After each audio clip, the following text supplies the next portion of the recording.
Chen Lu, burdened with remorse and regret, was reborn back to a rural village in northeastern China during the 1980s. In an era when guns were unregulated and hunting unrestricted, Laoshu women would readily engage with outside men just for a chance to eat better food. Though material goods were scarce, natural resources were abundant. The saying, beating road deer with sticks, scooping fish with ladles, pheasants flying straight into your cooking pot, was no exaggeration. Carrying the regrets of his past life, Chen Lu shoulders his horn bow and enters the snowy northern forests. With his rich hunting experience, the deep mountains and dense forests teeming with wild beasts, and the vast snowy wilderness of the north become his personal hunting grounds. Hunting wild boars, fighting black bears, catching fish and shrimp, sharing the bounty with his parents, treating his wife and daughter to fine food and comfort. Who could ask for more? Chapter 1. Reborn in the 1980s, The Prodigal's Heart. Happy now? If you are, then get out. Don't forget what you promised me. I did what you wanted, so you have to let me bring our daughter back for a couple of days. As a woman's hands shoved him in the chest, Chen Lu fell flat on his back. He jolted awake, eyes wide open. Then he pushed himself upright. He saw his wife, Song Yakin, curled up on the Kong-heated brick bed, naked, clutching a patched quilt tightly to her chest. Her standard oval face was blank, like stagnant water, her eyes dull and lifeless. Her flawless, snow-white body was covered in shocking bruises and welts. Even her beautiful white legs were streaked with blood marks. Seeing this, Chen Lu froze. His mind was in chaos. He rubbed his hands over his face, trying to calm down. Chen Lu slowly looked around. Everything before him was both familiar and strange. Under a low ceiling, dim light filtered through gaps in the newspaper-covered windows. Speckled shadows danced on the few patches of earthen floor. The walls were made of mud mixed with straw, time having left countless cracks on their surface. In the corner by the Kong, various farming tools and household items were piled up, worn, but neatly arranged. In the corner hung several faded cloth bags, containing the family's meager grain supply, their only hope. The room was filled with a faint smell of smoke and damp earth, the scent of home from his memories, the distinct mark of that era. How could this be? Chen Lu cried out in his heart. He was supposed to be dead in endless regret and remorse. His pupils dilated, his face pale with shock. Finally, in that moment, he was certain. He had been reborn. Reborn over 20 years ago, back in the rural house of his northeastern hometown, before he'd ever left. Chen Lu covered his reddening eyes, overwhelmed with emotion, and reached out his hands towards his wife, Song Yakin. But she recoiled in disgust, shoving his hand away, shouting fiercely, "Get your dirty hands off me! Stay away from me! Get out! I've beaten you. I've slept with you. Now I should at least be allowed to bring my daughter back for a few days, right?" Seeing his wife's intense reaction and the terror in her eyes, Chen Lu finally snapped back to reality, suddenly remembering the sins he'd committed in this life. When he was young, he favored boys over girls. Because his wife had given birth to a daughter, he called her a money loser. He started to sink into despair, refusing to do farm work, spending every day drinking at home. Unable to have a son, he blamed all his frustration on Song Yakin. Even when his father-in-law used connections, gave gifts of several bags of grain and half a pig to get him a job at the breeding farm, he had abandoned it.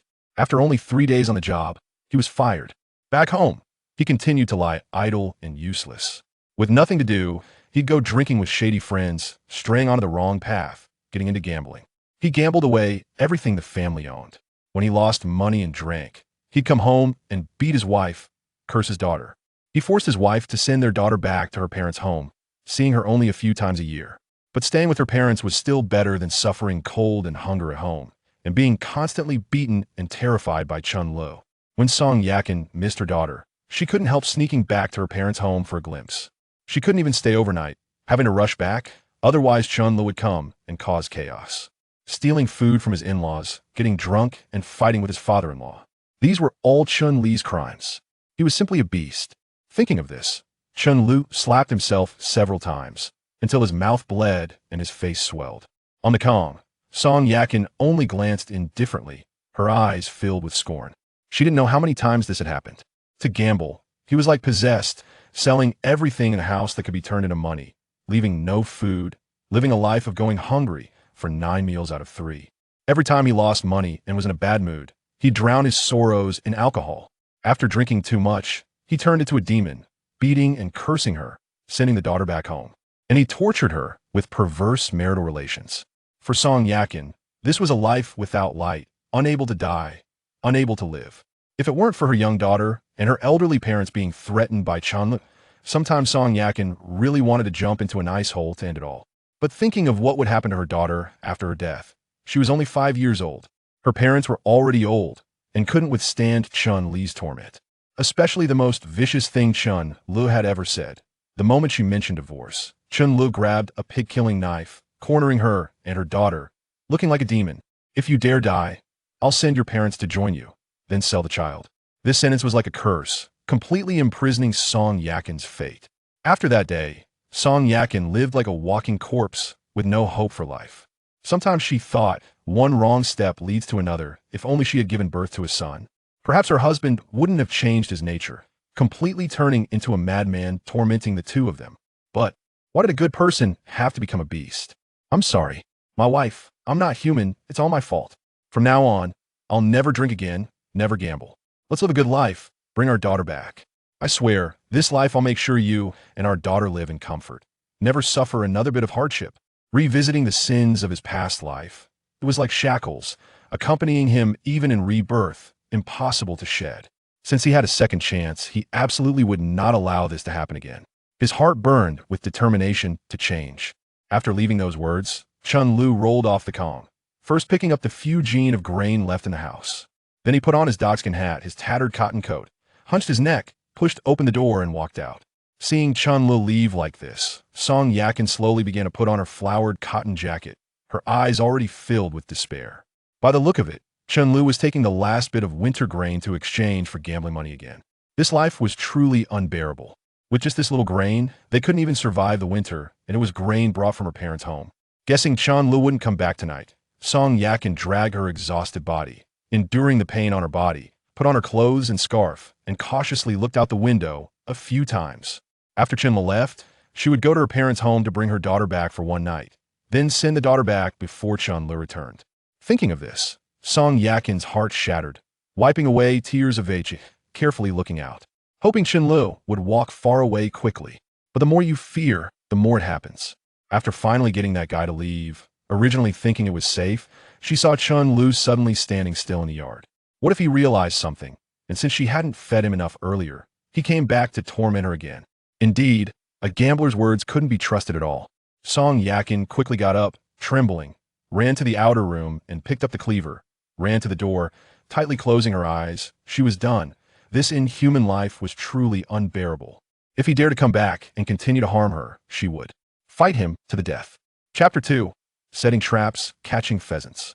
Chen Li stood in place for a while, gradually adapting to the psychological shock of rebirth, before finally stepping forward again. After leaving home, carrying his guilt, he planned to try his luck outside to improve the family's living conditions. In northeastern China during this era, the winter cold could freeze a person's bones solid. Without a hat, the back of your head would feel like it was being pierced by wind. He rubbed his hands together, took a deep breath, feeling the icy air flood into his lungs, making him completely ching-ching. First, he went to Old Wang's house at the west end of the village. Chen Li leaned on the fence, shouting, "Old Wang, are you home?" After a moment, a voice responded from inside. "Ah, Chen's third son, what do you want?" Seeing it was Chen Li, Old Wang came out, knocking the ash from his tobacco pipe against his heel. Because he was the third son in the family, many people called him Third Son. "Can I borrow your ground trap and flower basket net? I'll return them right away." Chen Li borrowed the ground trap, and it went smoothly. After all, this thing wasn't worth much. Old Wang dragged the trap over and handed it to Chen Li, standing at the door, his throat gurgling a few times, but ultimately couldn't say the words of advice. He shook his head, his face full of helplessness and confusion. The Chen Li of old was a well-known, handsome young man in the village, diligent and capable. How had he turned into this state? His wife and daughter suffered cold and hunger, beaten and cursed. It was simply outrageous. Sigh. Old Wang sighed, turned back into the house, his heart full of pity for this young man. Chen Li, holding the ground trap, couldn't help but look towards his own home. He saw Song Yakin quietly coming out, heading towards the west end of the village, clearly going to pick up their daughter. At that moment, his heart tightened, as if being fiercely gripped. He knew he couldn't go on like this. While Song Yakin was away, Chen Li quickly ran home, closed the door, and began making bird-catching tools. His father had been a hunter, and although he was too old to hunt now, Chen Li had grown up watching him, learning a bit of the craft. The wire bent and twisted in his hands, quickly forming a simple slingshot. He found a few branches, tied them together with rope, making a simple bird trap. The winter cold made his hands red and stiff, his fingers numb. But he persisted, blowing warm air to warm his hands. He recalled the bits and pieces of the past. Once he was his parents' pride, the good child in the villagers' eyes. However, since the idea of favoring boys over girls took hold, the frustration of not having a son gradually robbed him of his sanity. He started drinking, gambling, eventually becoming idle and useless. His parents were utterly disappointed, even dividing the household with him, cutting off contact. I can't be a bastard anymore. In this life, I must make something of myself. I can't let those who care about me down again. Chen Lu whispered to himself, his voice filled with firm determination. He knew he had to change, had to become a responsible man again, someone his wife and daughter could rely on. In this era of scarce resources, warmth and food were the most urgent needs. Chen Lu understood that his first priority was to ensure his wife and daughter's basic needs were met. He would use his actions to prove he had reformed, determined to make up for the harm he'd caused them in the past. Outside, the wind howled, snowflakes swirling down. Chen Lu gripped the homemade gun in his hand, a flash of resolve in his eyes as he headed out. About half an hour later, Chen Lu arrived at the wasteland behind the village. Below this wasteland was a vast plain, surrounded by thick layers of snow. The silver-white world was exceptionally silent. The winters in northeastern China in the 1980s were abnormally cold, temperatures often dropping to minus 30 degrees Celsius, the wind cutting across the face like a knife, the howling north wind carrying snowflakes dancing through the sky, the roads between villages sometimes blocked by heavy snow. Chen Lu took a deep breath, the icy air instantly piercing his lungs, causing a sharp pain. He carried the bag of remaining grain on his back, his steps slightly heavy. This bag of grain wasn't much, brought back by Song Yakin from her parents' home, barely enough for the family to survive the winter. In the past, as the man of the house, he always kept food for himself, his wife and daughter only getting half-full meals. After he got into gambling, even he couldn't eat his fill, let alone his wife and daughter. They were all starving, skin and bones. But today, Chen Lu carried this bag of grain out, not for himself. He had a more important purposito: lure birds and pheasants. He knew that in this era of scarce resources, food was the most precious resource, and this wasteland was a habitat for wild animals. If he could catch some game, it could not only improve the family's meals, but also provide more security for future life. After circling the area, he made a discovery. Chen Lu skillfully set traps at the locations where sparrows and pheasants had left traces. He scattered grain around the traps, cleverly covering them with branches and leaves to ensure they wouldn't be easily discovered. Sparrows were one of the three pests, numerous and rampant. Especially in winter, these little creatures became clumsy and foolish, the perfect time for hunting. After everything was ready, Chen Lu found a snow hole to lie in, gazing at the gray sky, lost in thought. At this moment, his brain suddenly filled with many unfamiliar pieces of information. Information about terrain and climate formed in his mind. Chen Lu widened his eyes, his face flushed with excitement. It turned out that after rebirth, his mind had gained the ability to sense and predict biological traces. Even a bird flying overhead, he could predict its flight direction and trajectory. At this moment, Chen Lu was ecstatic. With his physical abilities combined with this ability, all the resources of this mountain were under his control, a huge treasure trove for him. He could gradually improve the family's living conditions through hunting, gathering herbs, farming, so his wife and daughter would no longer suffer cold and hunger. Chen Lu closed his eyes, feeling the cold wind brush his face. He knew this was a new beginning, a chance to change his fate again. Thinking of this, he rubbed his hands, picked up the pickaxe, and went to the frozen small river ditch in the distance to start chiseling ice. Young and strong, what great physical power! Hey! Chen Lu spat on his hands, gripping the pickaxe more firmly, his face full of joy. After about 10 minutes, he chiseled open an ice hole. He dropped the net into it and tied the other end with a grass rope to a branch of shrub. After doing all this, Chen Lu hurried again, rushing into the forest, circling around, using the predictive information in his mind. He found a tall, old poplar tree. After a moment of preparation, he began to climb, reaching the top after great effort. Finally, he saw the bird's nest. Without hesitation, reached out, feeling inside. At this moment, Chen Lu was full of anticipation and tension. When his hand entered the nest, he felt cool, round objects. But he pulled them out. Clearly, 7 or 8 pine finch eggs. In this harsh winter, only pine finches would lay eggs. Seeing these pine finch eggs, Chen Li's face broke into a smile. This was just the beginning of a small harvest. Tonight, he would boil these eggs, let his daughter eat them, properly nourish her body. Chen Lu stuffed all the pine finch eggs into the pocket of his tattered cotton coat, then slowly climbed down. After some effort, he returned to the area where he'd set the traps, circled around, found nothing caught. He gritted his teeth, took a handful of sorghum from the bag, scattered it near the bird traps and traps, then left again, coming to the ice surface of the small river ditch. He pulled the net slowly out with force. The moment the net was pulled out, Chen Lu grinned, blowing out a puff of cold air, reflecting the red sun in the sky, revealing the joy of harvest. As water splashed from under the ice, Chen Li's heartbeat involuntarily accelerated. Chapter 3. Borrowing potatoes. Is it possible to defy destiny? The moment the fishing net was fully pulled out, a radiant smile blossomed on his face. Inside the net lay 2 palm-sized wild crucian carp, their bodies glimmering like silver under the sunlight.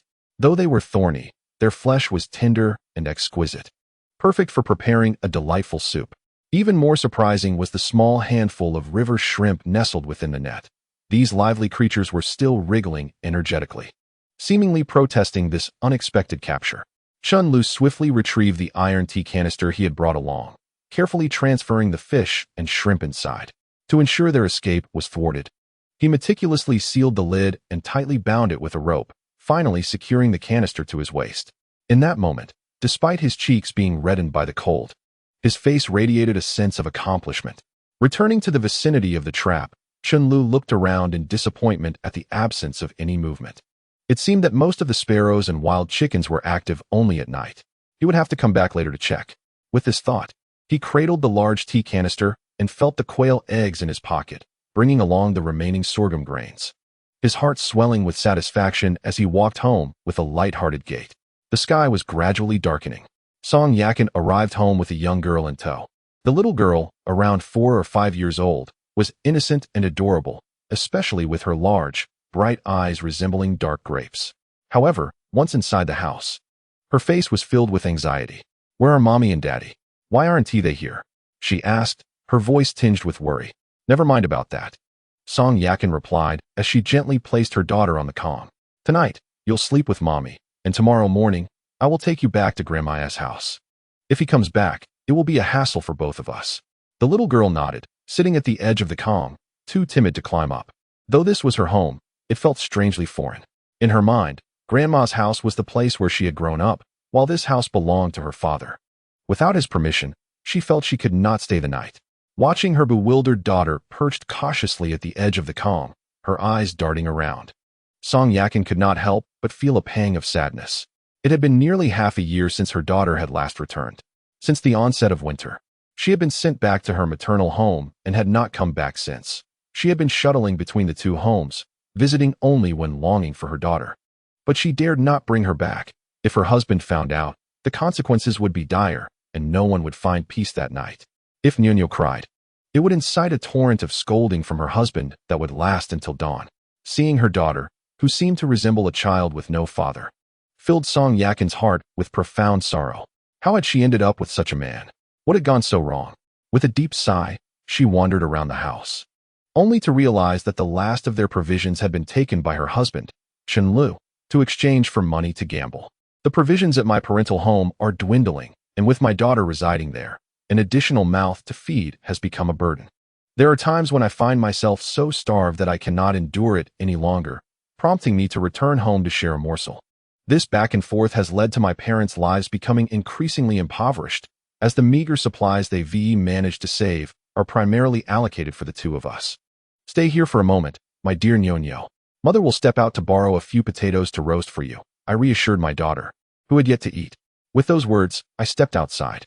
As evening descended, the rural northeast grew unbearably colder. Noticing that Chen Lu had not yet returned, it seemed he truly had gone to gamble. A sigh of relief escaped me. At least I could keep my daughter home for the night. After leaving my home, I made my way next door. Seeing that the wooden gate had not yet been secured, I felt a wave of relief wash over me. Is Shujuan home? My naturally reserved demeanor had only worsened since my husband's temperament changed, leaving me even more taciturn and introverted.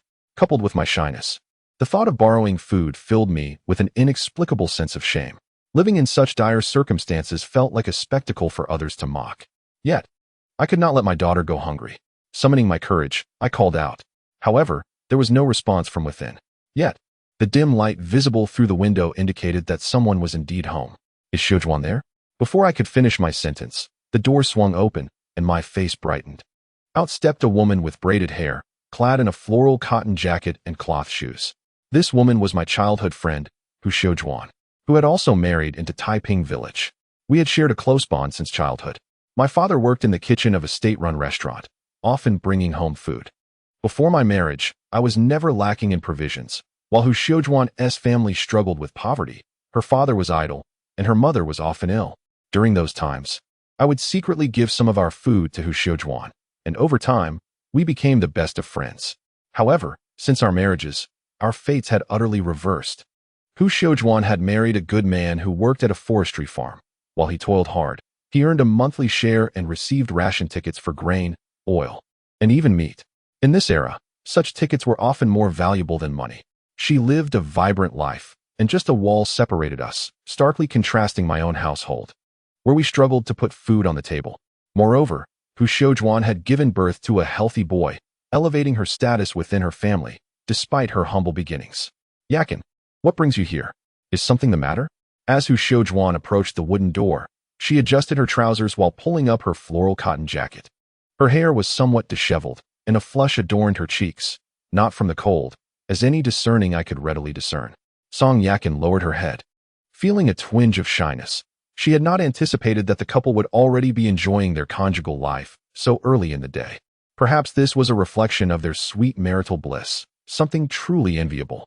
May I borrow 2 potatoes? Just 2 will suffice. Today, Elu was absent, so I returned to fetch Nyo, having forgotten that she hadn't eaten at her grandmother's house and that our own supplies were dwindling. Song Yakin spoke with a face brimming with anticipation, convinced that her dear friend would surely assist her. If no one else would lend a hand, Xiaojuan certainly would. However, Yakin, our family is running low on provisions as well. You've already borrowed half a jean of coarse grains and a small bag of millet this month, and you have yet to return them, Xiaojuan replied. I am aware that you took care of me before you married, but since your marriage, I feel I have repaid my debts. Given your current circumstances, who would dare lend you any grain? I do not mean to sound harsh, but marrying a man means securing your livelihood. Your husband, Chen, seems to be a lost cause. You cannot burden others with your plight. Her tone was not overly harsh, but rather tinged with a sense of distaste. We have all helped where we could. We assist in emergencies, not in perpetual poverty. Everyone in the village knows that Chen has utterly forsaken his humanity. Marrying him is akin to a lifetime of misfortune. One must simply accept their fate. In this era, the conditions for a woman's survival are already quite arduous. Marrying a good man at least affords one a semblance of sustenance. But to be wed to someone like Chen, one might find themselves sold at a gambling table, unable to even secure a meal. How tragic. At this moment, Xiaojuan felt a flicker of satisfaction, grateful that she had chosen the right man, while lamenting that Song Yakin, a flower of the village, had ended up with such a wastrel. Such is fate. Can one deny it? Chapter 4. The rules of the trade. I understand, Xiaojuan. You carry on with your tasks. I shall visit other homes. Upon being refused, Song Yakin's expression dimmed, her face betraying embarrassment as she forced a smile and turned to leave. Do not seek out others. I will give you 2 potatoes this time. Just this once. Mind you, no household is indebted to you. Borrowing is not so simple, Xiaojuan remarked with a huff before turning back inside. As soon as she entered the room, the man lying on the bed eagerly grasped her hand. Who is it? Is it Yakin from next door, come to borrow grain again? Be sure to give her a bit more. After all, you 2 are sisters, having married into our village together. She is quite pitiable. The children are innocent and must also suffer. If we can help, we should. Wang Zhengwo, nestled under the quilt, smiled broadly. His countenance radiated sincerity and reliability, and he was well liked at the forest station. However, as soon as he finished speaking, his wife shot him a disapproving glance. Why should I help her? What she deserves is still owed to her. If her husband lacks ambition, who can she blame? Our family's provisions did not come from the wind. The entire village is struggling to survive the winter. Is it so easy to share the little food we have for the season? Wang Zhengwo. Is it because you find her attractive that you wish to curry favor with her using food, hoping to take advantage of the opportunity to sneak into her bed? Xiaojuan, with gritted teeth, seized Wang Zhengwo's ear, displaying a fierce demeanor. "Oh, let go. That hurts," he exclaimed. "What nonsense are you talking about? What do you take me for? Don't spread such absurd rumors, or I, Wang Zhengwo, will lose all face." He pushed her hand away and retreated back under the covers, choosing to ignore the matter entirely. He had initially thought to help his wife's good friend, who had fallen into such dire straits, but could only offer so much. "Keep your little schemes to yourself, Wang Zhengwo. Just because you think you have strength, you act all flirty with the village women. If I find out you're fooling around with someone else's wife, believe me, I'll make sure you regret it." Hu Xiaojun, seeing her husband relent, felt a surge of satisfaction and slowly emerged from their cellar with 2 potatoes, making her way outside. In the harsh winters of northeast rural China, the night brings an even colder divide. While the daytime temperature may reach -20 degrees, at night it plunges to a chilling -37 or 38, capable of freezing a person alive. Just to borrow 2 potatoes, Song Yakin trembled uncontrollably, her face flushed, feeling as though the biting wind was cutting her skin like a knife. Yet, listening to the conversation within the house, she felt a deep sense of humiliation swell within her, and silently returned home. Thus, when Hu Xiaojuan finally walked out with the potatoes, she found the doorway already devoid of its previous presence. "Huh, no need to plead, it's saved now. If you had any backbone, you wouldn't even ask. The last few times I lent you things, you haven't returned them." Hu Xiaojuan rolled her eyes and muttered, then promptly secured the heavy wooden door, glancing at the dim neighboring yard before retreating into her home and locking the door behind her. Meanwhile, Song Yakin did not return home. She wandered around her doorstep and then ran to the woodpile at Uncle Lao Jin's house at the eastern end of the village, rummaging through it. Covered in snow, she could only clear the snow with her hands, her fingers turning red and stiff from the cold. She knew that Lao Jin's farm produced corn, and this woodpile was filled with corn stalks, all intended for winter heating.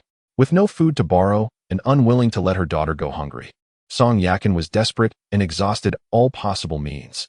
Even as her own stomach grumbled from hunger, she continued to search through the woodpile for anything edible. At last, she found a dark mass among the corn stalks. This substance is known as humine in northeast China, caused by a fungus called corn smut. Upon being infected by this fungus, corn develops black or grayish-white tumorous formations, resembling sinister black growths. Yet, in truth, it can serve as both food and medicinal material. Cradling a handful of this substance, Song Yakin finally managed to muster a stiff smile, her eyes welling with tears. At that moment, a commotion from Uncle Lao Jin's home startled her, prompting her to turn and flee straight back to her own house. Upon arriving home, she first lit a fire to warm the room, then retrieved some of the fungus she had found among the firewood and placed it in water to boil. Soon, the water transformed into a dark hue. She then placed the remainder into a battered red rooster bowl, ultimately serving a mix of thick and thin concoctions on the table. The obedient Nyo-Nyo, seeing the steaming bowls, mistook it for coarse grain porridge, as she had been accustomed to consuming such fare at her grandmother's house. However, upon seeing her mother present 2 bowls of dark mush, she pouted and inquired, "Mama, what is this?" A hint of helplessness crossed Song Yakin's face as she sighed and replied, "Nyo-Nyo, the sky has darkened, and I couldn't find anything to eat. You must make do with this. It's quite tasty, believe me." As she spoke, she lifted her bowl and took a sip of the murky concoction. This substance, originally powdery, did not solidify upon boiling, resembling a mixture akin to wood ash. It bore no flavor, yet her mouth and teeth turned black. Seeing this, Nyo-Nyo rubbed her hungry little belly and, taking another bowl, began to scoop the dark mush with her hands. It quickly filled her mouth. Witnessing her daughter's share in her suffering, Song Yakin covered her face, tears streaming down her cheeks, her heart aching beyond words. Yet, what could she do? The 2 of them managed to make do with their dinner and soon prepared the bedding, lying down on the heated Kong. Fortunately, the Kong still held some warmth, offering a glimmer of comfort. Embracing her daughter, Song Yakin extinguished the oil lamp but found it impossible to sleep. How long would such days continue? She harbored no grand aspirations. Even a single hearty meal a day, allowing her daughter to stay home, would bring her immense satisfaction. Yet, even this modest desire was unmet by her husband, Chen. The more she pondered, the deeper her despair grew, especially as she could hear her daughter's stomach gurgling even in sleep. She too felt weak from hunger, tightening her belt and refraining from undressing to lie down. Sleep would be a relief, a respite from thoughts. Meanwhile, the night had fully enveloped the sky, and it was past 8 o'clock. In the countryside, lights had long been extinguished, and everyone had retired for the night. Yet, Chen Lu had just returned to the village, his body coated in frost, his eyelashes turned white, and even his hat covered in ice. After more than an hour's trek, he headed directly to Uncle Wang's home upon entering the village. The lights in Uncle Wang's house had long been extinguished, and he was already asleep. However, Chen Lu suddenly leaped into the courtyard, casually placing the fishing net beside the window, and gently tapped on the glass. "Uncle Wang, are you awake?" he called softly, prompting a stir from within. "Who on earth is that?" "It's the middle of the night, and you come to my window," came the irate response. After a moment of cursing, Chen Lu noticed the flicker of a kerosene lamp illuminating the room. "Uncle Wang, it's me, Chen Lu. I just got back and placed the fishing net by your window. Come out for a moment. I have something good for you." Chen Lu grinned widely. Although he hadn't managed to catch a wild chicken this time, he had borrowed the fishing net and caught a few crucian carp, which he felt obligated to share. It was a hunter's code, ingrained in him since childhood by his father, that certain customs should not be broken. Chapter 5. A heart colder than the northeastern sky, you little rascal. You scared me to death. Uncle Wang grumbled upon hearing Chun Li's voice, then emerged draped in a cotton coat, holding the oil lamp. Trembling from the cold, he illuminated Chen Lu's face with the lamp's light. In response, Chen Lu produced a crucian carp and waved it before Uncle Wang. "Hey, I borrowed the net from your house and caught a few fish, so I thought I'd bring you one. Don't think it's too little. When I return from the mountains tomorrow, if I catch a wild chicken, I promise to bring you 2 big chicken legs." As he spoke, he extended the fish towards Uncle Wang, initially intent on scolding him. Uncle Wang's eyes brightened upon seeing the fish. In such frigid weather, the difficulty of catching fish was not to be underestimated. One had to drill a hole in the ice and then place the net, all while enduring the bitter cold for hours, risking frostbite. To his surprise, Chen Lu had braved the elements for 4 or 5 hours and actually managed to catch something. "You little brat, full of yourself. Relying on your youth and energy to brave the cold like this. If your father finds out, he'll surely break your legs." Uncle Wang cheerfully accepted the fish, feeling a surge of joy at the unexpected gift, for it had been a while since he had savored meat. "By the way, Uncle Wang, I know you have some lard at home. Could you spare me a couple of spoonfuls? Just 2 will suffice. I plan to stew this fish, and I'm worried about the bones getting stuck in my daughter's throat." Chen Lu rubbed his hands together, grinning. "I see now. You're up at this hour not just to deliver fish, but to beg for lard. Ah, today seems like a rare occasion for you to think of your daughter, considering she is staying at your mother-in-law's home." Uncle Wang jested, yet he turned and entered the house. Moments later, he emerged with a small bottle of white, greasy lard. "Today, Yaqin went to her family to bring the child back, so I thought I would improve their meals a bit. I have wronged them too much in the past. I just want to make amends." "Thank you, Uncle Wang. I shall be on my way." Chen Lu gratefully accepted the small bottle of lard, enough for 2 meals. "You should hurry back and not dawdle." Uncle Wang waved his hand dismissively, retreating into the house and shutting the door tightly behind him. Chen Lu quickly scaled the wall, clutching the lard, and made his way home under the moonlight. Just as Song Yakin had fallen into a deep slumber, the sound of the door being yanked open startled her awake. She swiftly turned over, clutching her daughter Nyonyo, who had also awakened, trembling in fear. "Who is it?" Song Yakin's voice quivered, revealing her fright. In the dead of night, who could be pulling at the door? With only the 2 of them at home, she worried about the potential dangers lurking in the village. "It's me, your husband. Open the door. I'm freezing out here." Chen Lu called out anxiously from outside. Upon hearing Chun Li's voice, Song Yakin felt even more afraid, instinctively retreating with her daughter to the edge of the bed, like a startled bird. "Mommy, should we go back to Grandma's house? Is he going to hit me?" Little Nyonyo, aware of her father's return, nestled deeper into her mother's embrace, her innocent eyes wide with concern. "There's nothing to fear, dear. Mommy is here. He won't hurt you." Song Yakin reassured her daughter, showing no intention of opening the door. Chen Lu, hearing the commotion inside, realized his daughter had returned but also understood the state of fear they must be in. Overwhelmed with guilt, he lost the strength to pull the door and stood outside, exhaling puffs of breath into the cold air. When silence fell outside, Song Yakin assumed Chun Lu had left, slowly placing her daughter back on the bed and crawling under the covers herself. Yet, anxiety gnawed at her heart, fearing that Chun Lu might burst in again. What had caused him to come back so early? Had he lost all their money? Their last bag of rations was now gone. Lying there, an indeterminate time passed. Song Yakin still could not find sleep, while her daughter drifted off again. Finally, she rose from the bed, taking the kerosene lamp with her. After lighting it, she moved to the kitchen, as it was connected to the outer door. Pushing it open led directly into the kitchen, and beyond that lay their living quarters. Song Yakin felt a deep sense of trepidation as she approached the wooden door, the frosty surface glistening ominously in the cold.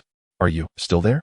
After lingering in silence for a considerable time, she tentatively called out into the night. "Dear, I'm freezing. Please, open the door and let me in.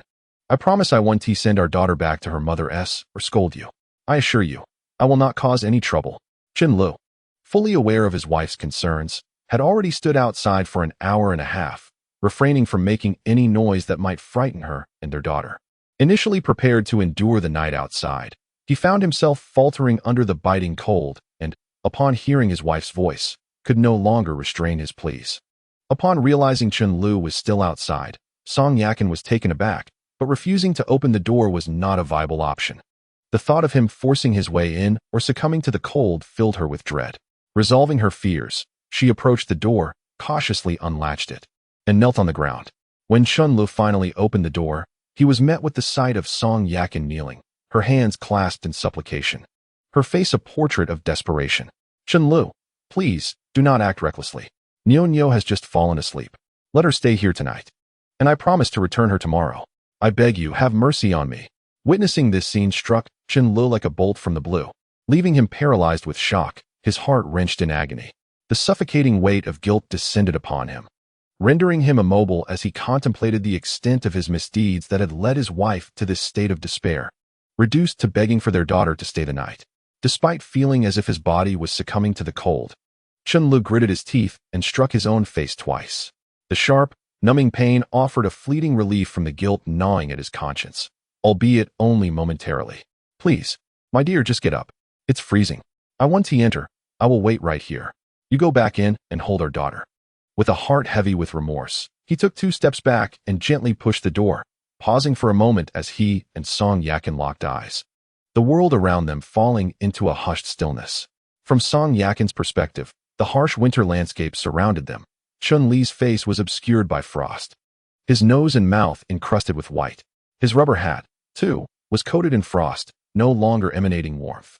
As the door finally closed, a semblance of calm washed over her, and she rose from the ground, her knees aching from the cold. After standing at the door for a brief moment, she peered through the window, spotting Chen Lu crouched beside the wooden fence, head bowed, hands cradling a metal teacup, his face hidden from view. Uncertain as to why, a sudden wave of inexplicable emotion surged within Song Yakin, and she found herself feeling a tinge of pity for Chen Lu. To remain outside on such a frigid night would undoubtedly result in dire consequences. If he were to succumb to the cold, her own future would be irrevocably altered. Yet, after having softened her heart time and again, what had she received in return? An unending cycle of torment and betrayal. Could this man still be deemed trustworthy? Chapter 6. Culinary Delights of the Countryside. Nourishing my wife's body. In stark contrast, Chen Lu was consumed by the regrets of his past life. Unable to forget the gaze of his wife as she approached her final moments, all she had desired was a simple embrace before her demise. Yet he had heartlessly denied her that wish. Time seemed to stretch endlessly, and soon the sky was blanketed in heavy snow. He felt as though he were losing consciousness. The darkness of the night weighed heavily upon him, and he fervently hoped for the sun to rise early, if only to alleviate his suffering. Otherwise, he feared he might perish in the cold. All the while knowing that Song Yakin would not shed a tear for him, he recognized that he was unworthy of forgiveness, having committed grievous sins. Just as Chen Lu felt as though he might see his great-grandmother, the door to his home unexpectedly swung open, revealing no one within. A cold, indifferent voice pierced the silence. "Come in quickly, stop pretending out there." After stating this, Song Yakin turned and re-entered the house. She dared not leave Chen Lu outside for too long, fearing that his irritation might escalate and disrupt the peace of the night. Upon hearing her voice, Chen Li's eyes brightened. He lifted his stiff legs and staggered toward the house, using his numbed fingers to slowly close the door behind him. Although the kitchen lacked warmth, it was a welcome reprieve from the biting cold outside. The temperature was like night and day. Chen Lu settled by the stove, relishing the last remnants of warmth for a good half hour, until his legs and feet finally began to warm up, accompanied by an unbearable itch. A clear sign of frostbite. Once he regained some comfort, he chose not to enter the room immediately. Instead, he turned to gather a few pieces of firewood from the corner and stuff them into the stove. With a soft flick, he ignited a match, and a flame sprang to life. He then retrieved a piece of pine resin, igniting it and carefully placing it beneath the wood, adding a few dry corn husks to coax the fire along. In the northeastern region, the oil from pine trees is known as pine resin. This substance forms through a lengthy process of natural aging and decomposition of the tree's internal oils, blending with the wood itself. It differs from beeswax, which is a fossil formed from the resin of ancient coniferous plants through geological ages. Thus, when ignited, it burns longer and is more resilient to extinguishing, making it an excellent fire starter. Chen Lu diligently nurtured the flames, watching as they grew more robust within the stove. As he turned to lift the pot lid, he nearly collided with a nearby bowl. Upon examining the bowl closely, he was met with a dark and murky sight within. As he leaned closer and inhaled, the familiar yet foreign scent caused his eyes to widen. It was yumi, a spore-like substance found within northeastern corn. This commodity was sometimes utilized to stave off hunger, yet it could hardly satisfy one's appetite. Even in this era of scarcity, something that even pigs would not consume filled Chun Li's heart with an overwhelming sense of despair and guilt, as if a sharp blade were ruthlessly twisting within his chest. He knelt on the ground, covering his mouth as silent tears cascaded down his cheeks, a mournful whimper escaping his throat. He incessantly cursed himself in his mind, impotent, a beast. Their home had run out of food, and his wife and daughter could only subsist on this meager fare at night. All of this was due to him. His reckless gambling had squandered every last penny of their savings.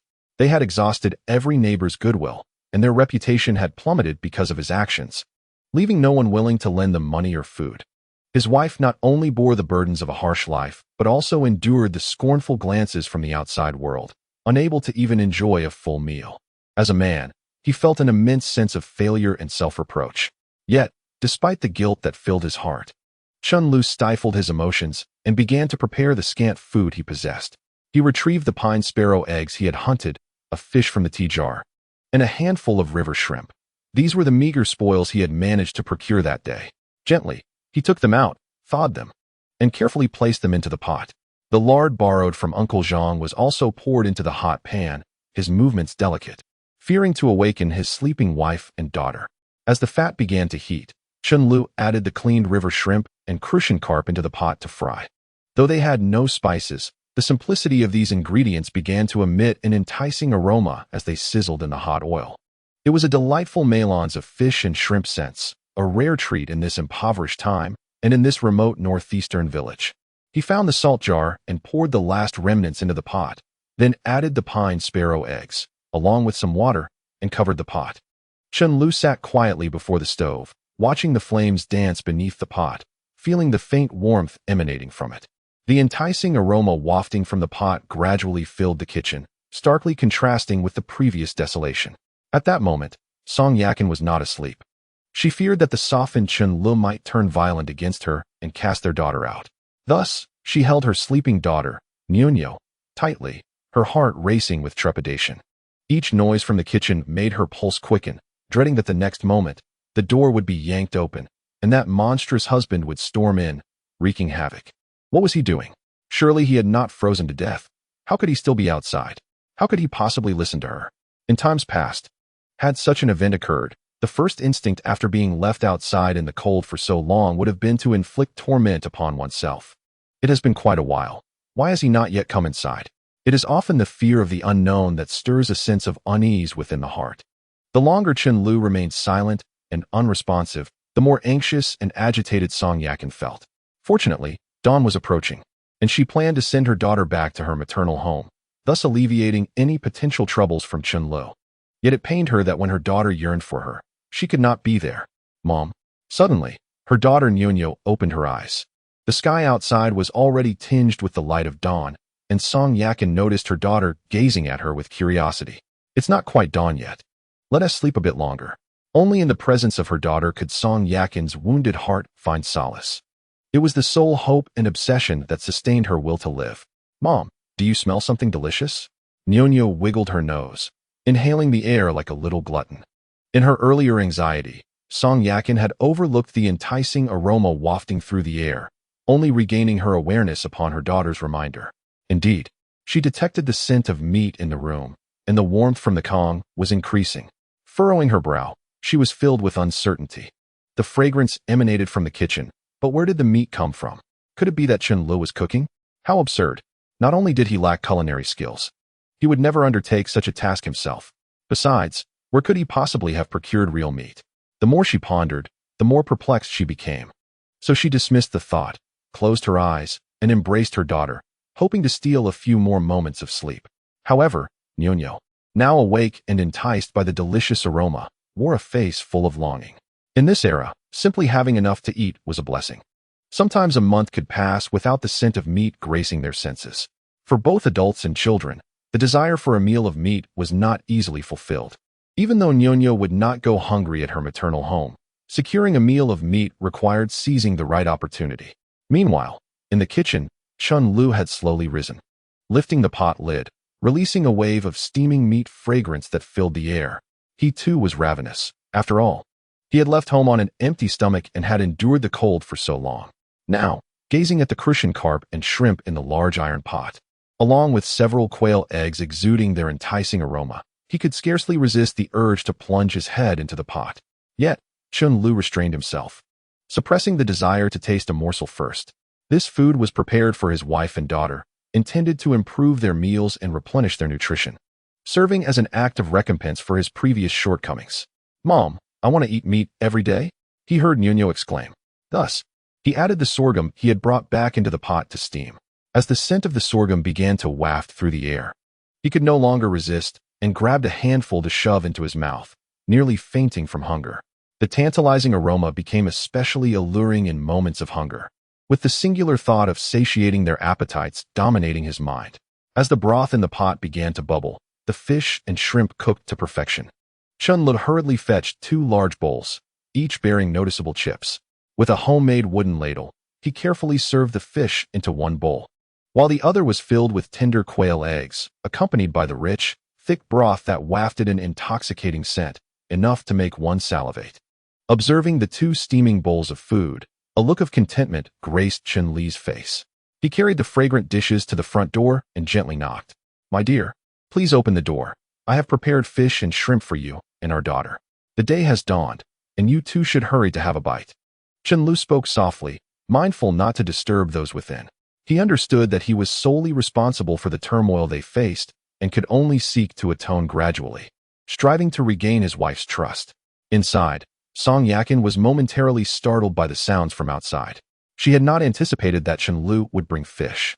No wonder their daughter mentioned smelling meat the previous night. Sitting up, wrapped in a cotton coat over a patched floral vest, she was taken aback. "Mom, is this true? Did Dad really make us fish?" Nyo tilted her little head, her voice laced with innocent anticipation. Despite being sent away by her father to live with her grandmother, the young girl harbored no significant resentment. To her parents were the closest people in her life. Even past scoldings and grievances faded quickly from her memory. Yet, she struggled to comprehend why her father seemed to dislike her so much, unlike the fathers of her friends. Therefore, whenever she heard him call her name, she instinctively desired to approach him, hoping to win his affection and lessen his disdain. Song Yakin was apprehensive about the fish, fearing it might be a gentle trap set by Chen Lu, a sugar-coated artillery shell. This sudden shift in behavior unsettled her, as she recalled her husband's past tendencies to act in such a manner, often resulting in disappointment. However, seeing her daughter clutching her little belly with a pitiful expression, she hesitated but ultimately donned her clothes and shoes, gently opening the door. "My dear, please take the dishes. I won't come in just yet. You two finish eating, and then you can bring me some," Chen Lu said, smiling broadly, striving to exhibit his most tender side. Song Yakin was perplexed by Chen Li's sudden change or his underlying intentions. Yet, thinking of their daughter who had gone without dinner the previous night made her feel guilty. Thus, she suppressed her unease and accepted the 2 bowls and chopsticks from Chen Lu. Before she could utter a word, he unexpectedly closed the door behind him, leaving Song Yakin utterly bewildered. Little Nyo could no longer contain her excitement and dashed over from the bed, standing at the edge. her eyes darting eagerly while her tiny mouth bit her finger, fixated on the two bowls. Disregarding her anxious thoughts, Song Yakin placed the bowls on the table, nudging them closer to her daughter's blanket. "Nyo, dear, wrap yourself in the quilt. We wouldn't want you to catch a chill," Song Yakin murmured softly. Little Nyo eagerly leaned over the table, grasping her chopsticks to pick up a small river shrimp from the bowl. "Mom, you should eat." Her first thought was of her mother. Her tiny hands, though somewhat clumsy with the chopsticks, managed to bring the shrimp to Song Yakin's lips. Suddenly, Song Yakin smiled, her heart swelling with emotion. The care shown by her daughter enveloped her in warmth, as if flowers within her soul had burst into bloom. She opened her mouth and accepted the shrimp offered by her daughter, softly saying, "It's delicious, Nyo. You should eat too." Gently, she patted her daughter's little head and spoke tenderly. In that moment, the love shared between mother and daughter radiated warmth within the cold room. The two of them sat on the calm, relishing this rare feast. Nyo's small hands busily scooped up fish, shrimp, and quail eggs from the bowl, each bite accompanied by her joyful laughter and incessant praises. "So fragrant, truly delicious. If only we could eat like this every day." However, as Song Yakin listened to her daughter's words, a shadow of sadness crossed her eyes. Such joy is often fleeting. They had endured many days of hunger, and now, suddenly presented with such a lavish meal, it felt almost surreal, as if life ought to be this beautiful. Yet reality soon pulled her back to earth. With dawn approaching, it signified that she might have to send her daughter back to her grandmother's house. The reason behind Chen Li's unusual behavior today eluded her, and she dared not contemplate it further. The innocence of her daughter pierced Song Yakin's heart with sorrow. Nyo's wish to eat meat every day seemed to her an unattainable luxury. She glanced at the half-finished fish and the two remaining quail eggs in the bowl, gently inquiring, "Nyo, why aren't you eating?" At that moment, Nyo's gaze was fixed on the half-fish and the leftover quail eggs, licking her little lips. Despite her reluctance, she smiled and replied, "It's for Daddy." Her voice carried a tender determination, as if this was the only thing she could do for her father, almost an instinctive act. Outside, Chen Lu, who was eating millet porridge, heard her words and was struck with emotion. The coarse grain, typically difficult to swallow, suddenly became a challenge as tears streamed down his face. The millet lodged in his throat, causing his eyes to widen as he wiped away his tears. Recalling the mistreatment and insults he had heaped upon his daughter in the past life, Chen Lu felt an overwhelming urge to strike himself. In that moment, he came to a profound realization of the severity of his past mistakes. At that juncture, Song Yakin extended the bowl toward him. The moment Chen Lu accepted it, she hesitated, words caught in her throat. He instantly understood her unspoken thoughts and hurriedly interjected, "Don't send our daughter back. I'll take a short nap and then go into the mountains to gather some meat for you both this evening." After a brief pause, Chen Lu continued, "I know you don't trust me. You may choose to remain skeptical, but my dear wife, from this moment on, please do not refuse my goodwill towards you and our daughter. Consider it my attempt to atone for my past misdeeds." After speaking, Chen Lu took the bowl and approached the stove, devouring his meal with great appetite, tears streaming down his face. Song Yakin watched from the side, her thoughts a whirlwind of complexity. She was unsure how long Chen Lu could maintain this facade, nor did she know when he would once again reveal his true self. With a sigh, Song Yakin closed the door, her heart a tumult of emotions. Once Chen Lu finished his hearty meal, he washed the dishes and neatly arranged them before leaning against a pile of firewood in the corner, drifting off to sleep due to sheer exhaustion. He completely forgot about the plan to catch wild chickens that evening, overwhelmed by fatigue. Time passed in a blur. He awoke, feeling an itch in his nose. As he opened his eyes, a charming little face came into view, holding a straw stick and puffing out her cheeks, chattering away. It was Nyo, the little one, who had come to play with him while he slept. "Are you Daddy?" She tilted her head, curiosity etched across her face. Her memories of her father had faded. Yet Chen Lu's appearance still felt somewhat familiar, prompting her instinctive desire to draw near. "Of course I am. Did you miss Daddy? Was the fish from last night delicious?" The sight of his daughter, especially in her childhood form, nearly melted Chen Li's heart. He was particularly reminded of his previous life, where he had amassed great wealth, yet his daughter had severed their father-daughter bond, harboring a deep-seated resentment against him.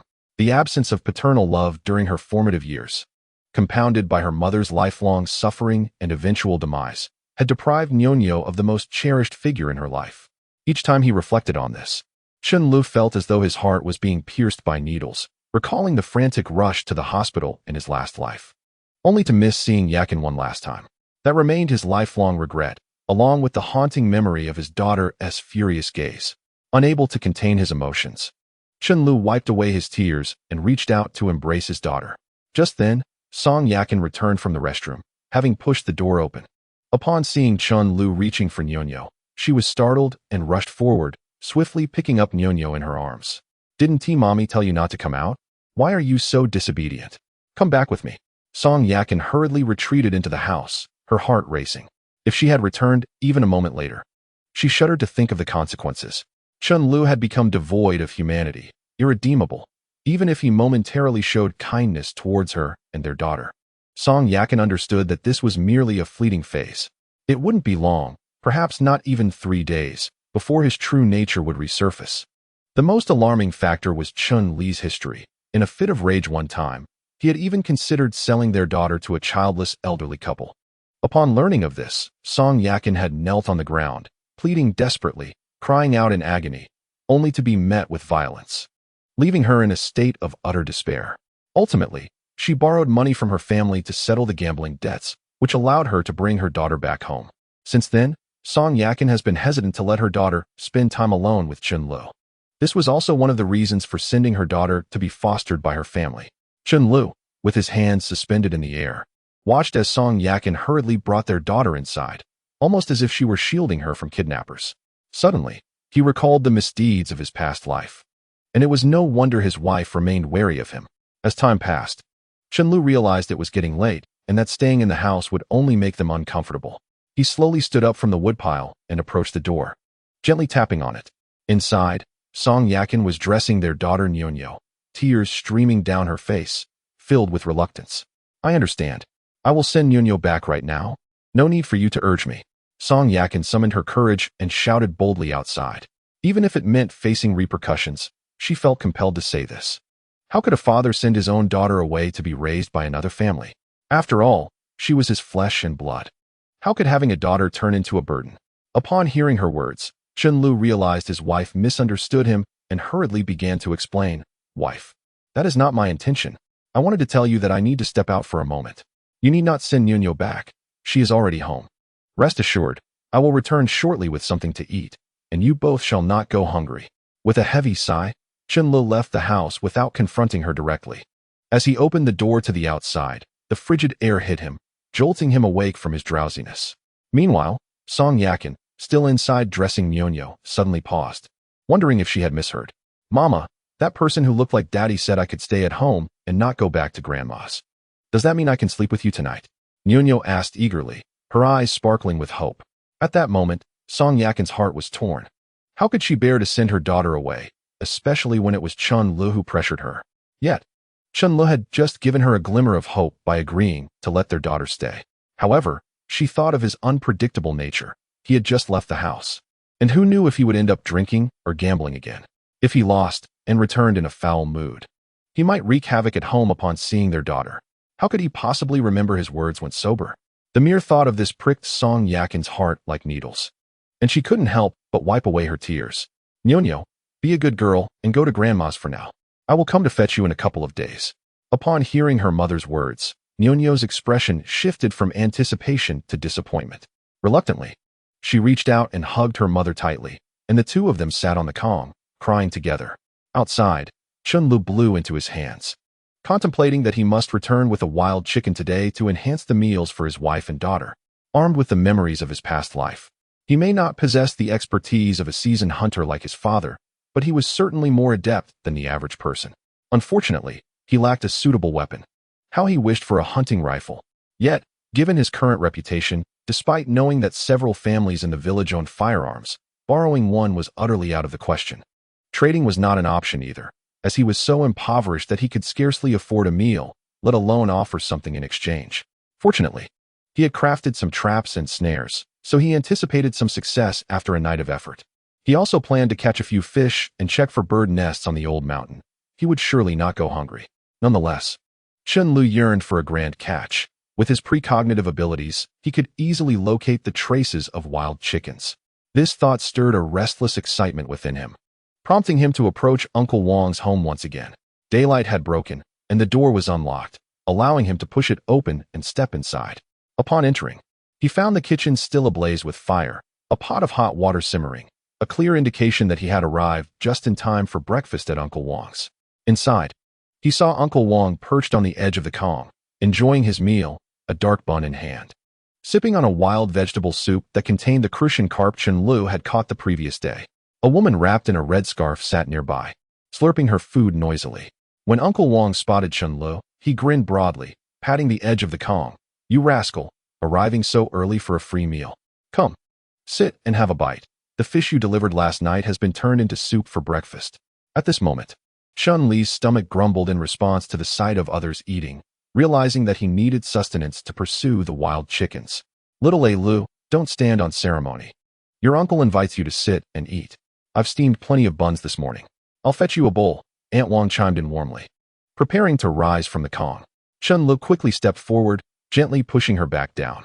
"Aunt Wang, please allow me.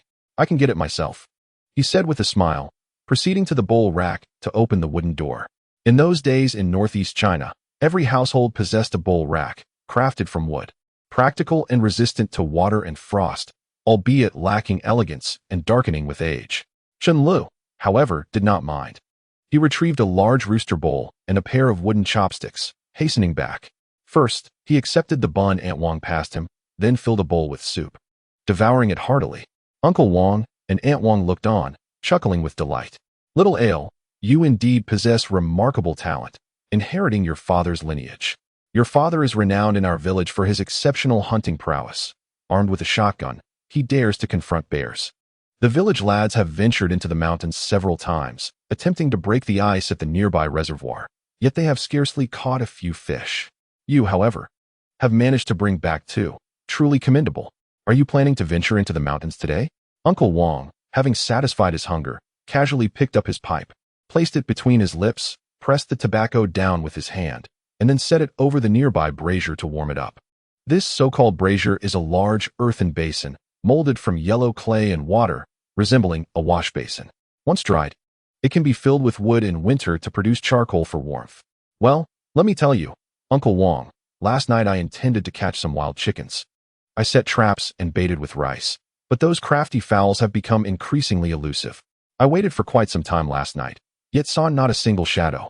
Without a shotgun in hand, even if I spotted a wild chicken, should it not wander into the trap, I would have to chase it through the snow," Chen Lu said while wiping his nose. The cold outside was unbearable, and as soon as he began to eat something warm, his nose could not help but run. As he spoke, his gaze turned towards Uncle Wang, knowing full well that Uncle Wang must have some equipment, albeit never displayed. Chapter 9, Archery. Our village boasts a few families with shotguns, like the Shui family, the Bao family, and the Kai family, but if you were to seek alone, you would surely be turned away. By the way, I possess a Bao, an heirloom left by your aunt's mother before she passed away. Perhaps you could find some use for it, as it comes with matching iron arrows." Suddenly recalling something, Uncle Wang put on his shoes, descended, and began rummaging through his belongings. "That Bao is made of cow horn. My mother told me that during the Republic era, my grandfather served as a militia instructor, excelling in horseback archery. This Bao has been passed down from my grandfather, and in our generation, with no boys in the family, it was left untouched, and I brought it back for my sisters, who showed no interest." Upon hearing Aunt Wang's words, Chun Li's curiosity was piqued, especially when he heard about the cowhorn Bao, which sparked a sense of astonishment within him. Such an item is indeed rare. Just then, Uncle Wang exclaimed, "Found it," as he unearthed a cloth bundle from the bottom of a box, carefully opening it to reveal an exquisite cowhorn Bao. The Bao, meticulously crafted from cow horn and wood, bore a taut string, showcasing its sturdiness. Beside it lay a pouch of iron arrows, sharp-tipped and straight. "Look, this Bao is still in good condition. Despite its age, it should still be functional," Uncle Wang remarked, handing it to Chen Lu with a glimmer of anticipation in his eyes. Chen Lu accepted the cowhorn Bao, examining it intently.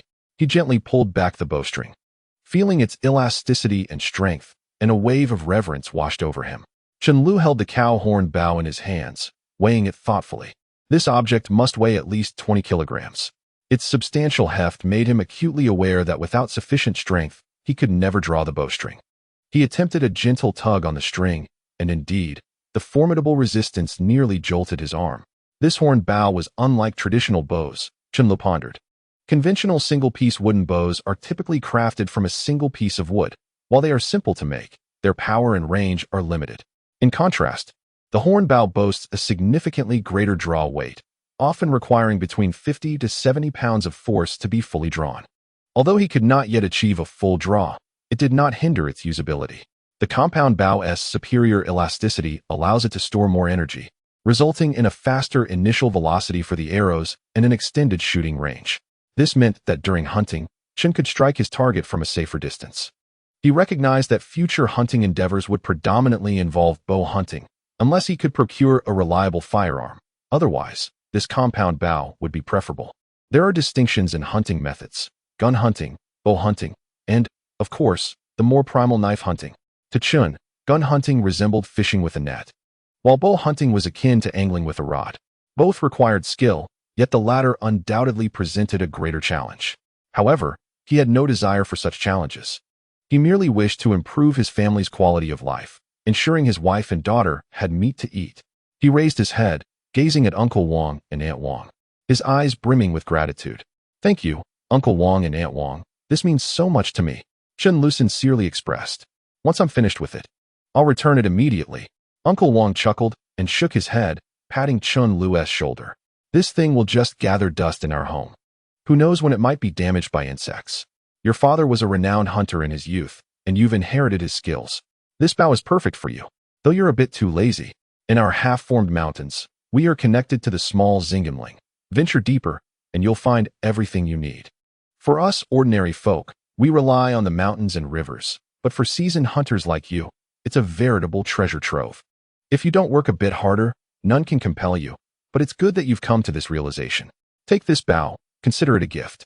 Upon hearing Uncle Wang's words, Chen Lu nodded heavily, feeling a profound sense of emotion welling up within him. After finishing his meal, just as he was about to pick up the dishes to wash them, Aunt Wang playfully smacked the back of his hand. "You young man, stop thinking about washing dishes. Go do what you ought to be doing." Aunt Wang scolded with a smile, then rose to gather the dishes.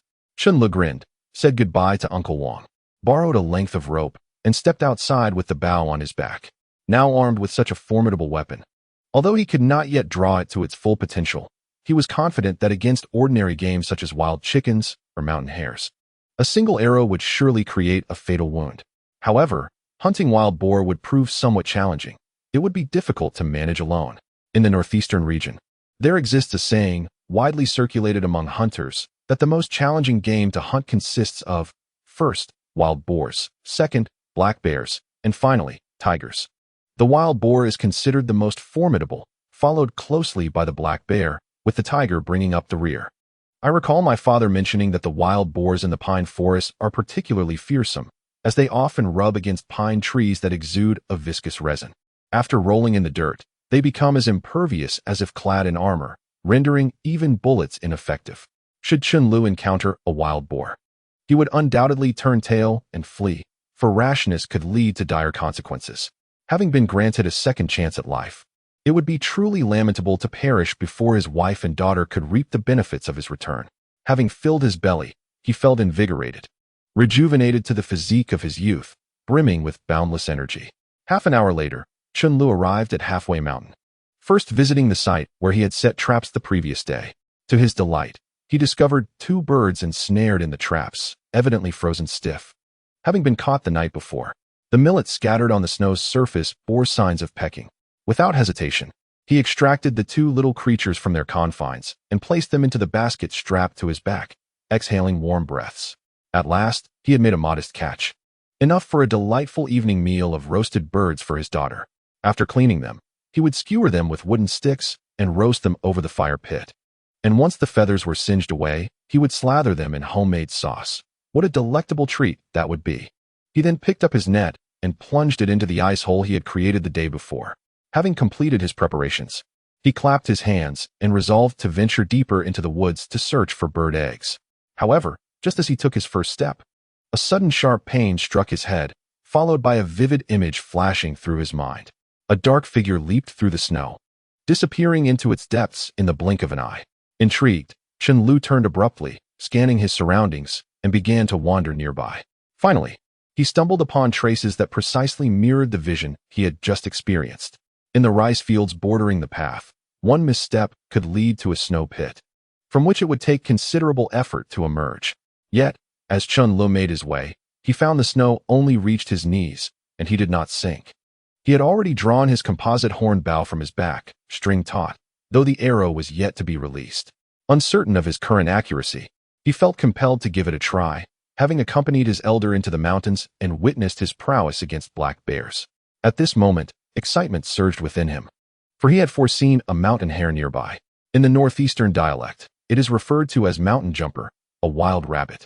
The cold had frozen the surface of the snow in some areas, resulting in a distinctive crunch underfoot. During the hunt, any sound could easily startle the prey. Yet Chen Lu remained unfazed. Creatures like the mountain hare were meant to be frightened. Once they succumbed to fear, they would lose their composure and scurry about in a frenzy. With no sight of the elusive hare, he resolved to lure it out. Upon arriving at a nearby spot, he crouched down, motionless, his eyes scanning the surroundings like a radar. He molded a snowball and took a bite to quench his thirst, then tossed it into the air. Hunting required patience. One could return empty-handed if they were unable to outlast their quarry. Fortunately, it was not long before his thrown snowball bore fruit. Suddenly, he spotted a small dark figure in a patch of snow, which soon revealed itself as a pair of ears, followed by a furry head. It was the gray mountain hare. At that moment, excitement surged within Chen Lu, and almost instinctively, he drew his bow. After taking a few cautious steps closer, he halted, aware that he was still a good 10 meters away, and the hare was poised to flee. Without hesitation, he nocked an arrow and drew the bowstring into a crescent shape. In the next instant, the arrow was released, but alas, it flew wide, embedding itself into the snow beside the hare. Startled, the hare bolted away, leaving behind a flurry of prints in the snow. Moving with a swiftness that surpassed Chen Li's expectations, rapidly disappearing down the slope. He chased after it, his eyes fixed on the creature, each step taken with utmost caution to avoid slipping and losing this precious opportunity. Thus, the man and the hare engaged in a spirited pursuit amidst the falling snow, Chen Lu panting heavily as he pressed on.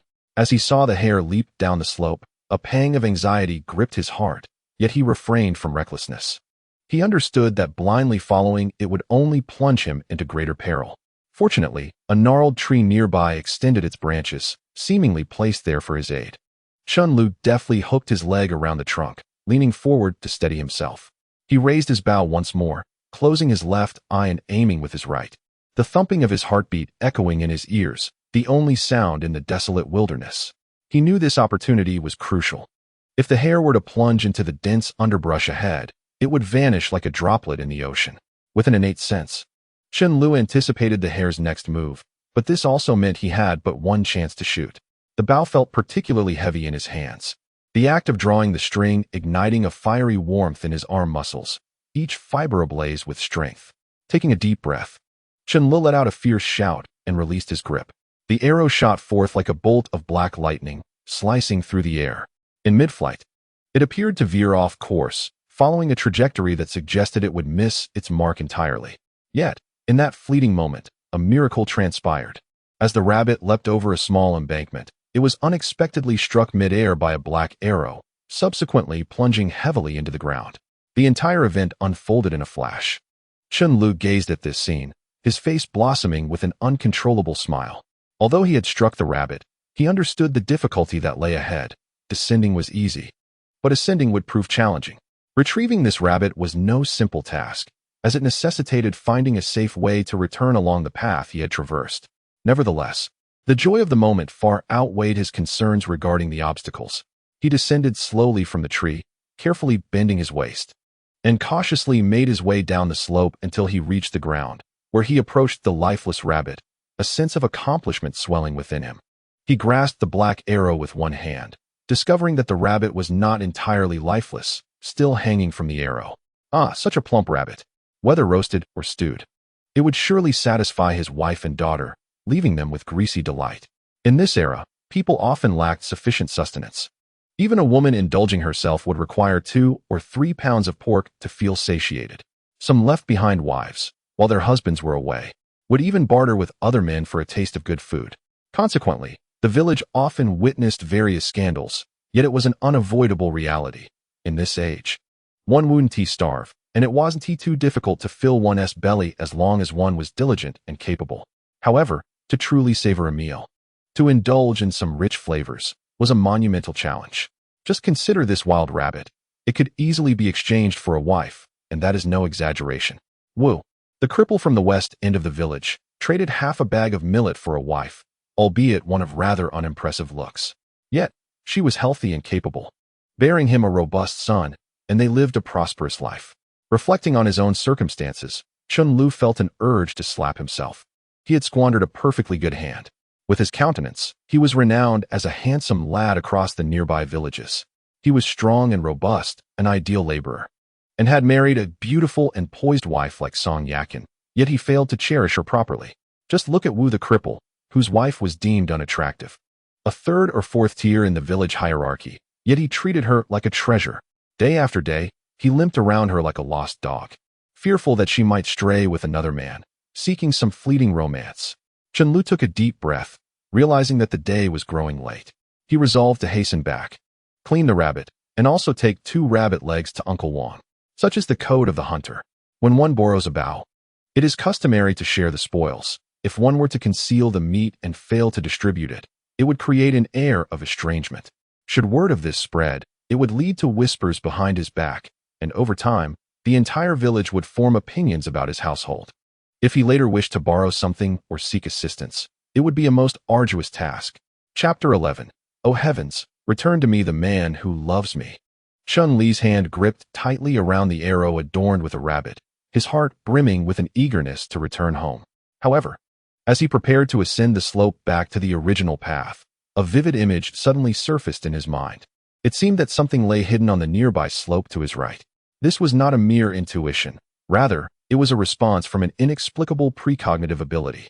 Though he could not discern what it was, his instinct assured him that it must be something valuable. After a brief moment of hesitation, Chen Lu resolved to take the risk. He secured the rabbit to a hemp rope at his waist and cautiously moved toward the right slope.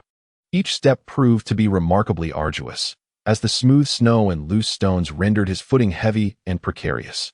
On several occasions, he nearly lost his balance, and had it not been for his timely grasp of nearby tree trunks or shrubs, he would have likely tumbled down the slope. He knew that in this desolate forest, an injury, especially a broken leg, could lead to dire consequences, potentially leaving him to freeze to death here. Fortunately, after considerable effort, he finally reached the barren slope. Sweat drenched his garments, and his breath came in rapid gasps, yet he paid little heed to his fatigue. His gaze swiftly swept the ground, quickly locking onto a target, a small patch covered in blackened, withered leaves, where the sun shone most brightly, melting the snow and revealing the muddy earth beneath, exuding warmth that seemed distinct from the surrounding chill. Without further contemplation, Chen Lu immediately set to work digging. As the soil was gradually unearthed, a peculiar object began to emerge. When the final layer of dirt was removed, Chen Li's eyes widened in astonishment. It was a ginseng root, though modest in size. Careful observation revealed intricate textures on its surface, as if the fine lines whispered tales of the passage of time. He scrutinized every detail of this ginseng, the long, twisting root, the robust and evenly distributed body, and the slender, resilient fibrous roots that almost enveloped the main root. All these characteristics indicated that it was a wild ginseng of at least 20 to 30 years of age. It was said that this half-collapsed mountain was a treasure trove, under which flowed hot springs, keeping the water warm even in the depths of winter. The area where he dug for ginseng was exuding warmth, the soil moist and unfrozen, suggesting the presence of hot spring water beneath. What a splendid find, Chen Lu murmured softly to himself, his heart soaring with joy at the thought that this treasure could fetch him a considerable sum at the state-run store. His hands trembled slightly, both from excitement and the realization of how this newfound wealth could transform his family's life.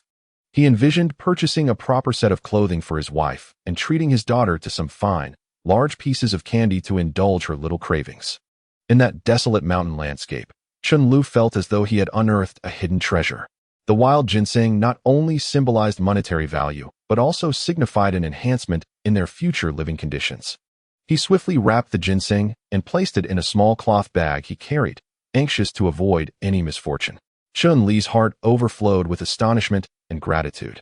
This unexpected discovery not only alleviated his immediate predicament, but also held the potential to transform the lives of him and his family.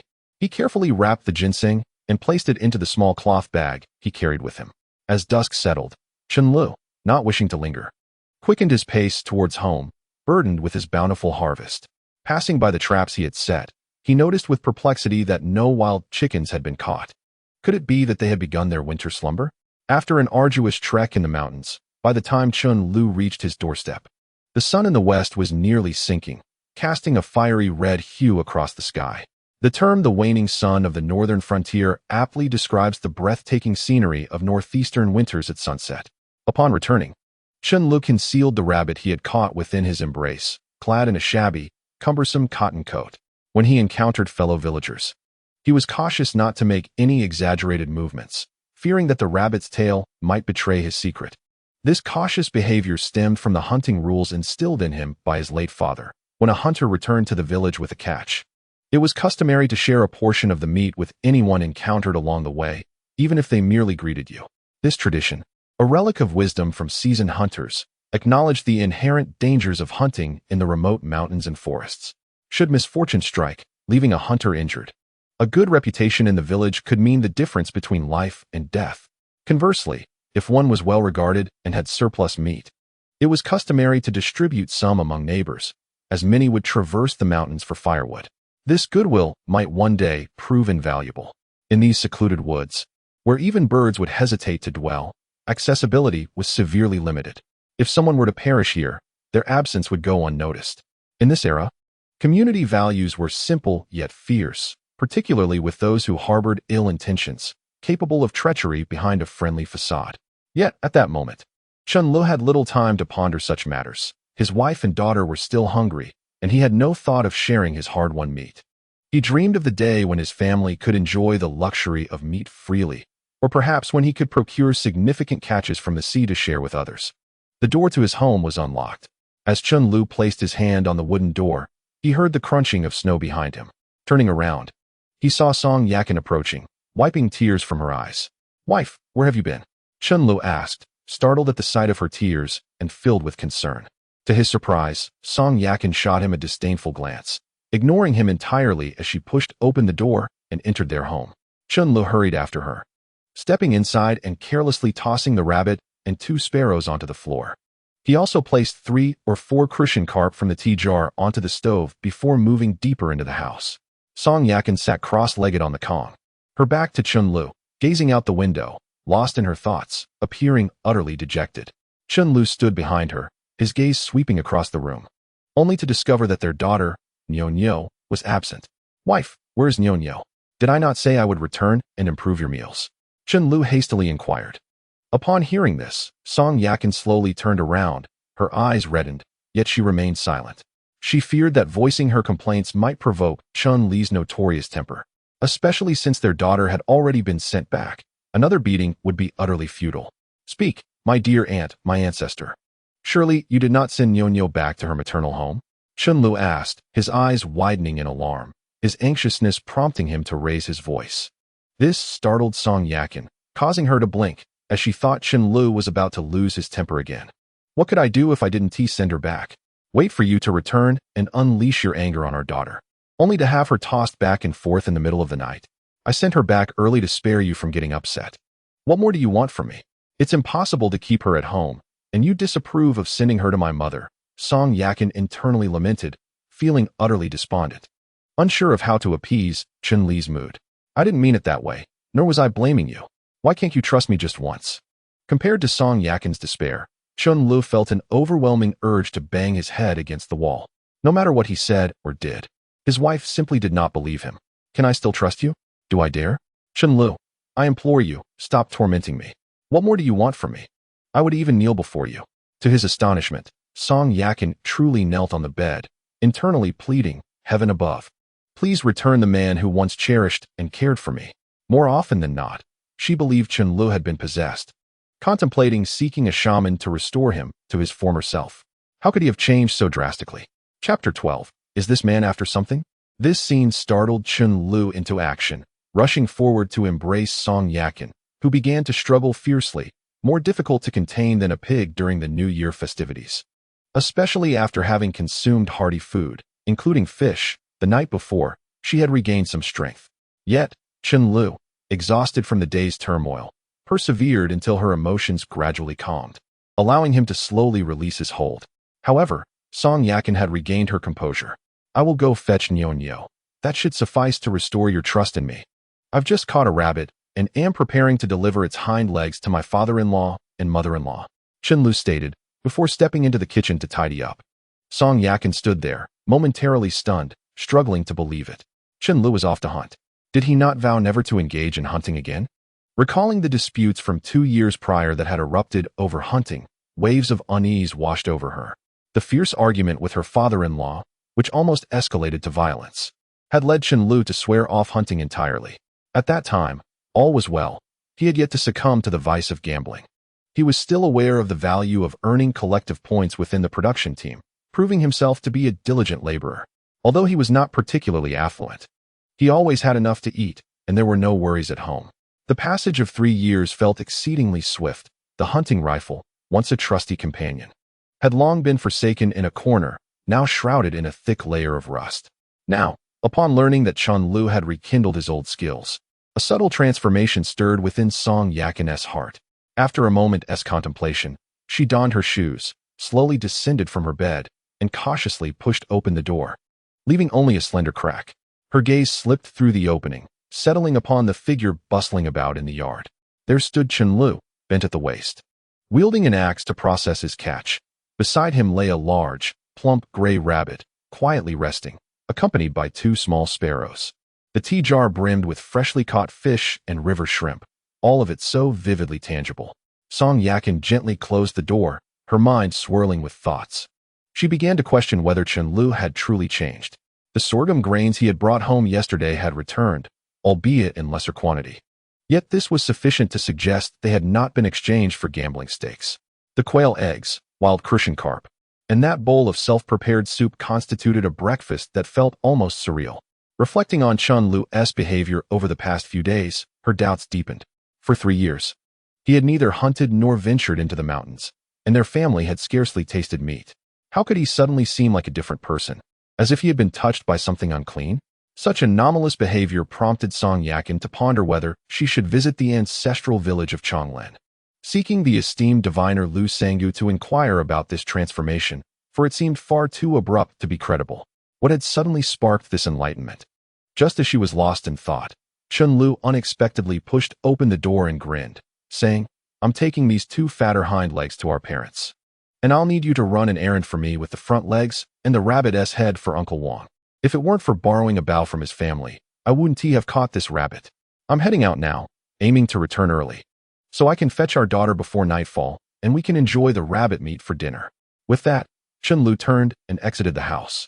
Song Yakin hurriedly climbed onto the bed, peering out the window, and indeed saw Chen Lu heading towards her family's direction. As he disappeared from sight, she noticed Hu Xiujuan merrily approaching her home. Yakin, are you in? Are you still upset with me? Came Hu Xiujuan's voice as she strode into the yard, cradling 2 hefty potatoes in her hands. Song Yakin quickly rose and rushed to the kitchen, realizing that the rabbit prepared in the iron basin could not be hidden in time.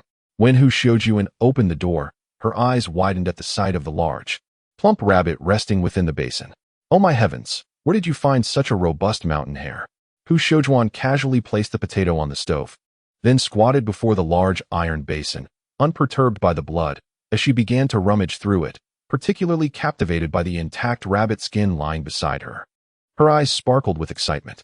Oh my, this piece of skin could easily be fashioned into a lovely pair of gloves, and with a couple more, I could create a charming little vest. She exclaimed, Yakin, why not just give me that rabbit skin? Hu Xiujuan, ever the extrovert, thought to herself that Song Yakin, being rather shy and already having borrowed quite a few potatoes, would find it difficult to refuse at this moment. If you really want it, take it. Song Yakin replied with a nod. Ah, Yakin, how can I express my gratitude? Thank you so much. I won't stand on ceremony then. I'll leave the potatoes here. Hu Xiujuan was overjoyed, knowing that this piece of fur was quite valuable if sold. Without a care for the dirt, she swiftly seized the rabbit skin and tucked it into her bosom. Then, Glancing at the rabbit meat in the basin, she smacked her lips. If this were stewed, it would surely be delicious. Though her family was relatively well off and never truly worried about food, having a meat dish was a rare treat. As it had been over a month since she last enjoyed any meat, having just taken the rabbit skin, it would seem rather brazen to now ask for the meat as well. I'll head back to Yakin's place. If you need potatoes, just come over to my house, she declared, insisting that there be no formality between them. With a cheerful demeanor, Hu Xiujuan waddled her way home, her attitude a stark contrast to the previous day. Meanwhile, on the other side, Chen Lu had already exited the village. Upon encountering a small fork in the road, he turned right. After walking about 7 or 8 miles, he would reach his father-in-law's home in Chilitan. The name Chilitan derived from its distance of 7 miles from the town, and most villages and communes within a 10-mile radius were aptly named. Although dusk was settling in, it was not yet pitch black. Moreover, during winter in northeast China, the moon was large and bright, allowing for visibility even without streetlights. Having walked a little over a mile, Chen Lu contemplated how he might persuade his father-in-law to let him take his daughter back. After all, he had previously caused considerable trouble, even coming to blows with his father-in-law and, in drunken rages, smashing windows and doors at their home. Whenever he ran out of money, he would either threaten his wife, Song Yakin, about retrieving funds, or, if she failed to bring back the money, he would angrily confront her family. On one occasion, he nearly set their thatched house ablaze. Fortunately, the nearby villagers rushed over to extinguish the flames, but this incident left his father-in-law bedridden for 3 days, nearly requiring hospitalization. As a result, Chen Lu, the notorious son-in-law, had gained quite a reputation in Chilitan, causing his in-laws no end of embarrassment. They felt that their greatest regret in life was marrying their daughter to such a scoundrel. Having undergone a rebirth, he has resolved to turn over a new leaf. Yet, no one is aware of his determination, only recalling the deceptive acts of his past. As Chen Lu walked along the path, he pondered how to apologize to his father-in-law later. Passing by a dilapidated wooden bridge, he suddenly halted, wiped his nose, and glanced back. There was no one around. What was that noise just now? Chen Lu scratched his head, convinced he hadn't misheard. The sound had been quite distinct. On this cold, windless night, every little noise could be heard clearly. Just as Chen Lu was about to continue on his way, he caught sight of a fallen bicycle in the grass by the roadside. He hurried over, brushing the bike, feeling an unsettling familiarity. Chapter 13. Holding the leverage over old Sun the blind man. Isn't this the bicycle of Sun, the village accountant? Upon spotting the bike sprawled in the grass, Chen Li's heart stirred. Could it be that old Sun had ventured out for a drink and ended up in a ditch on his way home? In this bitterly cold weather, the risk of freezing to death is high, particularly in the Northeast where such tragedies frequently occur. Most victims are often old drunks who, after imbibing, feel warm and fuzzy, only to stumble into the snow and fall asleep. By the time they are discovered, they are already frozen stiff. Take for instance the man from old Liang the widow's household in the western part of Taiping village, who fell into a ditch last winter after attending a banquet in another village. By the time he was found, he was cold. Yet the pork knuckle he had brought back for his wife was still warm. This incident left old Liang the widow in tears, nearly blinding her with grief. Having discovered this situation, Chen Lu knew he could not turn a blind eye. He began scanning the vicinity, making his way towards the bridge's edge, where the river had already frozen over. He faintly heard sounds emanating from beneath the bridge. Chen Lu crouched down and cautiously approached, momentarily catching sight of 2 shadowy figures engaging in furtive activities. Oh dear, old Sun, be gentle. Look at this dreadful place you've chosen. Coming down to the bridge at night for this sort of thing. Are you trying to freeze me to death? My backside is nearly frozen solid. As a woman's voice rang out, it was followed by hearty laughter. I wanted to go to your warm calm, but I was afraid of being seen. If my husband finds out, he might just chop me up. I brought you a big chicken leg from the banquet tonight, so you can warm it up and enjoy it later, old Sun said, stuffing the oil paper-wrapped chicken leg into the woman's hands. She seized the chicken leg, momentarily silenced. Her complaints forgotten, Chen Lu leaned in closer and quickly covered his eyes. This was madness. In this frigid weather, engaging in such indiscretions outside could lead to dire consequences. To his surprise, old Sun had a heart beneath that unassuming facade, revealing a side unknown to many. He thought of old Sun's hefty wife. Notorious in the village for her formidable nature, she was as fierce as they come. What remains etched in Chun Li's memory is an incident when the pig raised by Sun the Blind leaped through a hoop, only to be met with a resounding slap from that raucous woman. The hefty swine tumbled to the ground, taking a considerable time to regain its footing, and upon closer inspection, its snout was bleeding profusely. If his wife were to discover this debacle, it was certain that Sun the Blind would be left on his knees in supplication. Moreover, the woman's voice struck a familiar chord. After a moment of contemplation, Chun Li's eyes widened in realization. Wasn't this the widow of old Liang? How did she come to be entangled with old Sun the Blind? Chen Lu had no intention of intervening in such trivial matters, yet just as he prepared to turn away, he recalled that old Sun's household possessed 2 firearms. One was a single-barreled shotgun, and the other a .34 caliber rifle. The double-barreled shotgun was remarkably easy to operate and possessed formidable lethality, suitable for hunting roe deer and wild boar alike. Both firearms had been acquired by old Sun through dubious dealings in neighboring villages. Chen Lu had previously contemplated borrowing a firearm from old Sun, given that his own rustic gun was in disrepair, but he dismissed the idea, knowing Sun's miserly nature would render such a request futile. However, having stumbled upon this compromising situation, it felt as though he had seized a significant advantage. As he listened to old Sun's voice rising in alarm from beneath the bridge, the two hastily concluded their business and rushed to don their winter attire. Just as old Sun placed his dogskin hat upon his head and turned, he was startled to see a dark figure by the riverbank.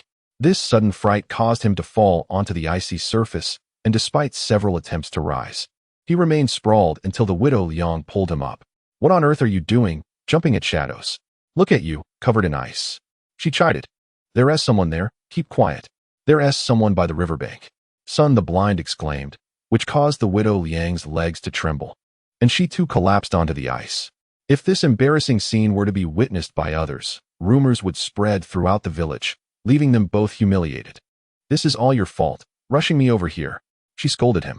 "You need to hurry and chase after them. If this gets out, how will I ever face anyone again?"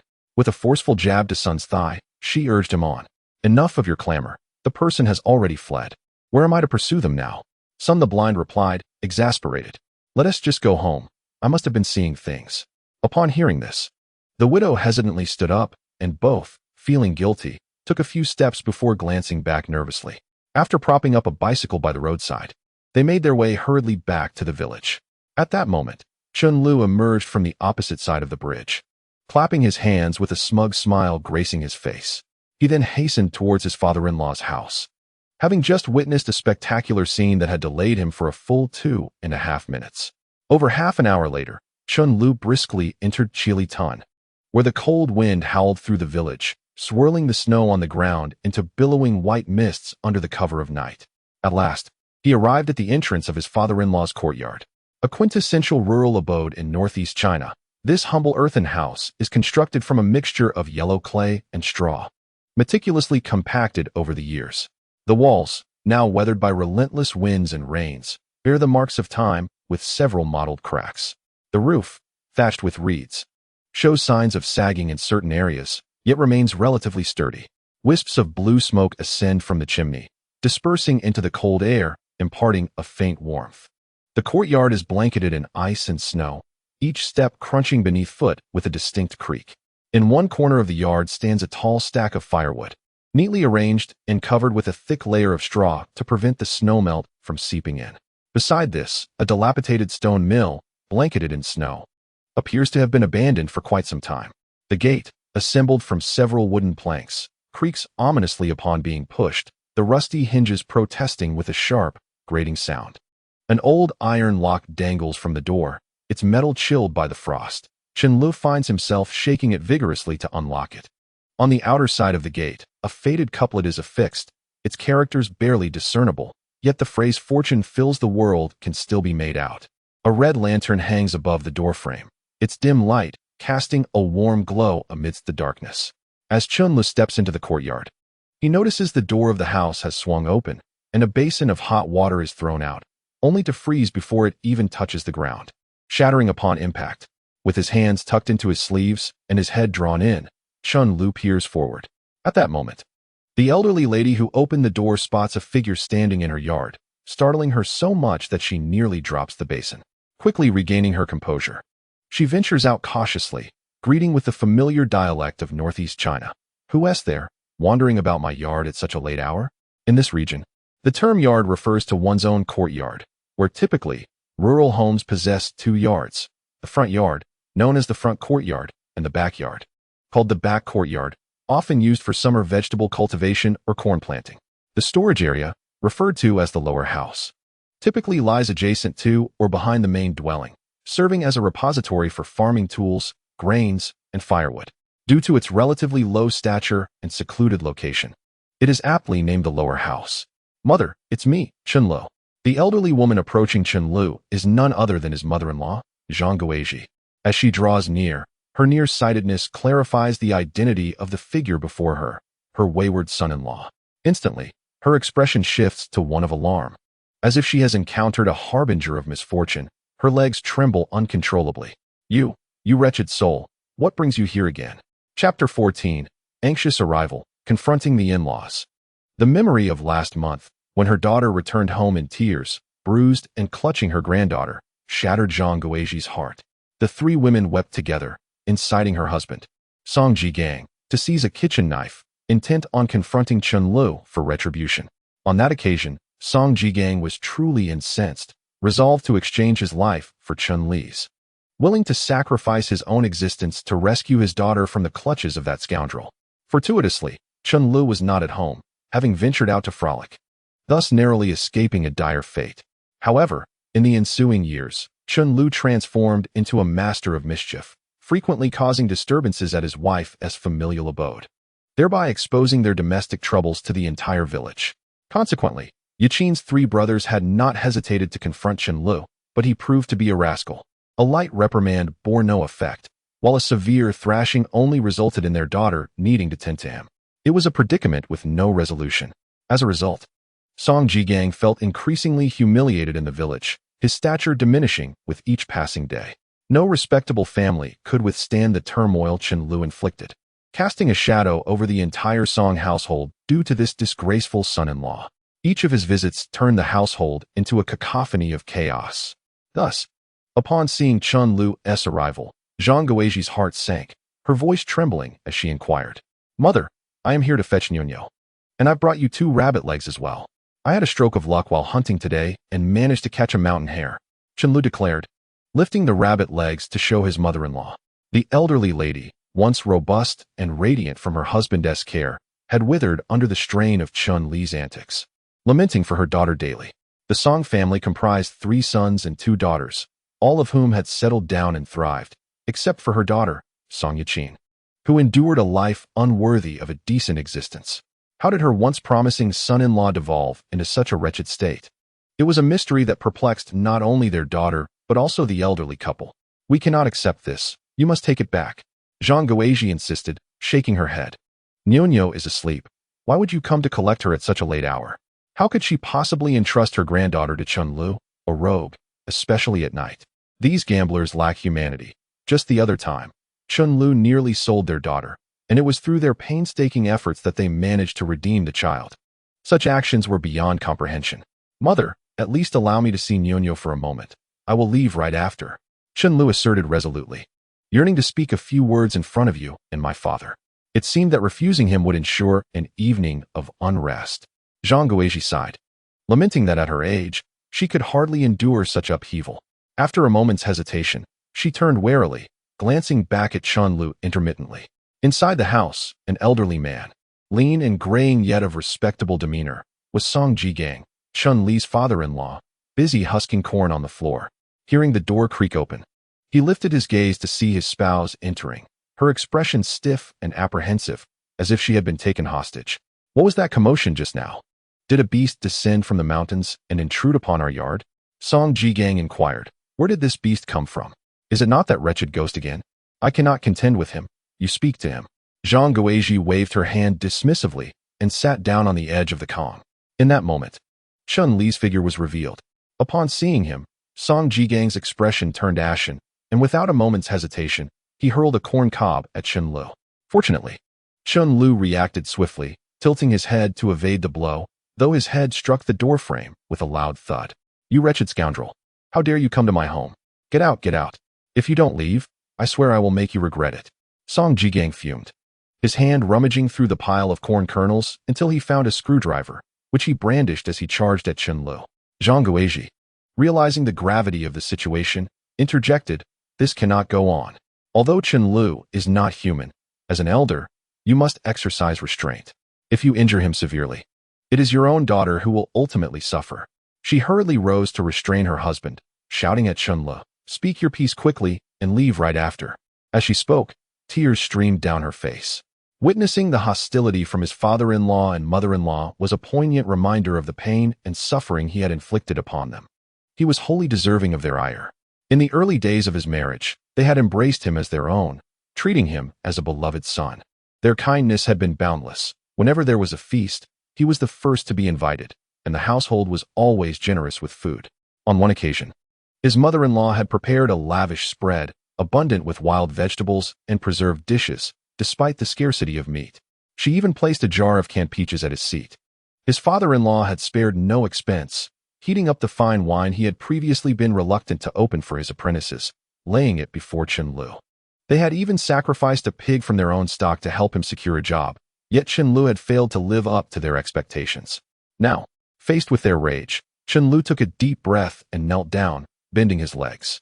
The elderly couple was taken aback by this unexpected gesture. What was this young man planning? "Mom, Dad, I am truly sorry. I have wronged you both, and I have betrayed Yakin. I am not worthy of being called a man, but I have come to my senses. I wish to build a life with Yakin and care for both her and her mother. I implore you to grant me one last chance. I understand that you may not believe my words, but all I ask is for you to observe my actions. I will do everything I can to make amends. I am willing to toil for the rest of my life for them." As he spoke, he bowed deeply before the elderly couple, displaying a sincere and earnest attitude of remorse.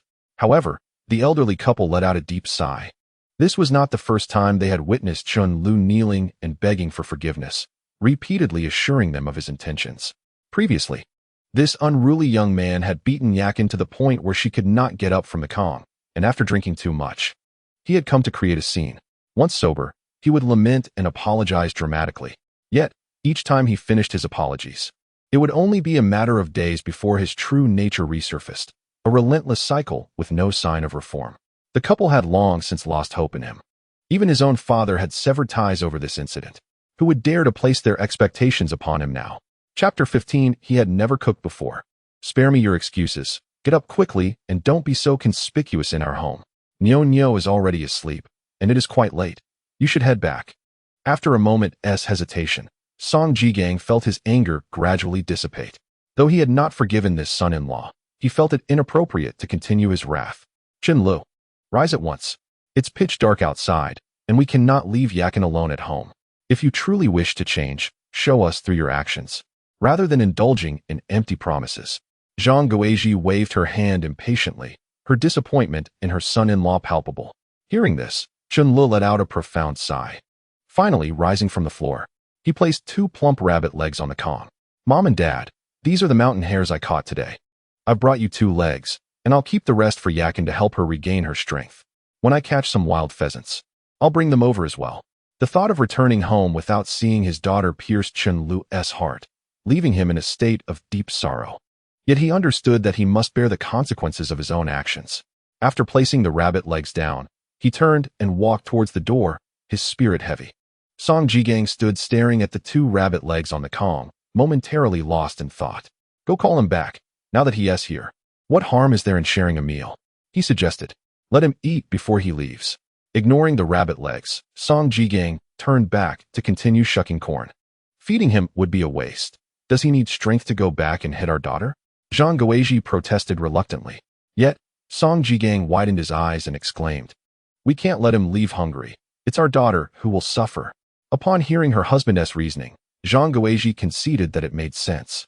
Chen Lu had only thought of himself, leaving his wife and daughter to starve, hardly the behavior of a man. With this realization, Zhang Guizhi hurried outside, only to see Chen Lu leaning against the window of the wing room, grinning like a fool. His daughter, Nyo, lay on the Kong, covered with a small quilt. Her little face flushed in slumber, exuding an irresistible charm. A wave of regret washed over Chen Lu. How could he have ever harmed such a precious little girl? She was his own daughter, deserving of all love and affection. Chen Lu longed to break through the window and be beside his daughter, yearning to touch her cherubic face. What are you staring at? The child is asleep, so stop fidgeting. Come in, have a bite to eat, and then leave. After Zhang Guizhi called out, she turned and entered the house to stoke the fire. Chen Lu, feeling somewhat hesitant, followed her inside, only to catch a glare from his father-in-law, Song Jigang.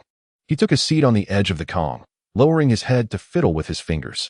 After a few minutes, his mother-in-law, Zhang Guizhi, placed a steaming bowl of sauerkraut on the table, accompanied by 2 cornbread dumplings. Hurry and eat, then head back. After saying this, she took 2 rabbit legs to the kitchen, hanging them on the wall. Chen Lu responded affirmatively and began to eat heartily. The sauerkraut soup from the northeast, paired with the cornbread dumplings, offered a unique flavor that made Chen Lu burp with satisfaction. Song Jigang casually set a large teacup on the table. Chen Lu grinned, cradling the teacup as he drank deeply. As Chen Lu finished, devouring both dumplings and every drop of soup, he announced, I'll head back to my parents now. I imagine Yakin is anxiously waiting at home. He glanced at his father-in-law, who was still husking corn. His father-in-law did not lift his head, merely grunted, prompting Chen Lu to hastily exit toward home. Old man, do you think this lad has truly changed his ways? He has even begun hunting in the mountains and thought to bring us 2 rabbit legs. After Chen Lu left, Zhang Guizhi entered the house. Sitting at the edge of the Kong, her face filled with confusion. What does that signify? His father was a hunter. A few years ago, when Yakin first married him, he was quite industrious, hunting every day. Initially, things were going well, but look at him now. His life seems devoid of hope. Bringing us 2 rabbit legs could mean he is up to no good. We must be cautious. Let us not accept these rabbit legs. We cannot afford that. Last time he brought us a piece of pork belly, he tricked us out of 20 yuan. When we were away, he dared to sell our food supplies. I don't trust him. Song Jigang remarked with a disdainful curl of his lip. Zhang Guizhi, upon hearing this, found it reasonable. They could not return the rabbit legs immediately. They were like a hot potato, too risky to handle. Should I return them tomorrow? Zhang Guizhi was beginning to feel restless. Return what? Let us observe for a couple of days first. We'll hang them up and give them back whenever he asks. We cannot afford to be deceived again. Our food supply is dwindling, so we must be vigilant. As Song Jigang concluded, he lifted a large basin of corn kernels and stepped outside to deliver it to the lower house. Meanwhile, at home, Song Yakin had been anxiously waiting for far too long, peering out the window, only to see no sign of Chen Lu. Growing impatient, she began putting on her old cotton coat and wrapping her headscarf, planning to make a trip back to her family. Her greatest concern was that Chen Lu might cause a disturbance at home. What if he upset her father? That would be a calamity. With her elder brothers absent, their father could hardly withstand Chen Li's antics. If her brothers were present, Chen Lu would think twice before creating a scene. After dressing, Song Yakin prepared to step outside. But as she opened the door, she spotted Chen Lu returning with his head bowed. Where have you been? Why are you back so late? She inquired. I went to pick up our daughter, but my parents wouldn't allow it. Nyo has already fallen asleep, Chen Lu replied as he entered the house, hanging his dogskin hat on the wall. Once inside, Song Yakin felt a surge of anxiety. She stood at the door, ready to flee at the slightest hint of trouble. It was evident that Chen Lu had faced some setbacks at his parents' house, and if he were in a foul mood, he might redirect his frustration towards her. He had done so on numerous occasions. Wife, what are you doing at the door? It's freezing out here, and the Kong has cooled down. Let me stoke the fire. Chen Lu exclaimed. By the way, I noticed the meat is hanging on the wall. Didn't you eat dinner? He removed his tattered cotton coat, tossing it onto the Kong. After a long day of hunting, it was soaked through and stiff from the cold. I didn't eat. I'm not hungry, Song Yakin murmured, lowering her gaze. Just then, her stomach betrayed her, emitting a loud growl. Chen Lu immediately caught the sound. Oh dear. Why didn't you eat? Why wait for me? I had dinner at my parents' house. Hurry and sit on the Kong to warm up. I'll go heat the fire and stew some rabbit meat for you, he said as he headed outside. Song Yakin quickly stepped aside, astonished to see Chen Lu genuinely walking into the kitchen. To her surprise, he noticed the water tank was empty and, without even donning a coat, grabbed a yoke and 2 wooden buckets before heading out. Before long, he returned with 2 buckets of water, filling the tank, and then lit a fire to prepare a meal. He seemed quite adept, boiling water and blanching the chopped rabbit meat to remove the blood. After observing for a moment, Song Yakin shut the door, removed her shoes, and sat at the edge of the Kong. What was going on with him? Had he truly changed? Why was he cooking again? He had never cooked before. A sense of unease crept over her as she rubbed her face, thinking it must be a figment of her imagination, fantasizing that he could reform. Chapter 16. Country delicacies, stir-fried wild rabbit with scallions, making his wife weep with cravings. At that moment, Chen seemed like a different person. He had never cooked and would never venture out for hunting. It was exhausting and dangerous. He hadn't set foot in the mountains in 3 or 4 years. What had transpired over the past few days? While Song Yakin sat lost in thought, Chen Lu was busily preparing a meal in the kitchen, reveling in the joy of cooking for his wife. He even hummed a tune as he chopped the rabbit meat into pieces. After heating oil in the pan, he dashed to the yard and unearthed 2 frozen green onions from the earth. After giving them a good shake, he returned and diced them into fine scallions, which he promptly sprinkled into the pan. Sizzle! The aroma of rich oil mingling with fresh scallions instantly filled the air.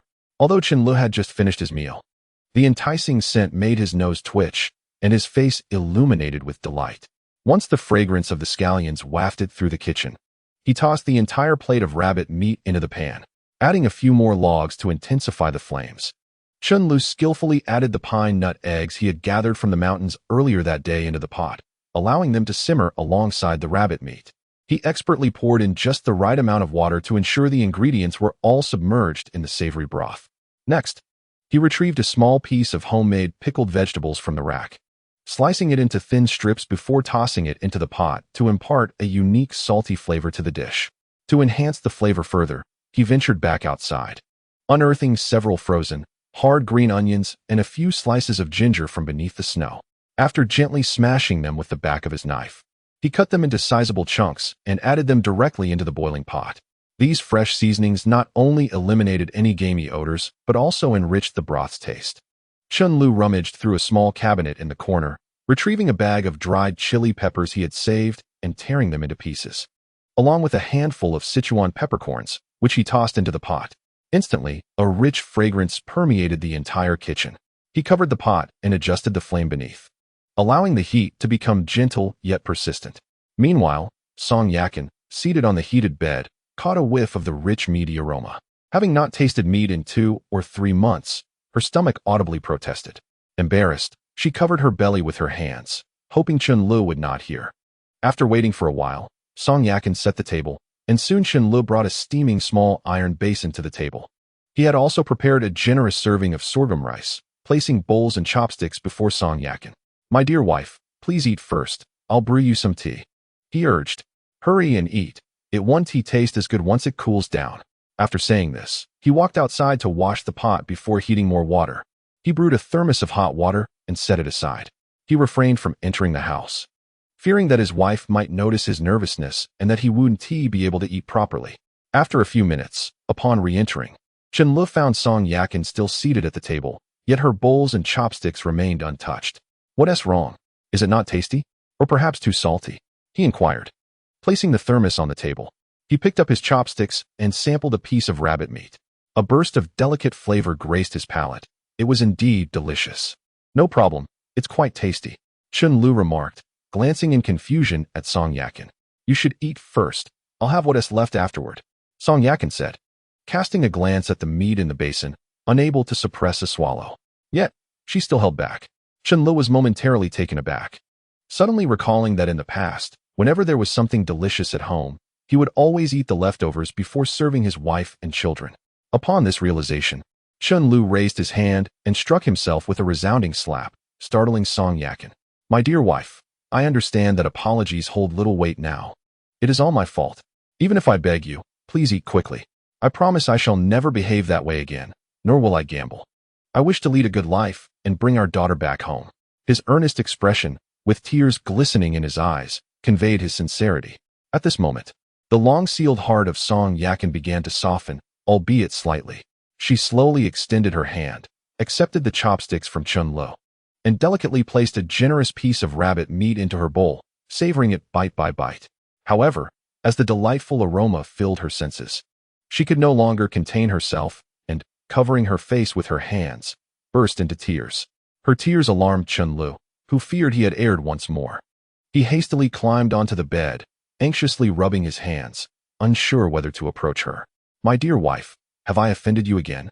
If I misspoke, please tell me, and I shall amend my ways. If you are angry, strike me or scold me, but please, do not torment yourself. He desperately sought to comfort her.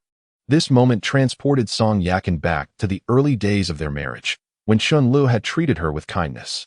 Yet, the memories were overshadowed by the years of neglect. I am fine, truly, she sobbed, her small nose reddened, tears cascading down her cheeks. The sense of injustice she felt had lingered in her heart for 3 or 4 years. She believed she would never again receive her husband's affection, as long as she remained unscathed. Thus, confronted with Chun Li's sudden transformation, she dared not hope, fearing he might revert to his former self at any moment. The flickering hope turned into despair and agonizing torment. Go on, eat more. Today we have rabbit meat, and tomorrow I shall venture into the mountains to catch a large wild chicken for you. Then I will gather some wild mushrooms so we can enjoy a stew of chicken and mushrooms. Chen Lu declared confidently, patting his chest. Song Yakin merely nodded, silent, as she continued to eat slowly. Witnessing his wife finally willing to partake in the meal brought Chen Lu immense satisfaction. This was the true essence of a man's sense of achievement and happiness. He who neglects his wife shall find no fortune, while he who cherishes her shall possess great wealth. He observed as Song Yakin stopped after consuming nearly half of the large bowl of rabbit meat. Though she seemed reluctant to stop, she glanced at Chen Lu with a hint of apprehension. Why are you looking at me? Eat it all. The remaining portions will lose their flavor. Chen Lu smiled broadly. What about you?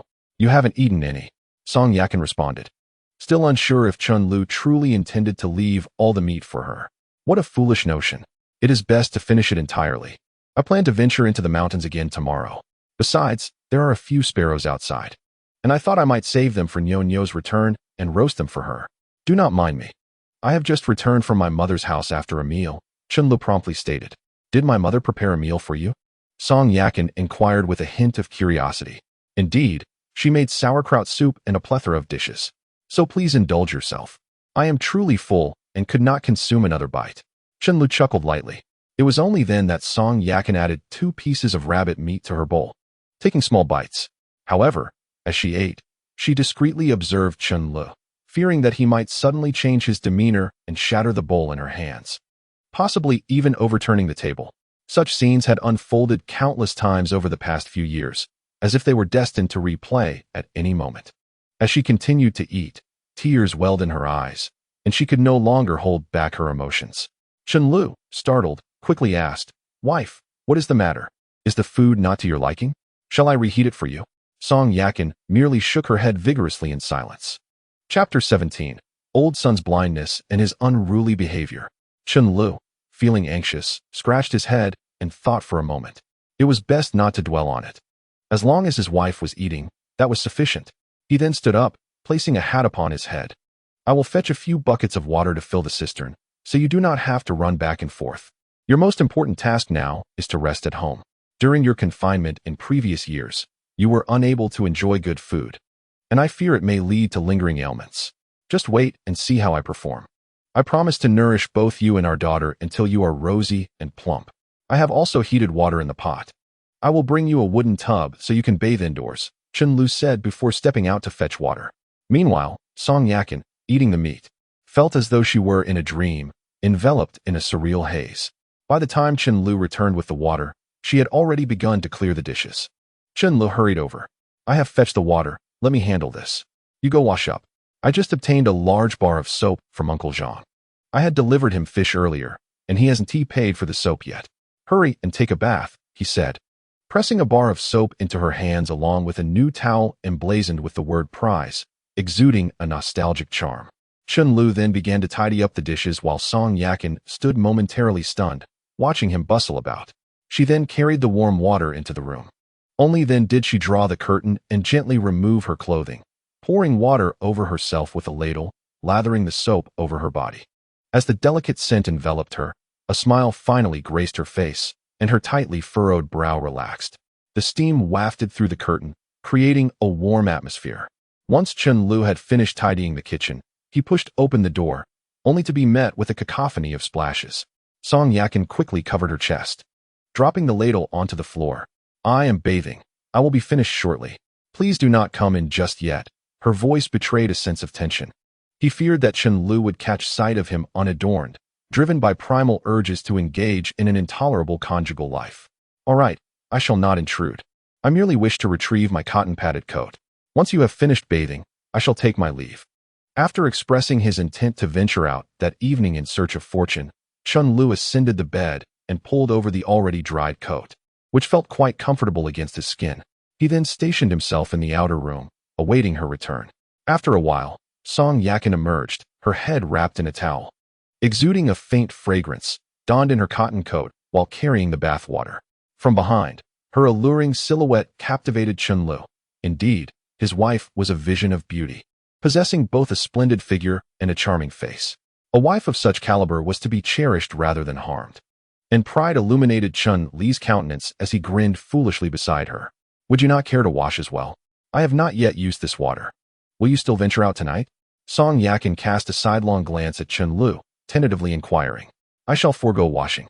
We can bathe together tomorrow morning and then enjoy a restful sleep. It is rather chilly outside tonight. I hope to venture into the mountains for a stroke of luck. I aim to return with a wild pheasant before dawn. By the way, my dear wife, I almost forgot to mention," he said, suddenly approaching her while rummaging through his pocket. Instinctively, Song Yakin clasped her arms across her chest, a flicker of panic crossing her face as she retreated a few steps.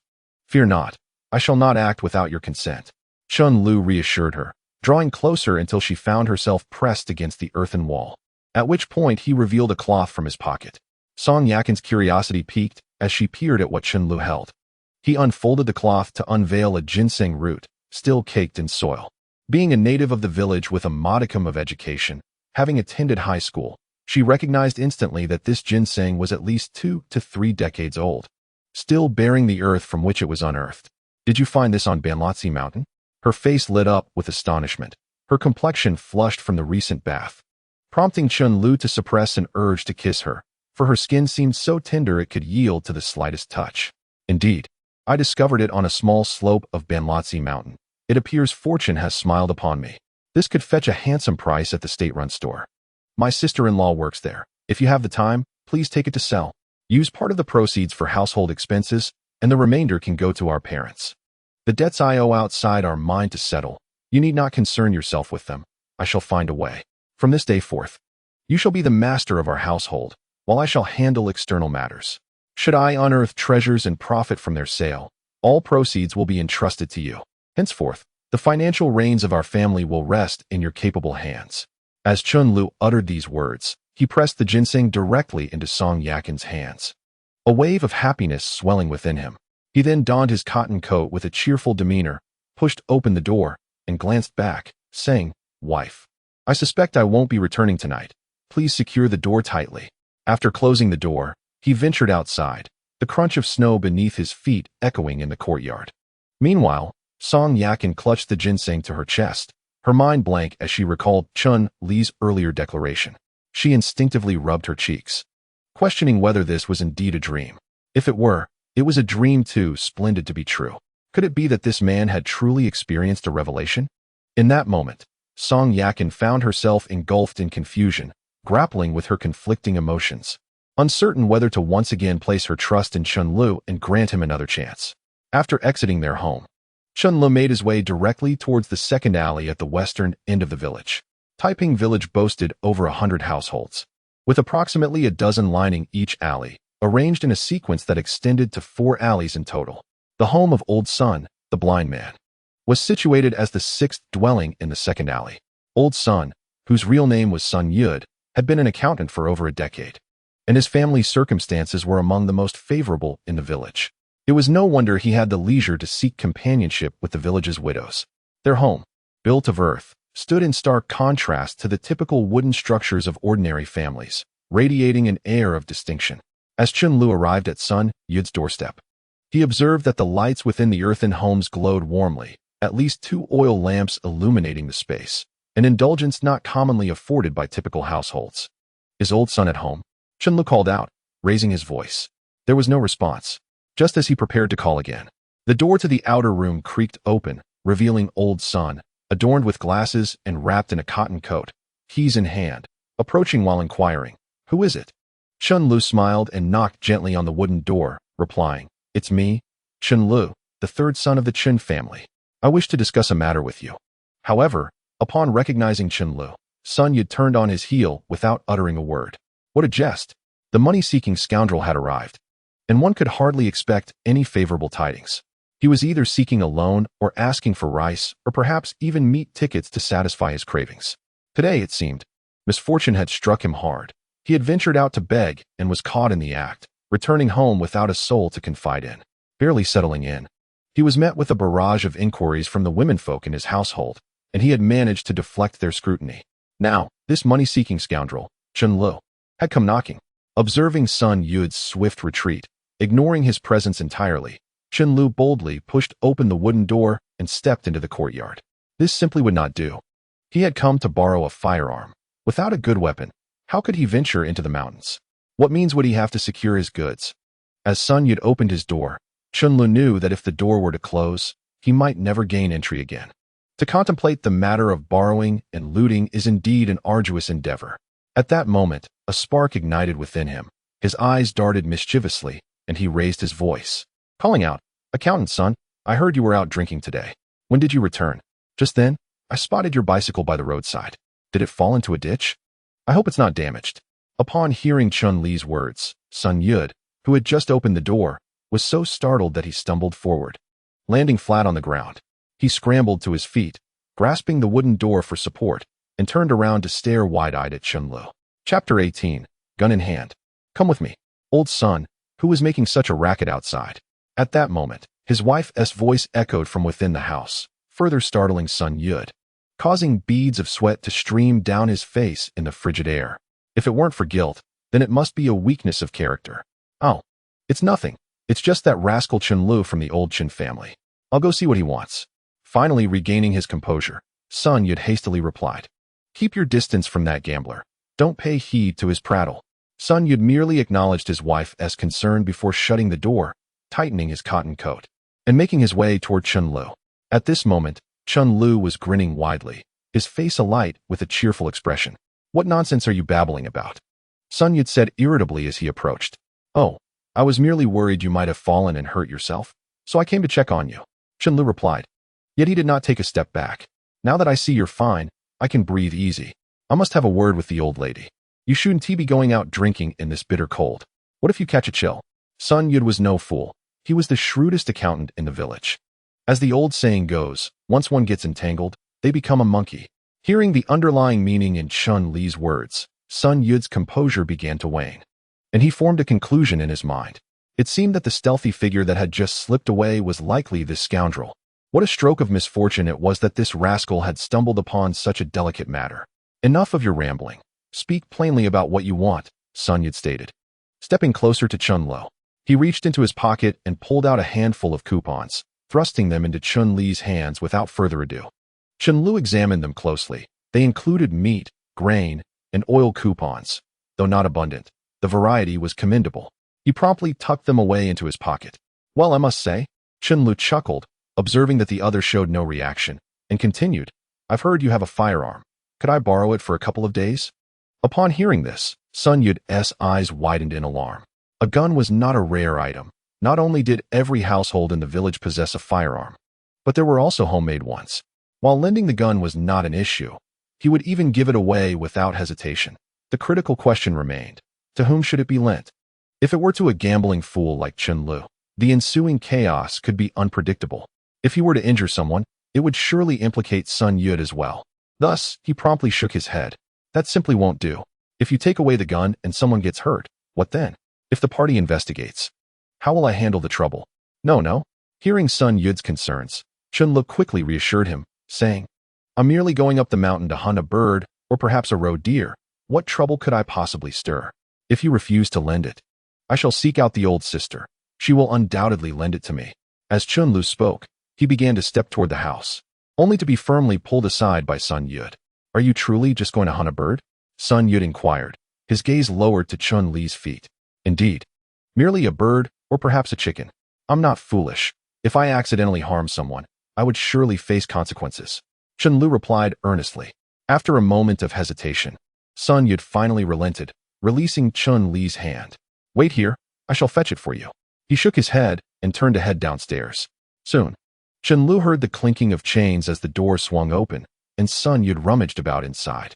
After about 10 minutes, Sun Yud emerged, carrying a large wooden box, which he unceremoniously dropped at Chun Li's feet.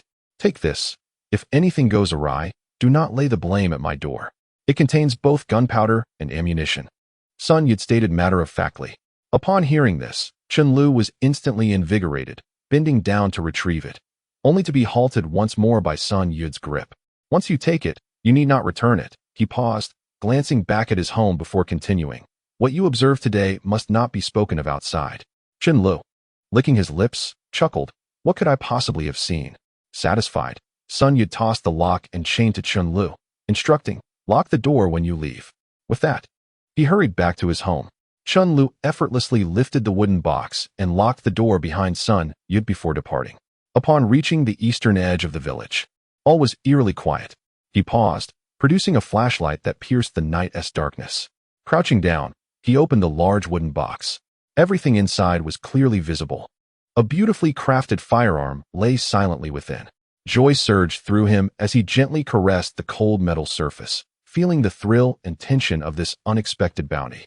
Once he assured himself of safety, he carefully placed the firearm into the cloth bag he had prepared and slung it over his back, setting off toward Halfback Mountain. Tonight, with diligent effort, he hoped to secure a bountiful catch. The snow beneath his feet crunched softly, sending up little flurries that sparkled like silver in the moonlight with each step. He first hurried to the spot where he had previously set traps. But after a thorough inspection, he discovered no game had been ensnared. Though a flicker of disappointment crossed his mind, he quickly regained his enthusiasm. The ice surface gleamed like a mirror, reflecting the sparse starlight. Chen Lu swung the pickaxe he had previously placed there, commencing his ice drilling. After more than half an hour, a vast hole appeared in the ice, nearly engulfing him as well. Fortunately, Chen Lu reacted swiftly, grasping the nearby edge just in time, thus averting a mishap. At that moment, his hands were already numb and reddened from the cold, yet an indomitable passion burned in his eyes. After regaining his breath, he retrieved the prepared wicker basket and the fishing net typically used by Northeasterners, which he had brought along, and one by one, he cast 7 or 8 into the water, securing the ropes firmly to a nearby bush. Having completed these tasks, Chen Lu dusted off his hands, opened the cloth bag he carried, and carefully took out the shotgun, beginning to fill it with gunpowder and pellets by the dim glow of his flashlight. Subsequently, clutching the firearm, he plunged into the forest. Utilizing the foresight conjured in his mind and his past experiences, Chen Lu swiftly pinpointed the trail of a pheasant. In Chapter 19, Night Raid on Halflatsi Mountain, a startling encounter with a wild boar. He moved with grace, minimizing sound as he stealthily approached his target. Given the limited range of the shotgun, Chen Lu needed to close the distance to ensure a hit. He quickly assessed the situation and adopted a flanking strategy, maneuvering to the front of the pheasant to drive it back along its original path, until the bird fell into the trap he had meticulously set. Upon seeing the pheasant ensnared, a triumphant smile spread across Chun Li's face as he swiftly packed the catch into a bag, sealing it tightly before continuing deeper into the woods. More than an hour later, accompanied by 2 crisp gunshots, he successfully captured a pheasant and a rabbit, the echoes of the gunfire lingering in the tranquil forest. Burdened with his bountiful haul, he joyfully made his way back, each step feeling particularly light. His labor through the night had yielded 2 pheasants and a mountain rabbit, a bounty that filled Chun Li's heart with delight. He envisioned the scene upon his return home, where his wife, Song Yakin, would greet these trophies with a beaming smile. He imagined her gradually warming to him, embracing him anew, hoping for a second child, a life so beautiful. However, as he approached the next trap, a massive shadow suddenly loomed into view. At that moment, Chen Lu froze, his heart racing, gripping the shotgun tightly, vigilant against the unknown presence ahead. In the icy expanse, his heartbeat quickened in response to the sight before him. He cautiously crouched in the snow, refraining from making any noise, fearful of startling the shadow. The moonlight cascaded down like silver silk, gradually revealing the outline of the shadow, a wild boar. Though not colossal in size, its robust body and fearsome visage appeared particularly menacing under the moonlight. Its eyes glimmered with caution, and 2 curved tusks protruded from its mouth, seemingly poised to strike at any moment. Through observation, Chen Lu discerned that the wild boar had become ensnared in the trap meant for the pheasant, yet it was evident that it could not be contained for long. The boar struggled to free itself, each twist showcasing its formidable strength. Chen Lu was acutely aware that such traps were merely temporary hindrances for the wild boar, which would soon regain its freedom of movement. A tumult of inner conflict churned within him, to strike or not to strike. Though the powerful weapon in his hands was most effective at close range, approaching the beast meant confronting its deadly tusks. A single miscalculation could result in dire consequences, as those tusks could easily inflict a grievous wound. However, success would yield a rare prize.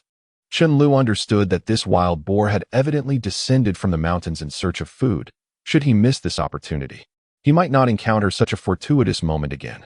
Under the moonlight, the wild boar appeared even more formidable, its thick fur and taut muscles showcasing its strength.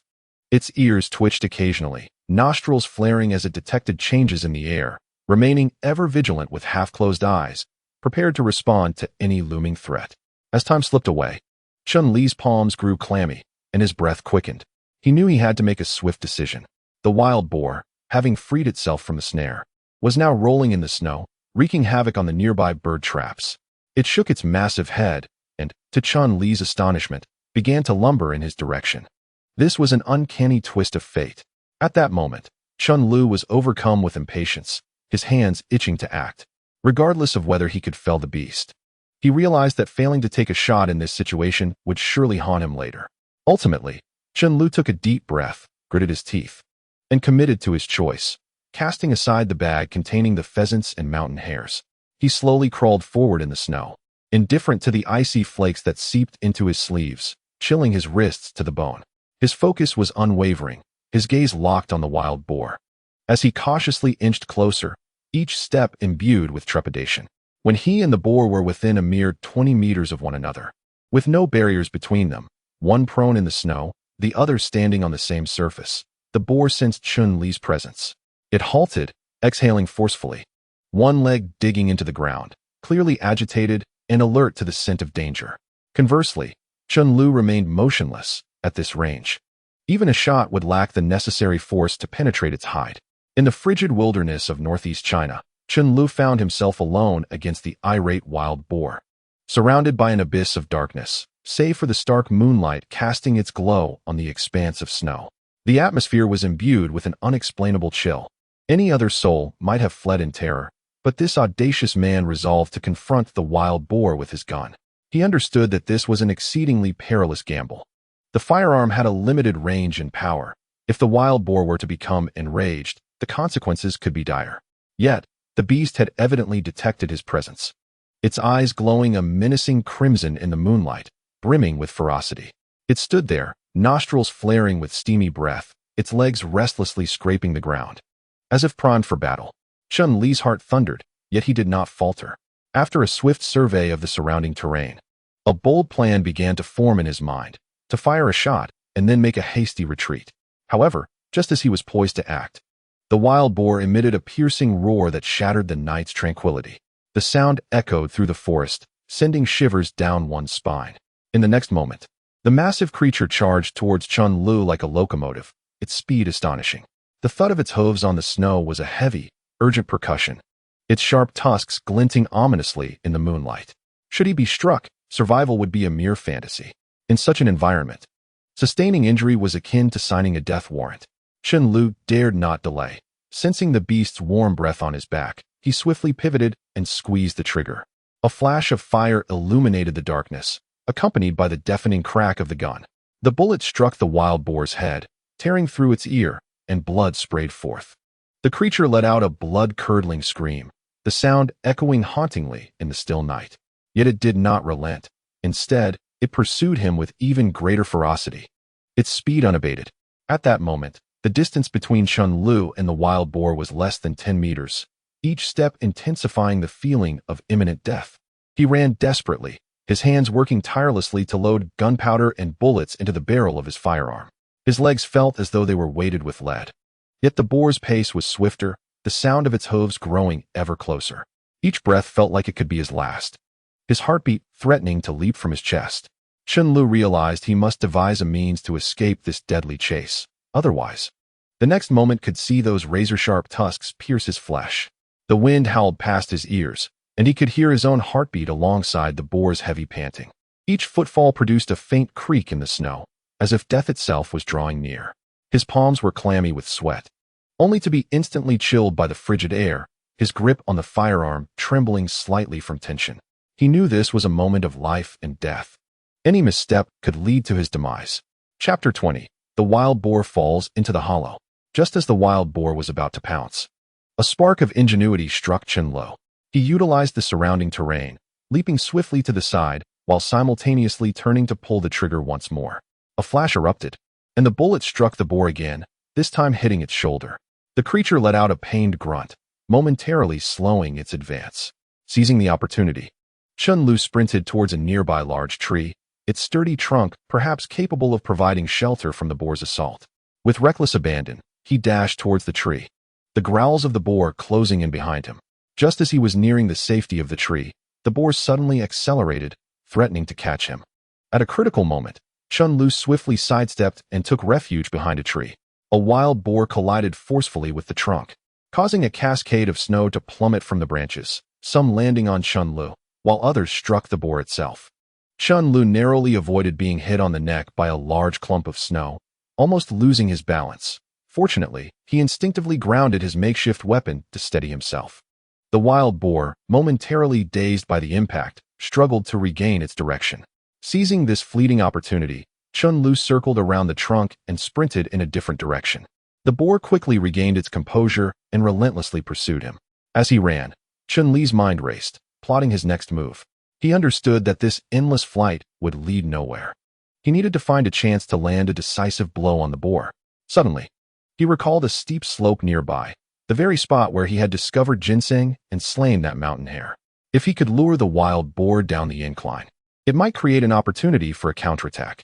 Gritting his teeth, Chen made a crucial decision to deliberately slow his pace, enticing the boar to continue its pursuit. As they approached the steep slope, Chen abruptly accelerated, racing down the incline, even leaping into the air, while the boar charged fiercely towards him. However, as Chen soared, he felt the boar's snout brush against his boots. He grasped a tree that bordered the slope, the same tree he had previously used to ensnare a hare. The boar, unprepared, barreled down the slope after him. Due to its momentum, the boar lost its balance and tumbled several times in the snow before finally coming to a halt. It let out a final, anguished cry, collapsing onto the snowy ground. Yet the wild boar was not dead. It writhed on the ground, unable to escape the small depression it had fallen into, its blood staining the surrounding snow a vivid red. Chen exhaled in relief, collapsing onto the snow, his heart racing. Beads of sweat mingling with the icy snowflakes that soaked his tattered cotton jacket, exposing the cotton within. The exposed fabric felt painfully cold against his skin. After catching his breath for a while, Chen finally rose and peered down from the edge of the slope, illuminating the scene with his flashlight. He observed the boar attempting to escape the hollow, but each attempt resulted in it sliding back down, rolling and colliding repeatedly until it finally lay still. Realizing the boar was now incapacitated, Chen hesitated, unwilling to descend even if he reloaded his gun, as the distance was too great for an effective shot. Weighing his options, he decided against taking such a risk. The boar was injured and would not escape anytime soon. He could not afford to jeopardize his own safety. Gritting his teeth, he hoisted his rifle onto his shoulder and limped back. He carried a bag filled with wild chickens and mountain hares. Returning to the site where he had set his nets, collecting them all. After hauling up 7 or 8 nets, he found his efforts richly rewarded. With over 20 lively crucian carp and a considerable number of river shrimp, Chen finally revealed a smile on his face, yet his heart remained a touch hollow. He felt a sense of loss for not having slain that wild boar. Sighing, he resolved to return home and wait until dawn to reassess the situation. After all, any misfortune could leave his wife a widow. After muttering a few thoughts, he hoisted his spoils from the night and made his way toward the village.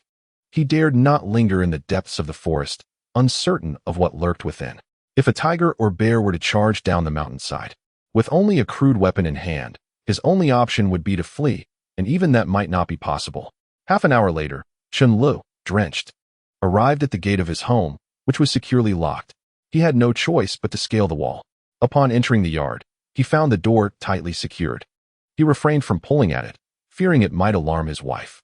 However, he could not remain outside. The bitter cold was well below -35 or 36 degrees. If he stayed out in the damp, he might very well freeze to death. Yet, Chen Lu squatted beneath the eaves of his home, enduring the cold for over an hour, shivering uncontrollably. His teeth chattered, but he bore the discomfort, remembering the transgressions he had committed. Just then, the lights inside the house suddenly illuminated, stirring something within him. However, the cold had rendered his legs numb and his body stiff.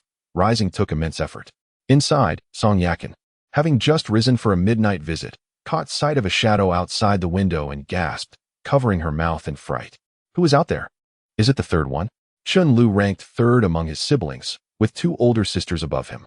So it was customary for Song Yakin to refer to him as the third. In affectionate moments, she often called him by his name or manager. But as their affection waned over time, she reverted to calling him the third. Do not be afraid, it is I. Chun Li's voice trembled, the cold numbing his teeth. His dogskin hat was encrusted with frost, and his pant legs had become stiff as boards. He could barely walk, as any movement sent pain shooting through his legs. Upon hearing Chun Li's voice, Song Yakin realized her husband had returned home in the dead of night. She had always presumed he was not out hunting, for she would have surely stopped him. The night was too perilous. Instead, she suspected he had succumbed to temptation, perhaps selling some game for a wager. Returning after losing everything. This had been the pattern before, returning in the early hours after a night of losses, causing a ruckus. Reluctant to open the door yet too afraid not to, Song Yakin donned her coat, set aside the urinal, and walked towards the outer room. She unlatched the door and gently pushed it open, a gust of frigid air flooding into the warmth of the house. Then Song Yakin turned around and entered the house, sitting on the edge of the Kong with a face full of discontent. Indeed, she had indulged in her fantasies far too much, pondering how wonderful it would be if Chun Lu decided to abandon gambling one day. Just a few days had passed, and as she continued to think, the pent-up frustration within her became unbearable, and tears began to well up in her eyes. Chapter 21. Asleep, with the wife tending to him? However, after waiting for a considerable time, the door remained ajar, and Chun Lu had yet to return.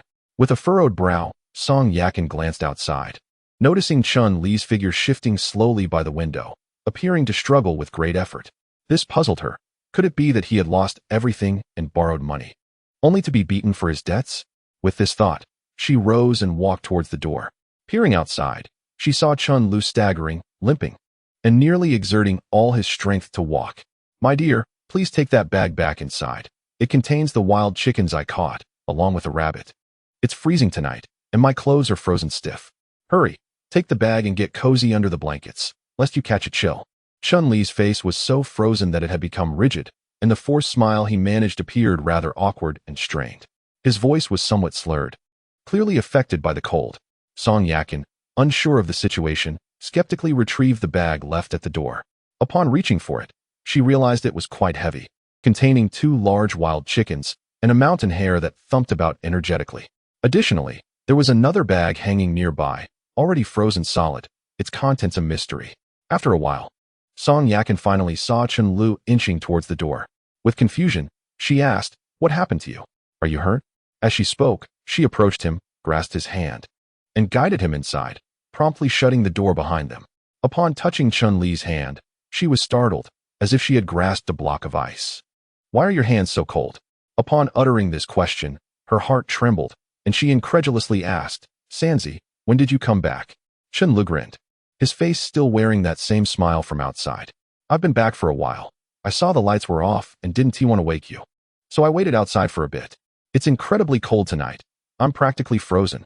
Hearing that Chun Lu had waited outside for quite some time to avoid disturbing her caused a sudden stir in Song Yakin's heart. She almost had to support Chun Lu with both hands as they entered the house, helping him remove his tattered cotton-padded jacket. When she touched his trousers, her expression changed drastically. "Why are your pants so frozen hard? What happened?" She assisted Chun Lu to the edge of the Kong while helping him out of his clothes. And upon removing his trousers, she realized they could stand upright on their own. An inexplicable emotion surged within her, causing her eyes to redden instantly. It turned out that she had wrongfully accused Chun Lu. He truly had gone hunting. After crouching in the wilderness all night, he returned undoubtedly drenched in sweat, his clothes soaked through. Having endured the chill for so long, The mere thought of it made Song Yakin's heart ache, and she found herself covering her eyes, tears streaming down her cheeks. At that moment, Chen Lu lay on the heated bed, feeling warmth gradually spreading throughout his body, his hands tingling. Yet he had finally regained a semblance of strength. Upon raising his head, he noticed Song Yakin sitting cross-legged on the edge of the bed, weeping. "My dear, why are you crying?" "I'm fine," he uttered, but his words only intensified her sobs. "Have you lost your senses? In such frigid weather. Why didn't you knock on the window when you came home? You could have at least woken me up instead of freezing out there. This weather could kill a person." As she spoke, her eyes reddened as she glared at Chen Lu. Her anger was infused with genuine concern, laced with fear. "But you're all right now, aren't you? In the end, you just woke me up. Did I frighten you?" Chen Lu, now more at ease, smiled widely, only to receive a reproachful look from Song Yakin. "What sort of nonsense is that? Is my sleep more important than your freezing out there? You lie down for a while. I'll go make you some ginger soup." Upon saying this, she attempted to rise, but Chen Lu grasped her hand tightly. At the moment of contact, Song Yakin instinctively tried to pull away but found herself held firmly. For a brief instant, she lowered her gaze, unable to meet Chen Li's eyes, muttering, "What are you doing? Stop fooling around. I'm worried you'll get frostbite. I'm just going to make you some ginger soup to warm you up. The sky is about to brighten, and I can start preparing breakfast." However, Chen Lu slowly sat up and pulled her into his embrace. This sudden movement startled Song Yakin, not out of fear, but because she realized Chen Lu had genuinely changed. It had been several days since he had indulged in gambling, and he had ventured out into the dark night to hunt, all to improve their lives. Her only concern now was how long this newfound happiness could last. Chen Lu had transformed once more. "If you smile, just a smile from you. I want to feel cold. My heart will be warm," he said, grinning as he gazed down at his wife in his arms, feeling an immense sense of contentment. "Chen Lu, are you truly not going to indulge in reckless behavior anymore?" Song Yakin asked, still somewhat taken aback, instinctively voicing her thoughts. This had been her greatest worry over the past few days. Upon hearing this, Chen Lu's demeanor shifted to one of seriousness. "Whatever I say now, you may not believe me, but just watch how I act. I assure you, I will no longer engage in foolishness. My sole aim for the rest of my life is to care for you and our daughter." It must be said that Chen Lu's words held considerable impact for Song Yakin. Such tender sentiments nourished her heart, which had long been wounded, and the shadows that had enveloped her began to dissipate gradually. Yet, even now, I find it difficult to let go of my concerns. For deep within my heart lies a lingering apprehension. After all these years, Chen Lu has undergone numerous transformations, oscillating between moments of joy and despair, but ultimately, he remains unable to break free from his vices. Fortunately, this fellow possesses a modicum of self-awareness. Thus, when Song Yakin heard this, she merely nodded gently before rising to her feet. "I shall go boil some water for you. Please wash up," she added. "I will take care of the wild chicken and rabbit you brought back. Just wait here." Without uttering another word, Song Yakin slowly stood up from Chun Li's embrace, tidying her slightly disheveled cotton coat as she made her way to the outer room. Meanwhile, Chen Lu, with a broad grin, removed his shoes and settled onto the heated Kong, savoring the warmth enveloping him. As the saying goes, a warm Kong with wife and children is a life akin to that of a deity. A man toils outside, not merely for his own suffering, but to ensure a better life for his wife and children. Enduring hardship alone signifies a man's lack of capability. Of course, many women fail to appreciate contentment. However, in this modern age, such women are but a minority. More importantly, Chen Li's wife is truly remarkable, with no flaws to be found. After a night of turmoil, Chen Lu felt somewhat fatigued. Had he not been preoccupied with thoughts of the injured wild boar, he might have succumbed to slumber outside. As he nestled into the cozy warmth, he soon drifted into a deep sleep, snoring heartily. Upon awakening, he felt a profound lightness throughout his body. Stretching his hand, he discovered that he had been tucked into bed. Beside him lay a basin of water for washing and a bar of soap, while his clothes had been removed and cleaned, now hanging on a drying line. The scent of soap lingered on his skin, and Chen Lu touched his body and face, relishing the refreshing sensation. It seemed that while he slept, his wife had tenderly attended to him. At that moment, the door swung open, and Song Yakin entered, carrying 2 steaming plates of wild chicken. The previously dried hazelnut mushrooms, now stewed with the chicken, exuded an enticing aroma. Chapter 22. May I discuss something with you? I noticed you were asleep, so I simply wiped you down a bit. Please wash thoroughly before eating. It'll be more enjoyable. Song Yakin remarked before returning to the kitchen, busying herself with her tasks. Chen Lu rose directly, feeling the warmth of the room envelop him. He did not bother to draw the curtains. Instead, he removed his clothing and casually tossed his underwear onto the edge of the Kong. Using a ladle, he poured hot water over his head, unconcerned about splashing it on the floor as he stood in a large wooden basin. "Ah, this feels invigorating," Chen Lu exclaimed, his face alight with a smile as he squatted in the basin, repeatedly washing his body. Just then, Song Yakin walked in and, upon seeing him bathing without clothes, exclaimed, "Oh," and quickly turned her head away, shielding her eyes with her hand. She then placed 2 bowls of steaming sorghum rice on the table. "Why didn't you pull the curtain while bathing?" Song Yakin covered her eyes and walked toward Chen Lu, intending to lift the curtain. However, she lost her balance and stumbled, instinctively extending her hands, and in that instant, the world around her brightened. Chen Lu, quick-witted, stood up and reached out, grasping her shoulder and pulling her toward him. "Ah!" Song Yakin instinctively let out a soft gasp, finding herself nestled in the embrace of her man. Upon lowering her gaze, her cheeks flushed crimson, and she playfully tapped Chun Li's chest. "What are you doing? Hurry and put on some clothes," she chided, her face growing even warmer as she attempted to escape his embrace, only to be pulled back again by him. Feeling the masculine aura that emanated from her man, Song Yakin gradually lifted her head, gazing into his handsome visage. In his youth, Chun Lu sported broad shoulders and a sturdy physique, exuding charm even without attire. Song Yakin vividly recalled that year when Chen Lu arrived at her doorstep, adorned in festive attire, kneeling before her family and proclaiming, "Father, Mother, I have come to take my bride. Rest assured, I shall cherish her for life and ensure she never faces any hardship." At that moment, the warm winter sun illuminated the shadows of the pine trees, casting a radiant glow on Chun Li's face. He stood out in the crowd, effortlessly captivating Song Yakin's heart and eyes with his assertive presence. This memory made Song Yakin's heart race like a rabbit, bewildered by the emotions swirling within her. As Chun Lu drew her closer, breathing in the clean, warm scent that enveloped him, her delicate features were painted with a rosy hue, and the alluring curve of her eyes left Chun Lu utterly enchanted. His wife was truly beautiful. In her heart, Song Yakin mused how wonderful it would be if this moment could last forever. "Wife, why are you so lovely? I must have been virtuous in my past life to have married such a graceful and beautiful woman like you." As Chun Lu spoke, he gently cradled her face, his heartfelt declaration flowing like a gentle river, overwhelming in its sincerity. Song Yakin felt her heart leap, akin to a startled deer, pondering when Chun Li's words had become so sweet. "Stop it, you're making me blush. It's quite embarrassing," she protested playfully. Yet, in the next moment, Chun Li swept her off her feet.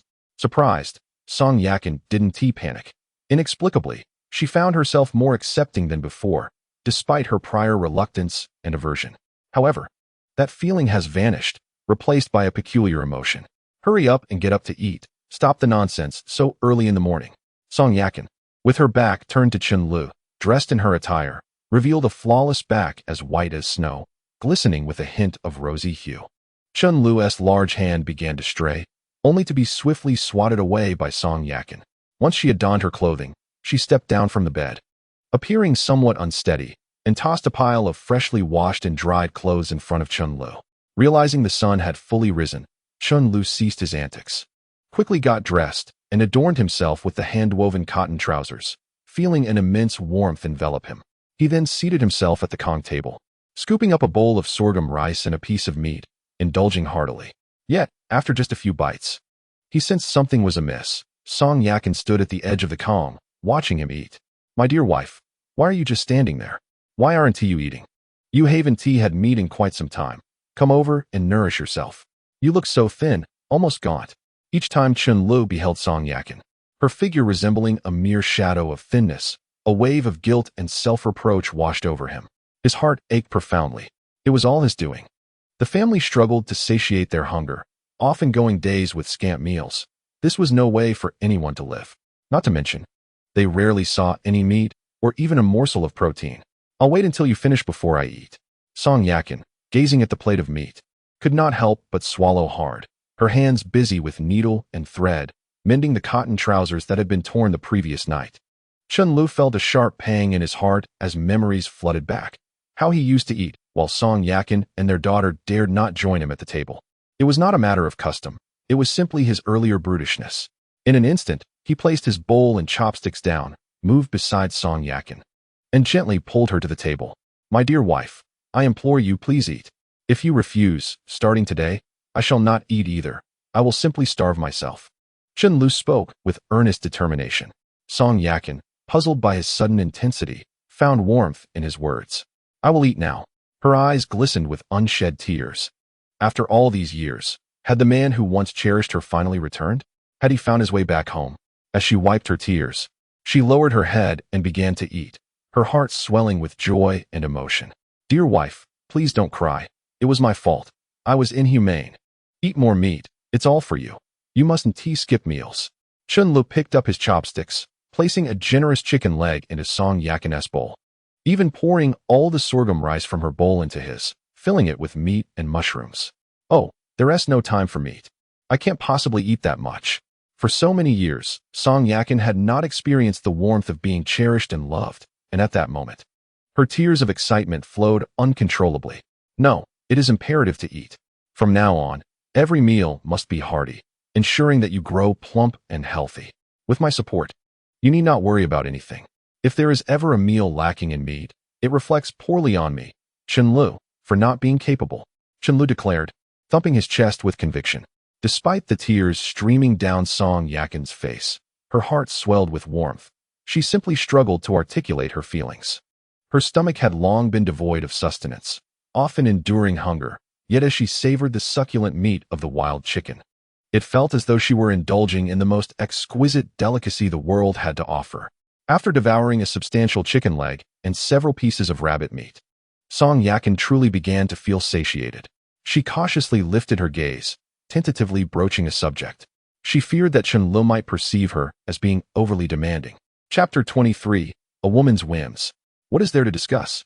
In our home, you hold the reins. Just let me know, and it shall be done, Chen Lu replied nonchalantly, his mouth full of food. Upon hearing this, Song Yakin's eyes sparkled with hope, almost in disbelief. Are you serious? She inquired.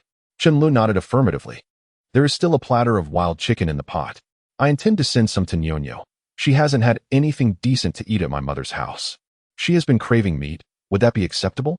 Upon hearing this, Chen Lu set down his bowl, shaking his head in response, his mouth too full of greasy rice and meat to speak. However, when he shook his head, Song Yakin's heart plummeted. Oh, then I shall not send it. We can discuss it later. After all, Nyonyo can still eat her fill there, she thought bitterly, knowing she was enjoying meat while her child was back home consuming coarse rice and steamed buns, lacking even a drop of soup with meat, appearing quite malnourished. At that moment, Chen Lu hurriedly swallowed his food, realizing that his wife had misunderstood him. Desperate to clarify, he forced the morsel down, nearly choking, before gulping down a large mouthful of water to regain his composure. Silly wife, that is not what I meant. You have misunderstood me. There is so much food. Did I not bring back 2 wild chickens and a rabbit last night? There is still a badger at the door. I was concerned you might find it too heavy to carry, so I thought I'd ask someone to take it over. We need not save anything for ourselves. The bag contains a dozen fish and a heap of river shrimp. Let us send it all to your parents. I can always venture into the mountains again. There will always be plenty of meat. Chen Lu reassured her, thumping his chest once more. Realizing her misunderstanding, Song Yakin was taken aback by Chen Li's sudden generosity towards her family. What had changed in him? It felt as if she were trapped in a dream. What are you doing? Song Yakin, regaining her senses, asked as she noticed Chen Lu getting to his feet. Last night, I encountered a wild boar and managed to shoot it. It fell into a ravine and is likely still injured and unable to escape. I'm planning to enlist a couple of people to help retrieve it. Chen Lu smiled broadly as he spoke, and he had already begun wearing his cotton-padded coat. However, upon hearing that Chen Lu had encountered a wild boar the previous night, Song Yakin was taken aback. Was it a male or a female? She inquired instinctively. A male. Chen Lu replied nonchalantly. Upon hearing this, Song Yakin's face drained of color, and she instinctively shuddered. The moment she learned it was a male wild boar, a flicker of panic crossed her mind, quickly overshadowed by a sense of dread. It is well known that male wild boars possess formidable tusks, Had it been a female, the worst that could happen would be being knocked over. Yet, a male wild boar, armed with sharp tusks, poses a grave danger. A single thrust could lead to a gaping wound. Such a beast is wild and fierce, far beyond the capability of a mere human to confront. Nevertheless, upon seeing Chen Lu return unscathed, Song Yakin breathed a sigh of relief, albeit with a glimmer of reproach in her gaze. In that pitch darkness, deep within the mountains, how could he have been so audacious? What if he had been gored by the boar? In such frigid weather, sustaining even a minor injury could result in frostbite or worse. Her admonishment was laced with genuine concern. As Chen Lu spoke, he felt a twinge of regret. Had he known, he would have refrained from mentioning it to spare Song Yakin the anxiety. No worries, I know my limits. Even if I couldn't fight back, I would certainly manage to escape. The wild boar cannot climb trees, and with the woods surrounding me, I could easily scramble up. He reassured her. Rest assured, for you and our daughter, I will ensure my safety. After saying this, he stepped outside, lifted the lid of the pod in the outer room, and grabbed a wild chicken leg, placing it in a bag before tucking it into his coat. He then pushed open the door and left the house. Song Yakin glanced at the table laden with rabbit meat and wild chicken, as if in a dream, before she began to tidy up. Just as Chen Lu departed, the door to the house swung open, and she heard the voice of Hu Xiujuan from the outer room. Wow, what a delightful aroma. I could smell it from the next room. Yakin, are you stewing rabbit meat? Moments later, Hu Xiujuan pushed the door open and entered, her eyes darting mischievously. She noticed Song Yakin holding 2 small iron basins, each brimming with meat. Oh, this isn't just rabbit. There's also wild chicken. Yakin, have you found someone special outside? With your looks, it's no surprise that those gentlemen would be drawn to you. Otherwise, how would you have acquired such a bounty from the mountains? Hu Xiujuan then plopped herself down on the edge of the Kong and began to chatter incessantly. Her heart was tainted, and everything appeared unclean to her. Seeing that Song Yakin's family was now enjoying meat only deepened her discomfort. The first thought that crossed her mind was that Song Yakin could no longer endure her circumstances, while her own family was impoverished to the point of barely having enough to eat. This certainly does not stem from some wild man's bounty. It is merely to satisfy a fleeting craving. That wild man seems quite generous, offering wild rabbits and pheasants as if they were mere trifles. Hu Xiujuan has been thoroughly tempted.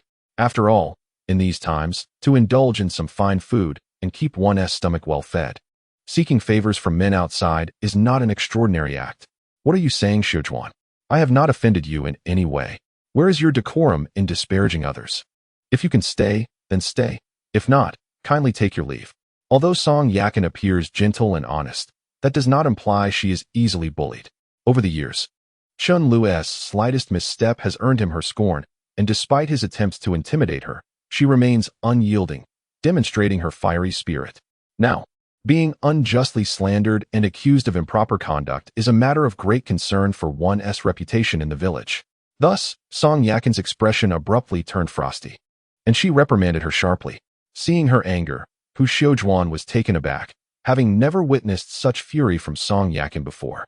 She quickly put on an awkward smile, saying, Yakin, I was merely jesting. Why take it so seriously? We are the best of friends, both having married into this village. We cannot afford to fall out. I was just speaking nonsense. Hu Xiujuan feigned humility, attempting to explain herself. Such jokes are best kept to a minimum with me. Song Yakin shot her a fierce glance before retreating to the kitchen with the 2 plates of meat. Hu Xiujuan then straightened her cotton jacket, regaining her haughty demeanor. When Song Yakin re-entered the room, Hu Xiujuan pulled out a handful of sunflower seeds, nibbling as she spoke. Yakin, it seems your family is now quite prosperous, indulging in wild game. Perhaps it is time to return the sorghum, potatoes, and a piece of pork belly you borrowed from us? Look at you, your mouth is watering. Meanwhile, my family can barely afford a meal.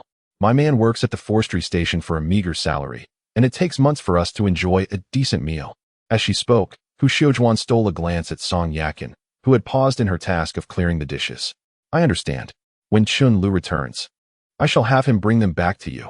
I assure you it will not be forgotten, Song Yakin replied before stepping outside, choosing not to engage further with Hu Xiujuan.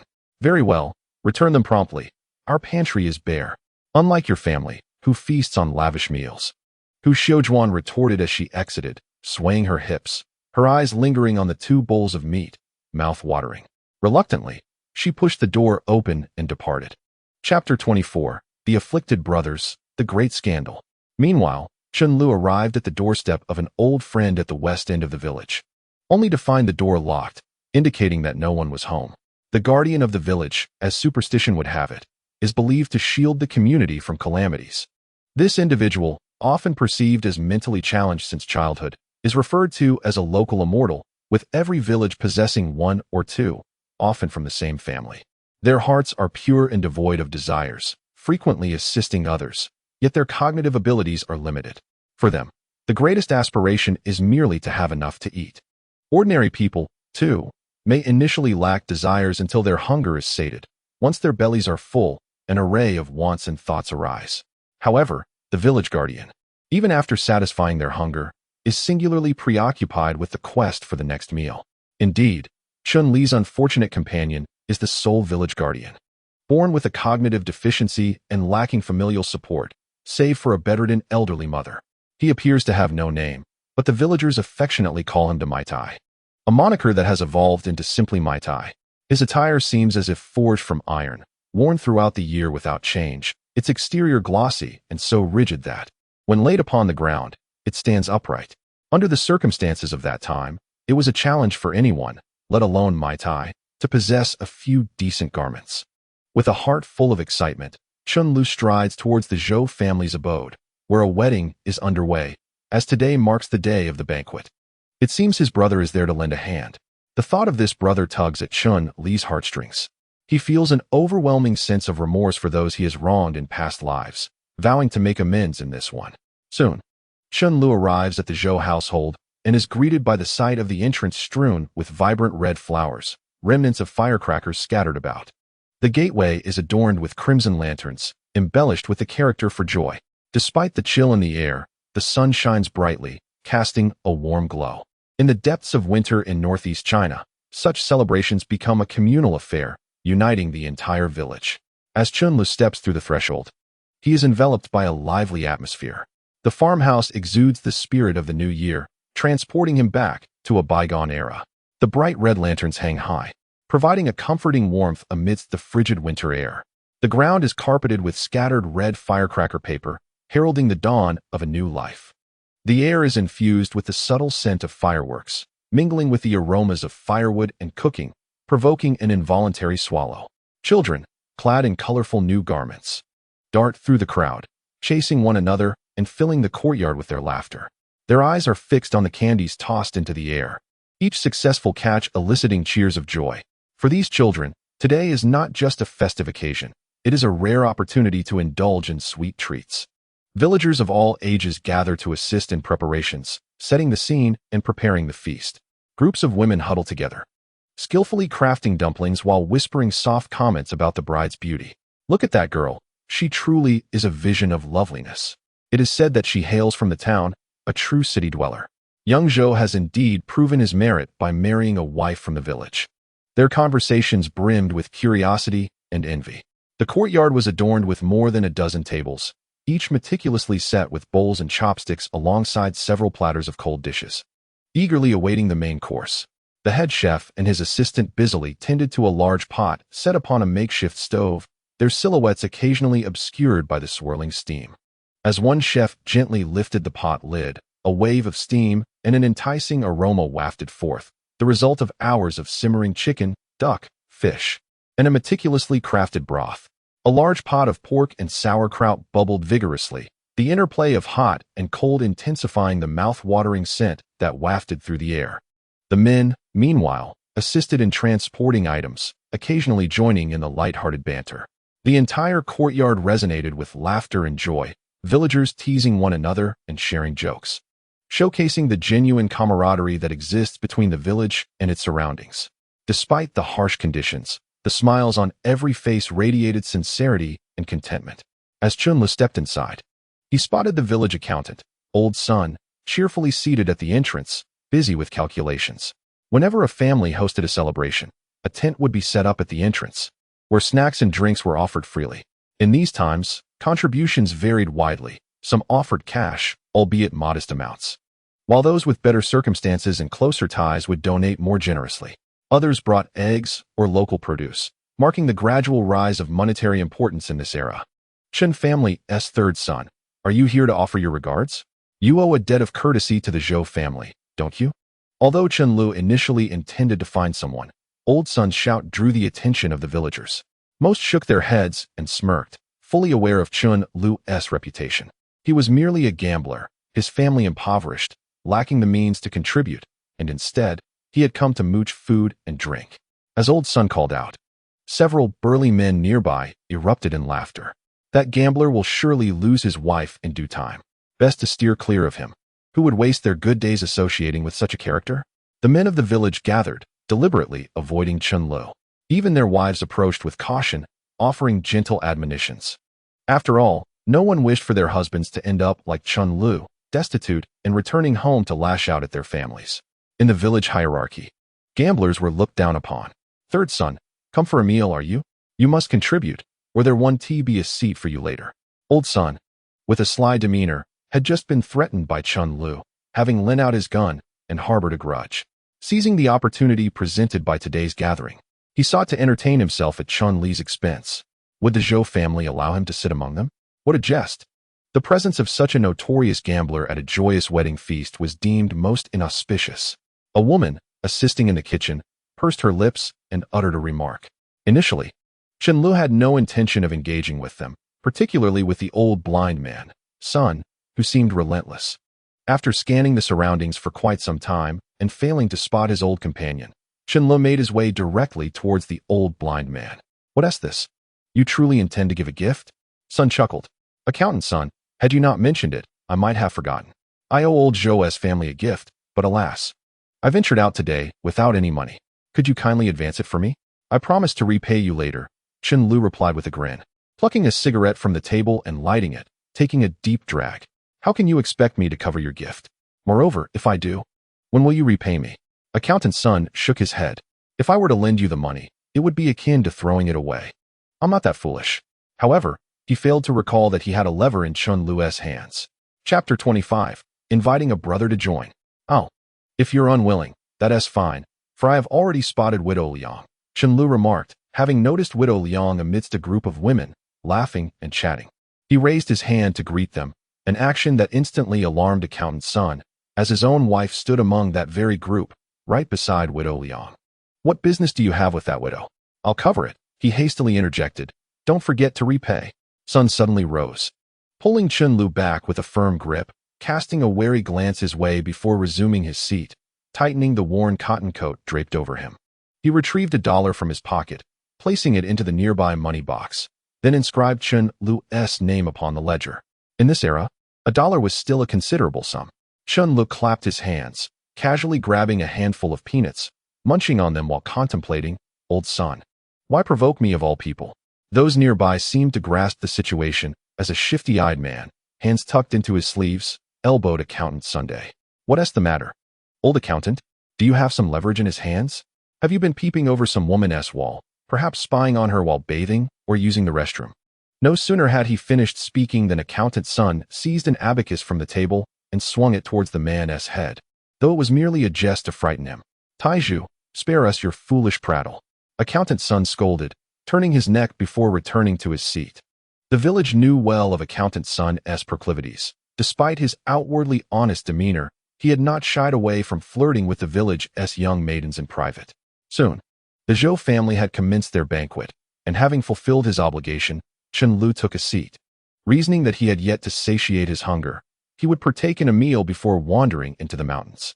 At that moment, he suddenly spotted a large, clumsy figure clad in a tattered woolen cap, diligently chopping wood. While the others had settled down to eat, he scratched his nose, glanced back, grinned foolishly, and returned to his task of splitting wood. The firewood piled high beside him was a testament to the occasion. Not only were they preparing for a celebration, but even the winter's supply for the Zhou family had been split. At that moment, a diminutive elder, Zhou Xianjun, the master of the Zhou household, approached the towering figure of Desha, nudging the wood on the ground with his foot. Observing that the wood was nearly all chopped, he picked up 2 steamed buns from the stove and thrust them into Desha's hands. Enough of this, take these buns and go home, he urged. Zhou Xianjuan's actions garnered the attention of some guests at the feast, yet none dared to voice their thoughts.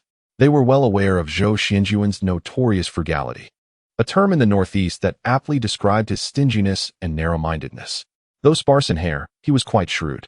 De Sha, grinning widely despite his soot-stained face, held the buns tightly, his white teeth contrasting sharply with his dark complexion.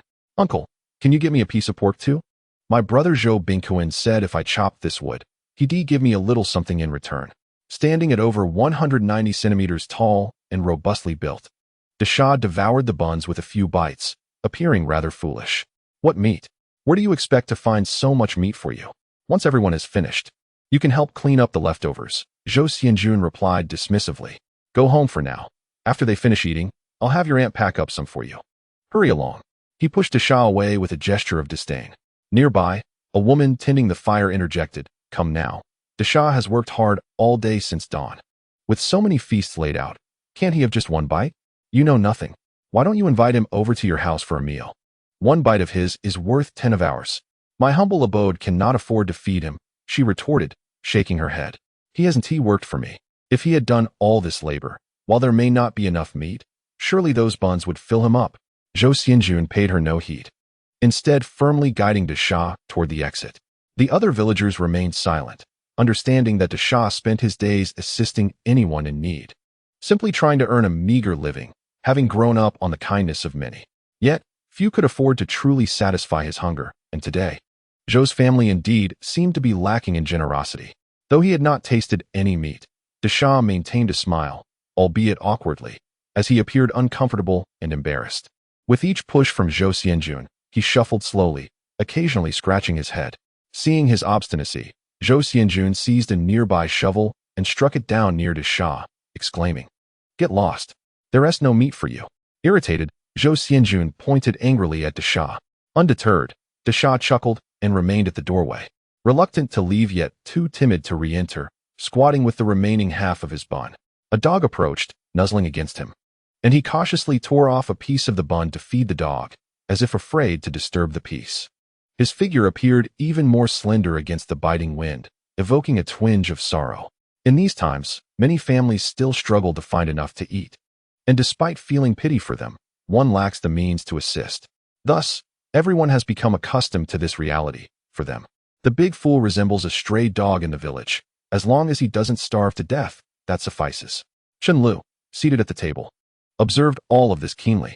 When a small portion of braised chicken was brought to him, he did not hesitate for a moment.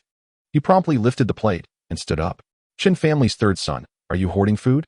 Several women at the table began to shout, their eyes wide and fierce. However, Chen Lu paid no heed to their curses and chatter, striding directly toward the big fool at the entrance. "Brother, what brings you here?" The big fool, squatting on the ground and wiping his nose, beamed at the sight of Chen Lu, his smile pure and unblemished, stirring deep compassion within. Remembering how, in a past life, he was injured while hunting bears, it was this simpleton who had dragged him from the mountain and carried him several miles back home. At this thought, tears welled unbidden in Chun Li's eyes. How could he not repay the life-saving bond forged in the previous life? "Brother, please eat this." Chen Lu offered the chicken, his voice trembling, his throat choked with emotion. The big fool glanced at it, merely dipped his fingers in the greasy morsel, tasted it, then shook his head. Faced with such a large portion, he dared not indulge, having long grown accustomed to a life devoid of pity. Suddenly receiving such kindness, the big fool could not articulate his feelings, simply gazing at Chen Lu with a silly grin, as if imprinting this moment indelibly in his heart. "Come eat at my place. I insist," Chen Lu urged, attempting to pull the big fool toward the dining area. Yet, the big fool shook his head like a rattle, his substantial frame proving difficult for Chen Lu to budge. "Brother, I won't go. You should eat."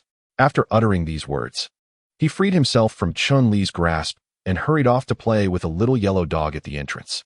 His silhouette appeared particularly lonely in the cold winter. His honest demeanor combined with helplessness and awkwardness deeply resonated with every onlooker. Yet, no one intervened, as they were all aware of how miserly Zhou Xianjun was. Even a celebratory feast for his son seemed quite meager in this era. The table appeared full, yet a single chopstick into the meat dishes revealed their scarcity. Chen Lu took a deep breath and then firmly grasped the big fool, leading him toward his home. This time, the big fool did not resist. His earlier reluctance was not directed at Chen Lu, but rather at the fear of entering old Zhou's house. Chapter 26. Born with Divine Strength. The best partner for archery and hunting. Chen Lu first returned home, only to discover that Yakin was absent. The front door was merely secured with a rope, indicating she must have gone out. Without much contemplation, he placed the packaged chicken directly into the pot, along with the leftover rabbit meat from the morning to warm up. The fire in the stove, filled with burning firewood, grew increasingly fervent, and soon, the kitchen was enveloped in a thick mist. The simpleton stood by, hands tucked into his sleeves, appearing rather shy. He had never entered another's home, nor had he ever been invited, even when he finished helping others. They merely handed him a portion of food to eat in the courtyard. For him, as long as his belly was full and he didn't go hungry, it was the epitome of happiness in this world. Each day, his first thought upon waking was to find a way to satiate his hunger, as the household provisions were reserved for his immobile, ailing mother. Given his hearty appetite, the meager rations at home were insufficient, compelling him to toil in the fields of the village, exchanging labor for sustenance. "Why are you just standing there? Come inside," Chen Lu said, pulling the simpleton into the house before turning back to fetch more firewood. After a few minutes, Chen Lu lifted the lid of the pot, and a wave of steam rushed forth. He then brought both platters of meat into the room, setting them on the table. The simpleton's eyes widened in astonishment, his mouth watering incessantly. In the entire village, no family could afford to eat meat daily. Even the wealthiest village leader's family only managed to have meat every 3 days, which was considered quite fortunate. For an ordinary person, simply desiring a meal of meat was exceedingly difficult, let alone for someone like the village guardian. Throughout the year, he would only receive 1 or 2 meat coupons during the festive season, allowing him to procure a few ounces of pork, just enough for a modest feast on New Year's Day, leaving his palate longing for more and his stomach devoid of richness. Therefore, upon seeing a braised chicken and a platter of rabbit meat, the simpleton felt as though he had glimpsed a heavenly existence. "Stop dawdling. Wash your hands and eat while it's hot," Chen Lu urged lightly. However, the simpleton shook his head. His thoughts were uncomplicated. He believed he should not partake in another's food without having contributed labor, especially not meat. Noticing his hesitation, Chen Lu surmised the simpleton's mindset. "I'm not asking you to eat for free. There's work to be done later. If you work with me, there will be meat at every meal, and plenty of it." Upon hearing these words, the simpleton's eyes sparkled. If there was work to be done, then this meal wouldn't be in vain. He nodded vigorously, akin to a chick pecking at grains, and hurried outside to fetch a ladle of cool water before rushing to wash his hands, anxious not to soil Chen Li's basin. You might call him foolish, but his thoughtfulness was endearing. Chen Lu shook his head, watching his simple brother with a sigh of compassion. Shortly thereafter, the simpleton returned, and under Chen Li's direction, he finally settled on the edge of the Kong, picking up chopsticks and beginning to eat. The moment he placed a piece of meat in his mouth, it seemed to glide effortlessly down his throat, reminiscent of Zhu Beiji's indulgence in ginseng fruit. He savored it with exceptional delight.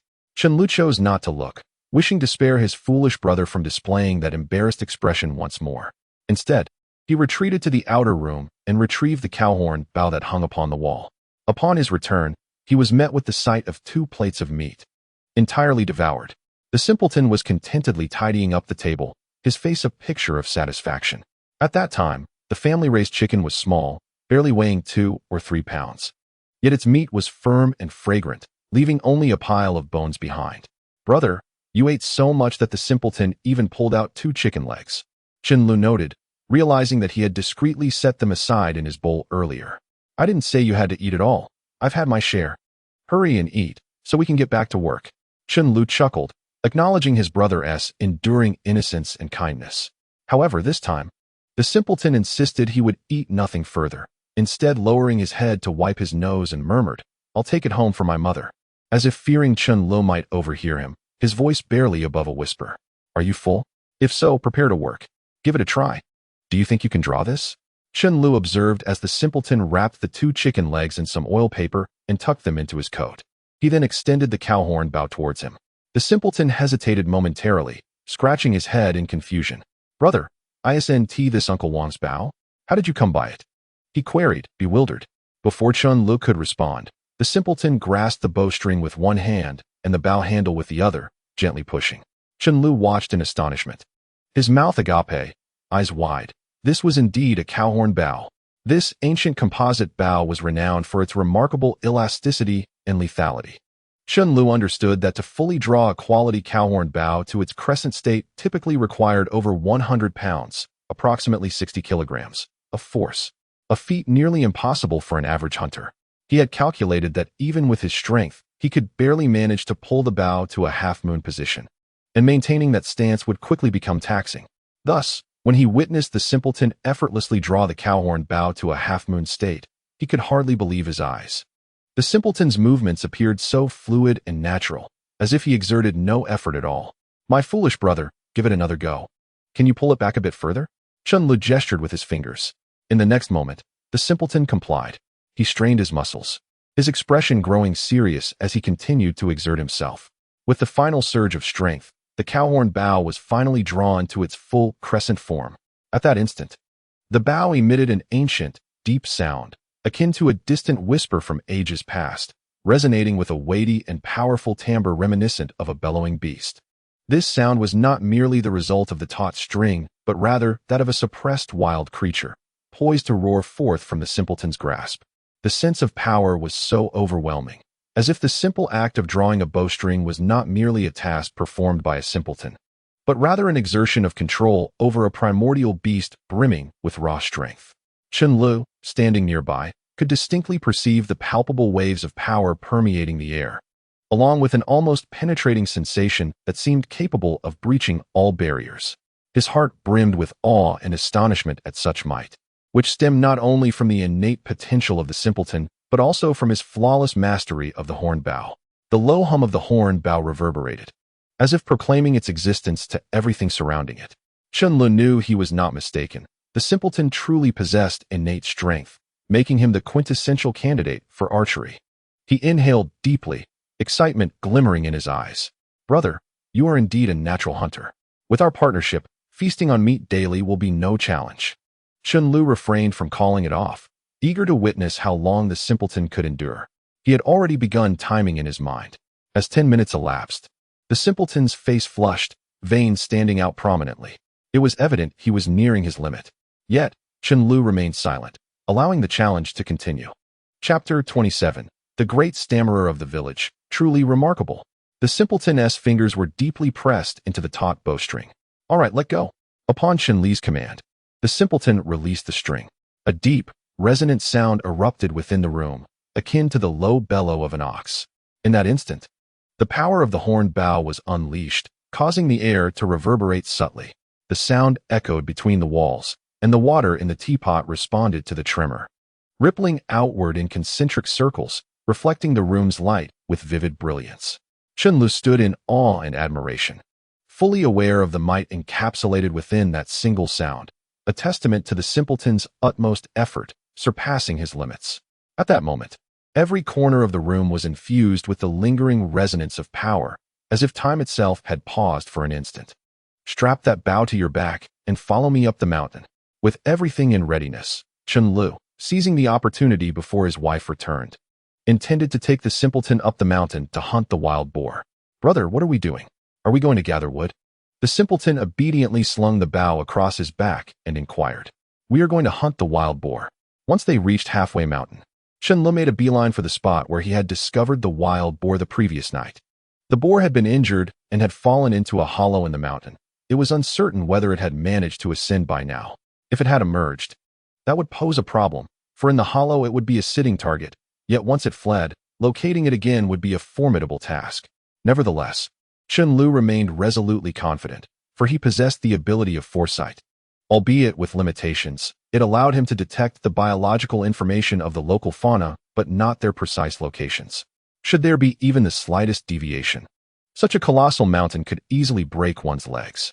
This is not akin to the plants or medicinal herbs that flourish in the mountains, for those do not possess legs to wander freely. Once their location is discovered, they can invariably be found within a radius of 10 meters. However, the living jade creatures are an entirely different matter. Once approached, they either retaliate or flee in terror. As Chen Lu hurried towards the mountain hollow, his heart raced with anxiety, fervently hoping that the wretched wild boar had not ascended the heights, or better yet, had succumbed to injury and perished within the hollow. In that case, he and the simpleton could merely dismember the beast and return with its remains. At this moment, the simpleton trailed behind, pulling a wooden sled, his nose reddened by the cold, yet his face bore an unyielding grin. 2 full platters of meat were far richer than his usual fare during the new year. With his belly now full, he felt invigorated, convinced he could haul all the timber from the mountain without difficulty. When Chen Lu reached the earthen slope from the previous night and peered down, he was struck dumb, his heart sinking.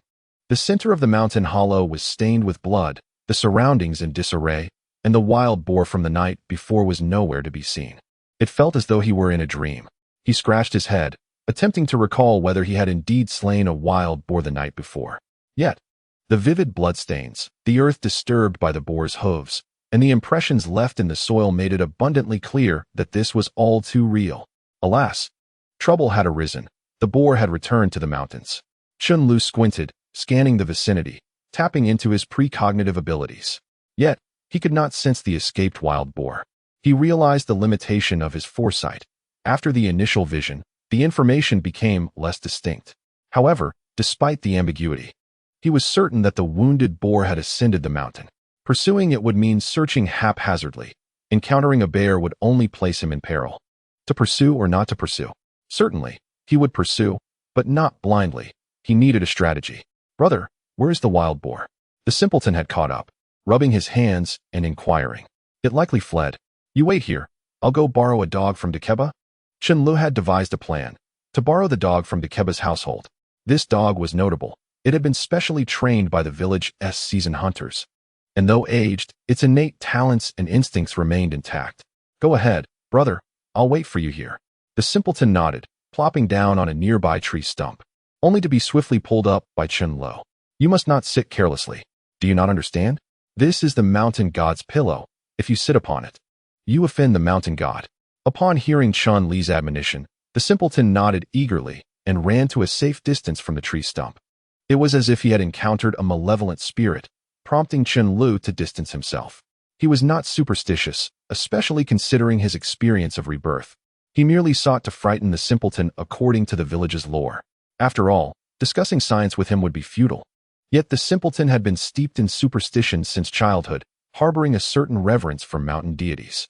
In truth, amidst the deep mountains and dense forests of northeast China, one should indeed refrain from sitting on tree stumps.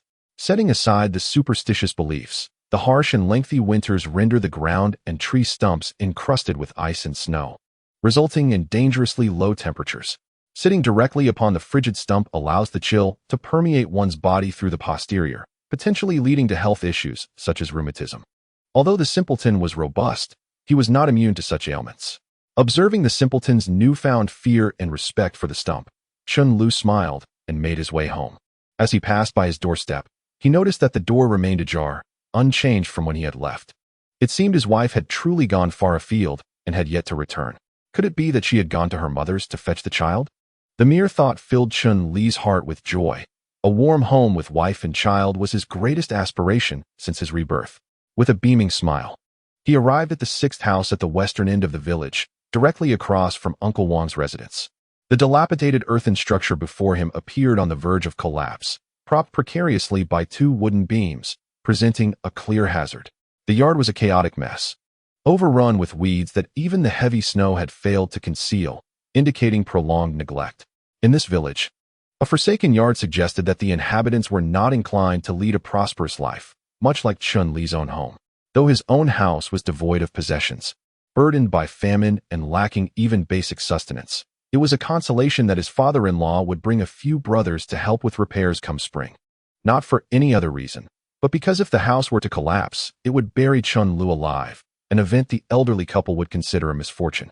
However, residing within that house was their daughter, Song Yakin, and they could not allow her to suffer alongside this well, hence their annual assistance with repairs. As for the yard, it was meticulously maintained by Song Yakin, capable of yielding flowers and vibrant vegetables in the summer that surpassed those of any other household. Yet, despite these efforts, Chen Lu remained discontented, burdened by insurmountable debts and often retreating from home, leaving the garden vulnerable to theft, returning to find nothing but barren soil. The seemingly abandoned dwelling before him belonged to the renowned barefoot doctor of the village, Li Baoku. His son, Li Fugui, was a childhood companion of Chen Lu and the simpleton, having grown up together in carefree innocence. Having lost his mother at a young age, Li Baoku became a mere errand runner, and with no guidance, Li Fugui adopted the stammering mannerisms of a neighboring village, embedding this unfortunate habit into his character over the past decade. It seemed unlikely he would ever change. Chapter 28. The Barefoot Doctor, Li Baoku. The old stutterer from the neighboring village has passed away, leaving only the young stutterer behind. This nickname seems to act like a curse, perpetually passed down. If it is absent in this village, it is surely present in the next.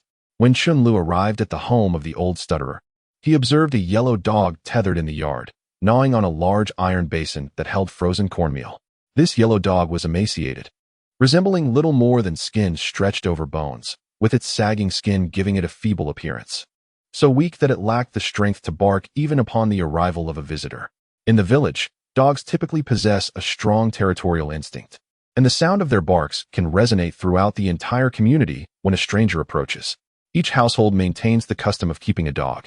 Yet the dog belonging to the old stutterer was notably more spirited and had been specifically trained as a hunting dog.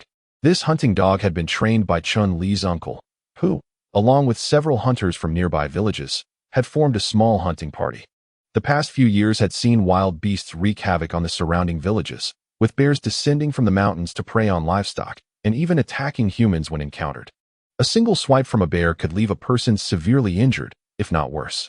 There were even instances where famished tigers descended from the mountains, entering yards in search of food. If they failed to catch poultry, they would turn their attention to the guard dogs.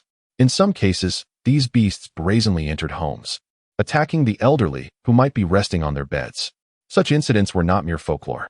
Chen Lu had heard tales of a farmer from the neighboring village who returned home after a long day's work only to discover that his elderly mother was missing, with only a few chunks of flesh and entrails scattered across the floor. Following the blood trail, he found the tiger feasting on her remains. Thus, the village took the role of hunters very seriously, aiming to mitigate the dangers and threats posed by these wild animals. The hunting dog from the old stutterer's home was initially given to a family after Chun Li's uncle ceased hunting, and after changing hands several times, it eventually ended up in the care of the old stutterer. Chen Lu pushed open the gate and called out, "Fugui, is Fugui home?" His voice caught the attention of the large yellow dog, which, upon seeing Chen Lu, emitted a low growl, baring its teeth in a display of aggression. Its gaunt form and dull coat made every bone beneath its skin visible. A pang of anxiety gripped Chen Li's heart. This hunting dog had once been a magnificent creature in his memories. Every visit to his uncle's house left a lasting impression, as the yellow dog had feasted luxuriously after hunts, always receiving the first piece of meat according to tradition. After all, this dog had risked its life in battles against bears and wild boars, with each hunt being a perilous endeavor. However, as his uncle ceased hunting, the dog passed through several owners before landing in the hands of the old stutterer. In such a destitute household, where two elderly bachelors struggled to feed themselves, the care of a hunting dog became an impossible task.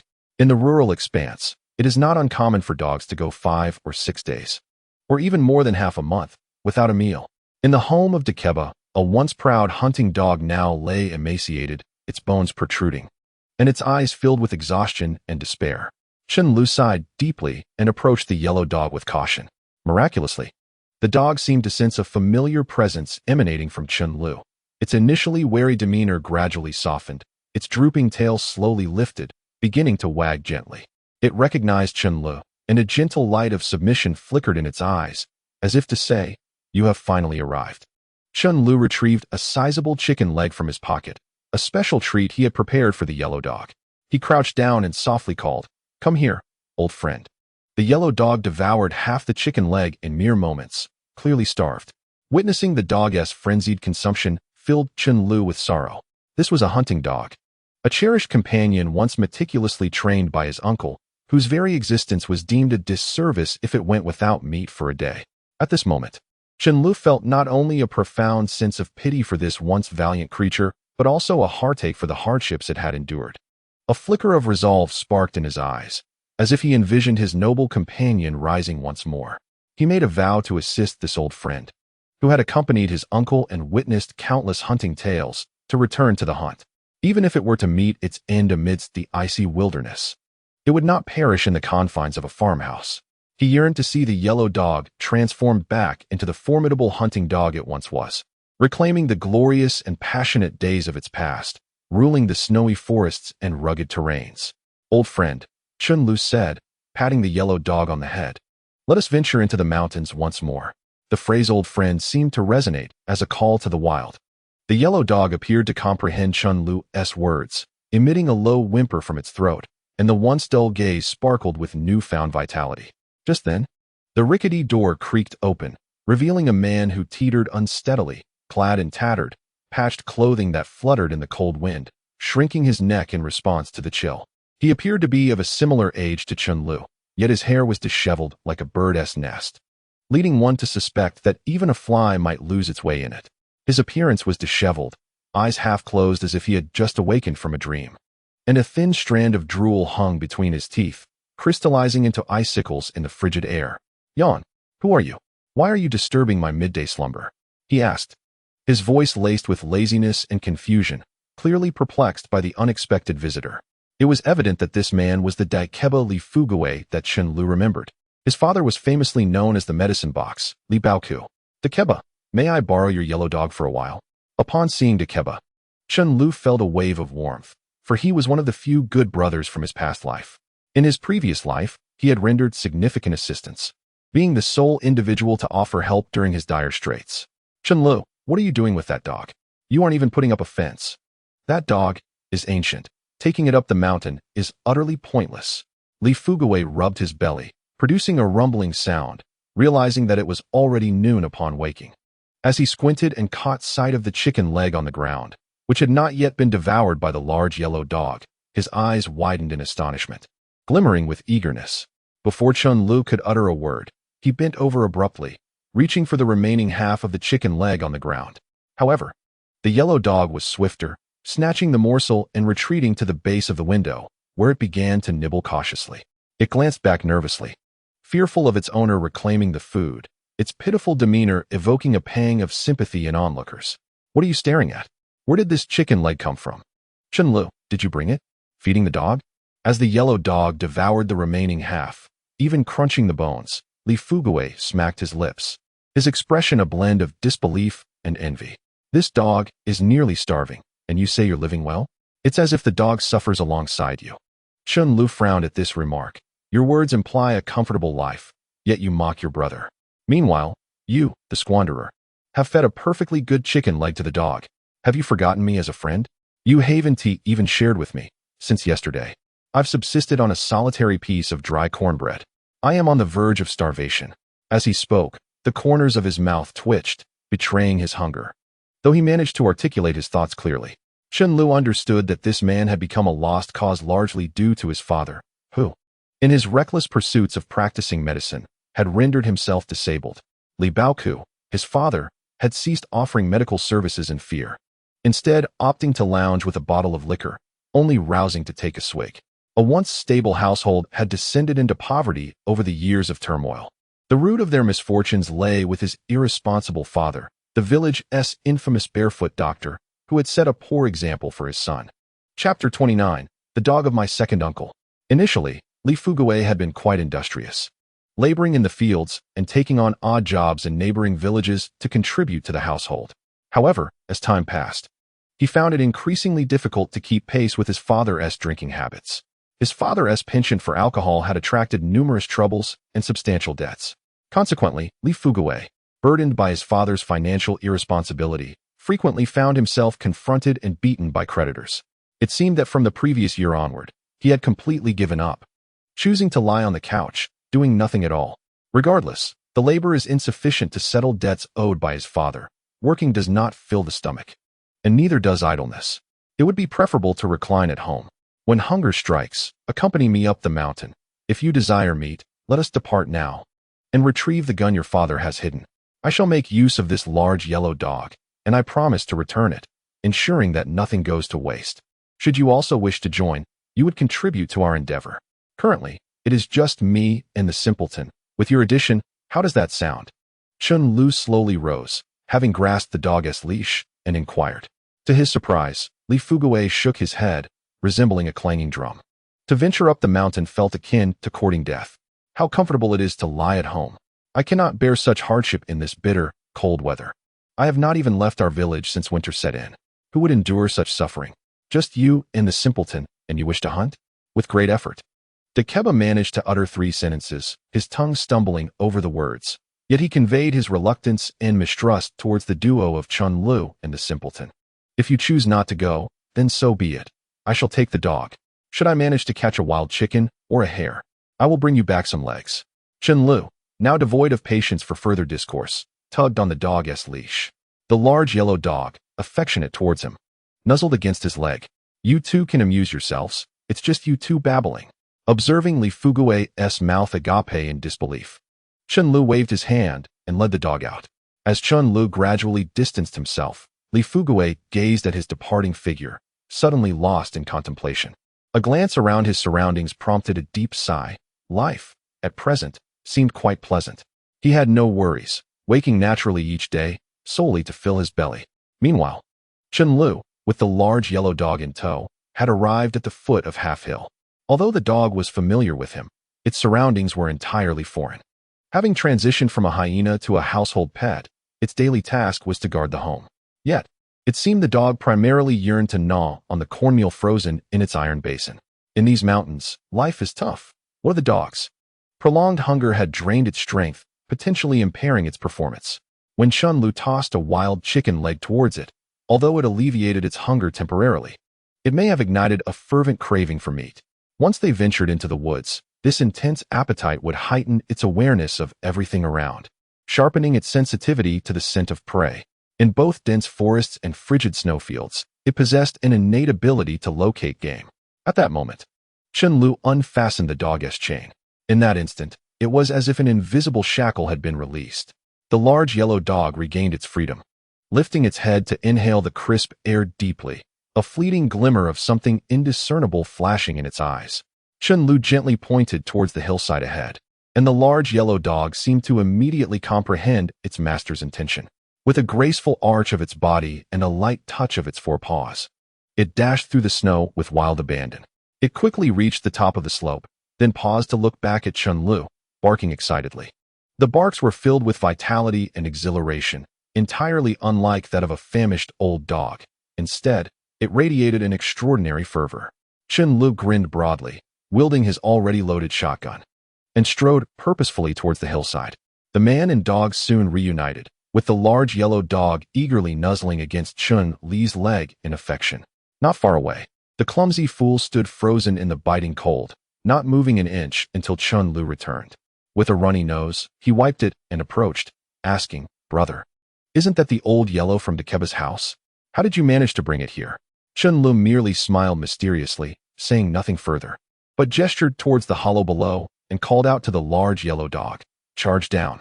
Upon hearing Chen Li's voice, the yellow dog tensed, its muscles taut and defined, cautiously testing the edge of the hollow.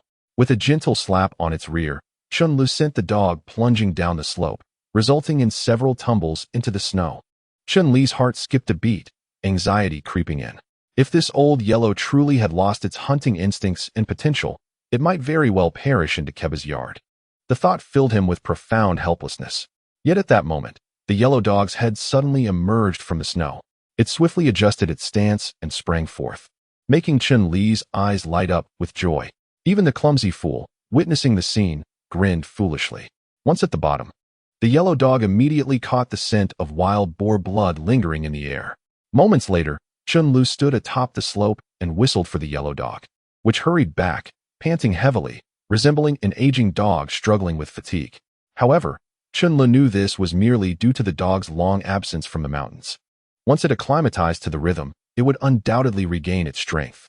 As the yellow dog returned, Chen Lu made a hand signal, prompting the dog to obediently crouch down, focused and attentive. Next, he covered the dog's eyes, a form of communication between hunter and hound. Once the scent of prey was detected, blindfolding the dog signaled it to track. When he finally released his hands, the yellow dog sprang up, initially running a few steps in one direction. Realizing that Chen Lu and the clumsy fool had not followed, it halted, panting and exhaling warm breaths. with exuberance etched across Chen Li's face. He particularly noted the large yellow dog raising its head, sniffing the frigid air, a clear indication that it had caught wind of something amiss and was poised for pursuit. Chapter 30. Shoot. Shoot to kill. Come on, follow the big yellow. Chen Lu called back to the clumsy companion, his heart brimming with excitement.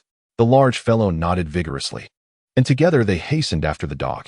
Upon noticing Chen Li's approach, the yellow dog sprang into action, swiftly weaving its way up the mountainside. The trio, 1 dog and 2 men, navigated through the ancient forest, sending flocks of startled sparrows into the sky. Snow cascaded from the branches of several old pines, disturbed by their passage. At that moment, the big yellow dog darted adeptly between the gnarled trees, exhibiting remarkable agility, defying its age with an invigorated spirit. Each step was calculated and powerful, every leap imbued with undeniable strength. It seemed to meld with the forest, moving with a fluid grace that suggested this was its rightful domain. Chen Lu and his companion followed closely, their hearts racing with a mix of anxiety and anticipation. As they ascended the mountain, the snow deepened, with drifts rising to their knees, making their progress laborious. They were both drenched in sweat, their thick jackets soaked through, and their hats steamed as if alight with fire. After approximately 20 minutes, they had fully penetrated the heart of the mountain, where the trees grew denser. The yellow dog halted 30 meters ahead, sniffing at a fallen tree stump before turning back to bark. At that moment, Chen Lu and his companion bent over, resting their hands on their knees, gasping for breath. However, upon hearing the dog's bark, it suddenly bolted forward, causing Chen Li's eyes to widen in astonishment. Get ready. It seems the big yellow has spotted the wild boar, Chen Lu urged, and his companion nodded emphatically. Ignoring their fatigue, they pursued the yellow dog. Leading the way, the dog sprinted with remarkable speed, driven by instinct and an innate potential that surged forth in this moment, propelling it forward despite its exhaustion.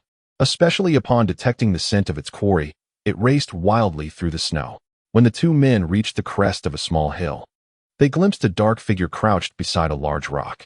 Chen Lu immediately recognized it as the very wild boar he had encountered the previous night. Bark! Bark! The yellow dog, having discovered the wild boar, crouched low, its body tense, the skin pulled taut, with bared teeth. It appeared fierce as it barked a few times at the boar before emitting a low growl. The boar, already agitated and irritable due to its injuries, became acutely sensitive upon sensing an imminent threat. It abruptly began to root the ground, displacing large stones in its vicinity, causing tremors that shook the earth and dislodged the snow from the surrounding trees. Chen Lu and Gu had yet to approach, yet the big yellow dog had already charged forward, leaping towards the wounded boar. The dog lunged fiercely at the boar, initiating a tumultuous struggle. Its movements were swift and decisive, leaving shallow traces in the snow as the air resonated with the sound of its rushing form. However, in the face of the boar's massive size and formidable strength, the dog soon realized it was at a disadvantage. The boar's skin, thick as armor, rendered each impact overwhelmingly forceful, uprooting the buried earth beneath the snow. After a few rounds of chaotic tussling, the boar delivered a crushing blow to the dog's head. In that fleeting moment, time seemed to freeze, punctuated by the dull thud of impact and the dog's pained whimper. Chen Lu raised his hand, attempting to fire his gun, but the suddenness of the encounter and the distance rendered him unable to react in time. Upon pulling the trigger, smoke billowed from the barrel, and the pellets merely struck the ground, startling the boar momentarily and halting its charge. "The Mai Tai shoot. Shoot with all your might," Chen Lu shouted at Gu, who finally grasped the situation. He raised his bullhorn bow high, drawing the string back into a taut arc as the arrow was knocked. Chen Lu's eyes gleamed as he pointed at the boar, exclaiming, "Aim at the direction of my finger." His finger indicated precisely where the big yellow dog was positioned, anticipating the boar's landing point as it charged forward. Given that Gu was merely capable of drawing the bow without the precision or foresight required, he needed to heed Chen Li's command. Since the arrow was aimed at the dog, the latter sensed the impending threat of death and instinctively crouched low, paralyzed by fear. Chen Lu's true target was, of course, the boar, and his prediction was merely a tactical foresight. As the boar barreled towards the yellow dog, the black arrow was released with impeccable timing, piercing the boar's hindquarters with pinpoint accuracy. Blood erupted as the arrow, which was the length of an arm, embedded itself deeply into the boar's rear. Following this, a wretched scream akin to that of a slaughtered pig filled the air, accompanied by the tremendous force of the arrow's impact, which sent the once charging boar crashing to the ground. It rolled several times, nearly colliding with the yellow dog before finally slamming into a large rock. The rock tumbled down the mountainside, taking the boar with it as they both rolled away, engulfed in chaos. Chen Lu and Desha had reunited, and just as the large yellow dog was about to chase after them, Chen Lu called it back with a whistle. The dog whined incessantly, shaking its head from side to side, clearly eager to pursue. Despite its age, the essence of a hunting dog was deeply ingrained in its bones. "Brother, that wild boar has rolled down." Desha grinned foolishly, his face lit up with delight, proud of the powerful arrow that had struck true, leaving Chen Lu immensely satisfied. Indeed, he had chosen the right companion. If he could familiarize Desha with the hunting process and ensure he followed his lead, it wouldn't be long before Desha mastered the skills necessary for survival in the depths of the mountains. Chapter 31. The Wild Boar's Frenzied Counterattack. Let us hurry, but exercise caution. That wild boar is wounded. If it isn't completely dead, it will undoubtedly be frenzied. As Chen Lu spoke, he reached out to pat the dog's head, fastening a chain around its neck. His greatest concern was the dog recklessly charging forward. A cornered beast fights fiercely, and if the boar were still alive, it could easily harm the dog. Then, Chen Lu tugged on the dog's leash and, along with Desha, began to slide down the slope. "Brother, let us use the sled to glide down," Desha exclaimed, pulling over a wooden sled with a gun attached. Chen Lu blinked in surprise. He hadn't considered that. It seemed Desha could be clever at times. "Excellent," Chen Lu exclaimed with a smile, eagerly jumping onto the sled and sitting cross-legged, while Desha crouched behind him to maintain balance, gripping Chen Lu's shoulders tightly. Once they were ready, they locked their sights on the slope below, pushing off with their legs. The sled shot down the incline, gaining speed rapidly. The cold wind howled, slicing against their faces like a blade, biting and frigid. Both Chen Lu and Desha's faces were already flushed from the cold, with Desha's cheeks turning slightly purple, frostbite leaving red streaks and peeling skin. However, Chen Lu fared slightly better. He shut his eyes tightly, feeling the piercing chill as if merging with the mountain forest itself.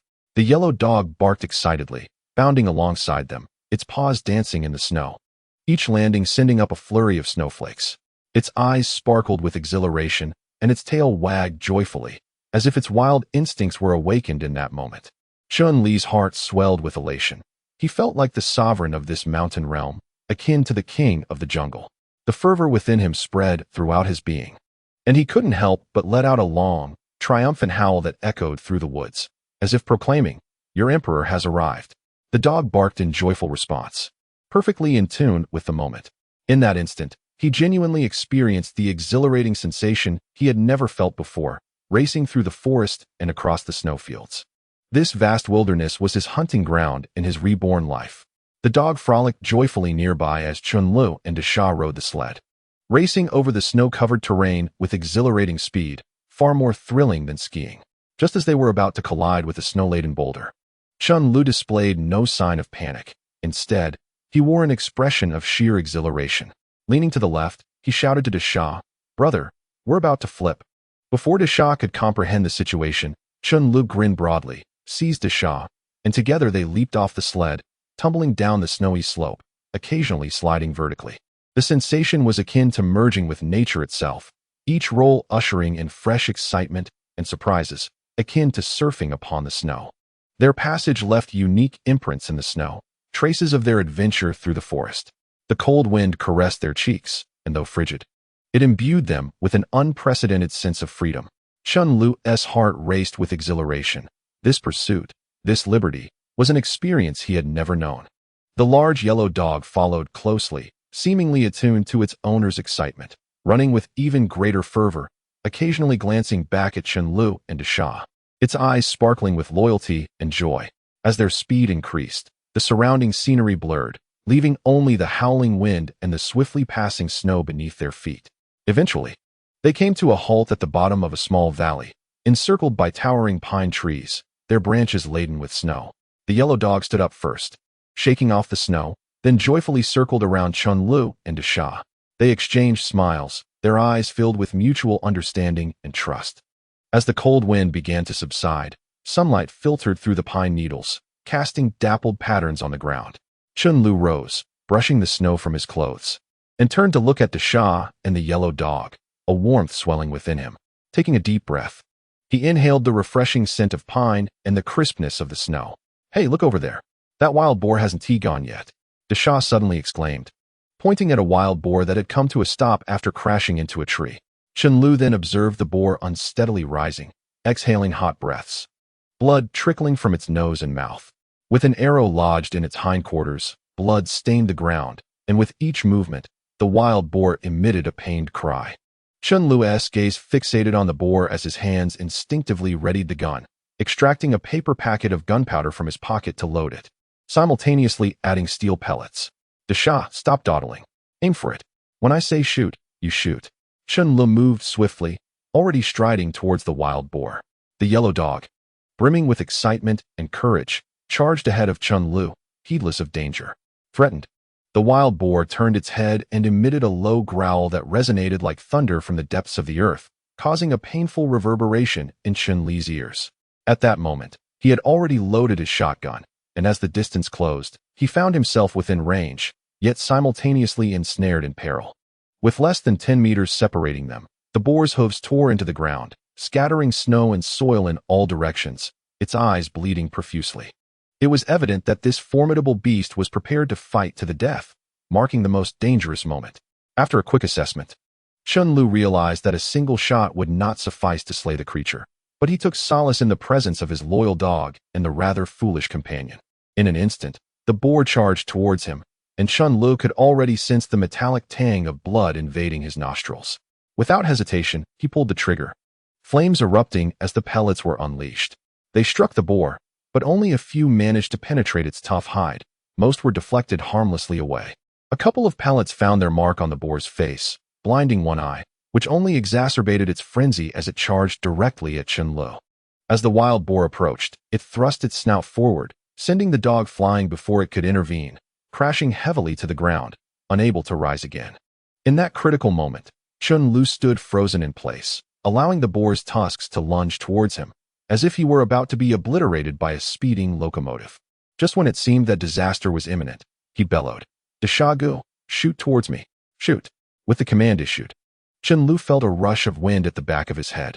He dropped to the ground as the boar, hurtling towards him, was suddenly pierced through the forehead by an arrow. This was precisely why he had not evaded. At the instant he commanded, Deshagu had unhesitatingly drawn the bowstring taut, acting swiftly before second thoughts could surface.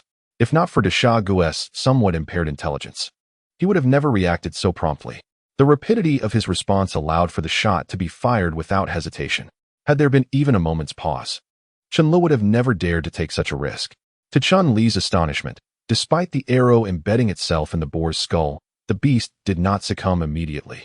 Rather, it became even more frenzied. At this point, Chen Lu found that his shotgun was devoid of ammunition, leaving no time to reload. As the enormous hooves bore down towards his head, he instinctively raised the shotgun to shield himself, fully aware that a direct hit would spell disaster. Suddenly, a gunshot echoed through the air. The boar emitted a final, harrowing cry before its massive body collapsed to the ground, its hooves landing mere centimeters from Chen Li's face.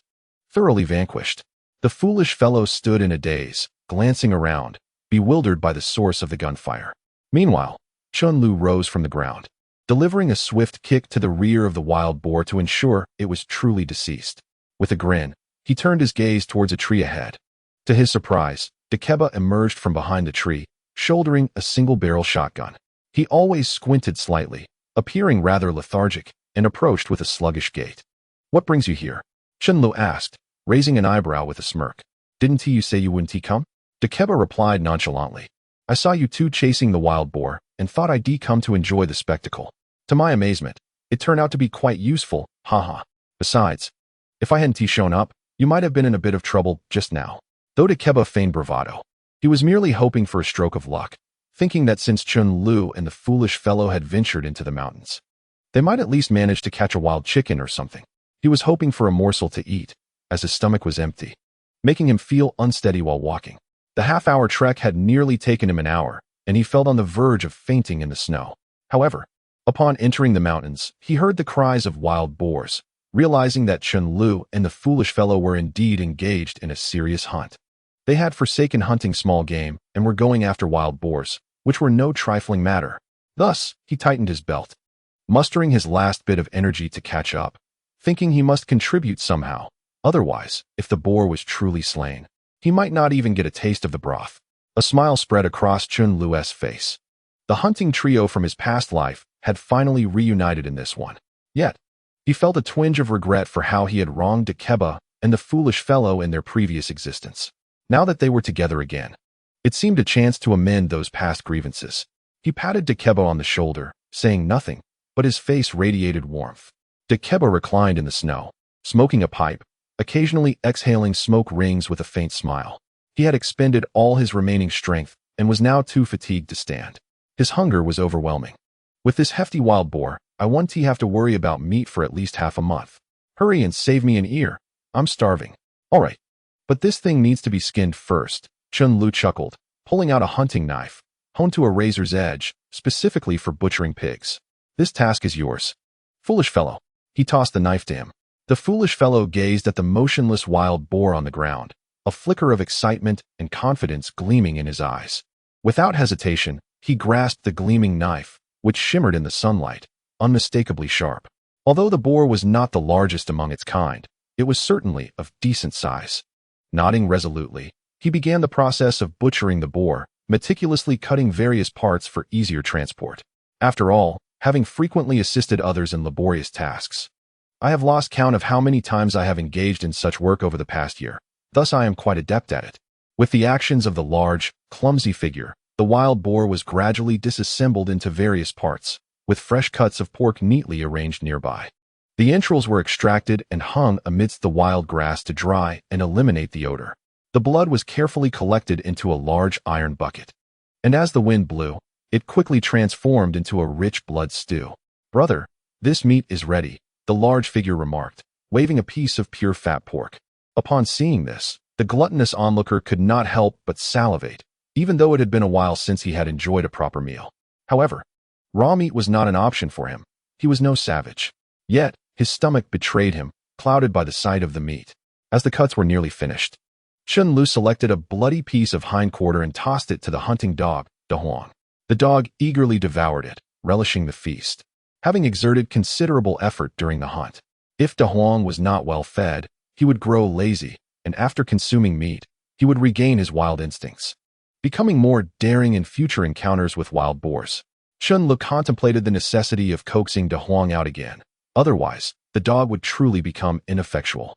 It was essential to strike a balance between feeding him too much and not enough. Moreover, after this successful hunt, the first piece of meat was rightfully given to the hunting dog, even though he himself struggled to fill his own belly in these times. Once they ascended the mountains, the reliance on the hunting dog would be crucial, akin to a hunter's rifle. The rifle can only be fueled with oil, while the dog seeks only the meat. Da Huang, upon seeing the meat, disregarded his injuries and eagerly indulged, occasionally glancing up at Chen Lu with eager eyes, as if to etch the image of this person deeply into his memory. At one point, when Chen Lu playfully tugged the piece of meat from Da Huang's mouth, the dog displayed no displeasure, merely nuzzling Chen Lu as if to coax him to return the meat. With a grin, Chen Lu obliged, placing the meat back into Da Huang's mouth. This was a method of training the dog, not to instill fear, but to foster a deep-seated recognition of him as the master. A lesson imparted by his uncle. Chapter 33. A grand surrounding today. Having brought down this substantial wild boar, Chen Lu felt an overwhelming sense of joy. Although the meat may not be the most delectable, one must consider the current circumstances. Every household was still laboring for their share of production quotas, having paid their dues to the communal grain reserves, leaving just enough sustenance to see the family through the winter. Without a robust laborer in the family, one would have to tighten their belts to make ends meet. In these times, most people merely strive to fill their bellies, which, upon inspection, resembled a water-filled vessel, devoid of any trace of oil. In the span of 10 to 15 days, if one could indulge in a morsel of meat, it would indeed be a stroke of good fortune, an enviable life, one that scarcely dared to be imagined. Particularly in this village, if one lacked the skills for hunting, The mere thought of tasting meat would render one helplessly gazing at others feasting, their mouths watering in longing. There were certain village women who, in their desperate quest for a bite of meat, would risk everything. Take Chen Lu, for instance. He recalled an incident when Lu Erlingzi's wife, from the western end of the village, resorted to sleeping with a lecherous old man in his 50s, all for a mere chicken leg. The specifics of the situation need not be elaborated. Chen Lu had witnessed it firsthand, and the scene was quite something. At that moment, the simpleton known as Dasha had just finished cutting the pork, perfectly poised for transport. Chen Lu cast a sidelong glance at the stuttering Li Fugui and inquired, "That last shot was yours, wasn't it? You certainly deserve a share of this meat. But tell me, will you accompany Dasha and me on our next hunting expedition?" As he spoke, Chen Lu tilted his head to regard Li Fugui, uncertain of this lazy fellow's willingness, especially since he was timid and had only ventured here out of sheer hunger. Otherwise, he likely wouldn't have dared to set foot on the mountain. However, now that this fellow had tasted the sweetness of sharing in the meat, it seemed that a good life awaited him for a while longer. Thus, Chen Lu tentatively posed the question. Li Fugui, having satisfied his hunger, gained the strength to sit up, cross-legged in the snow, his face reflecting indecision, as if he were contemplating a monumental decision. He repeatedly smacked his lips. Chen Lu, observing his indecisiveness, felt a surge of irritation and bellowed, "Stop dawdling like a toothless old woman. Are you in or out? Make a decision." To Chen Lu, Li Fugui's behavior resembled that of a pig with a green onion stuck in its snout, and his patience waned. He directly pressed for an answer. Upon hearing this, Li Fugui stammered, "I suppose I could go, but can you guarantee that I'll have meat every meal? I can barely survive on 3 meals every 9 days. And if I join you on the mountain, I risk starving to death. Lying comfortably at home, I can stretch 1 meal to last 3 days. If I run around with you, the energy expenditure would be immense." Chen Lu, upon hearing this, waved his hand dismissively and replied impatiently, "Are you making wishes here? I can't even promise myself a piece of meat. If you keep lying there, you'll surely starve to death.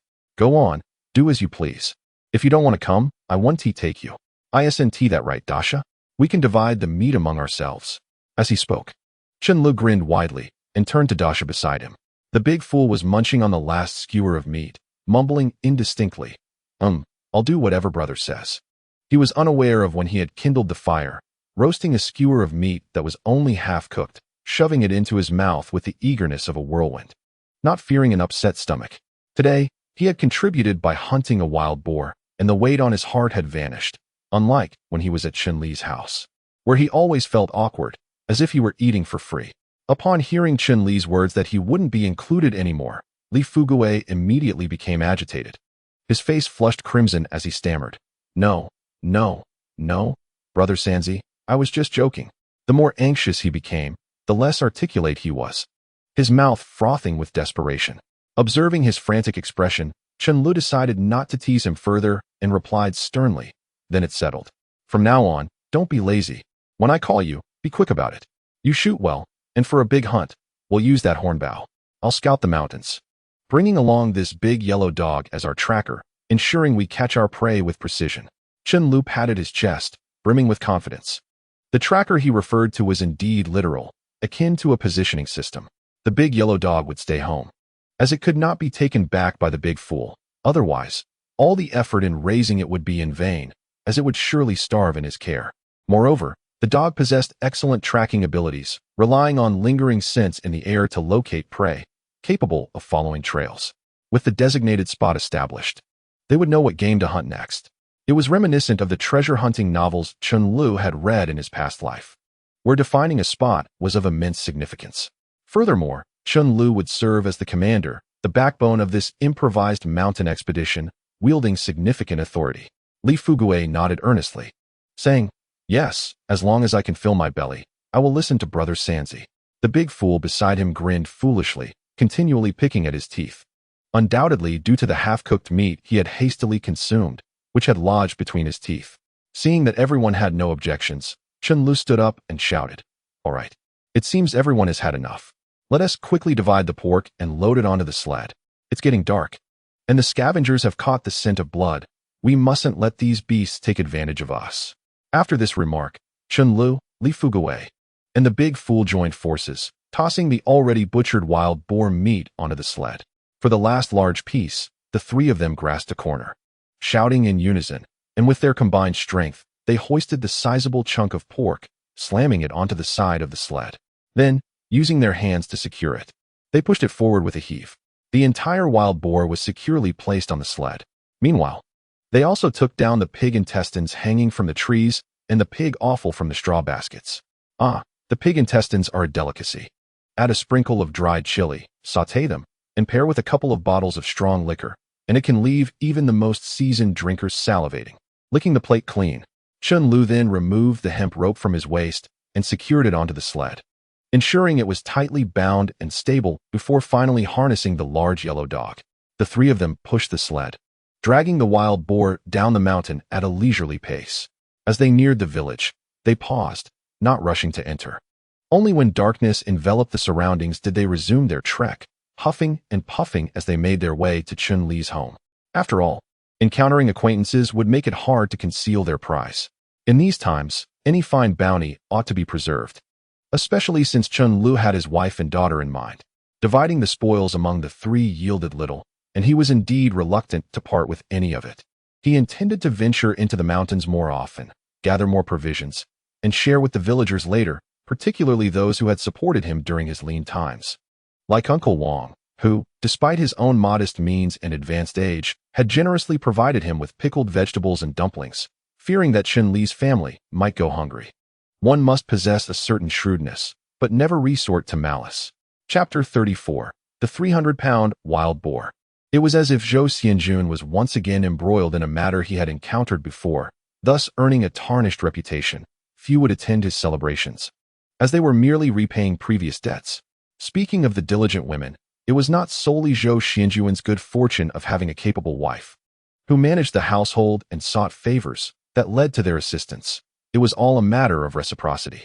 If one were to say that anyone was eager to help the Zhou family with wedding arrangements or any labor, they would find no volunteers. Zhou Xianjuan's stinginess had long been the talk of the village, and over the years, it had become common knowledge, making it difficult for him to seek help when needed. Moreover, apart from the simpleton who did not mind Zhou's frugality, the entire village held him in disdain, both openly and covertly. In contrast, Chen Lu was not miserly. On the contrary, he was quite generous. However, this time, bringing back such a wild boar was also aimed at improving his family's circumstances. He had no desire for certain individuals to benefit from the goodwill of others in the community, coming to claim the meat, rather than giving it away to those unworthy. He preferred to discreetly return home first. Later, he planned to divide the meat and personally deliver it to those who had genuinely supported him. As dusk approached, they inevitably encountered people upon entering the village, and they soon met Uncle Wang. Upon seeing Chun Lu and the others dragging the large sled, with the big yellow dog tethered, and atop it lay a wild boar weighing 200 to 300 pounds, Uncle Wang rubbed his eyes, momentarily believing he was imagining things, and stood there in astonishment. Uncle Wang, lend a hand. Chen Lu was remiss in not greeting him. Initially, he intended to include Uncle Wang in the list of those to whom he would deliver meat. However, he could not afford to linger and chat, for the longer he delayed, the more onlookers would gather. Thus, he called out to Uncle Wang and asked for his assistance in transporting the pig back. Heavens above! Is this enormous wild boar truly hunted by you three young lads? How remarkable! Finally coming to his senses, Uncle Wang hurried over to lend a hand, pushing vigorously from behind. His weathered face was a canvas of astonishment, but more so, it radiated joy and smiles. In this era, whenever there is talk of a bountiful harvest, the faces of old farmers are invariably adorned with delight. Regardless of whose family celebrates, joy is shared by all. This grand wild boar, a feat for both hunters and common folk alike, signified a considerable bounty. Indeed, it took the three of us considerable effort to bring it down. We nearly got kicked in the process. Li Fugui grinned broadly, tilting his head to gaze at Uncle Wang, speaking with undeniable pride. We were lucky to encounter this magnificent wild boar, and we even sustained injuries. We owe much to the bow from your home, Uncle Wang. Chen Lu added with a smile, his heart brimming with anticipation. He eagerly awaited the moment when his wife would see the impressive wild boar he had brought home, certain that her perception of him would transform. He was assuredly pleased, knowing that for the foreseeable future, they would have meat at every meal. You three rascals truly know how to stir things up. Especially you, Xiaosan. Initially, I thought you merely borrowed the bow and gun for amusement, that you would soon forget about it. To my surprise, you've genuinely honed your hunting skills. Well done, you've made progress. Uncle Wang's face was also alight with happiness as he pushed against the hefty wild boar, feeling a deep sense of satisfaction. This was no small pig, and given its fierce nature, it was astonishing that these three had managed to bring it down. Looking at the trio, each more mischievous than the last, Uncle Wang shook his head. There was no need to elaborate on Chen Lu, a notorious gambler, utterly lacking in skill. Li Fugui, following in his father's footsteps, rarely left the house, too lazy to even help when the oil bottle tipped over. His poverty was such that even the mice in his home would only scavenge a couple of corn kernels before departing. And then there was the large simpleton, whose mental faculties were lacking. One might kindly call him a village guardian, though one could also say he was a fool. The sheer improbability of these three misfits achieving such a feat astonished Uncle Wang to no end. After much effort, the trio finally transported the pig back to Chen Lu's home, placing it beneath the window ledge in the yard. Chen Lu secured the large pig with a rope and began knocking on the door. The house was shrouded in darkness, the kerosene lamp unlit, giving the impression that no one was home. "Wife, I have returned. Open the door." Chen Lu knocked again, rapping on the window, but silence reigned within. Perplexed, he tugged at the door, only to find it swung open effortlessly. He hesitantly made his way into the house, stumbling through the darkness before opening the door to the inner room. Upon lighting the kerosene lamp, he was struck by the eerie realization that no one was present. This unsettling absence weighed on him. His wife had not returned home since the morning, and it was unusual for her to be gone the entire day without a word. "Brother, hurry out and divide the meat," urged Li Fugui from outside. Chen Lu took a deep breath and stepped outside, grasping a large iron basin and a bucket. He began pouring the coagulated pig's blood into the bucket. "Demaitai, give the knife to Uncle Wang, so he can help us divide the meat. We three shall each have our share." To ensure fairness, Chen Lu decided to enlist Uncle Wang's assistance, and both Li Fugui and Shiage readily agreed. Uncle Wang, despite his advanced age, skillfully began to butcher the meat with practiced precision, far surpassing Shiage, who relied solely on brute strength. The front and hind quarters were separated, with the two pig front hooves and two hind hooves being set aside. Next came the pig's head, ears, and tail. Chen Lu intended to use the remaining heart and lungs to feed to Lao Huang. Seizing the opportunity while Uncle Wang worked, Li Fugui dashed home to fetch a scale, which he handed to Uncle Wang for weighing the meat. The pig's head, tail, and four hooves, along with the remaining entrails, were tossed aside. The three of them each claimed a section of the ribs, with one section temporarily set aside. In total, the front and hind quarters yielded approximately 30 pounds of meat for each of them. "I will keep the pig's blood. Let Fugui take the intestines home, and Demaitai can have the pig's head. As for the four hooves, I'll take one, and Demaitai can have one as well. While Fugui gets two since I know you enjoy gnawing on them. I'll also keep a section of the ribs and the pig's tail. Do you have any objections?" Chen Lu asked, looking up and clapping his hands with a smile. "None at all. We defer to your judgment, Brother Sanzi," Li Fugui exclaimed, his face alight with excitement as he stuffed the meat and hooves into a bag. After consuming the meat, he felt invigorated, easily hoisting the substantial load onto his back. "You head on first. Whenever you're ready to return to the mountain, Demaitai and I will call for you." Chen Lu waved his hand. "All right then. I'll be heading home." Li Fugui grinned widely, carrying the meat as he sauntered outside, humming a tune, albeit a fragmented one, as he stumbled over his words. Chapter 35. This child is quite righteous. It's good he isn't out playing, Chen Lu remarked with a smile. "Demaitai, take your share of the meat home as well. Cook up a couple of pieces tonight to improve your family's meals. It might even help their health." "Ah, then I shall return home," Shiage replied, cheerfully hoisting his sack and swaying as he made his way out, glancing back as he walked. As I gazed deeply at the flickering figure beneath the kerosene lamp, an overwhelming sense of satisfaction washed over me. Enough of this. I have divided the meat among you.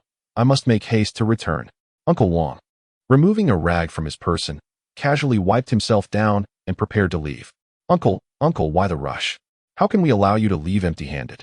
Chen Lu exclaimed. "I intend to send this piece of pork to my father-in-law, and there's still a substantial chunk of the back available. Let me prepare a few pounds for you." With that, Chen Lu seized a knife and deftly sliced off a generous portion of meat from the back. weighing it in his hands. He determined it to be at least 7 or 8 pounds, which he promptly thrust into Uncle Wong's hands. Look, I haven't contributed much. I've merely assisted in dividing the meat. How can I accept so much from you? Uncle Wong's face flushed with embarrassment, clearly attempting to decline, yet the meat remained unreturned. After all, who among us does not crave meat? With empty bellies, how can one muster the energy to work? What is the purpose of life if not to nourish oneself? Uncle Wong, do you understand why I chose to keep you here alone?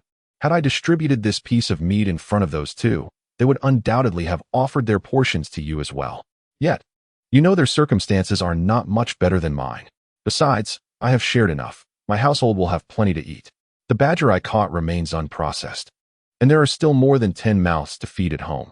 There is no chance we could consume all this meat. Please do not refuse me. Without your bow, that pig would have eluded capture. Take it home swiftly and treat my aunt to a better meal. Chen Lu recalled how Uncle Wong had previously borrowed a net and a bow, even taking a jar of lard for himself. Truly, he is a paragon of kindness. Very well, I shall not stand on ceremony with you. Thanks to your generosity, this year I shall finally partake in pork. I had held onto my meat coupons, exchanging them only for grain, fearing I would not have the chance to enjoy meat before the new year. I shall take my leave now. Thank you, young Sanzi. Uncle Wong was profoundly moved. His perception of Chen Lu transformed entirely. Initially, he had considered the lad to be quite decent, albeit tainted by a penchant for gambling. He believed that, with time, the youth would mend his ways. Now, he felt reassured in his assessment. This child possesses an inherently benevolent spirit. Uncle, take care. I want to see you off. Chen Lu waved with a smile. After bidding farewell to Uncle Wong, Chen Lu surveyed the remaining meat, moving it all to the outer room. He then settled by the stove and inhaled deeply. With his wife absent from home, likely returned to her parental abode, he would have previously shown little concern, often ignoring her absence for a week or more. Yet now, unease crept into his heart. After a moment of contemplation, he bound one of the ribs with twine and lifted it in his hand.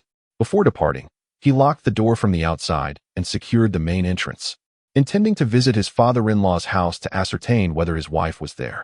The journey from Taiping village to Kilita village, where his in-laws resided, spanned 7 or 8 miles, requiring at least half an hour to traverse. Chen Lu felt a mix of joy and apprehension as he set forth. After all, facing his father-in-law and mother-in-law, he felt a pang of guilt in his heart. Every visit was accompanied by a sense of unease, and most critically, he was uncertain whether his wife had returned to her family home. If she had not, that would spell trouble. Could she possibly have gone missing? The more he contemplated this, the deeper his worries grew. As he walked, snow began to fall from the sky, the large flakes quickly covering him within mere minutes. The temperature continued to drop, prompting Chen Lu to hunch his shoulders and tuck his hands into his sleeves, hastening his pace. Meanwhile, at Kilatu, in the home of Chun Li's father-in-law, Song Jigang, Song Yakin sat on the calm, wiping her tears and appearing quite aggrieved. Zhang Guizhi sighed nearby, while a tall man clad in a cotton coat, seemingly just a couple of years older than Song Yakin and robust in stature, stood by. This was Song Yakin's second brother, Song Daong, who worked at the commune's breeding farm. In those times, securing employment at the commune was no small feat. While not a public servant, he commanded a degree of respect among the villagers. The Song family was large and lively. Among Song Yakin's siblings, she was the fourth of 5, with 3 elder brothers and 2 younger sisters, which led her brothers to affectionately refer to her as fourth sister. Her return was not solely to see her daughter, but also to bring her home, along with a wild chicken that Chen Lu had sent, as well as a bounty of fish and shrimp. Initially, she had hoped that her husband had truly transformed for the better, which gave her a glimmer of confidence as she returned to her family. She anticipated that her parents would soften in their attitude upon receiving the gifts from Chen Lu. However, to her dismay, her parents reacted with indifference. They summoned her second brother, making their intentions clear. She and Chen Lu were to sever ties. In northeastern parlance, this was referred to as cutting the scar, signifying a clean break. Her brother could assist her in obtaining a letter of introduction from the commune, enabling the brothers to confront Chen Lu and compel him to agree to the separation, thus liberating their sister. Consequently, Song Yakin wept, for she had begun to sense a change in her husband during this period. The man who once cherished her seemed to be resurfacing, and she wished to wait a little longer. After all these years, what was another year or so? Yet her parents were resolute in their opposition. Why are you crying? They scolded. Are you so weak as to believe you cannot live without a man? Song Jigang, who was husking corn underground, wore a stern expression and muttered harshly. Fourth sister, it's not that your father is scolding you, but that scoundrel treated you well once, giving you some hope. Now look at what he has become. People from 10 miles around avoid him as if he were a demon, and you've spent years with him only to enjoy a few fleeting days of happiness? You've brought shame upon us. Your suffering has become ours. You need to see clearly. What is there left to defend about that scoundrel? Song Daong, the second elder brother, possesses a fierce temper and remarkable prowess in combat. In the entirety of Kilatong, none are unaware of his iron fists. During his time at the breeding farm, he single-handedly confronted 5 robust men from the village, defeating them to the point of submission, with the 5 brothers kneeling and begging for mercy, having lost their teeth in the process. Thus, Chen Lu harbored a certain fear of this second uncle. Previously, when he bullied Song Yakin, he was not spared from Song Daong's retribution. However, following his marriage, Song Daong transformed significantly, adopting a much more composed demeanor and seldom engaging in fights. He treats his wife exceptionally well, adhering strictly to her wishes, and is renowned for his affection towards her. Consequently, since marrying, Song Daong has rarely resorted to violence, though he has not hesitated to discipline Chen Lu for his sister's sake. Unfortunately, Chen Lu is incorrigible, a rogue who defies all reason. Who among the upright could withstand his antics? Even Song Daong finds himself at a loss with this rascal, only confronting him when the situation escalates, after which he would deliver a thorough beating to restore some semblance of calm. Yet, as the years have passed, Chen Lu has shown no signs of improvement. Rather, he has become even more audacious, leaving the Song family utterly disillusioned with him. Fortuitously, a new policy has emerged. In this modern age, possessing a letter of introduction can facilitate separation and divorce, albeit with the risk of gossip. Nevertheless, this option seems preferable to enduring a lifetime under Chen Li's tyranny. Chapter 36. He is my man, for better or worse. I have accepted him for life. Yakin, do you understand? Your father and your second brother are acting in your best interest. That Chen Lu is the type who will wreak havoc if left unpunished for 3 days.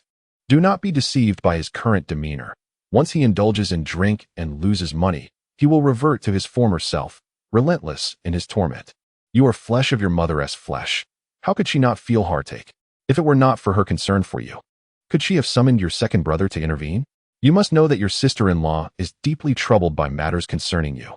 Zhang Guoji sat by the brazier, wiping her tears while earnestly imploring her daughter. If only she could persuade her daughter to part ways with Chen Lu, it would be a release. With her striking beauty, even as a single mother, she could find a suitable partner. Anyone would be better than Chen Lu. Mother, please stop. I cannot afford to lose face. I have chosen Chen Lu. He is my man, my Song Yakin's partner for life. How can I simply walk away? What about Nyonyo? Am I to let her call someone else father? I could never do that, Song Yakin said, wiping away her tears, her tone earnest. It seemed she had made a momentous decision. Even if Chen Lu were to revert to his former monstrous self, she would accept it. At least in these past days, she had experienced the warmth of being cherished, which was enough. Life is seldom smooth. It is filled with trials and tribulations. Look at me, Song Jigang. How did I end up with such a disappointing child? After merely 2 days of indulgence in meat, you have lost all sense of direction. Has Chen Lu bewitched you with some sort of potion? He had only just entered the mountains to hunt for 2 days, and before he could enjoy his good fortune, he found himself in despair again. After a few days of heavy drinking, he might turn his hand against her once more, and she would inevitably return to her family, weeping and wailing. Song Jigang threw the corn cob into the basket with an expression of frustration, deeply angered by the situation. His precious daughter had suffered at the hands of this man for years, and now, after finally giving birth to a daughter, she was treated as a burden. Her life filled with turmoil that also unsettled her family. Though he did not voice his pain, the anguish in his heart was profound, especially upon witnessing his daughter still clinging to hope for that gambling scoundrel. Enraged, he rummaged through the cabinet, took out a handful of painkillers, and swallowed 2 without hesitation. Listen to your father and brother. Don't be with that wretched fellow any longer. Now is the time to sever ties completely. You need not fear anything. Your parents will support you. What harm can come from that? Zhang Guoji said, striking the Kong with her hand, her emotions running high. Meanwhile, Song Daong leaned against a pillar in the room, sighing and shaking his head. He believed his foolish sister was beyond redemption. Could one still trust that gambler? That money-grubbing fiend? Wasn't he that madness? Mom and Dad, don't concern yourselves with her. Why bother clarifying things? We'll take matters into our own hands. If Chen Lu dares to come again, I will drive him away. Each time he comes, I will push him back. I'll make sure he knows his place. Song Daong declared through gritted teeth. Upon hearing this, Song Yakin felt an even greater sense of anxiety. Instinctively, she glanced out the window, thinking that if Chen Lu saw her absent from home, he might come early. Oh heavens, let him not arrive, she prayed, given her brother's fierce demeanor. If he showed up, a confrontation was inevitable. At that moment, Chen Lu finally reached the doorstep of his father-in-law's home, noticing the lights still aglow inside. A mix of worry and excitement filled him as he approached the window. Seeing a shadow moving outside, Zhang Guizhi quickly nudged her husband and pointed towards the window, saying, "Old man, Daong, someone is outside. Could it be that scoundrel? Hurry and check." Upon hearing his mother's words, Song Daong strode purposefully towards the outside. Observing this, Song Jigang ceased his work and hurried out as well, fearing that his younger son, in a fit of rage, might harm Chen Lu and escalate the situation. When the pair opened the door, they found Chen Lu standing by the window, head bowed and pacing back and forth, snow covering his shoulders. "What brings you here, you scoundrel?" Song Daong growled, noticing the iron shovel resting behind the door, which he seized with a fierce demeanor. This startled Chen Lu. "Brother, what are you doing?" "I merely came to see if Yakin was home. She hasn't been here all day, so I thought she might have gone back to her family. And I wanted to check," Chen Lu quickly explained. "What does it matter? Previously, Yakin always stayed at her family home. When have you ever intervened? You come here in the dead of night. What exactly do you want? Speak quickly if you have something to say." Song Daong lacks the patience for nonsense. "Over these past years, how has our family been tormented by this rascal Chen Lu? If he dares to stir up trouble today, he will surely be taught a lesson. Second brother, put down the shovel. Let us converse civilly. I am not here to cause a ruckus. I merely come to see Yakin and bring some spare ribs for our parents." As Chen Lu spoke, he lifted the large bag of ribs he was carrying. This hefty sack must weigh at least several dozen pounds, enough to sustain the elderly couple for 3 to 5 days. Upon seeing the ribs in Chen Li's hands, a flicker of doubt crossed Song Dayong's face. Where did this lad acquire the funds to buy ribs? In this frigid winter, ribs are a rare delicacy. Although they are not more expensive than other meats, being able to enjoy them in this era is quite a luxury. Furthermore, ribs are typically given as gifts. They appear appealing, yet in reality, fatty meat is far more savory. But how could this fellow harbor good intentions? For years, he has exploited the elderly couple, not even sparing their meager rations. Whether extorting a little money or lingering to mooch off their hospitality, he always manages to leave with whatever leftovers they have, exchanging them for gambling funds, only to continue his mischief endlessly. Throughout their marriage, the only time he brought gifts was years ago when he returned from a hunt with a few wild rabbits and some game hens. Since then, he has never presented a single offering to the family. Is the sun rising from the west today? Take it back. No one wants it. Moreover, let it be known today that Yakin will not return, nor will she ever come back. You should return to your commune and obtain a letter of introduction. It is best you divorce Yakin." At that moment, Song Jigang suddenly interjected. His words struck Chen Lu like a knife, piercing deep into his heart. After experiencing a rebirth, his sole purpose in this life is to secure a good life for his wife and daughter. He seeks redemption through his actions, his hands, and his entire existence to atone for their suffering. Yet now, his father-in-law insists on divorcing Yakin, rendering his rebirth meaningless. What is the point of living? "Father, I will not divorce. I know I have disappointed you both before, but I am truly changing. I beg you and Mom for one last chance, just this once. If I fail to change this time, you may indeed allow Yakin to divorce me. I, Chen Lu, will not hesitate." As he spoke, tears mingled with the falling snow, dampening his face. This time, he was genuinely alarmed. It appeared that his father-in-law was resolute, and even his second brother had stepped in, indicating the gravity of the situation. Chapter 37. This collision was worth it. Did you hear that? We should leave at once, Song Jigang said, furrowing his brow. Beside him, Song Daong had lost all patience, seizing the shovel and rushing toward Chen Lu, grabbing him by the collar. "My father says to leave. Get lost. The child has passed away, and yet you come here to lament.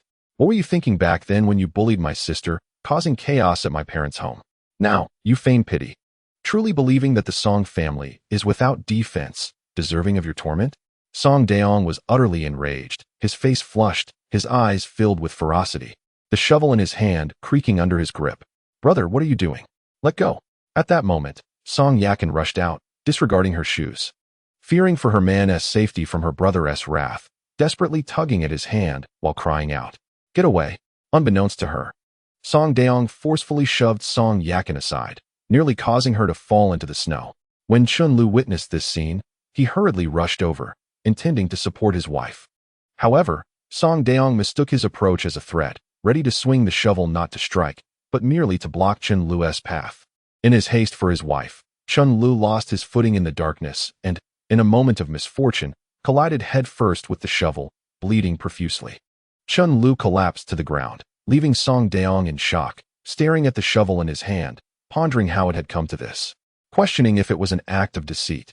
"You scoundrel, you truly resorted to violence." Suddenly, Song Jigang, regaining his senses, kicked Song Daong to the ground, then rushed forward, delivering 2 swift blows to his head.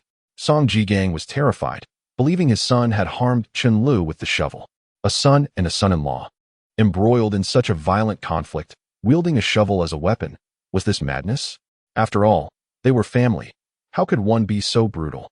At that moment, Song Daong snapped back to reality, noticing Chun Lu swaying unsteadily, blood streaming from his forehead, and felt a jolt of fear.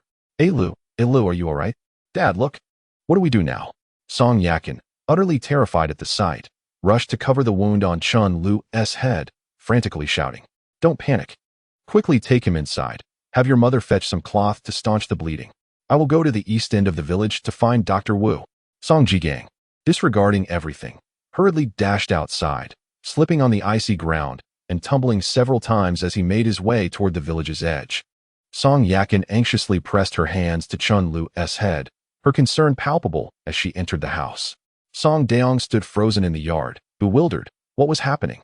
Hadn't the man collided with the shovel himself? Was he truly to blame? And how serious could this minor injury be? Seeing their panic, especially from his father, who had moments ago seemed ready to harm Chun Lu, was perplexing. How could a mere scratch elicit such distress? Zhang Guizhi, witnessing this commotion, was equally alarmed, hastily tearing strips of cloth to apply pressure to Chun Lu's wound, then crushing pain relief tablets in a bottle, sprinkling the powder onto the injury. Fortunately, the wound was not severe, and the powder quickly staunched the bleeding, allowing Song Yakin to breathe a sigh of relief. However, upon lowering her head, she was astonished to find Chun Lu grinning foolishly at her. "You're still smiling? Your head is split open.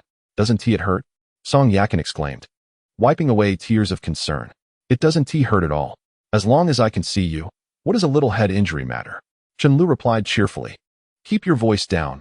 Don't wake our daughter and frighten her," he added, gazing lovingly at his wife before glancing at their daughter, Nyonyo, who was peacefully asleep on the kong, completely oblivious to his pain. Instead, he felt a sense of reassurance, realizing that his father-in-law's family was genuinely concerned for him. Despite suffering an injury, everyone was bustling about with care. Meanwhile, Song Daong had entered the room and stood awkwardly in the corner, stealing glances at Chun Lu to confirm he seemed alive before finally relaxing. "Don't worry, it's nothing. It's not your fault," Chun Lu said, reclining on Song Yakin's lap, grinning as if nothing were amiss, even offering comfort to his concerned brother-in-law. As long as his brother-in-law refrained from intervening, things would be much simpler, for that fiery temper could ignite at any moment. "Stop making excuses. You ran into it yourself. Who can you blame?" Song Daong retorted, his eyes wide, stammering as he explained. Regardless, he picked up a shovel, not intending to cause real harm, but he felt a nagging unease about Chun Lu's injury. Chun Lu simply smiled, choosing to remain silent, and nestled his head into Song Yakin's embrace, inhaling the faint fragrance emanating from her, almost drifting into slumber. All things considered, this mishap seemed rather worth it in the grand scheme of things. Witnessing the scene, Song Yakin's anxious mother, Zhang Guizhi, threw down the rag she had prepared and smacked Song Daong on the shoulder. "What were you thinking, swinging that shovel? Are you trying to cause a ruckus?" Having just received a couple of slaps from his father, he now faced his mother's wrath. Who was truly the favored child here? He ran into it himself. Who can be blamed? Song Daong felt a sense of frustration, while Chun Lu reveled in the chaos. As for Song Yakin, her heart ached for her man. No matter what, he was still her husband. It would be a lie to say she wasn't concerned, but she also felt a pang of anger. After all, he could have been more careful. It's all right. I saw you didn't strike him. He was just clumsy and ran into it without looking. She hurriedly explained to alleviate her brother-in-law's guilt. Song Daong finally broke into a smile, appreciating his sister's rationality. My sister has vouched for me. Otherwise, people might think I struck him. If I had truly hit him, he'd be flattened. Father also thought I had hit him and went to fetch a doctor. What wound? By the time the doctor arrived, it had already healed. Just remember, no matter who bullies you, it won't stand. Your brother will always have your back. Song Daong looked at Chen Lu, who was feigning pity after sustaining a minor injury in front of his parents and sister, and his anger surged. Meanwhile, Chen Lu slowly opened his eyes, glanced around, and then smiled at Song Yakin, saying, "Yes, I wholeheartedly agree. My dear wife, from now on, should anyone dare to bully you, I shall not spare them." Upon hearing this, Song Daong was infuriated. This rascal truly knew how to take advantage of the situation. His face turned pale with rage, yet he felt utterly helpless against this scoundrel. Such a miscreant, comfortably lying on the bed after a mere scratch. Had no reason to complain, yet he kept babbling like a fool. Enough of this banter. Just look at your head with that large gash. Now you care about your wife? If I had known it would come to this, I would have acted differently. Zhang Guoji interjected, her words a mix of rebuke and a mother's disappointment. Especially when Chen Lu was first brought in, blood oozing from his head, she had been thoroughly alarmed. Moreover, she had witnessed the earlier events unfold. She never anticipated that this lad would instinctively begin to protect his wife. Could his own brother truly be pushed around? Chapter 38. The feeling of being cherished by one's wife is truly wonderful. Regardless of the circumstances, a mother finds solace in this revelation. At least her daughter has someone to care for her. However, this boy's temperament fluctuated, and it remained uncertain how long this newfound affection would last. Mom, please say a few more words. As long as you are satisfied, that is enough. Chen Lu continued, indeed, I was the one who ran into it. Do not blame my second brother. If there is to be blame, let it be for the trouble I caused you. I have heard everything you said. I will no longer act foolishly or gamble. I shall devote myself to treating my wife well and caring for both her and our daughter. He tilted his head, beaming at Zhang Guoji. Zhang Guoji shot him a glance. I cannot make decisions. We shall wait for your father to return. The mention of your father brought a sense of calm to Chen Lu's heart. After all, he was not yet considered an outsider. Soon, Song Jigang arrived with the village's barefoot doctor to tend to Chen Li's wounds, applying a simple dressing before the old doctor departed with his medical bag. By this time, it was nearing midnight. After such a long day, the family was indeed hungry, having not eaten dinner yet. Old Kwai, go prepare some food. Once Daong finishes eating, he should return. That rascal likely hasn't eaten either, Song Jigang declared, taking a few puffs from his pipe as he sat on the edge of the bed. Zhang Guoji then got up and went to the outer room, sifting through some cornmeal to prepare corn cakes. She boiled a pot of water to pluck the wild chicken that Yakin had brought back, chopping it into pieces and rinsing it thoroughly. Once done, she heated the oil in the pan, tossing in the chopped green onions and minced garlic. The wild chicken, diced and added to the sizzling oil, soon filled the air with its enticing aroma. She then added some soaked wild hazel mushrooms, poured in water, sprinkled a little salt, and tossed in some MSG before covering the pot. In the quaint confines of their home, Song Daong and his father, Song Jigang, sat on the floor, diligently husking corn. Meanwhile, Chen Lu reclined on his wife's lap, his heart brimming with joy akin to honey sweetness. Song Yakin tenderly cradled Chen Li's head, intermittently checking whether the bleeding from his wound had ceased, and inquiring with genuine concern if he was in pain. Chen Lu simply beamed with a silly grin, remaining silent, which left Song Yakin in a state of worry, wondering if he might have been rendered foolish by the shovel wielded by his elder brother. The young couple occasionally exchanged a few words, and during their shared glances, Song Yakin would invariably lower her head shyly, while Chen Lu, blissfully unconcerned about his injury, began to share jokes, causing her to stifle her laughter, covering her mouth and turning her gaze toward the window, though her sweet smile remained visible in profile. Chen Lu playfully tugged at the long braid cascading from the back of her head. This scene incensed Song Jigang and Song Daong, who could only vent their frustrations on the corn in their hands, as they had intended to seek retribution for their daughter, yet here the young couple was, basking in their own sweetness. At that moment, Song Yakin's mind was filled with the image of Chen Lu bravely stepping forward to protect her. stirring emotions within her that were difficult to articulate. She could distinctly sense that this man had indeed transformed, markedly different from his previous self. In the days prior, his intentions had been focused on extracting money from her family, with his gestures of kindness appearing disingenuous. However, these past few days had been a revelation. Chun Li's gaze had shifted, his fervent eyes seemingly capable of melting hearts. His tone of voice and attitude toward actions were unmistakably sincere. Any pretense would have long since been uncovered. Moreover, during this time, Chen Lu had refrained from gambling or associating with unsavory companions, opting instead to either stay at home or venture into the mountains, tirelessly preparing delicious meals for himself. Chen Lu, where did you acquire this pork chop? It's enormous. It must cost a fortune at the supply and marketing cooperative. Just then, Zhang Guizhi returned from gathering firewood and noticed the hefty piece of rib Chen Lu had brought, resting in the snowy ground beneath the window. She instinctively picked it up, realizing its substantial weight, at least 10 pounds. In the 1980s, when grain tickets were still widely circulated, meat tickets were becoming increasingly scarce, with most available meat consisting of lesser cuts. The ribs were a luxury that required cash to procure, costing 5 to 6 jiao per pound, a price beyond the means of ordinary folk. In Kilatu, for instance, the common farmers earned their living through labor points in collective production teams, receiving food only at the end of the year during the autumn harvest. Based on their accumulated points, households with more laborers accrued more points, allowing them to exchange their grain for money, which merely sufficed for basic household needs. In contrast, those who truly held wealth were the farmers who had secured land contracts, and even then, this applied primarily to the larger agricultural operators. Like the common folk laboring alongside the production team from year to year, they merely received their grain rations to support their large families, daring not to indulge in meat. For they cannot afford it. Just a single slab of ribs weighs at least 16 or 17 pounds. If someone were to catch sight of it, their eyes would surely glimmer with envy. Even in the home of Song Jigang, where grain is not lacking, the opportunity to enjoy meat throughout the year is scarce. Mother, I brought this down from the mountain, Chen Lu exclaimed today, grinning widely, a wild boar weighing over 300 pounds. Instantly, everyone in the room was rendered speechless, including Song Yakin, who gazed at Chen Lu in disbelief. Song Daong and Song Jigang turned to one another, exchanging glances that spoke volumes of their mutual skepticism. Zhang Guizhi was taken aback, stammering, "What?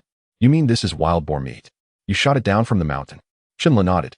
His spirit ignited at the mention of the wild boar. The pain from his head seemed to fade.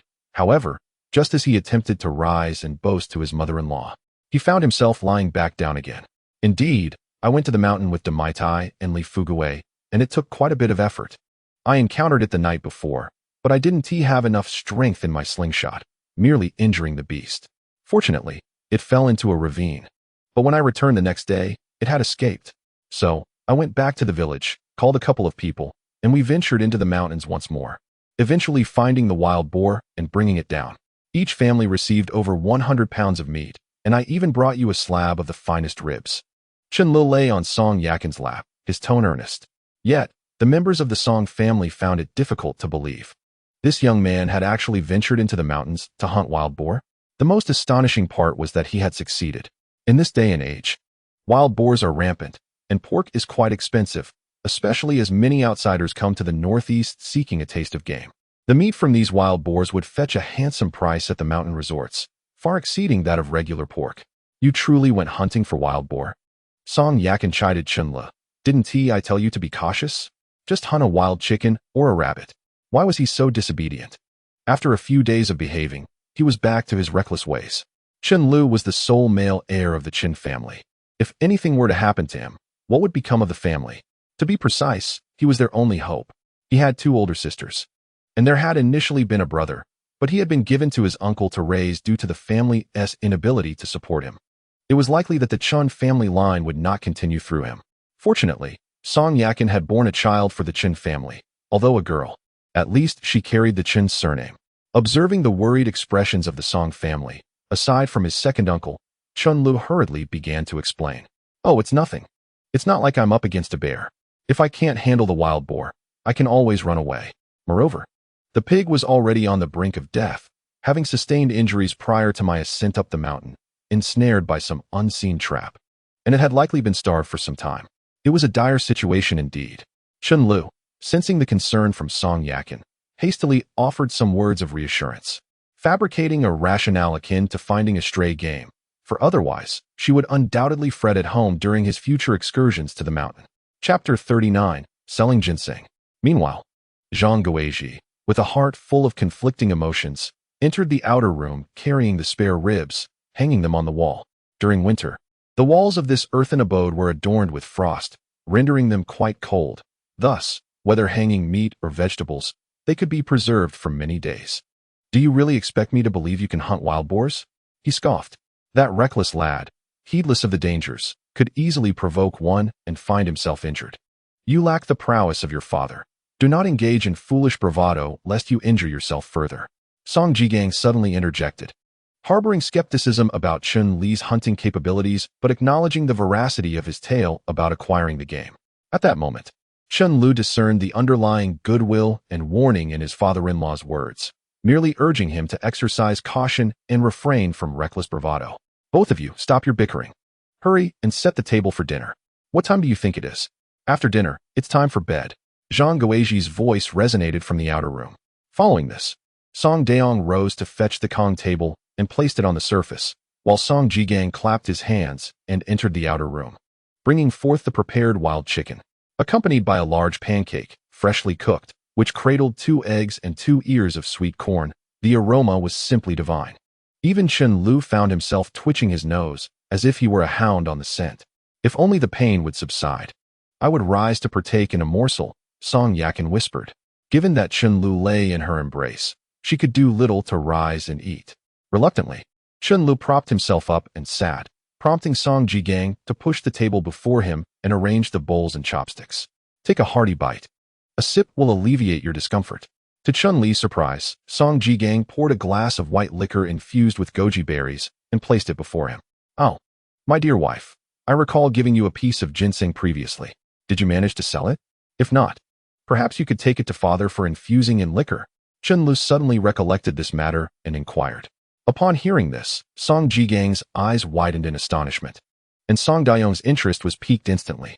It is common knowledge that wild mountain ginseng was exceedingly valuable in this era. A mature specimen could fetch at least 10 large bills, equating to a full 100 yuan. Such a sum would suffice for a family's expenses for an entire quarter.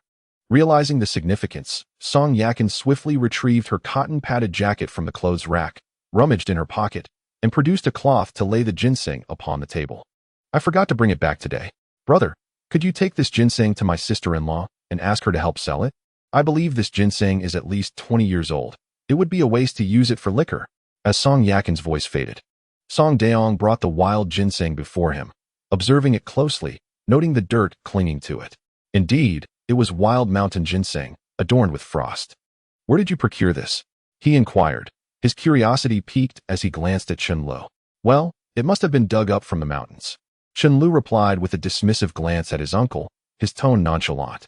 The question seemed rather absurd. It was no wonder Chen Li's demeanor was less than cordial, especially since Daong had been gesturing with a shovel carelessly. At that moment, Song Daong was utterly captivated by the wild ginseng, entirely oblivious to Chen Li's earlier remarks. "Daong, how much can this old ginseng fetch?" Even Zhang Guizhi, intrigued, paused her work of crafting shoe soles to lean in for a closer look, smiling as she asked. Upon learning it was Chen Lu who had harvested it from the mountains, the elderly lady felt an inexplicable joy. Running into the mountains was far better than gambling at the tables. Even if one did not work, hunting and gathering in the hills could be considered a respectable endeavor. At least one would not have to worry about sustenance. Even a small catch of shrimp could suffice for a meal. It was certainly preferable to a situation of unending expenditure without any income. That's hard to say, based on last year's market. This old mountain ginseng should easily sell for 7 or 8 big yuan. Daong continued, "This year, I've heard that many merchants from the south have come specifically to procure our ancient medicinal herbs, especially the older, the better. The key is that it must be wild, as its potency is greater. People from the south place great importance on health. This could be used for nourishing soups or medicinal wines, providing substantial benefits. How about this? Tomorrow, I shall take it to Yufeng for appraisal. If the price is right, I will sell it outright." With that, Song Daong carefully wrapped the ginseng. It was worth noting that if sold for a good price, It could equate to 3 months' salary from his job at the farm. Oh my, 7 or 8 big yuan. That is indeed a considerable sum. Chen Lu seemed fortunate indeed. Upon hearing that the old ginseng could sell for such a price, Zhang Guizhi was initially taken aback. But her surprise quickly transformed into a smile laced with admiration. Humph. Such luck is wasted on frivolous pursuits. Always gambling and playing dice, and yet, can one really expect to prosper? Regardless of its worth, it will all be lost. Just then, Song Jigang stood up, tapping his cigarette against the wall before shaking his head and wandering outside. Taking advantage of the cessation of snowfall, and with the lights still aglow indoors, he seized his axe and began chopping wood. Hearing his father-in-law's words, Chen Lu felt a wave of embarrassment wash over him, scratching his head with a sheepish grin. Clearly, while he had passed the scrutiny of his mother-in-law, navigating his father-in-law's expectations posed a greater challenge, especially since the latter held the reins of the household. In the northeastern countryside during the 1980s, it was customary for men to handle external affairs while women managed domestic ones. No matter how raucous men might be in public, women afforded them respect. However, once home, the dynamics shifted, and one had to heed the authority of the matriarch. Although the status of women in that era was not yet as elevated, it was still significant enough for men to hold them in high regard. It is permissible to create a commotion, but engaging in physical altercations transforms the situation entirely. If word spreads throughout the village, one risks becoming the subject of ridicule, labeled as overbearing and ineffectual, merely resorting to bullying women. Such labels would render one unable to hold their head high within the community. Take Chen Lu, for instance. Is his disgrace solely due to his gambling? No, indeed. A significant factor is his past behavior of physically abusing his wife and verbally assaulting his daughter, which has led to his disdain among the villagers. Mother, I assure you, I will never act foolishly again. You and father need not grant me further chances. Simply watch my actions. If I revert to my former ways, feel free to initiate my divorce from Chen. As he spoke those words, a sudden pang of heartache surged within him, akin to the sting of a needle. What was the purpose of his rebirth? Certainly not to pursue divorce. Rather, it was to dedicate his life to rectifying the regrets of his previous existence, ensuring that those who once loved and cared for him would not be met with disappointment again. Thus, when those two words were uttered, his heart, burdened with guilt, ached to the point of making it difficult for him to breathe. Chen Lu, I will no longer place my trust in your words. As for your future actions, we shall observe closely. Zhang Guizhi responded with a newfound seriousness, resolute in her stance without wavering on the matter. Chen Laosan, do not overreach. If it weren't for your injury, especially at this late hour, do you truly believe you could still enter this house? You are well aware of how you treated my sister. Spare me your empty words. I seek tangible results. Focus on improving your life, restoring your dilapidated home, and elevating your living conditions. I cannot allow my sister to endure a life of hardship alongside you. After delivering his words, Song Daong turned on his heel, taking a ginseng root as he exited. Upon hearing Song Daong's remarks, Chen Li's eyes sparkled with newfound hope. Strangely enough, while his brother-in-law's tone may have seemed unfriendly and even disheartening, the message contained profound wisdom. It illuminated a clear path for Chen Lu. If he were to lead a flourishing life, renovating his crumbling abode into a substantial dwelling and achieving a respectable status, then surely when his father-in-law and mother-in-law spoke of their son-in-law, they would do so with pride, their faces beaming with joy. In the village, he would be able to stand tall. What glory that would be! This was the aspiration Chen Lu sought to attain in his new life. Contemplating this, a smile broke across his face, and his heart brimmed with eagerness for that day to arrive. Chapter 40. The bear descends from the mountain to cause havoc. At that moment, Song Jigang pushed open the door and re-entered, shaking off the snow that had settled on his hat, casting a glance at Chen Lu. Dinner is over. It is time to return. Chen will remain here with the children for a while, and we shall see when you truly mature. Song Jigang had issued an ultimatum. Chen Lu realized that any attempt to act unreasonably would instantly shatter the slight improvement in his in-law's perception of him. Chen Lu let out a deep sigh, gazing at his daughter lying on the kong, while his wife, Song Yakin, sat cross-legged beside her. His eyes brimmed with reluctance. Song Yakin slightly turned her head. Her eyes reddened, a single tear glistening and rolling within them. Clearly, the changes in Chen Lu over the past few days had ignited a flicker of hope within her heart, just as she began to feel a glimmer of affection. It was poised to be extinguished once more. She felt an unexpected pang of sorrow. She was loath to witness the man she loved donning his clothes and hat, preparing to depart. Why are you staring? If you can't bear to part, then go back with him. Never return to your family home. Endure your own hardships and suffer your own consequences. If you break a tooth, swallow it, she thought, determined to sever all ties with the Song family. Reflecting on the harsh words of her father, Song Jigang, she realized that scaring her daughter was futile, so she merely pointed at her sleeping granddaughter. He understood his daughter all too well. For Chen Lu, she would endure anything, bear any burden, and withstand any suffering. Her foolish devotion was pitiful, and it pained him as a father. Thus, he must take on the role of the villain himself. Eventually, their daughter would comprehend the weight of her conscience. Whether she grasped it now was inconsequential. Upon hearing this, Song Yakin resolutely turned her head away, wiping her tears, her lips quivering slightly. As Chen Lu approached the door, witnessing his wife's state, his heart nearly shattered. This woman, the one who loved him to the core of her being. If he were to betray her, he would surely face divine retribution. His voice choked with emotion, Chen Lu spoke, his eyes glistening red. "What's wrong?" he asked. Song Yakin, covering her mouth, lowered her head, responding with a faint tremor in her voice. "I'll come to fetch you in a few days. I'll bring you some meat to fatten you up. If you miss me, just send word with someone from the village, and I will come to see you immediately." As he said this, he glanced at his daughter on the Kong and gently kissed her forehead. Suddenly raising his head, he tilted it back to prevent his tears from falling as he stepped outside. The moment the door closed behind him, he heard Song Yakin's sobs from within. "Why cry? It's all for your own good. When he finally gets his life in order, you can return. You've borne his child and endured hardship with him. Does my daughter, Song Jigang's girl, not deserve happiness? You may cherish your man, but do not forget your roots," he thought, as the admonitions from his father-in-law echoed in his mind. Standing at the doorway, feeling the biting cold of the returning snow, Chun Li's tears froze upon his face. The frigid wrath of winter, plunging to below -40 degrees, stirred a fervor within him. Lowering his head, Chun Lu gritted his teeth and strode forward.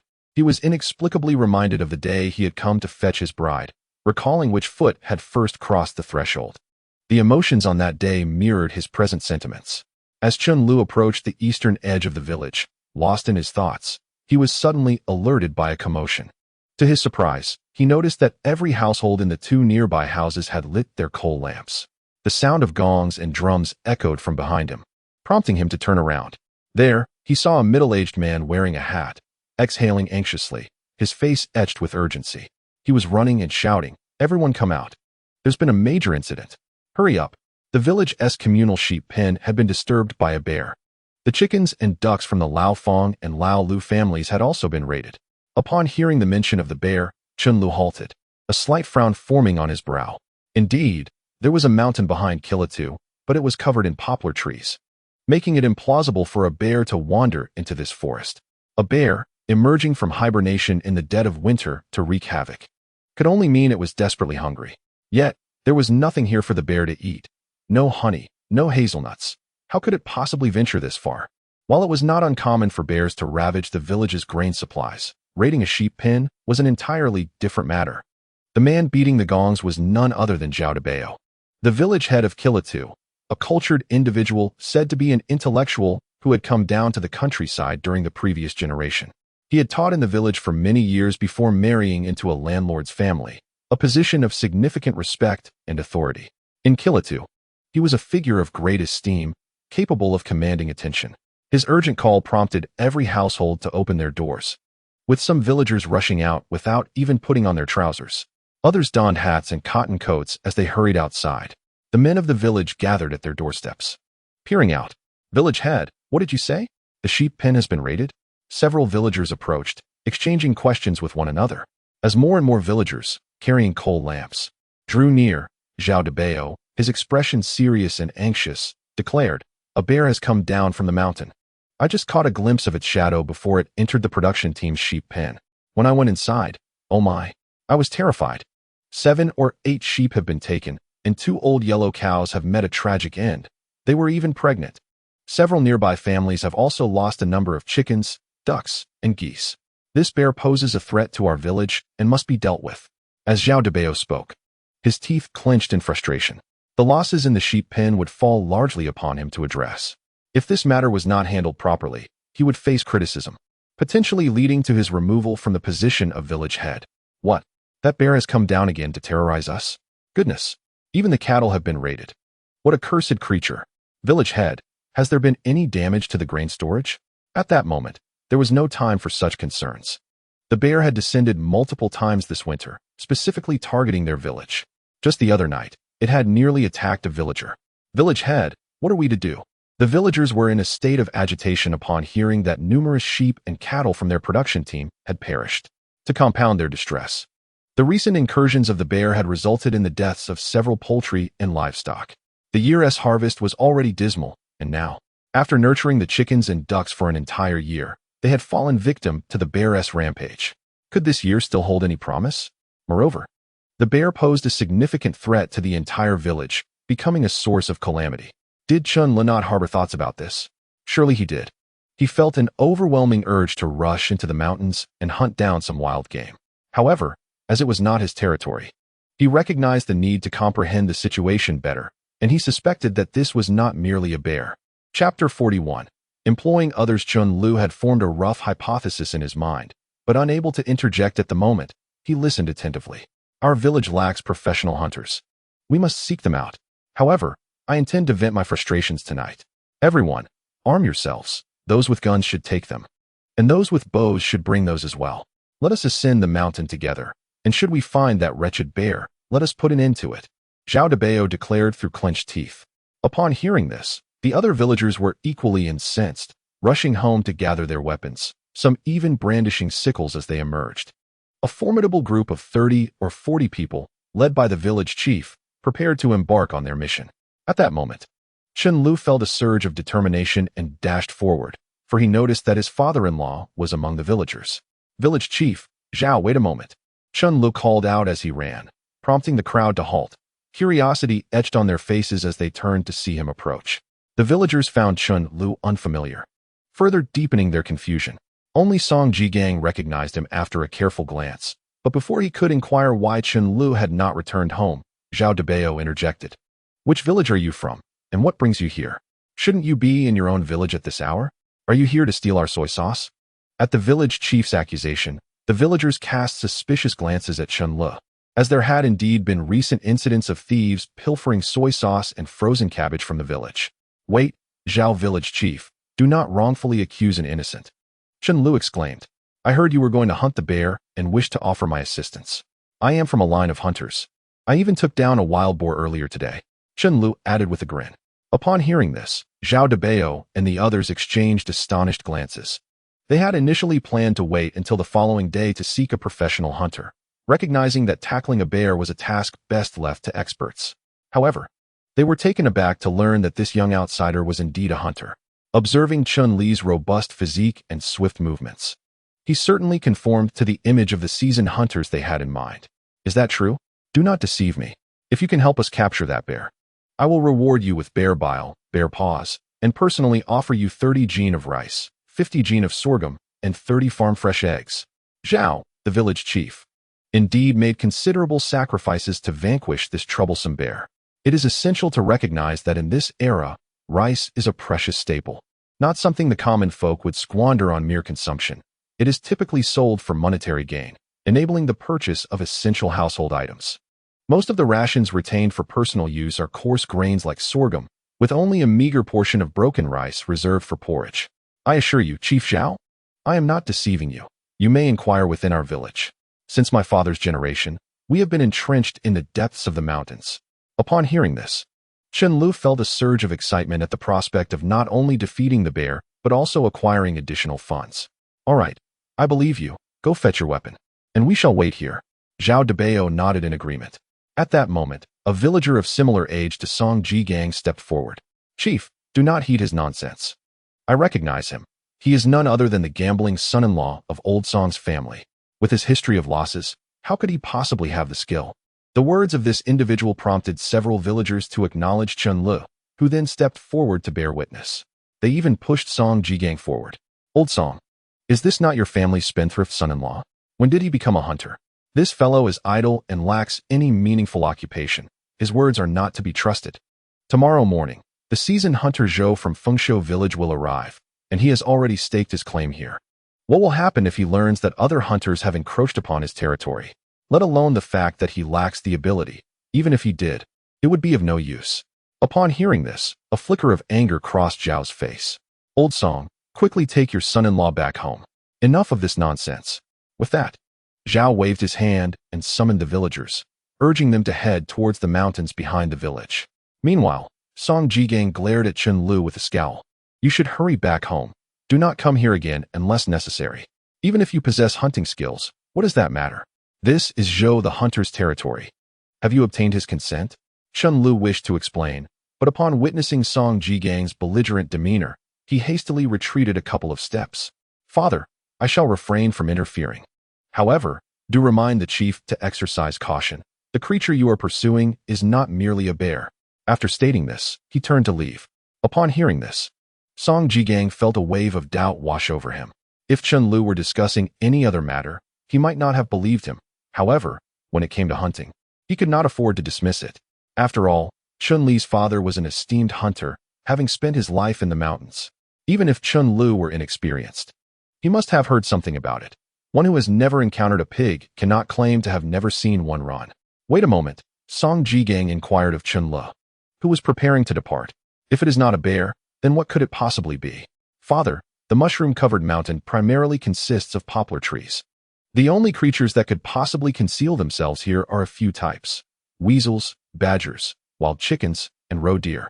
However, there is certainly no bear that could endure here for even a day without succumbing to hunger. While it may descend the mountain to prey upon poultry and livestock, it is likely to be a lynx. After Chen Lu finished speaking, he noticed his father-in-law deep in thought, his expression increasingly grave, to the point where he seemed disinclined to continue conversing with Chen Lu. With a dismissive wave of his hand, he turned and left. The lynx, a rare and formidable beast, is predominantly found in the Shaoxing'anling region. Could it be that the animals are migrating? However, the distance from Shaoxing'anling to Chonglin Mountain and Banlatzi Mountain is not great, so migration is indeed plausible. In any case, it was likely that Zhao Dizhu's journey this evening would be in vain, and he might even encounter danger. Fortunately, their group was large, and as long as no one strayed alone, the worst they would face would be scratches or bites, rather than the loss of life.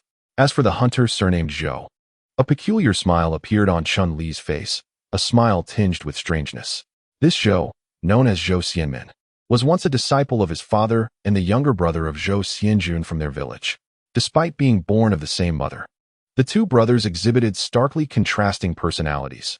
Zhou Xianjun was miserly and thrifty, while Zhou Xianmin, though generous, possessed a cunning character, a trait not typically associated with northerners, who are known for their straightforwardness and lack of hesitation in their actions.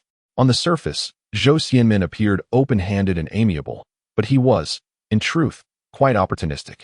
When he was learning to hunt from Chen Li's father, he would often bring good wine and fine cigarettes to curry favor. His family cultivated rice and would present about 30 pounds to Chen Li's father during the new year. Essentially, Zhou Xianmin's generosity was merely a means to an end. And after Chen Li's father began to suffer from numbness due to excessive drinking, his abilities diminished, leading to a tragic incident during a hunting expedition. Chen Li's recollections of that time flooded his mind. Every thought of it rekindled his resentment. Chapter 42. Longing for a Wife. It was this very individual who had coaxed Chen Li's father into drinking, harboring ill intentions all along. Zhou Xianmin had insisted on witnessing Chen Li's father inebriated, hoping to see him confront a bear. Under the influence of alcohol, and amidst the raucous encouragement of a crowd, Chen Li's father had taken up an axe. The crux of the matter was that this was a trap, a cunning scheme. Zhou Xianmin had already established his lair, leading Chen Li's father to the bear's den. When Chen Li's father arrived, he fell asleep beside a tree branch, snoring thunderously, inadvertently awakening the bear. The sound of his snoring was so loud it could rival thunder, causing the bear to emerge. Upon hearing the rustle, Chen Li's father opened his eyes to find the bear's head exposed, and he swung the axe with all his might. With one mighty swing of the axe, the bear let out a deafening roar, yet the axe became lodged firmly in its skull and could not be extracted. In desperation, my father, Chen Baochai, picked up a severed log from the ground and began to strike down upon the axe. After a relentless barrage of blows, he finally succeeded in slaying the bear. It was indeed a stroke of extraordinary fortune and resilience. Armed only with an axe and devoid of a firearm, he managed to bring down the creature. Chen Li's father, now fully sober, proceeded to drag the bear out. Unbeknownst to him, however, another large brown bear lurked nearby, having feasted well before settling into hibernation at the onset of winter. This bear was quick to awaken, its eyes opening at the slightest disturbance, and it stealthily approached Chun Baochai from behind. A seasoned hunter, he instinctively glanced down at the ground to evade the threat, but alas, it was too late. The massive bear struck him with a powerful paw on his back, and its tongue, lined with sharp barbs, grazed his leg.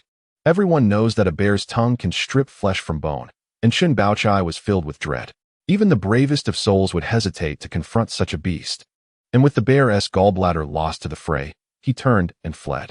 However, he sustained injuries that would confine him to bed for several months. From that point on, he vowed to cease hunting altogether and forbade his family from pursuing it as well. This entire misadventure stemmed from the nefarious intentions of Zhou Xianmin, whose ill will set the stage for the calamity that befell my father. In the ensuing years, Zhou Xianmin learned a considerable array of skills from my father, claiming dominion over several hunting grounds in the vicinity and gaining a notorious reputation as a hunter. Whenever misfortune befell the crops in the surrounding villages, he would be summoned for a fee to deal with the problem. Moreover, he had even slain the local brown bear, thereby eclipsing my father's renown. In recent years, Zhou Xianmin's fame had spread far and wide, yet when questioned, he boasted of being self-taught, fabricating tales of his ancestral lineage that purported to include royal hunting companions. This was nothing short of utter nonsense. One must possess integrity in both word and deed, had he not been reduced to a pitiful state. Kneeling at my father's doorstep one fateful night, starving and shaking, my father's compassion would not have led him to take the lad as an apprentice. The adage to teach one's disciple is to starve oneself rings true. My father's inebriation had led to a blood clot that impaired his movements, and the incident with the bear was indeed a result of his own folly. However, even after he ceased hunting, Zhou Xianmin's claims of being self-taught were those of a brazen ingrate, devoid of conscience. This incident remains etched in Chun Li's memory, fostering a deep-seated disdain for the hunter bearing the surname Zhou.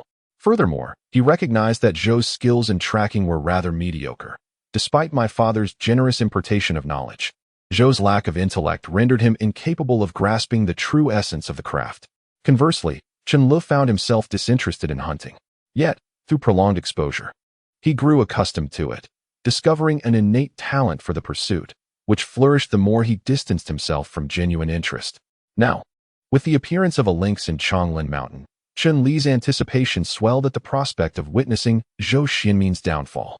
Upon returning home, Chen Lu shed his attire, stoked the stove, arranged his bedding, and nestled into the warmth of his comforter.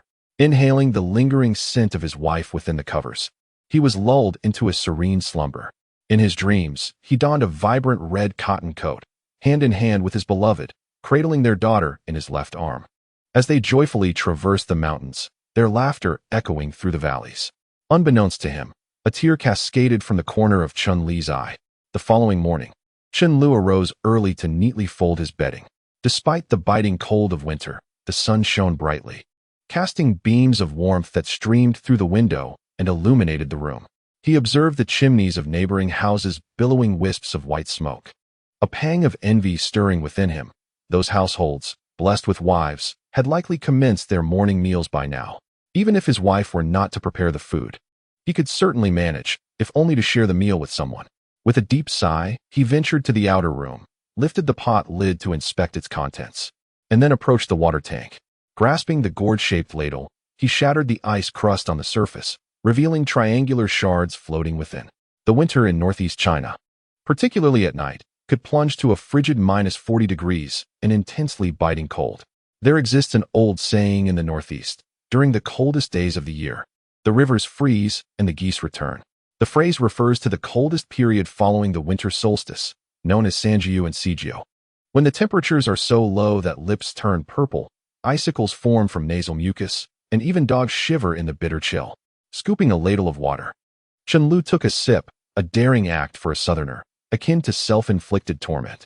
Yet for a northerner, particularly one from the northeast, The dry heat of the morning after a night spent on the heated Kong made this sip invigorating, awakening his entire being. It was not uncommon for children in their teens to indulge in such a bracing morning ritual after a night of hearty sweating. After boiling a kettle of water and steeping a teapot full of tea, Chen Lu retrieved some wild chicken meat hanging on the wall, chopping it finely before tossing it into the pot. He added a few mushrooms and dried chilies, seasoning it simply before commencing the cooking process. He also pulled 2 frozen heads of cabbage from outside, chopped them with a knife, and blanched them in a small pot of boiling water. The frost-hardened green cabbage, once thawed, gained a delightful resilience, and he sliced it into sections for presentation. From his basket, Chen Lu produced some pine siskin eggs he had foraged earlier, whisking them in a bowl with a sprinkle of frozen scallions and a spoonful of homemade soybean paste before heating oil in a pan. Once the oil reached a fervent temperature, he poured in the whisked eggs, adding another spoonful of soybean paste, releasing a savory aroma that filled the air. He cracked an egg into the mixture, perfectly placing it in a bowl, and brought the sautéed dish to the table. Turning the heat up, he allowed the broth in the pot to reduce, intensifying the flavor of the wild chicken and making the meat more succulent. After serving a plate of chicken, Chen Lu glanced at the wild boar and ribs hanging in the room, letting out a deep sigh. He needed to put in more effort. After dinner, he planned to venture into the mountains, hoping to gather more supplies to improve their living conditions, ensuring his wife and children could enjoy delicious meals. Chapter 43. The meat from the Daimao family was stolen. He contemplated sending the evening's bounty to his father-in-law. Seizing the opportunity to catch a glimpse of his wife and daughter, Chen Lu retrieved the sorghum rice, which had been warming while the chicken was stewing, and began to eat heartily. It was barely past 7 in the morning, and in northeast China, especially in this era, a light breakfast was virtually non-existent. Particularly in these times, when the common folk had little fat in their bellies, having meat in the morning was a luxury. Chen Lu devoured his food, picking up a piece of blanched frozen cabbage and dipping it into the homemade egg sauce before savoring it alongside a mouthful of rice.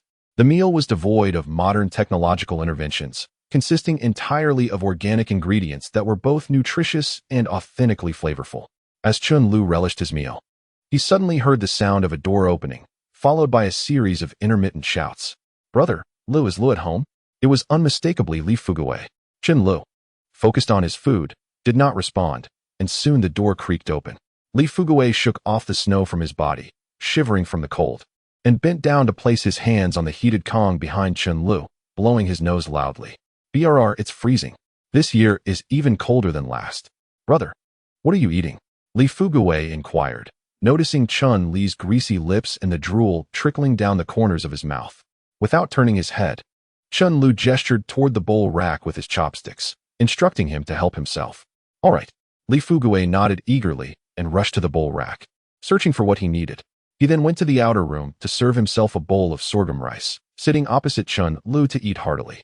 As they feasted, Li Fugui asked through a mouthful of food, "Sister-in-law, where is she?" "She went back to her family for a couple of days and will return soon," Chen Lu replied nonchalantly. Li Fugui nodded and continued to eat, savoring the frozen cabbage and egg sauce, leaving no morsel behind, not even the broth. He thoroughly enjoyed the meal, licking his lips in satisfaction. Demonstrating some understanding of manners, he promptly gathered the bowls and chopsticks after finishing and took them to wash. Upon returning, he leaned against the doorframe with an awkward smile, asking, "Brother, when are we going to the mountains?" Chen Lu looked at him with a puzzled expression. "What's the matter? Is that little bit of meat not enough? Or did you sell it all to buy liquor for your father?" After Chen Lu finished his inquiry, his mind was still preoccupied, contemplating the prospect of bow hunting with the clumsy Dasha, and with Li Fugui now engaging in gun hunting. He envisioned an opportunity to experience the thrill of knife hunting. Coupled with the assistance of the robust Lao Huang, it would undoubtedly suffice. However, it was rather peculiar that his father, upon seeing him return with such a bounty of wild boar meat, was not indulging in alcohol, but instead sipping tea with remarkable vigor. When Li Fugui mentioned this, scratching his head and grinning, his face was etched with confusion, unable to fathom the sudden transformation. His father, a notorious drunkard, was akin to being given a death sentence if one were to suggest he abstain from liquor. What could have prompted such a change? Upon hearing this, Chen Lu was momentarily taken aback, but quickly regained his composure. "Your father has achieved clarity. Previously, he was sulking and drowning his sorrows in drink while you languished at home, growing complacent and lethargic. His irritation with your idleness only drove him to drink more. Now that you have taken to the mountains for hunting and can contribute to the household, he is elated, perhaps indulging in a drink now and then. But certainly not to excess. Even if he were to overindulge, it would not impair his clarity the following day. Chen Li's reasoning caused Li Fugui's eyes to widen in realization. It seemed that with his own efforts and by not remaining a burden at home, his father might indeed cease his drinking habits. Lao Huang hasn't been fed yet. Go cut a piece of meat, but make sure it's lean. Chen Lu waved his hand dismissively. Feeding him meat again? Didn't we do that yesterday? The creature is insatiable. Li Fugui retorted, his mouth twitching. Chen Lu, unperturbed, delivered a swift kick and remarked, Lao Huang is nearly starving at your place. What harm is there in him having a couple more pieces of meat? The next time we make a delivery, we'll deduct a portion of Lao Huang's rations from your share. It's what he rightfully deserves. Upon hearing this, Li Fugui offered no rebuttal, instead breaking into a smile as he dashed outside to retrieve a piece of wild boar meat from the wall where it hung. He then returned to the courtyard and presented it to Lao Huang. The moment Lao Huang awoke and caught sight of the meat, his eyes sparkled, and he began to devour it eagerly. After finishing the meat, in a couple of days, his coat would gleam with health, and he would regain his strength. When Li Fugui returned to the house, he found Chen Lu already dressed, a hemp rope tied around his waist, and a dogskin hat perched atop his head. Brother, what are you up to? Li Fugui asked, his face alight with anticipation. Should Chen Lu mention heading to the mountains, he would hastily return home to gather his gear. I plan to make a brief stop at Chili village to see if I can retrieve my father's sickle, Chen Lu replied. It's a magnificent cavalry saber. Quite formidable.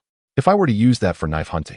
As he spoke, his excitement was palpable, his hands rubbing together in eagerness. The mere thought of hunting sent Li Fugui's grin stretching from ear to ear. Are we going today? He asked once more. Not today, Chen Lu replied. However, I intend to head up the mountain shortly to catch a few fish. He contemplated returning home first to secure the blade, and then venturing into the mountains in search of some wild herbs to gather and sell in town. Strive to make the most of these days. The house repairs can wait until spring next year. However, I must devise a way to secure the 3 essentials without delay, otherwise, how can I possibly bring my wife back home? Regardless, once I obtain just one item, I shall present it to my father-in-law to earn his favor, and then retrieve my wife for a day. Surely, that is not too much to ask. Upon contemplating this, Chen Lu felt a surge of determination and proceeded towards the exit. Wait a moment, brother. I forgot to tell you something important. Li Fugui called out as he chased after him. Chen Lu halted abruptly, turning to glance at his companion. What has happened? He inquired, his heart sinking. Didn't you bring back the meat last night? It got stolen. The poor fellow has been crying outside since dawn. Li Fugui exclaimed, biting into a dried chili he had pulled from the wall. How could this be? Why didn't you mention such a grave matter sooner? You still have the leisure to eat? Chen Li's anger flared. Stealing even from a simpleton. What kind of monstrous act is that? If I find the culprit, I shall not show mercy. Chapter 44. My fiery temper, bullying my brother? As Chen Lu dashed outside, Li Fugui grabbed the lock and chain, securing the door before following suit. Upon arriving at the simpleton's home, they were met with the sound of weeping. Chen Lu pushed open the door, revealing the simpleton squatting at the threshold, sobbing heart-wrenchingly. Tears streaming down his face, looking utterly pitiful. What are you crying about? What happened? Chen Lu approached, prompting the simpleton to rise, looking thoroughly aggrieved but mumbling incoherently. Speak plainly. If you don't tell me now, I want to help you later. With urgency in his tone, Chen Lu pressed him. After a moment of hesitation, the simpleton finally murmured, the wild boar meat I brought back last night is gone. I left it on the windowsill, intending for my mother to stew some. When I woke up this morning, it had vanished. He gestured towards the windowsill. Chen Lu merely glanced and inquired further, is it all gone? Not a single piece left? It appeared that even the soy sauce jar had been smashed. Who in our village could be so malicious? Li Fugui lamented, pointing at the shattered jar. Its contents frozen and covered in snow. It was evident they could not consume it anymore. Even the pickled vegetables inside had been taken. Strangely enough, when it came to cursing, Li Fugui's stutter disappeared entirely. His insults flowed smoothly and without profanity. Upon witnessing the scene, Chen Li's fury intensified. Not only was the simpleton his brother, but he also held a deep disdain for those who bully the weak and take advantage of the vulnerable. The simpleton has always had issues with his intellect. He is truly a person of limited understanding, whose mind does not function with agility. The family's provisions are scant, and he has a hearty appetite.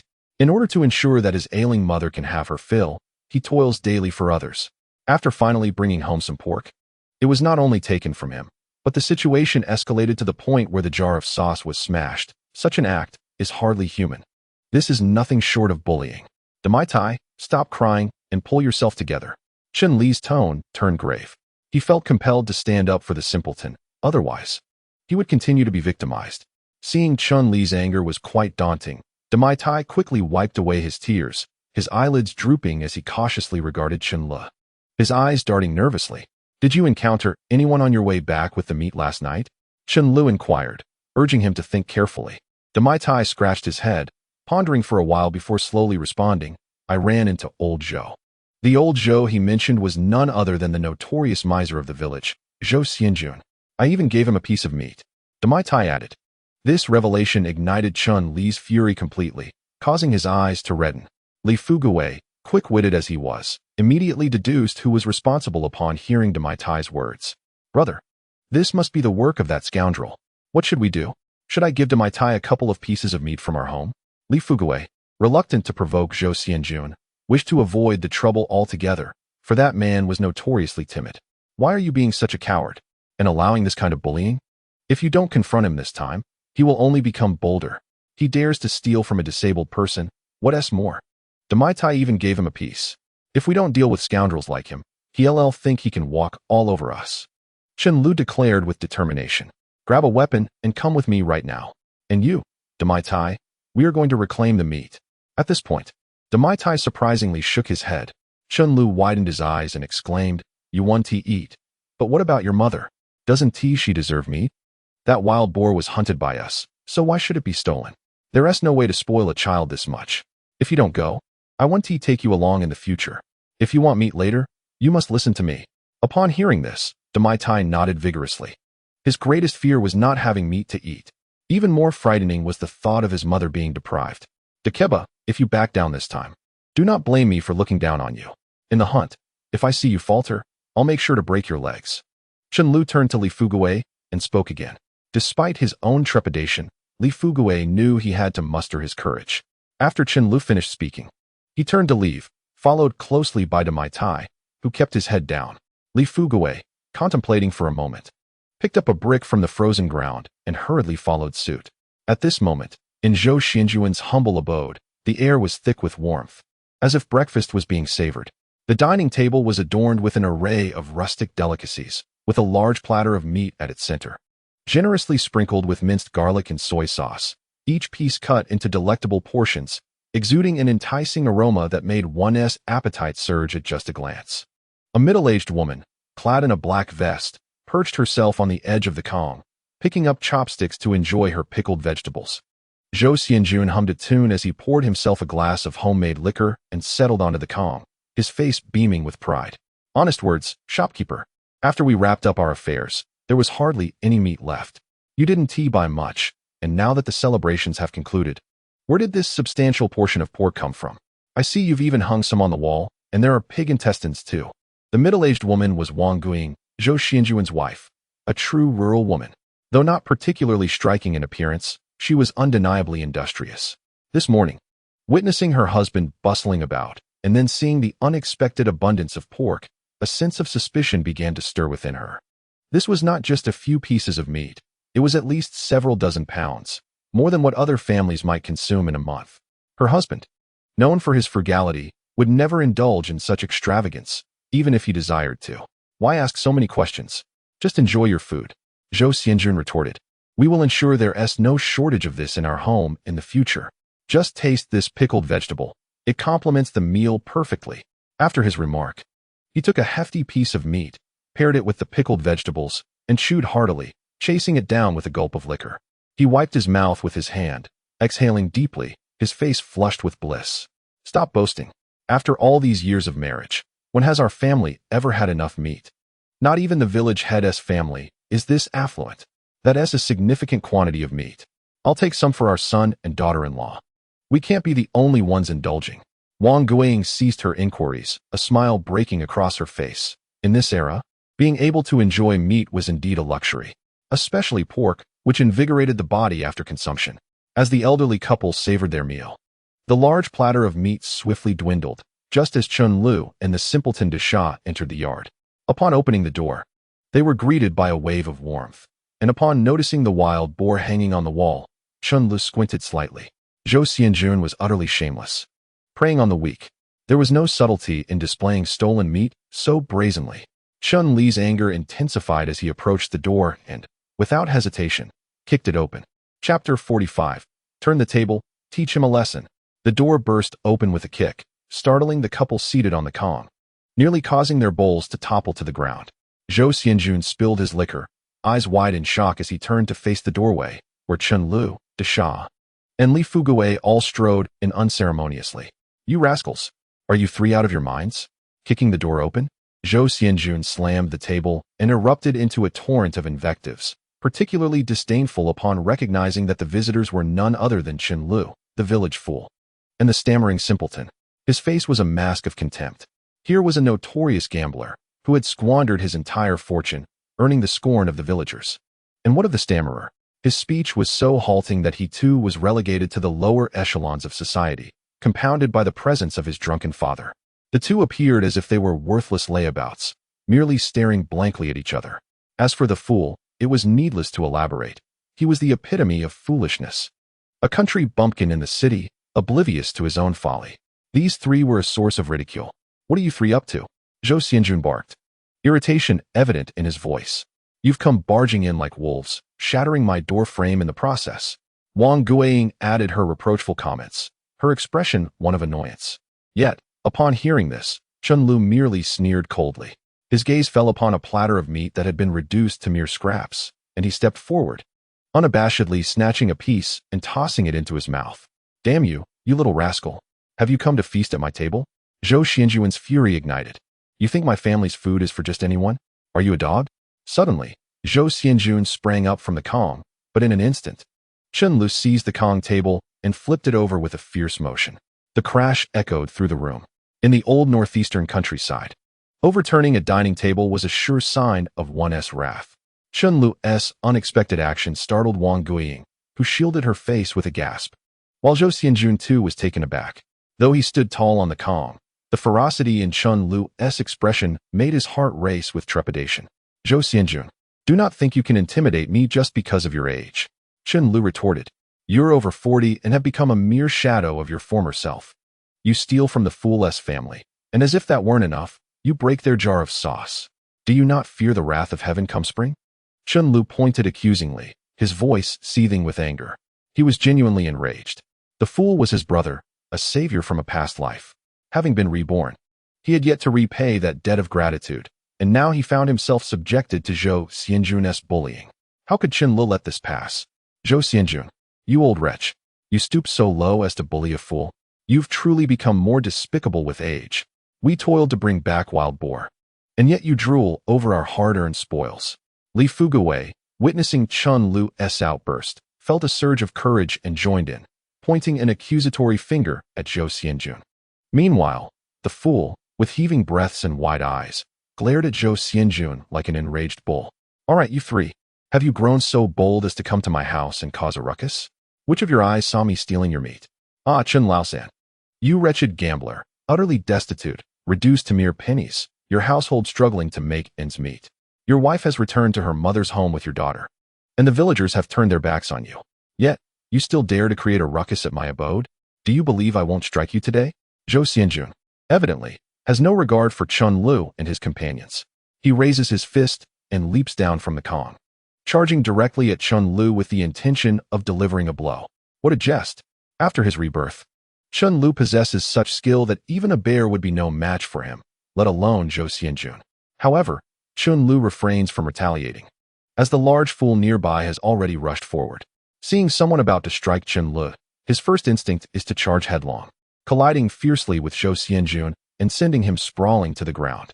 Zhou Xianjun lands painfully, his back hitting the edge of the kong, and he emits a sound akin to a wounded pig. This scene terrifies Wang Guiying, who exclaims, "What on earth are you doing? Are you trying to turn the world upside down?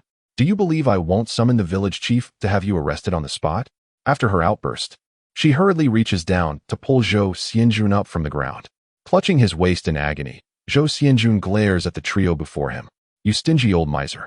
Your frugality is one thing, but engaging in such disgraceful acts is another. You intend to inform the village chief? Let us see who dares to go. Whoever doesn't is a coward. Chen Lu seizes Zhou Xianjun by the collar and yanks him outward with force. Panic washes over Zhou Xianjun as he breaks into a cold sweat, knowing full well that this is no trivial matter. Stealing from a fool like him would invite the scorn of the entire village. If this shameful affair reaches the ears of the village chief, the Zhou family will forever be a target of ridicule. Seeing Zhou Xianjun fall silent, no longer daring to speak, the stuttering Li Fugue gains newfound courage. He snatches a water ladle from the Kong and hurls it at Zhou Xianjun. With a resounding clang, the ladle strikes Zhou Xianjun squarely on the forehead. He emits a yelp and collapses onto the Kong. Wang Guiying, alarmed and pale, rushes to the edge of the Kong, not even bothering to remove her shoes, and pulls at Zhou Xianjun. Are you all right? These rascals deserve a good beating. Where's that fierceness of yours? Look at you, cowering like a coward. What are you afraid of? Fight back. Wang Guiying feels her husband has been utterly humiliated, bullied by a few young men right at their doorstep. Yet, Zhou Xianjun, raising a hand, shoves Wang Guiying aside. Be quiet, you foul woman. Despite his curses, when he looks upon the fierce countenance of Chen Lu and his companions, he retracts his head, fully aware of his culpability. He has been caught red-handed. The wild boar meat hangs upon the wall of the outer room. Had I foreseen this, I would have concealed it in the cellar. Yet, I never anticipated that these rascals would arrive so swiftly. Zhou Xianjun, let me make it clear. With just the three of us dealing with you, it would be akin to an elderly lady wiping her nose. Effortless. I have laid out the terms. Now, tell me how you wish to proceed. No more trickery. Upon hearing Chun Li's words, Zhou Xianjun realized that today's affair might not be easily resolved. The meat is already displayed. What more can you do? Are you capable of killing me? Zhou Xianjun rolled his eyes and spread his hands in resignation. You've already consumed half of it. Who would want the remainder? Spare me your theatrics. You have partaken in this as well. I cannot unearth it for you. Thus, you shall surrender all of your family's grain for this year to Demeta, and I shall overlook this transgression. Otherwise, I shall administer another beating and present you before the village chief to lay bare this matter. Chen Li's tone was chillingly resolute. If Zhou Xianjun, this wretched pauper, does not receive a harsh lesson today, he will surely dare to commit further transgressions. Moreover, he has been emboldened by past encounters, becoming increasingly brazen. After all, Demeta, despite his innate strength, remains oblivious to such bullying. This situation is indeed a consequence of Zhou Xianjun's own misdeeds. He is notorious for his vile acts, from tormenting the weak to pilfering from the elderly. Today serves as a form of divine justice. Upon hearing the demand for his grain, Zhou Xianjun's eyes widened in shock. Have you not heard my brother's words? It is merely a modest portion of grain that I seek. Look at you, indulging in this lavish feast. Can your meager grain compensate for that? This is a trifling matter. Beside him, Li Fuqiu kicked the edge of the Kong, startling Zhou Xianjun. Realizing the relentless determination of these three young men, Zhou Xianjun accepted his fate and remained silent, slipping on his shoes and heading outside. Before long, he returned, carrying 2.5 bags of cornmeal and sorghum, letting out a sigh as he tossed them before Chen Lo. This is all the grain I have left. Take it. Zhou Xianjun, unable to contend with these three, could do nothing but accept his defeat, his heart heavy with regret for his own folly. What a foolish endeavor it was, driven by greed. Now he finds himself bereft, losing both the hen and the eggs. Having savored only a few bites of meat, he has sacrificed his winter provisions. There is no recourse. He must swallow his pride, enduring the consequences without resistance, for this disgrace is too great. He must continue to coexist within the village. Demeta, take these 2 bags of grain home, and also retrieve the meat from the wall. Store it in the cellar. If anything else goes missing, seek out Chen Lu at the Zhou household. Upon seeing the 2 bags of grain, Chen Li's eyes sparkled with delight. In this era, it is essential to recognize that each household possesses only a limited amount of staple food. To procure more, one must earn work points or seek labor opportunities, engaging in various tasks. After all, personal land contracting is still not prevalent. It remains a mere fraction of the populace and has yet to gain widespread acceptance. The staple food is primarily distributed by the production team, although a few individual contractors in the village enjoy a more abundant supply, allowing them to afford rice daily during winter, albeit with reluctance to consume it, as they must also pay their tax in grain. Alas, without provisions, old Zhou Xianjun may have no choice but to borrow from relatives or his son, leaving him to fend for himself through the winter. A matter of no concern to Chen Lo, who could blame him for his misfortune, brought upon by his own greed and folly. Without a moment's hesitation, de Mai grabbed a sack in each hand and gleefully made his way outside, nearly grinning from ear to ear. Upon reaching the outer room, he spotted meat tied with straw on the wall, but could not free his hands. Instead, he resorted to biting the rope with his teeth, triumphantly carrying a hefty load of meat back home, fearful that this hard-earned bounty might be reclaimed by others, as he was not inclined to resist. Meanwhile, within the house, Wang Guiying had succumbed to despair, wailing and rolling on the floor, alternating between feigning madness and banging her head against the wall. How could one endure such torment? They were depriving her family of their winter provisions, a situation that could lead to starvation. Despite her appearance of distress, it was evident that she had not yet wiped the grease from her lips. Now, she sought sympathy, a mere afterthought, leaving behind only crocodile tears.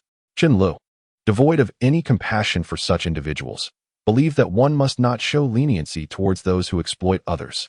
Well then, Aunt Zhou, he addressed her with an air of respect, now you weep bitterly, but when you were preparing the meat, you relished it more than anyone else. What does your husband do? Do you still have the audacity to cry here? Cry once more, and I shall promptly inform the village chief.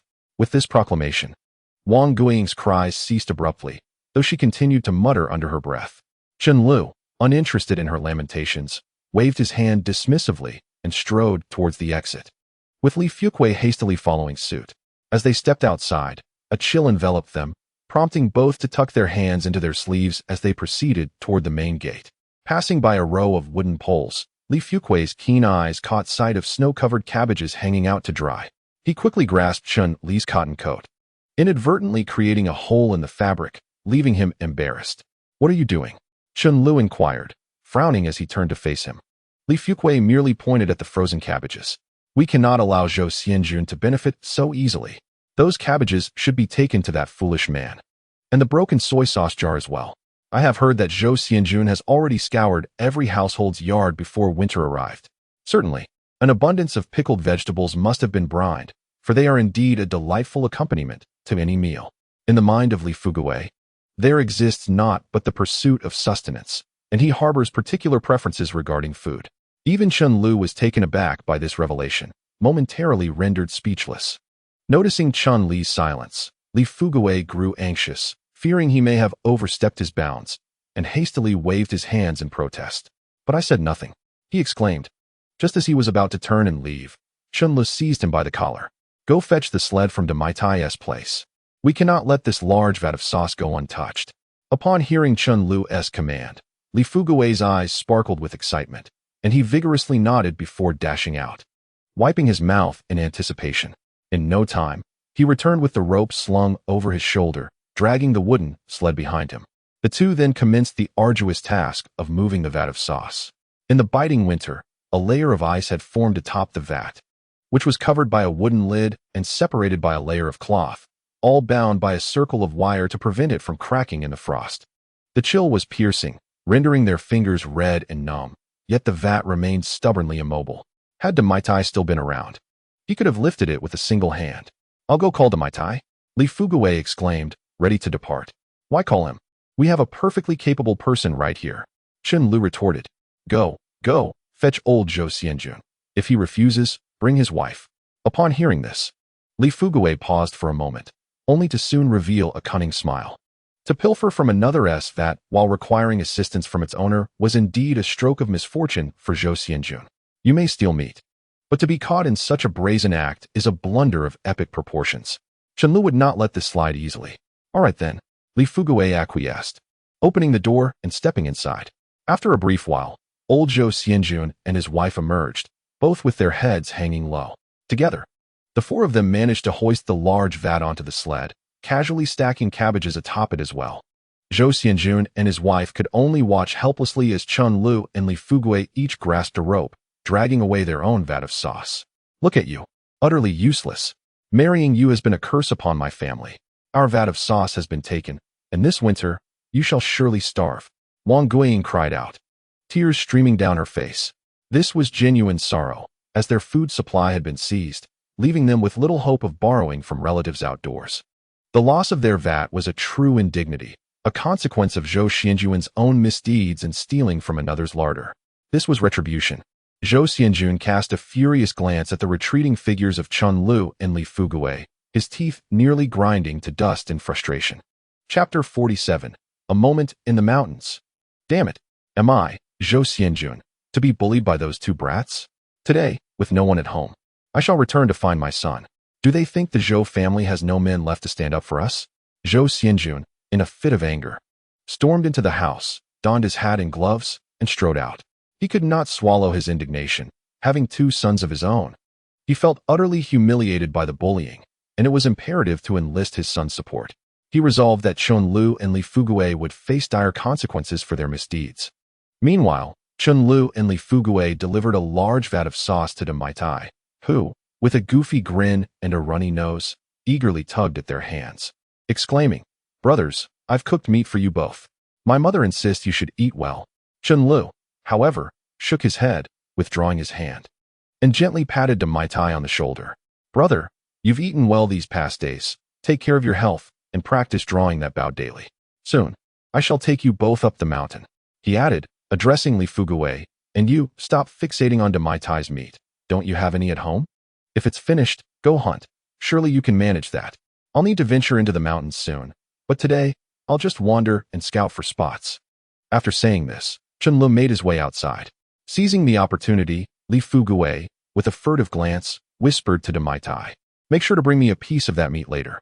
I'll fetch some liquor for us. We can't eat at your house, or else Chen Lu will surely punish me." Deng Maitai, oblivious to the scheme, simply nodded in agreement. Having avenged Deng Maitai and taught Zhou Xianjun a profound lesson, Chen Lu finally felt at ease and ventured alone into the mountains. This time, he carried no firearm, just his faithful dog, De Huang. With familiarity, he entered the half-mountain and began to search for spots to set traps. Though a bit aged, De Huang had regained his vigor after a few days of feasting and bounded energetically into the woods. While Chen Lu was busy marking locations for traps, De Huang surprisingly returned with a wild chicken in his mouth. Chen Lu had been puzzled these past few days, despite setting numerous snares at the foot of the mountain. He had not seen a single wild chicken.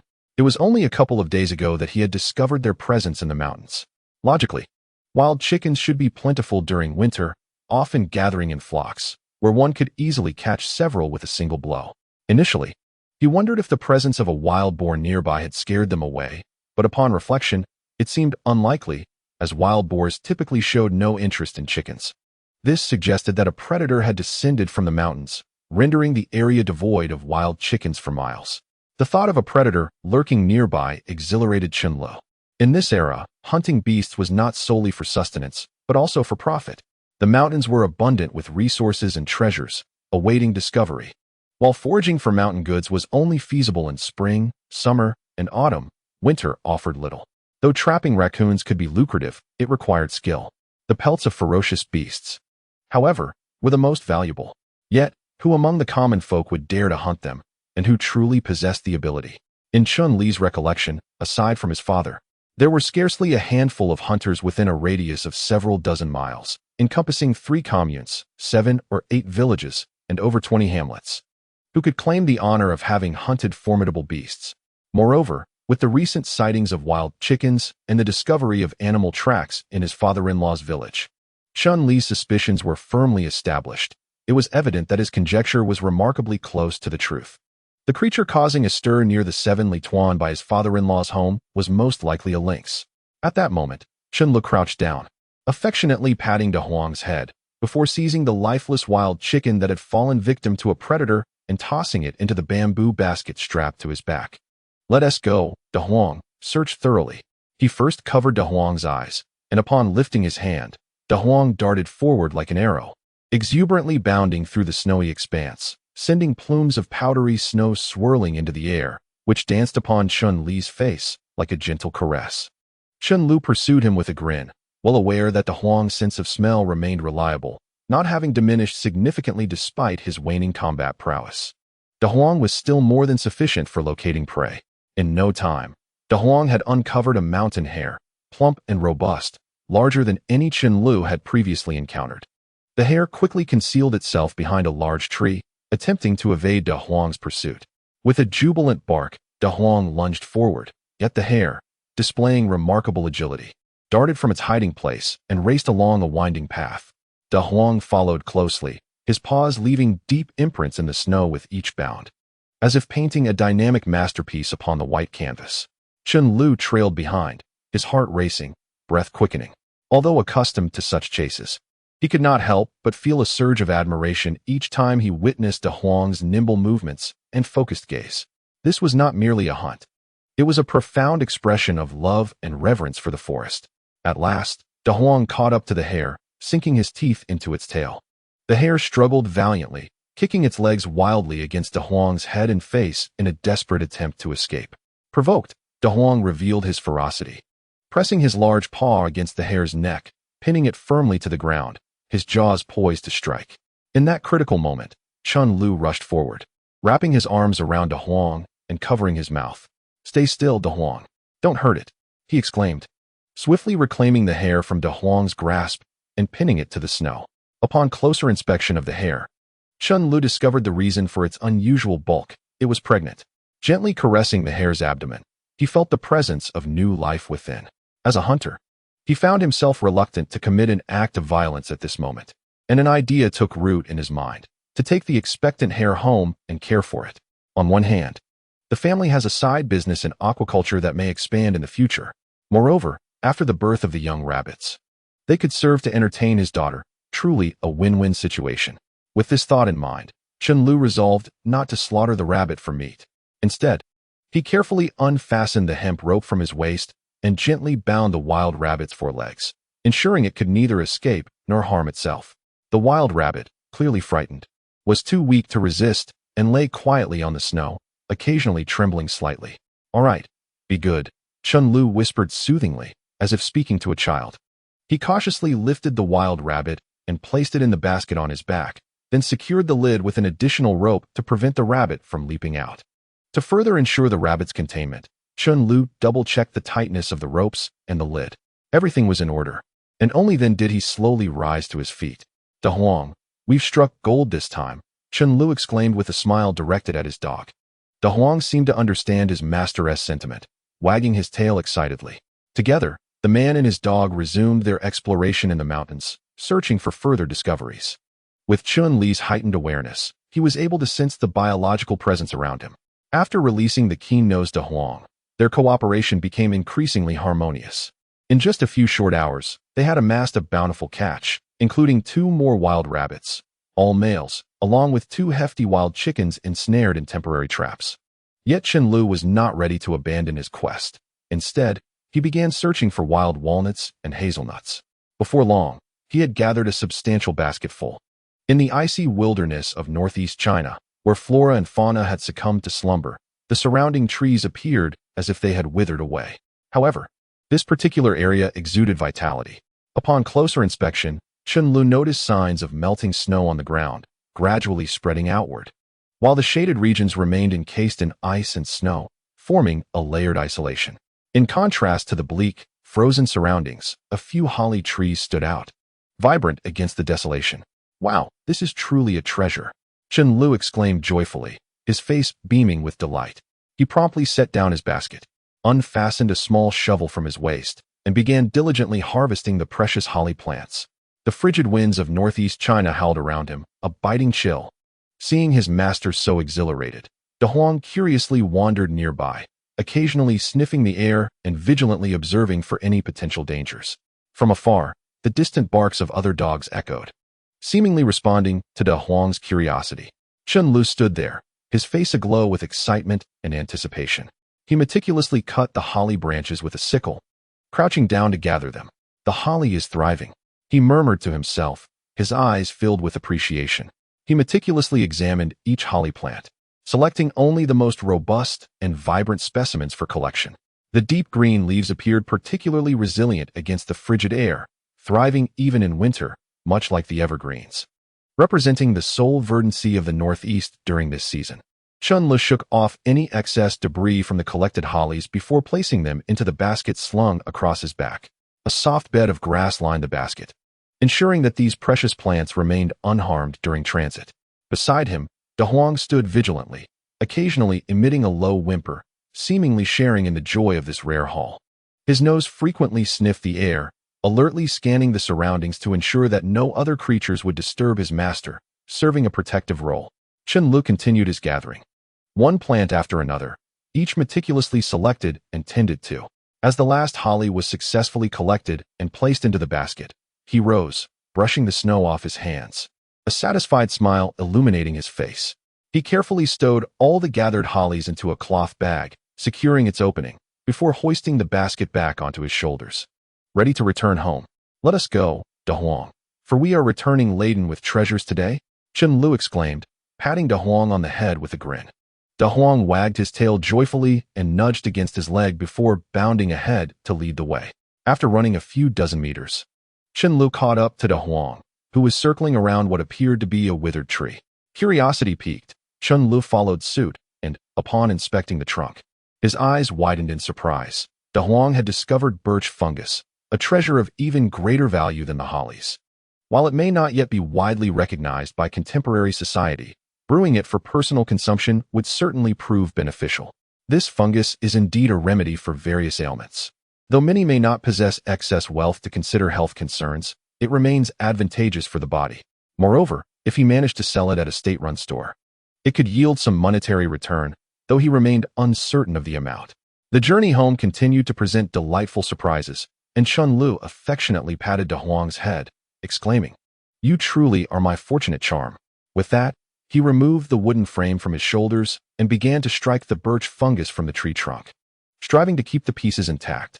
After a considerable effort, he successfully harvested all the birch fungus from the trunk, securing them in his basket, beaming with joy as he and De Huang set off for home. After a half-hour trek, they finally arrived home.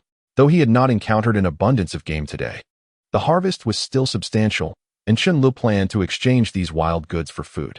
Upon reaching his doorstep, he noticed that, despite his bountiful haul, every chimney in the neighborhood was releasing smoke, while his own home stood eerily silent. In an instant, thoughts of his wife, Chen, and her tireless contributions to their household flooded his mind, mingled with the guilt of his own failings. He raised his hand and gave himself a sharp slap. Chapter 49. Envying Song Yakin for having a bold partner. Pushing open the door, I stepped into the courtyard, casually discarding the fruits of the day beneath the curtain. Before tossing the rabbits from the basket into the room, sitting by the stove, I stoked the fire while weaving the branches I had brought back, swiftly crafting a small tree cage. Despite my rebirth, my weaving skills remained intact. This little cage was just the right size to accommodate the wild rabbit with its young, complete with a small door that could be secured with a slender stick. I effortlessly placed the wild rabbit inside, then rose to head outside, first rushing to borrow some carrots and greens from Dekeba, before hurriedly returning to toss the vegetables into the rabbit cage. The pot of hot water was already boiling, and the stove radiated warmth, yet the entire house felt achingly solitary. I let out a deep sigh, proceeding to pluck the feathers from the wild chickens I had caught, hanging them on the wall once they were reduced to bare birds. I also skinned 2 male wild rabbits, chopping the remaining meat into 2 portions, one destined for my father-in-law and the other for my parents. Although I was aware that my parents were not lacking in provisions, given my father's employment at the state-run restaurant in the commune, delivering food was still a necessary gesture. It had been a year since I had separated from my parents, and I had not seen them since. Reflecting on the many individuals I had wronged, I felt compelled to make amends. Additionally, this visit to my parents held significant importance. My father had ceased hunting, and the family gun was a treasured possession. In earlier years, my grandfather had been the captain of the militia, renowned for his marksmanship, having taken down numerous enemies. My father inherited this talent, eventually becoming a member of the militia himself, and the gun passed into his hands. Later, to support our family, my father became a well-known hunter in the area, famous for his precise shooting skills, often venturing into the mountains to hunt.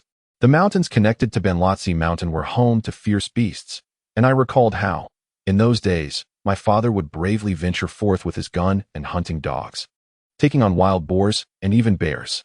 He raised my siblings and me primarily through the game he brought home, ensuring our meals were always better than those of others.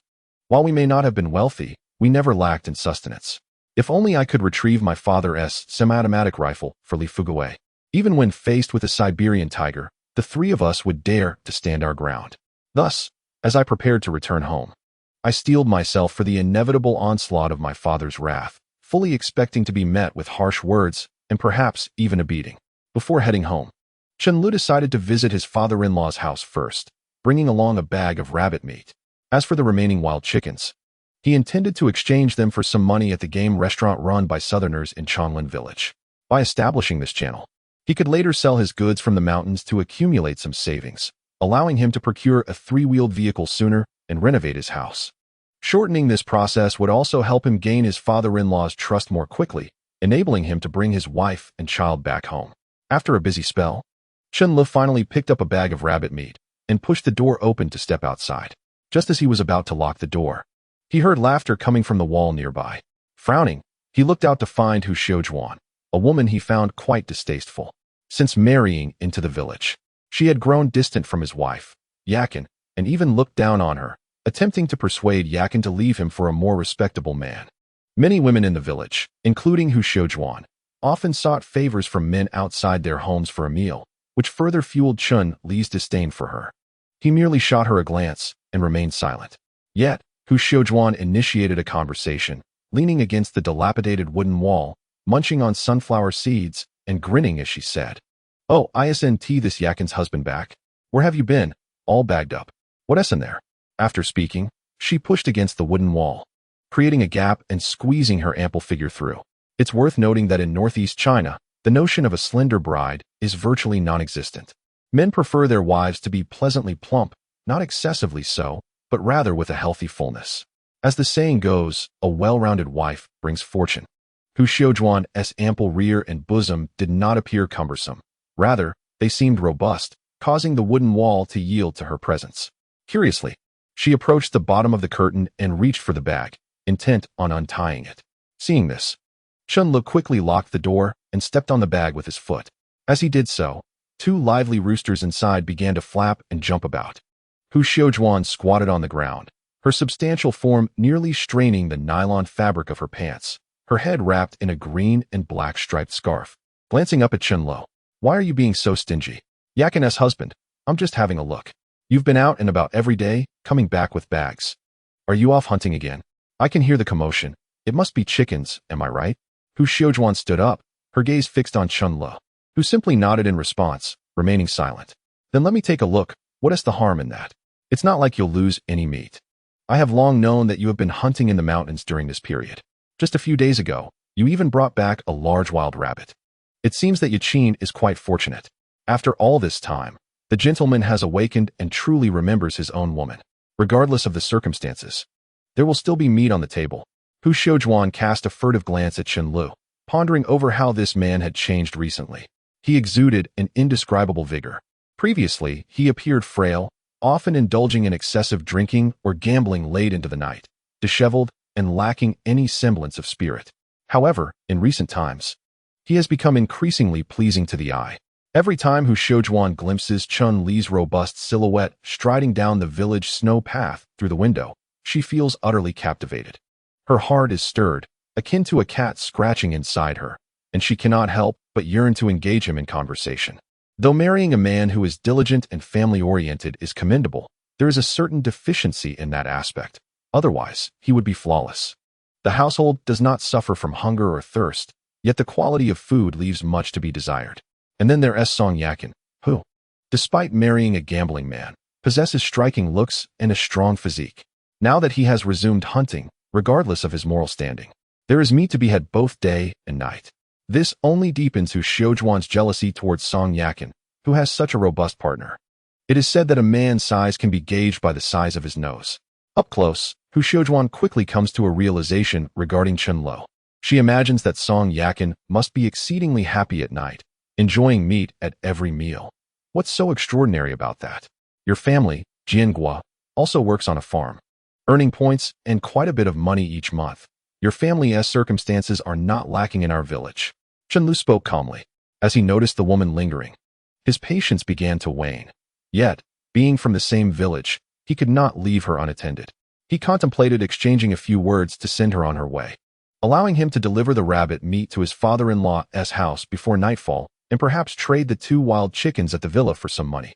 If time permitted, he had intended to take the rabbit skins he had gathered to old Yang, the village tailor, to create a small vest for his wife. It would surely provide warmth in the winter. The remaining rabbit skins could be fashioned into mittens for his daughter, saving her from frozen hands while playing in the snow.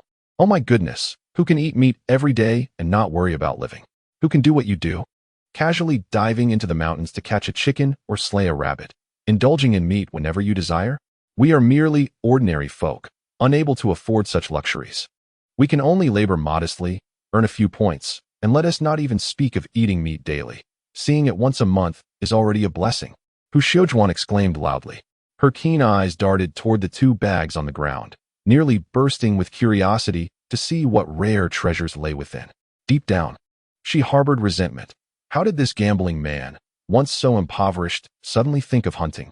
The greater frustration lies in the fact that the men of one's own household possess such limited capabilities. As the sun dipped below the horizon, darkness enveloped the land, prompting each household to secure their doors. Sister Wan, do you have any matters to attend to? I must step out, Chen Lu remarked with a faint smile, eager to avoid further idle chatter. Oh, you're going out? Is Yaqin back at her family home? Are you going to fetch her? Hu Xiaowan waved her hand, appearing rather generous as she encouraged him to go. Chen Lu, disinterested in further conversation, swiftly grasped the bag on the ground and prepared to leave. However, at that moment, Hu Xiaowan caught up with him, tugging at his cotton coat. Chen Lu, now genuinely irked, cast an annoyed glance back at her. Brother, Hu Xiaowan hesitantly pointed towards a spot on the snowbank at Chun Li's doorstep, stammering. Didn't you just kill a rabbit? I noticed you tossed out some rabbit tails and bits of meat. Aren't you going to keep those? Chen Lu nodded slightly, replying softly. No, I'll leave them for the dogs. Upon hearing this, Hu Xiaowan's expression contorted in disbelief. Even if they were mere scraps, in this era, one did not casually discard meat. Clearly, Song Yaqin's husband was quite wasteful, explaining their dire financial situation. Feeding the dogs? That's rather extravagant, Hu Xiaowan exclaimed. I was thinking, if you're not going to use those scraps, I could take them home to stew with some potatoes. My son is always clamoring for meat, and I can't afford it. She cast a furtive glance at Chen Lu as she spoke. Upon hearing her, Chen Lu smirked inwardly. Those unwanted scraps, initially intended for the dogs, could now be given to her. It wasn't he out of kindness. Rather, it was to avoid the shame of such news spreading. Hu Xiaowan had bullied Yaqin in the past, often belittling her. With his wife away, Chen Lu had long desired to settle the score with this woman. Thus, he waved dismissively, stating, that won't do. It's all just bits and pieces, hardly appetizing. Besides, it's meant for the children. Here, take this rabbit leg home with you. As he spoke, he rummaged through the bag in his hand. Curiosity piqued, Hu Xiaowan tiptoed closer, peering eagerly into the bag. Upon seeing it filled with rabbit meat, neatly tied with grass twine and divided into 2 portions, her mouth watered. The sight of the succulent meat made her stomach churn with desire. Just then, Chen Lu pulled out a piece that was mostly bone and offered it to her. Initially, Hu Xiaowan was elated, but upon closer inspection, she realized it was merely bone, leaving her feeling quite disheartened. Was he truly feeding them to the dogs? Yet, despite her internal disdain, she did not refuse. Instead, she rubbed her hands on her body and prepared to catch the meat, exclaiming, "Oh my goodness! It's no wonder my big brother knows how to cherish people. Yaqin has truly married the right man. How embarrassing. You must blame my chubby little glutton at home. Always focused on eating. Unlike your daughter, who, even if she wanted to eat, wouldn't consume much and is easy to sustain." Hu Xiaojuan, whether stubborn or perceptive, was aware that Chen Lu favored sons, and it was indeed due to Song Yaqin giving birth to a daughter that his temperament had altered dramatically, leading him to gamble. Ironically, she was the one to bring up the topic. Upon hearing her words, Chen Lu merely smiled and replied, "Indeed, daughters are easy to raise. Eating little, so every meal must include meat. I specifically select the best for them, leaving the leftovers for the dogs. As for your chubby lad, as long as he has some meat, he isn't too picky. I must take my leave now, as the day is quickly darkening." With that, Chen Lu turned to depart. Hu Xiaojuan, incensed by his comment, stomped her foot, feeling as if he had likened her son to a mere dog, scavenging from others. This gambling scoundrel was quite shrewd. Indeed, she could already think of 8 retorts in response. What was so impressive about catching a bird with a gun? Who knows? One day he might venture into the woods and be struck down by a bear. After enjoying a few good days, he had grown arrogant, daring to scorn her in front of his mother. Bah, what a thing! Hu Xiaojuan muttered as she glared at Chen Li's departing figure, spitting on the ground in disdain. Seizing the bone, she turned to head back home. Yet, upon noticing the scraps of meat discarded in the snow, she tilted her head and twisted her neck, resembling a shrew, and picked up every last piece. In the future, if I run out, I'll come to borrow from your house. Let us see how you would refuse. Grumbling, Hu Xiaojuan returned home, and soon the chimney began to emit smoke. Meanwhile, upon arriving at Chili Tun, Chen Lu found it peculiar. The villagers all walked with their heads bowed. Even the familiar faces exchanged hasty greetings and nods. As for Chen Lu, the known gambling man, he was recognized as the useless son-in-law of the Song family, resulting in no one daring to greet him. Particularly with nightfall approaching, every household had shut their doors tightly. Indeed, it echoed the old Northeast saying, as the sun sets and darkness falls, every household shuts its door. Some courtyards had even reinforced their security, as if guarding against thieves. Chen Lu thought little of it, and made his way to his father-in-law's home. At that moment, the Song family sat around the heated Kong, enjoying their dinner of ribs stewed with sauerkraut. Little Nyo was delightfully gnawing on bones, her face beaming with happiness as she savored the meat. Beside her, Song Yaqin was equally joyful, gently stroking her daughter's head. Eat a few more pieces of meat. Look how thin you are. You've endured so much with that Chen Lo. Zhang Guizhi placed a piece of meat into her daughter's bowl before taking a bite of pickled vegetables herself. Meanwhile, Song Jigang held a small cup of white liquor, sipping it with relish. Each time he took a drink, he would first glance into the cup with one eye, then rub his hands and stroke his chin, followed by a long sigh. He would then pick up his chopsticks to have a few bites of pickled vegetables, extending his tongue towards his mouth.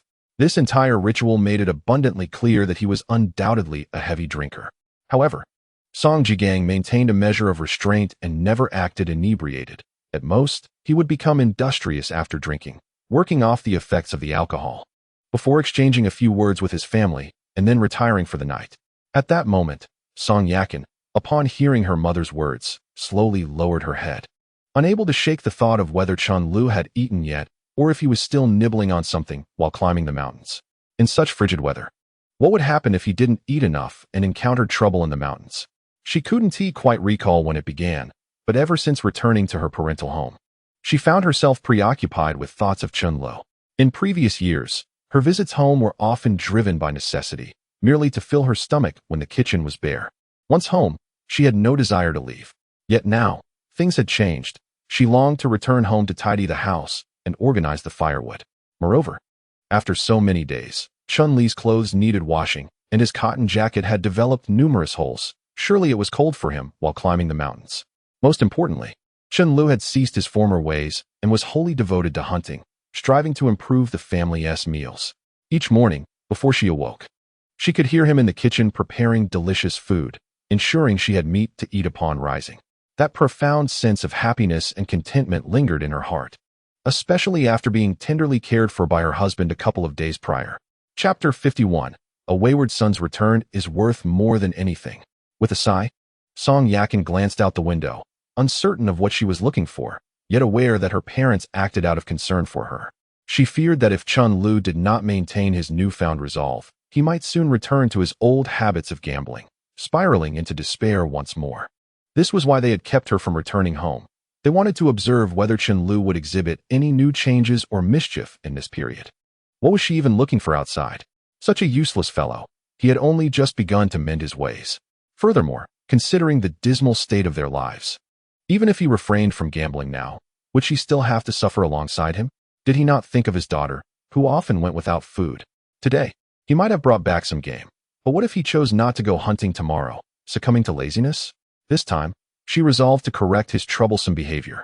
She had conferred with her brothers, and they agreed that if he did not change his ways this time, he would no longer be welcome at their home. She urged herself to stand firm and not be overly accommodating to this man who showed no signs of turning back. Song Jigang, observing his daughter's distracted demeanor, could easily discern the turmoil within her heart. Having returned home for merely a few days, it felt as though her spirit had been lost. For even while assisting her mother in mending shoes, she managed to misthread the needle. Enough, do not scold the child during mealtime. Zhang Guizhi kicked Song Jigang gently under the table and offered a reminder. Only then did Song Jigang refrain from speaking, continuing instead to drink, occasionally extending his chopsticks to retrieve a piece of succulent pork. Mom, I'm full. The meat Dad brought is truly delicious. I saved a piece of Guangdong candy for him, which my grandfather brought back for me during the last market trip. I couldn't bear to eat it. When Dad comes home, I'll share the candy with him, and then he will surely like me. After finishing her meal, little Nyonyo patted her belly, her face aglow with joy. Good girl, Nyonyo, Song Yakin smiled with great satisfaction, wiping her daughter's mouth, dressing her in warm clothes and gloves, and preparing to put on the small cotton shoes that had been warmed by the Kong. Only then did Nyonyo hop down and dash into the yard to build a snowman and dig a snow shelter. Old Kwai, keep a close watch on Nyonyo these days. Do not let her wander outside. Have you not noticed that the village children are all cooped up indoors for the winter? It's rather frightening out there. That tiger cub has yet to be found, and if it becomes desperate with hunger, it could pose a real threat. Song Jigang cautioned. He recalled the previous night when the entire village had organized to venture into the mountains, initially believing that a bear was ravaging their grain and livestock. To their astonishment, they encountered a creature far more terrifying than a bear, a tiger cub. This creature was swift and ferocious, unlike the clumsy bear. A single swipe could leave a person severely injured. Most shocking to Song Jigang was the fact that the one to first discover the truth was his disappointing son-in-law, Chenlo. With the new year approaching, this predicament had instilled a sense of dread among the villagers, who had refrained from visiting one another in fear. Didn't we hear that the hunter surnamed Zhou went into the mountains? They say he is quite skilled, personally invited by our village chief, yet he hasn't succeeded? Zhang Guizhi inquired, her concern evident. Having finished her meal, Song Yakin sat by the window, watching her daughter play outside. Oh, it's a farce. That night, several people were so frightened they nearly wet themselves. It wasn't a bear at all. It was a tiger cub. Even if one encountered it, who would dare approach? Old Zhou went up the mountain last night and fired a couple of shots to scare it off. The next day, he returned with 2 apprentices and, I heard, brought 4 or 5 hunting dogs. This is serious business.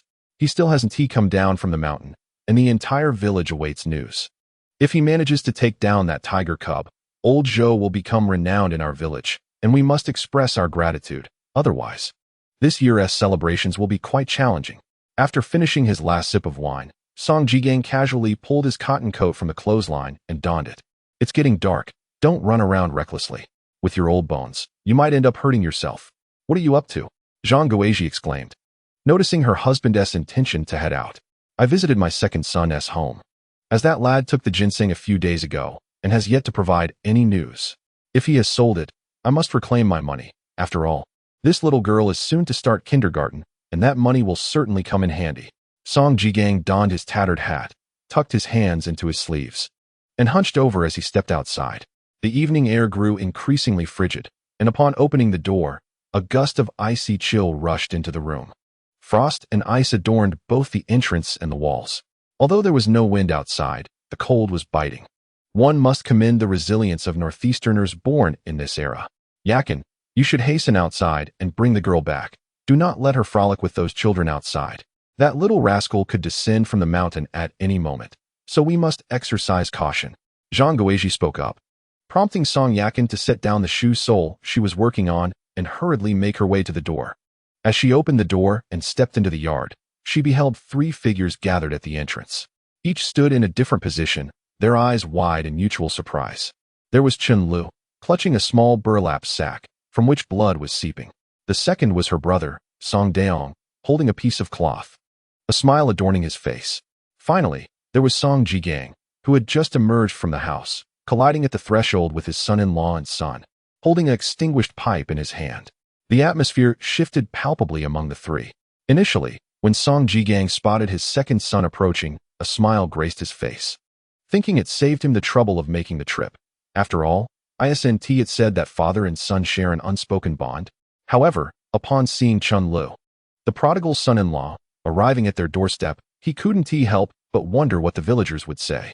Moreover, given Chen Li's recent frequent visits, It was evident he intended to retrieve his daughter, thus causing the smile to vanish instantly. As for Song Daong, the cloth in his hand concealed money, 8 large bills, and some change from the sale of ginseng. He was hopeful that with these 8 bills, his sister's life would improve somewhat, and thus he joyfully came bearing gifts. The moment he saw his father emerge, Song Daong was eager to greet him. But upon noticing Chen Lu, his smile faded abruptly. He tightened his grip on the cloth containing the money, determined to keep it hidden from Chen Lu, lest he be like a fly drawn to blood. After all, it was Chen Lu who had unearthed the ginseng from the mountains, and logically, the money should rightfully belong to him, yet it could not be entrusted to that lad. If he were to have money in hand, he would undoubtedly rush to the gambling table by nightfall. It was imperative to hand it over to his sister instead. Why are you here again? Haven't I made it clear that Yakin is not going back with you? You should focus on getting your life in order, and then we can discuss this. The atmosphere grew tense, prompting Song Jigang to break the silence, calling out to Chen Lu, "Have you fallen back into your old habits again? Your sister has been away these past few days, and you've secretly indulged in gambling. Haven't you? Have you lost money once more? Once again, you come here to cause a commotion. I can see that you are itching for trouble. You can't change a dog's nature," Song Daong remarked with exasperation. "Second brother, don't wrongfully accuse me. How do you know I have been gambling?" Chen Lu retorted, holding a hefty bag of rabbit meat, feeling somewhat emboldened. He thought to himself, as a son-in-law, though not as close as a biological son, at least I am on the path of reform, and I never come empty-handed. With this newfound confidence, even my second uncle began to challenge him. You, why do you care what I am doing here? This is my home, and I can come as I please." Song Daong rolled his eyes, his speech faltering. After all, he was not one to lie. The money in his hand was indeed for his sister. However, he couldn't let Chen Lu know that. "This is also my home. I have not divorced Yakin. I am just here to bring some meat for my parents. Is that not acceptable?" As Chen Lu spoke, he lifted the bag and handed it to Song Jigang. Upon hearing this, Song Jigang's expression slightly shifted. He casually lifted the bag, surprised by its weight. When he opened it and peered inside, his furrowed brow relaxed somewhat, not because he was impressed by Chun Li's gift, but rather because it seemed that this young man was not here to cause trouble or deceive him. Confirming that Chen Lu was not of dubious character was more reassuring than anything else. Chapter 52. A father's love begins at this moment. After all that, you went back to the mountains? Song Jigang was astonished upon seeing the contents of the bag, filled with meat, at least 20 to 30 pounds, and 2 plucked wild chickens. He thought, could this young man truly have gained some wisdom? Furthermore, he had the foresight to bring meat for his father-in-law. In the past, Chen Lu would come empty-handed, either trying to swindle some money or food stamps or secretly taking away the little rations he had saved. This was a complete transformation. "Well, I've been idle these past few days. I might as well make a few more trips to the mountains to improve our family's meals," Chen Lu said with a grin, already sensing a softening in his father-in-law's demeanor. At this rate, it wouldn't be long before the family's impression and attitude towards him would change, allowing him to bring his wife and daughter back home sooner. At least you have some conscience, but don't get too ambitious. Don't even think about Yakin and the children until you can get your life in order. You too, stop dawdling and hurry inside.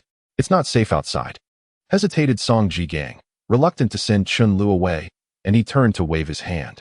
Song Daong followed his father's lead into the courtyard. Chen Lu, filled with joy, rushed over to see his daughter building a snowman as soon as he entered the yard. Song Jigang and Song Daong paused in their tracks, fearing that Chen Lu might suddenly change his mind and do something reckless.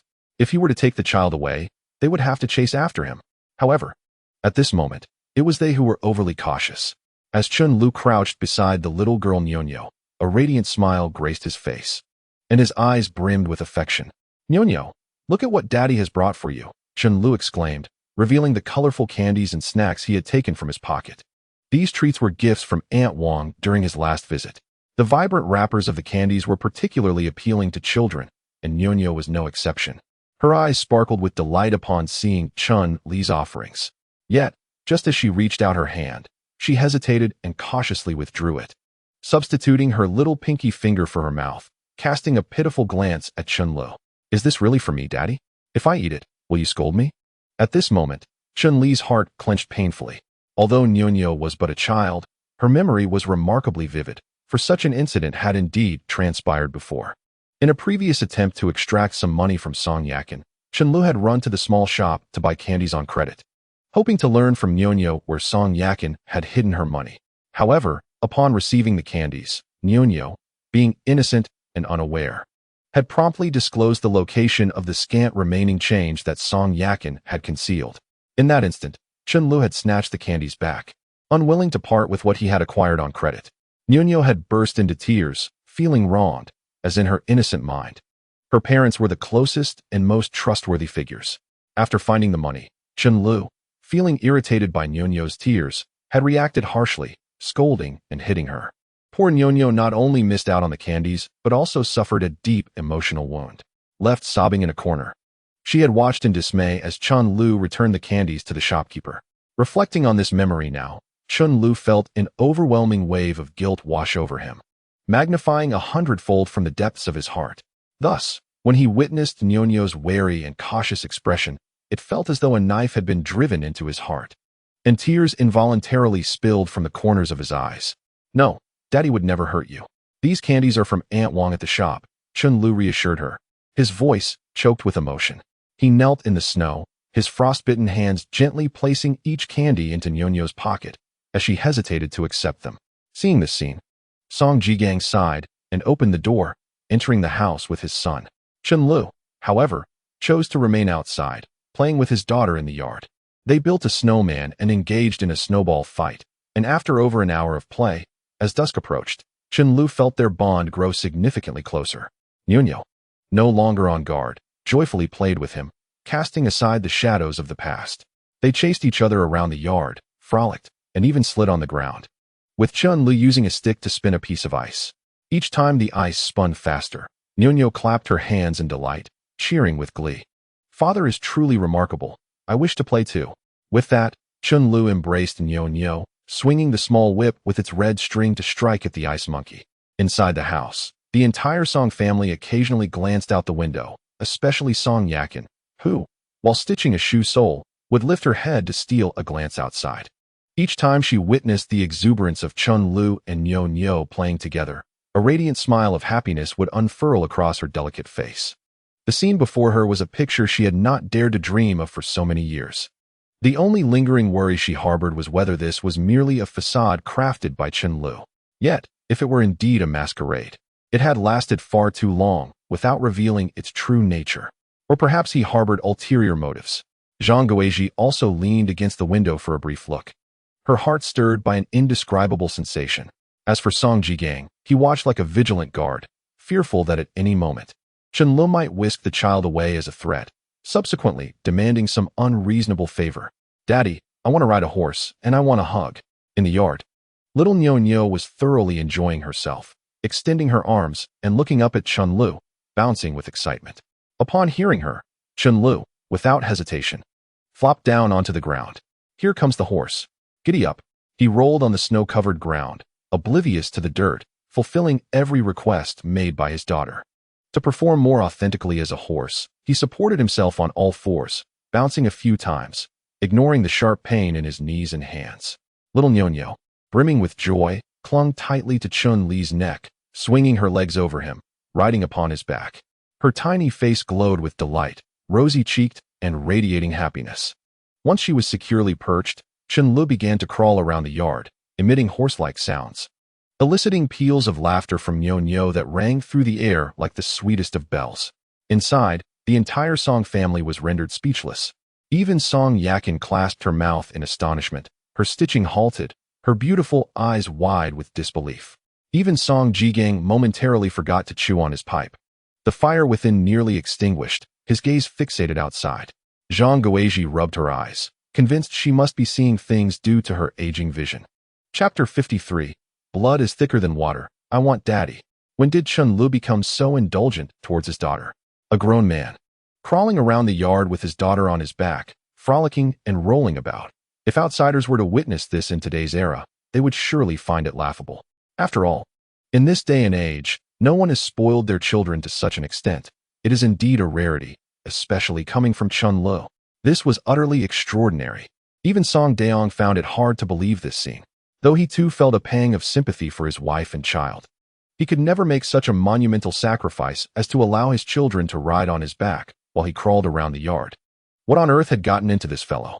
In recent years, this young man has exhibited quite the peculiar behavior. The first to react was Song Jigang, who furrowed his brows and stated, "Enough, Yakin. Hurry outside and bring him back. He should not be frolicking around like that. It is quite unbecoming for a grown man to be crawling about in the yard, lest he become the subject of ridicule among the villagers." Though his tone was somewhat brusque, there was no sign of anger on his face. After all, it seemed that the young man had indeed found his footing and was now engaging playfully with his daughter, reminiscent of a child at play. "All right," Song Yakin replied, and promptly left the room. She opened the door and called out. Only then did Chen Lu rise from the ground, brushing the snow from his clothes. He patted the snow off his daughter, Nyo, before hoisting her onto his shoulders. As he approached the threshold, he bent down to avoid bumping her head. Once they were inside, he placed her gently onto the Kong and rubbed his reddened hands. Having crawled outside without gloves, his hands were now a fiery red, as if burning with fever. "Look at you, quite the big person now, yet you play with children in such a manner," Song Yakin remarked, retrieving a feather duster and standing behind Chen Lu, brushing the snow from his back.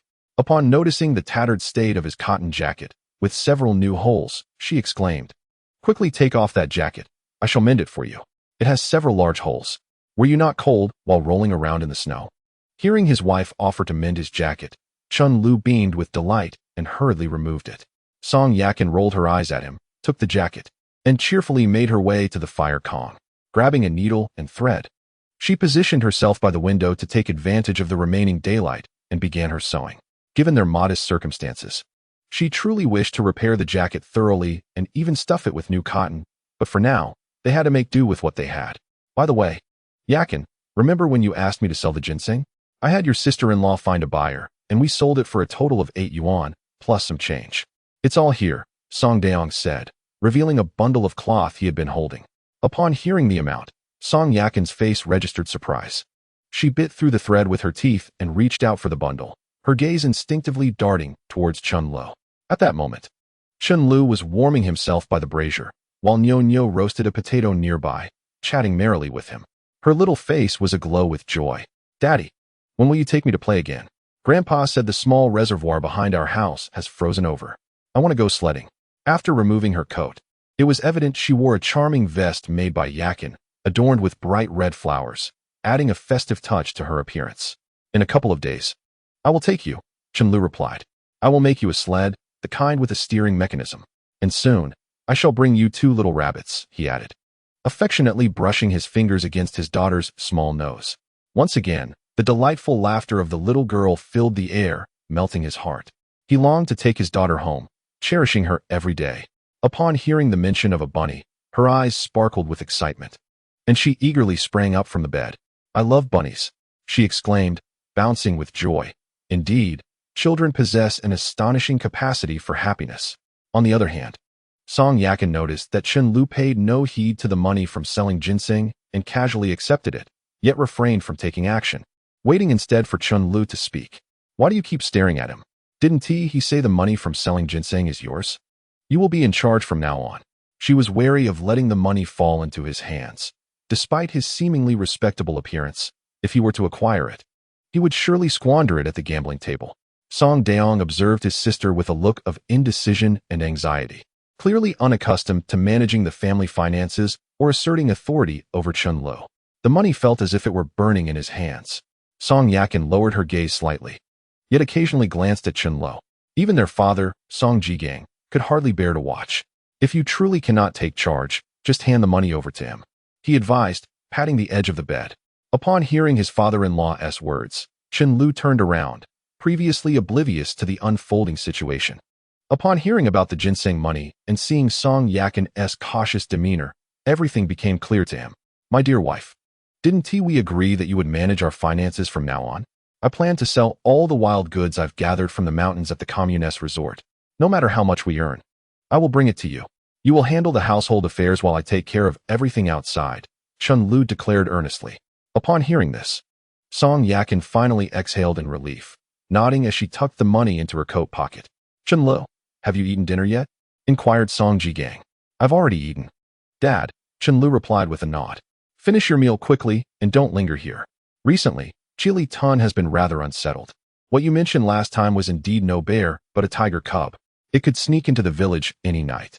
For the last few days, every household in Chili Tun has been on high alert, and the children are afraid to step outside. You should return home before it gets completely dark, Song Jigang cautioned, genuinely concerned, as the tiger cub could pose a danger. There was no place for Chen Lu to stay, so it would be better for him to head home early. Chen Lu felt a stirring in his heart. Clearly, his instincts had not led him astray. He had originally intended to inquire whether the old hunter, surnamed Zhou, had managed to catch the tiger cub, but given the current circumstances, it seemed he had failed. Very well, I shall take my leave now. Mom and Dad, you should also retire early. Brother, shall we walk back together? Chen Lu politely bid farewell, calling out to Song Daong as well. Daong, you two should return together. It's good to have company on the road. Just as Song Daong was about to decline, Song Jigang interjected. Understood. Though reluctant, Song Daong agreed and donned his hat. As Chen Lu gazed at Niu Niu, he planted a gentle kiss upon her cheek, then reassured her, once your father has crafted a sled for you, I will bring it over, and together we shall frolic at the small reservoir behind. However, little Niu Niu clung tightly to Chun Li's neck, refusing to let go. Having finally sensed the warmth of paternal love, she reveled in their playful moments, unrestrained and utterly joyful, thereby fulfilling her child's yearning for affection without any constraints. In Chen Lu, one could feel the tender indulgence that a father bestows upon his daughter. At that moment, Niu Niu had cast aside her apprehension and fear towards Chen Lu, and when it came time to part, she found it difficult to let go. Tears welled up in her eyes, her little mouth puffed out as she clung fiercely to Chun Li's neck, utterly unwilling to release her grip.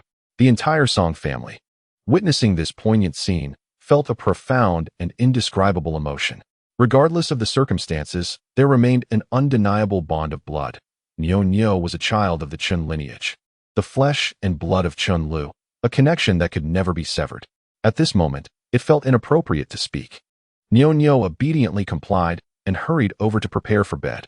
Tomorrow morning, your grandfather will take you to the market to buy candied hawthorn and sweet treats, he said. Perceiving the atmosphere in the room shift, Song Jigang approached with a broad smile, reaching out to embrace little Niu Niu, coaxing her gently. Only then did Niu Niu relent. But as she nestled in her grandfather's arms, her eyes lingered longingly on her father. Witnessing this tender exchange, Chun Lu felt a pang in his heart, tears of emotion stinging his eyes. When Niu Niu's name escaped his lips, his voice trembled, watching her little mouth tighten in silence. He ceased speaking, accepting the quilted jacket that Song Yakin had mended, and turned to step outside. Accompanied by his brother-in-law, Song Daong, he pushed open the door and exited his father-in-law's home. Just as they reached the threshold, Chun Lu suddenly heard Niu Niu's cries emanating from within. Daddy, I want Daddy. Chapter 54. What encounter awaits us in the dead of night? Upon hearing Niu Niu's sobs, Chen Li's eyes immediately reddened with anguish. He regretted deeply how he had once been so thoughtless. What a wonderful daughter he had, a cherished little companion, his own flesh and blood. How could he ever have harbored disdain? What is wrong with my daughter? Chun Lu mused, realizing that, in his eyes, his daughter was just as precious as a son. Look at you. Now you understand the value of your daughter. What were your thoughts before? I shall tell you. Chen Lu, do not feign sincerity. After a few days of playing the good man, do you think everyone will believe you? My eyes, beneath these brows, are not so easily deceived, and we adults are not so gullible. I care not what you become in the future, whether man or specter, that is of no concern to us. However, if you dare to mistreat my sister or my niece, rest assured, it will not end well for you. With that, Song Daong pulled Chen Lu along, urging him to leave. Just as they stepped out, the chatter from the Song household began to rise. Zhang Guizhi peered outside, then returned to the room with a beaming smile, plopping down on the edge of the Kong. In my opinion, the shopkeeper. It seems that Chen Lu has truly had an epiphany this time. You should not be so harsh on him. A couple cannot remain apart indefinitely, for prolonged separation can dilute their affection. Having finally observed his progress, it would be unwise to leave him alone at home, lest he regress. I wish to see some common sense prevail. As Zhang Guizhi finished speaking, Song Daong raised his eyebrows, grimacing, sensing that the situation was not so simple. This was not an isolated incident. Chen Lu had oscillated between good and bad behavior more than once or twice. Ultimately, his mischief stemmed from a lack of funds, which kept him from the gambling table, igniting a yearning in his heart. He had often come to their home feigning distress, and the mere thought of being deceived by this wastrel son-in-law multiple times incensed him. He entrusted his beloved daughter to him, yet found himself reluctant to discipline her. How could he allow such behavior? You, a woman, know nothing. What can you discern? That spendthrift is merely putting on an act. Previously, he had resorted to every trick in the book to secure a few coins from their household to join the gambling table, bowing and swearing oaths. Yet in the end, his true nature remained unchanged. This time, regardless of circumstances, he must not be permitted to coax their daughter back into his clutches, whether he has truly changed or not. Life must be stirred up. At the very least, it should appear somewhat respectable. How could one possibly feel at ease allowing their daughter and granddaughter to return to him? Song Jigang tapped the ash from his pipe and refilled it. Nearby, Song Yakin was mending a shoe sole, yet her ears perked up, keenly attuned to her parents' discussion. She wished to understand their thoughts, aware that they acted in her best interest. All right, you make a valid point. I lack foresight. My dear daughter, this time you must heed your father and remain at home for a while longer, observing that scoundrel. Zhang Guoji's greatest concern was that her daughter might not withstand the separation and would be inclined to return to him, prompting her to offer a word of caution. I'm fine, Mom, please don't worry. Moreover, my father speaks wisely. As long as he is willing to change, I can wait indefinitely. If he does not change, my return would only cause you both further worry. Song Yakin was sensible and dutiful, having already caused her family considerable trouble. If she faltered again and succumbed to her emotions, allowing Chun Lu to take her back, what face would she have to return home if he reverted to his old ways? Each visit was accompanied by whispers and gossip from neighbors, the women in the village having much to say, and their remarks were often harsh. Her parents had already lost face in the community over her issues. My girl, this time you have support. Your father and brother stand behind you. After Song Jigang spoke, he climbed onto the Kong, retrieving a quilt from the bedding to prepare for the night. In the rural northeast, by 6 or 7 in the evening, especially in winter when darkness fell early, everyone would retire to bed early. Meanwhile, Chen Lu did not head home directly. Instead, he planned to stay at his own residence tonight and deliver some meat to his parents. On his way back, he was still preoccupied with the thought of that tiger cub on the Chili-Tun mountain. If he could manage to catch it, the pelt alone would fetch a handsome price. However, capturing a tiger cub was no simple feat. The danger involved was exceedingly high, especially for a hunter. One might as well attempt to hunt 3 wild boars than to successfully catch a single tiger cub. Such a creature is indeed a rare find. A moment's inattention could result in a gash from those claws, each bite costing him a couple of liang of flesh. Over the past 2 years, how many inexperienced hunters, upon encountering a tiger cub, had their minds set on bringing it down for its fur, only to lose their own lives in the process? Chili-Tun was still quite a distance from Chonglin village, and he estimated that by the time he reached his father's home, it would likely be around 7 o'clock in the evening. Fortunately, it had not snowed that night, and the moon was quite bright, casting its light upon the snowy ground and illuminating the surroundings. Chen Lu tightened the small burlap sack he carried on his back, lowered his head, and trudged through the swirling snow, when suddenly, he heard a commotion behind him. He turned sharply, only to collide face first with the burlap sack on his shoulder. Instantly, he felt a sharp pain in his back and was thrown uncontrollably into the snow. In that fleeting moment, a wave of anxiety washed over him, and his scalp prickled with fear. Had he, so soon after leaving Chili-Tun, encountered that perilous tiger cub? With no weapon on him except for the knife at his waist, he realized that if he truly faced a tiger cub, today might be his last. The thought sent chills down his spine, and an unprecedented sense of crisis enveloped him. Instinctively, he rolled in the snow, discarding the sack filled with meat, and felt a rushing wind whistle past his ears. He raised his arm instinctively to shield himself. Initially, he believed he was indeed confronted by the tiger cub lunging towards him, igniting a fierce determination within him. He resolved to confront the tiger cub head-on. To show fear would surely lead to his demise, but fighting back might offer a glimmer of hope for survival. His heart pounded like a drum. Every muscle in his body tensed in preparation for the imminent battle for his life. As he sensed something darting past him, he hurriedly got to his feet and glanced ahead. To his relief, he spotted 2 dark figures swiftly traversing the snowy terrain. Observing their movements and scent, he realized they were not tiger cubs, and he breathed a sigh of relief. Drawing his knife and electric baton from his waist, he switched on the light, directing it forward, only to find himself momentarily stunned. Chapter 55. At 70, having a home. At 80, having a mother. This is the greatest happiness. What he had thought was a tiger cub was merely the object that had collided with him moments ago. With the crisis averted, Chen gazed at the sight before him and broke into a grin. Two silly roe deer stood not far away, their bodies cloaked in short, grayish-brown fur, appearing somewhat clumsy against the backdrop of the snow. The head of the foolish roe deer was disproportionately large, its round eyes wide with terror as it gazed at Chen, seemingly perplexed by the sudden brilliance of light and the presence of an unfamiliar human. Its ears stood erect, occasionally swiveling, as if attuned to the sounds of the surroundings. The four slender legs trembled slightly, unmistakably shaken by fear.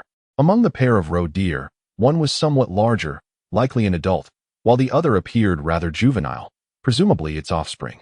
Their bodies shivered in the cold wind, with their short tails pressed firmly against their hindquarters. Chen observed that the roe deer's hooves were broad and powerful, an adaptation that enabled them to traverse the snow without sinking. Under the glow of the light, their eyes reflected an innocent yet bewildered expression, entirely devoid of the reckless vigor they had displayed when they collided with Chen moments earlier. As Chen gazed at the two roe deer, an inexplicable sense of emotion welled up within him. In the depths of night, he had mistakenly thought a tiger cub had struck him, only to discover it was merely two deer. Rising from the ground, Chen muttered under his breath, and noticing that the two deer remained motionless ahead, he crouched down, knife in hand, and swiftly seized a sack, first emptying its contents onto the ground. With a flashlight clamped between his teeth, he cautiously approached the two wild deer. These creatures were notoriously oblivious in winter. Just moments ago, one had collided with him, behaving as if it were utterly blind.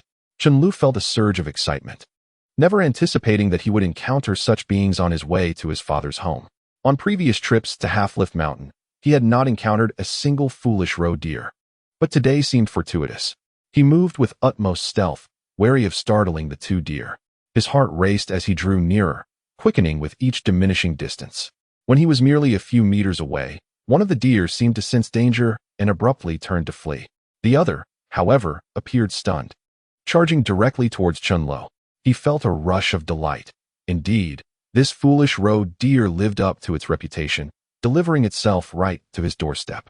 He swiftly sidestepped to avoid the deer's impact while extending his hands to grasp its antlers.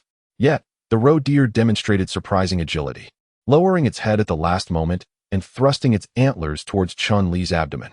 Pain shot through him, yet he did not cease his movements. Seizing the opportunity, he grasped the deer's antlers and yanked forcefully, bringing the creature crashing to the ground. In a swift motion, he retrieved the sack and placed it over the deer's head. The deer thrashed within the confines of the sack, its hooves flailing, but Chen had managed to subdue most of its strength with his weight, rendering it unable to escape. He raised his knife and, with several precise strikes aimed at its neck, blood gushed forth, the deer's struggles gradually waning until it lay still in the snow.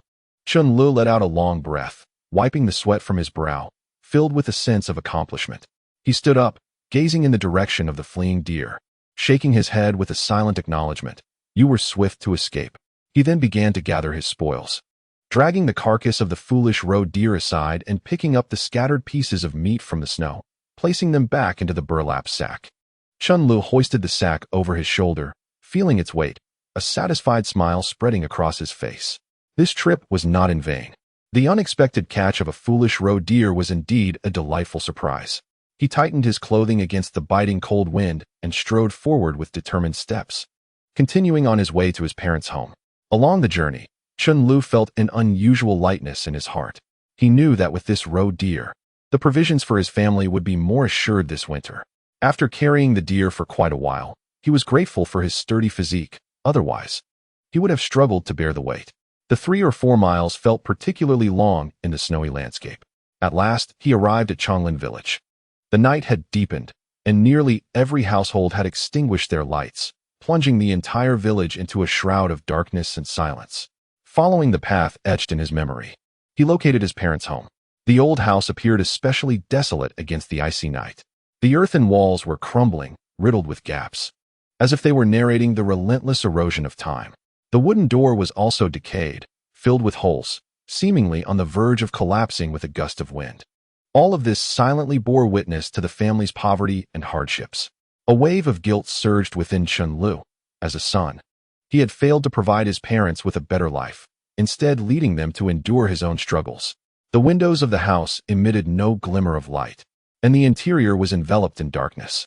Chen Lu sighed softly, first tossing the roe deer into the yard, where it thudded to the ground. Only then did he catch his breath, laboriously climbing over the low earthen wall and stealthily leaping into the yard. The cold wind swept past, stirring a few snowflakes that struck his face, causing him to instinctively huddle his neck. He approached the window and tentatively tapped on the frame, fearful of disturbing those within. "Dad, Mom, it's me, Chen Lu," he whispered, lowering his voice. Though his words were soft, they resonated clearly in the stillness of the night. His heart quickened with anticipation and a touch of anxiety, uncertain of how his parents would react to this long-awaited voice. After a brief moment, there was still no response from inside. Chen Lu knocked again, this time with a bit more force. "Father, Mother, please open the door. I have returned." Finally, a faint rustling emanated from within, as if someone was slowly rising, footsteps approaching from afar. Soon after, the sound of the latch being drawn broke the night silence, and the door creaked open, a dim light spilling forth, illuminating a familiar yet somewhat aged face. The woman who emerged was none other than his mother, was Shifeng, the person he had endlessly longed for across 2 lifetimes. Draped in her tattered cotton coat, she held a flickering kerosene lamp, stepping out cautiously. She squinted in the feeble light, trying to discern the figure before her, for while inside the house, she had thought she was dreaming. She had missed her son so much that she believed she had heard his call in her dreams. As she beheld Chen Lu standing at the doorway, her eyes instantly sparkled with joy, as if all fatigue and sorrow had evaporated in that fleeting moment. "Santa, is it really you?" Her mother's voice trembled, and the kerosene lamp in her hand flickered slightly. She hurried forward, tears of excitement shimmering in her eyes. Over the years, with her son and husband at odds, she found herself caught in a painful dilemma. Whenever she secretly thought of her son, she would inevitably shed tears in silence, too fearful to confront her husband. Now, encountering her son so unexpectedly, a tidal wave of longing and concern surged within her, nearly overwhelming her composure. "Mother, it's me. I have returned."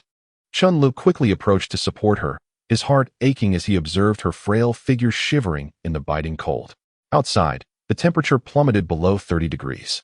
And yet his mother wore merely a tattered cotton coat, woefully inadequate against the harshness of winter. Without hesitation, he grasped her hand and led her inside. "Come on, let us get indoors. It's bitterly cold out here," Chen Lu urged, shielding her closely behind him, fearful of the icy wind's assault. Upon entering the house, though it lacked warmth, at least it offered refuge from the fierce gusts outside. Chen Lu swiftly closed the door and turned to face his mother, a whirlwind of emotions swirling within him. "Mother, why did you come out dressed so lightly? It's freezing. What if you catch a chill?" His tone bore a hint of reproach, but it was laced with deep concern. He gazed at her weathered face, the wrinkles at the corners of her eyes, and the deeply set hollows that seemed to narrate the hardships of the years gone by. Gua Shifeng gently patted Chun Li's hand, stifling her tears as she replied, "It's all right. Mother is not cold. All that matters is that you have returned safely." She pulled him to sit by the Kong, her eyes brimming with love and concern. "You haven't been home in ages. You weren't even here for New Year last year. Your father and I have thought of you every day, hoping you would come home for a visit." Chen Lu lowered his head, overwhelmed with guilt.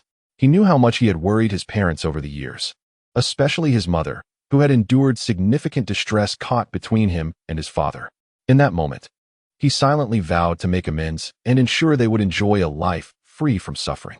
Where's father? At this hour, why hasn't he returned yet? The thought of encountering his father filled Chen Lu with trepidation.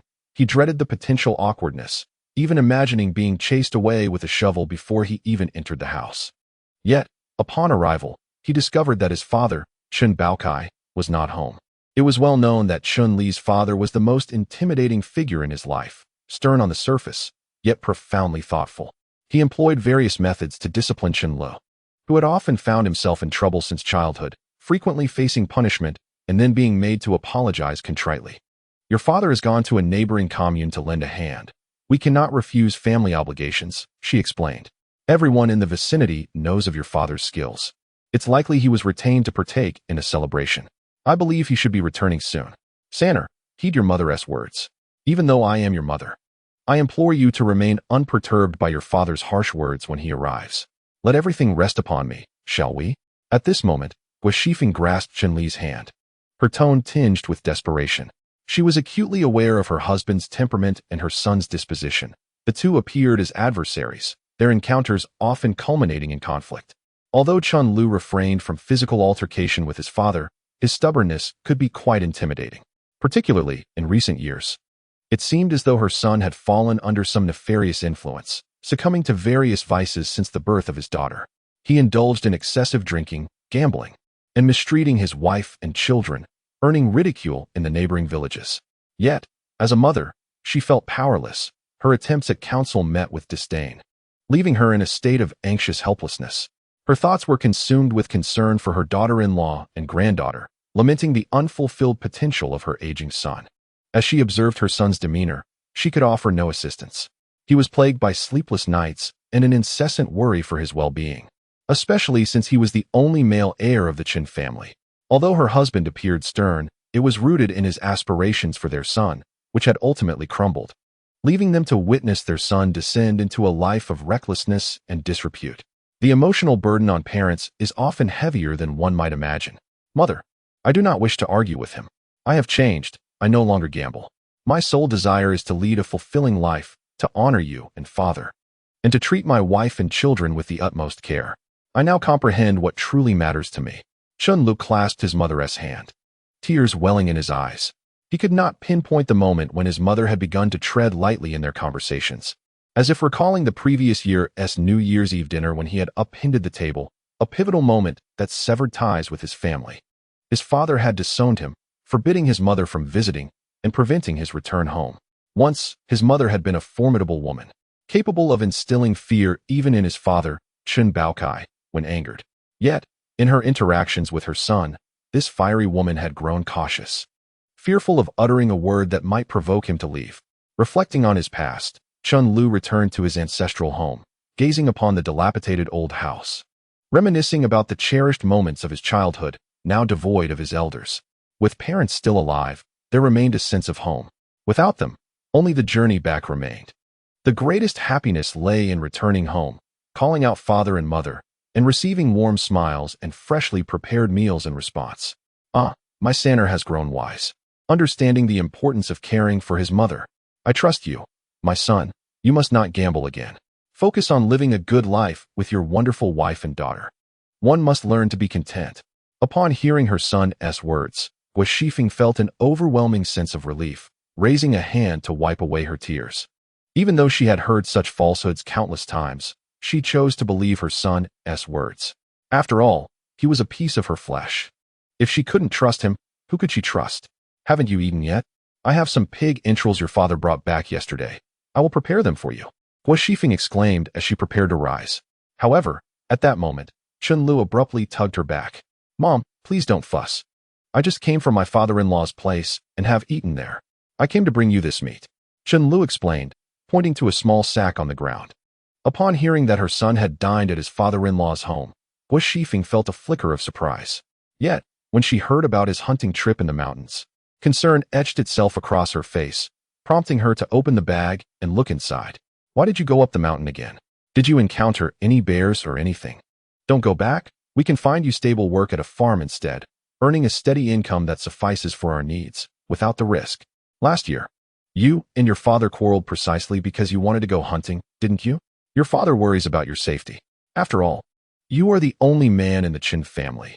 If something were to happen to you, our lineage would be at risk, and your father would never forgive himself. Gua Shifeng glanced at the rabbit meat and felt no joy, only anxiety and fear, leading her to urge him further. It's fine, Mom. Please don't worry unnecessarily. I'm grown now, and I've been accompanying my uncle on hunts since childhood. I've seen all sorts of situations. It's just catching a chicken or a rabbit. There's no danger. Chen Lu hastily reassured her, reiterating that there was absolutely no risk to alleviate her concerns. It was important to note that although his mother was not yet 50, the years of worry had aged her prematurely. Just be a little cautious. And for goodness sake, don't let your father find out. If he does, he'll surely break your legs. You know how he detests you going off alone to the mountains. He has always feared you might have an accident. Gua Shifeng spoke with a facade of calmness, yet her heart tightened with worry. With her husband expected home soon, she hurriedly reminded him again. Chen Lu merely nodded in response. He believed hunting was harmless and a means to improve their living conditions, far better than gambling. Nonetheless, a twinge of apprehension lingered within him. Last year during the new year, he had merely mentioned it in passing, a fleeting thought. His family, particularly his father, looked down upon him, especially after learning of his reckless pursuits, gambling and drinking, growing increasingly discontent with him. During meals, his mother had urged him to seek a respectable livelihood, suggesting he contract some land come spring. All right, I won't mention it again, Chen Lu replied with a grin. Just then, footsteps echoed from the courtyard. In that fleeting moment, Chen Lu and his mother, Guo Shifeng, instinctively turned their gaze towards the window. They beheld a figure, hunched over with hands tucked into his sleeves, donning a fur hat, exhaling puffs of warm breath as he entered. It was none other than Chun Li's father, Chen Baochai, once renowned as a skilled hunter. He had been a benefactor to many. Whenever a family celebrated a joyous occasion, his presence was guaranteed, known far and wide in the village and beyond. In earlier days, when food was scarce, some households resorted to gnawing on tree bark. Chen Baochai was a tough exterior concealing a kind heart, and with his hunting skills, he ensured his own children were well fed, often sharing his game with neighboring villagers suffering from hardship. Over time, his reputation spread, earning him a place of respect in the community. At that moment, Chen Baochai felt perplexed, noticing something amiss as he opened the door. The lights in the house were still aglow. What time was it? His wife should have been asleep by now. My dear, why are you still awake at this hour? Did I not tell you not to wait for me? He called out, having already removed his hat. Shaking off the chill from his body as he stepped inside and unraveled the scarf from around his waist. Upon raising his gaze, he spotted Chun Lu seated on the edge of the Kong. Guo Shifeng quickly descended, placing her hand upon Chen Baochai's arm, her eyes wide with disbelief. Our son has finally returned. Please refrain from your usual scolding, she implored, her tone laced with urgency. With the new year approaching, what brings you home? We have no money for you to squander. Though Chen Baochai did not raise his voice, he tossed his hat onto the Kong and walked aside to remove his cotton-soled shoes. Observing his father's limp, Chun Li's earlier discomfort dissipated, replaced by a sudden dread. He could not ignore the gravity of his father's condition. Mom, what happened to Dad's leg? He inquired. Guo Shifeng fumbled for words, pointing at Chen Baochai's leg for a while. Yet even the words that lingered on the tip of her tongue remained unspoken. Chen Lu glanced at his father once more, noticing the intense glare directed towards his mother, as if signaling her to remain silent about the matter. Oh, how curious that you concern yourself with my well-being. It seems the sun has risen from the west today. You neglect your own wife and child, yet you fret over an old man like me. The sooner I depart, the better, Chen Baochai retorted, casting off his shoes and settling cross-legged beside the fire. As he shifted his gaze to Chen Lu, a flicker of surprise crossed his weathered face. Typically, after such teasing, Chen Lu would have retorted fiercely, yet now he sat quietly on the edge of the Kong, his eyes fixated on his own feet, lost in thought, unwilling to respond. Why the silence? Have I struck a nerve? The hour grows late, and if you have something to say, now is the time. Tomorrow morning, your mother and I must set off to the market. Father, I acknowledge my mistakes. Yet I know you would doubt my sincerity in claiming I would change. However, there is an old adage that rings true. Wolves travel thousands of miles to feast, while dogs traverse the same distance to scavenge. The Chen family has never produced a coward. Since my grandfather's time, he was the captain of the militia, unafraid to confront the enemy head-on.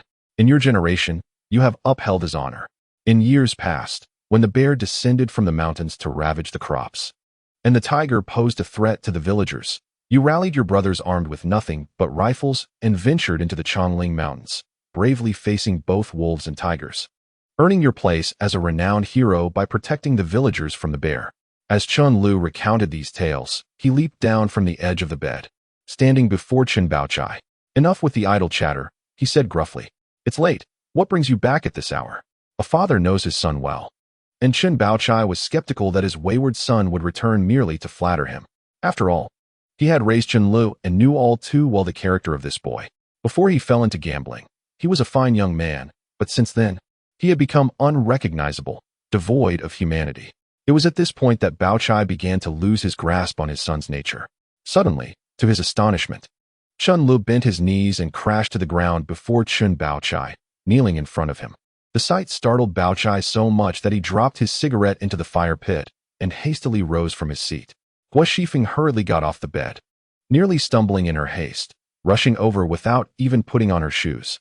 "Third son, have you encountered trouble? Do not frighten your mother. Speak up. I would sell everything to avoid seeing you in shame." Her face drained of color. She was alarmed by her son's unusual behavior. His sudden return home and his odd actions were deeply troubling. Moments ago, everything seemed normal, yet now he was kneeling.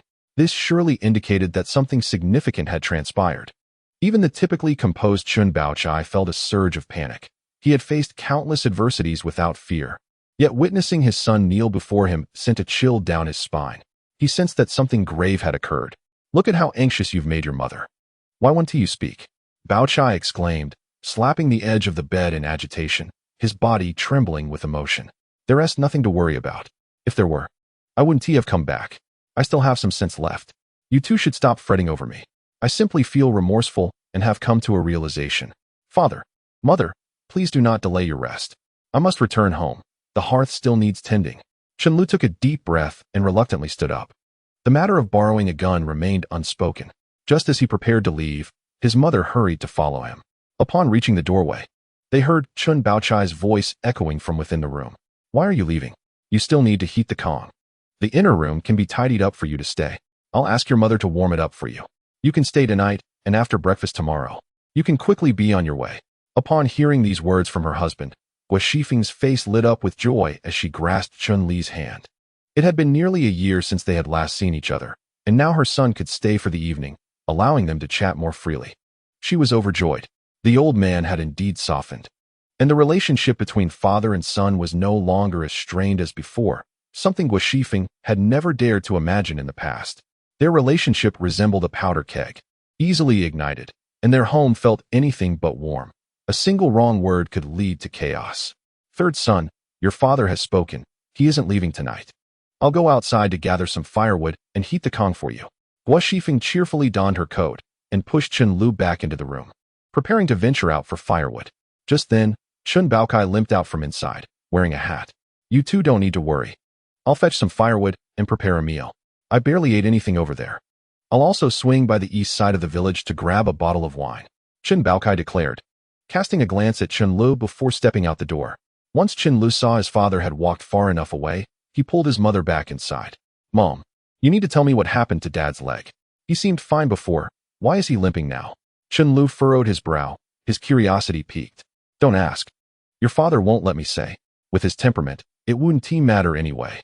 Gua Shifeng sighed. The more she withheld, the more anxious Chen Lu became, as if a cat were scratching at his insides. Seeing his father's leg in such a state was troubling. They couldn't ignore it. "Mom, what is the point of hiding this from me? Dad has always been strong. It's concerning that he can't walk properly now. We need to address this issue quickly. If we delay, it could lead to serious trouble." Chun Li's tone was serious, not meant to frighten his mother, but to emphasize the gravity of the situation. His words stirred Gua Shifeng, making her restless. After a long hesitation, she climbed onto the Kong and peered out the window, confirming that her husband had not yet returned. She turned back and sat on the edge of the Kong. "It's just gout that's causing the trouble. It happened during spring. You know about the bear incident on Chongling Mountain behind our village. The village chief organized some hunters to deal with it. Unexpectedly, they stumbled upon a bear den, and there were 3 large bears inside. The chief and his companions nearly met their end, seeing that they couldn't descend the mountain. Your aunt came to find your father. Normally, with your father's skills, he could handle 3 bears easily. But that day he was drunk and had to be roused by your second aunt. In a daze, he wandered into the mountains, without even bringing along any tools. Although the village chief managed to rescue him, his father suffered a blow to the leg from a bear, which, though not severely injurious, left a significant wound. He would simply need to recuperate upon returning home." At this point, Gua Shifeng cast a worried glance outside before continuing. Who would have thought that as autumn set in, he would fall ill? The condition has persisted and worsened, with several instances of inflammation, pus, and blood. We consulted the village doctor for medication, but it was merely a temporary fix. Our family lacks the means to seek treatment in the town's hospital. Upon hearing this, Chun Lu finally grasped the situation. In this era, regardless of age, illness was endured, meat was a luxury, and poorer families often struggled to afford enough food. When illness struck, treatment was a distant hope, relying solely on one's physical resilience. We cannot simply endure this, Chen declared, taking a deep breath. When my father returns, I will speak to him. Do not say that, my son. You've returned with great difficulty. If you voice your concerns, no one will find peace tonight. You know your father. He is such a strong-willed man. Besides, we do not possess the means. What can you accomplish by speaking up? Guo Shifeng hastily implored. She was concerned for her husband, yet his temperament was unyielding. Every attempt to speak was met with resistance. Seeing his mother's anxious demeanor, Chen Lu felt an overwhelming sense of guilt and resolved to sell their meager mountain goods as soon as possible, regardless of the price. No matter what, his father's leg had to be treated first. Before long, Chun Baokai returned, grimacing in pain, beads of sweat dotting his forehead. However, upon entering the house, his expression shifted to one of seriousness as he placed the firewood outside. Shifeng, please stoke the fire in the stove. I will prepare the fish I caught.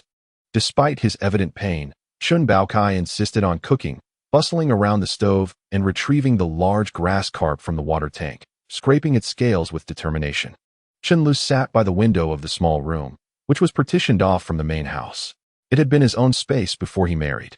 Watching his father's tireless figure, a deep sorrow welled within him. As the fish simmered and the aroma of scallions filled the air, it became clear that Chun Baokai was struggling to keep up. He limped into the house. Chen Lu quickly stood, quietly cracking the door open a sliver. He then saw Chun Baokai seated by the brazier, pulling up the leg of his cotton trousers, revealing a dirty cloth wrapped around his wound, stained with blood. As Chun Baokai gritted his teeth and slowly unwrapped the cloth, the sight of the injury caused Chun Li's eyes to widen, tears welling up as his emotions surged. His grip on the doorframe tightening with a creak.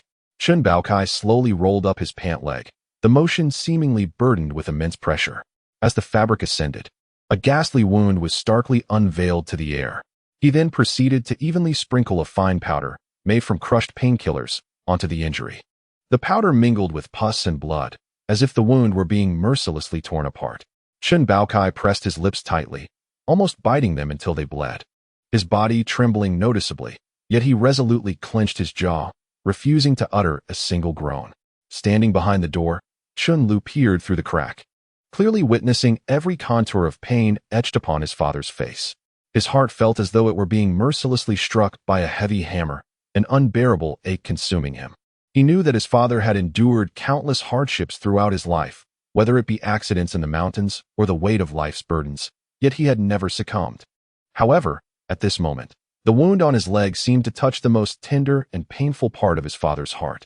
It was not merely a physical torment. Perhaps what his father found most intolerable was not the physiological pain inflicted by the wound, but rather the anguish of witnessing his own son veering off course and failing to meet his expectations.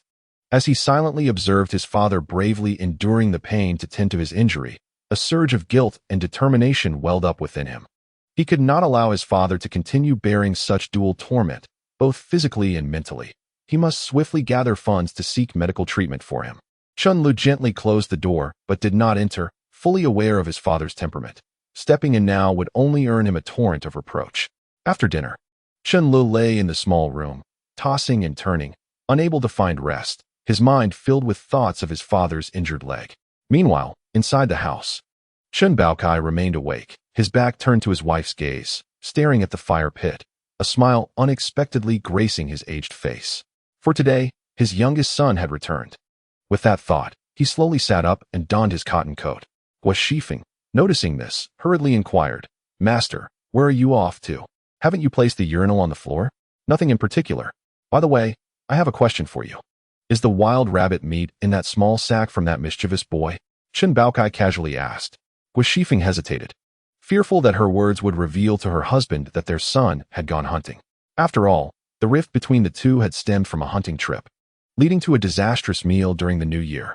Yet, this matter could not remain concealed. Her husband had already inquired, indicating he must have known. "Your son has finally returned, so let us not make a fuss over this. It's merely a matter of going up the mountain to catch a chicken or a rabbit. What is the big deal? You yourself are a hunter. As the old saying goes, dragons beget dragons, phoenixes beget phoenixes. The child of a mouse can dig holes. Isn't that just the legacy of the Chen family?" Guo Shifeng murmured softly. You women folk don't understand a thing. Why would I prevent him from going to the mountains or hunting? The Chen family has but one man left. Both of your daughters have married out.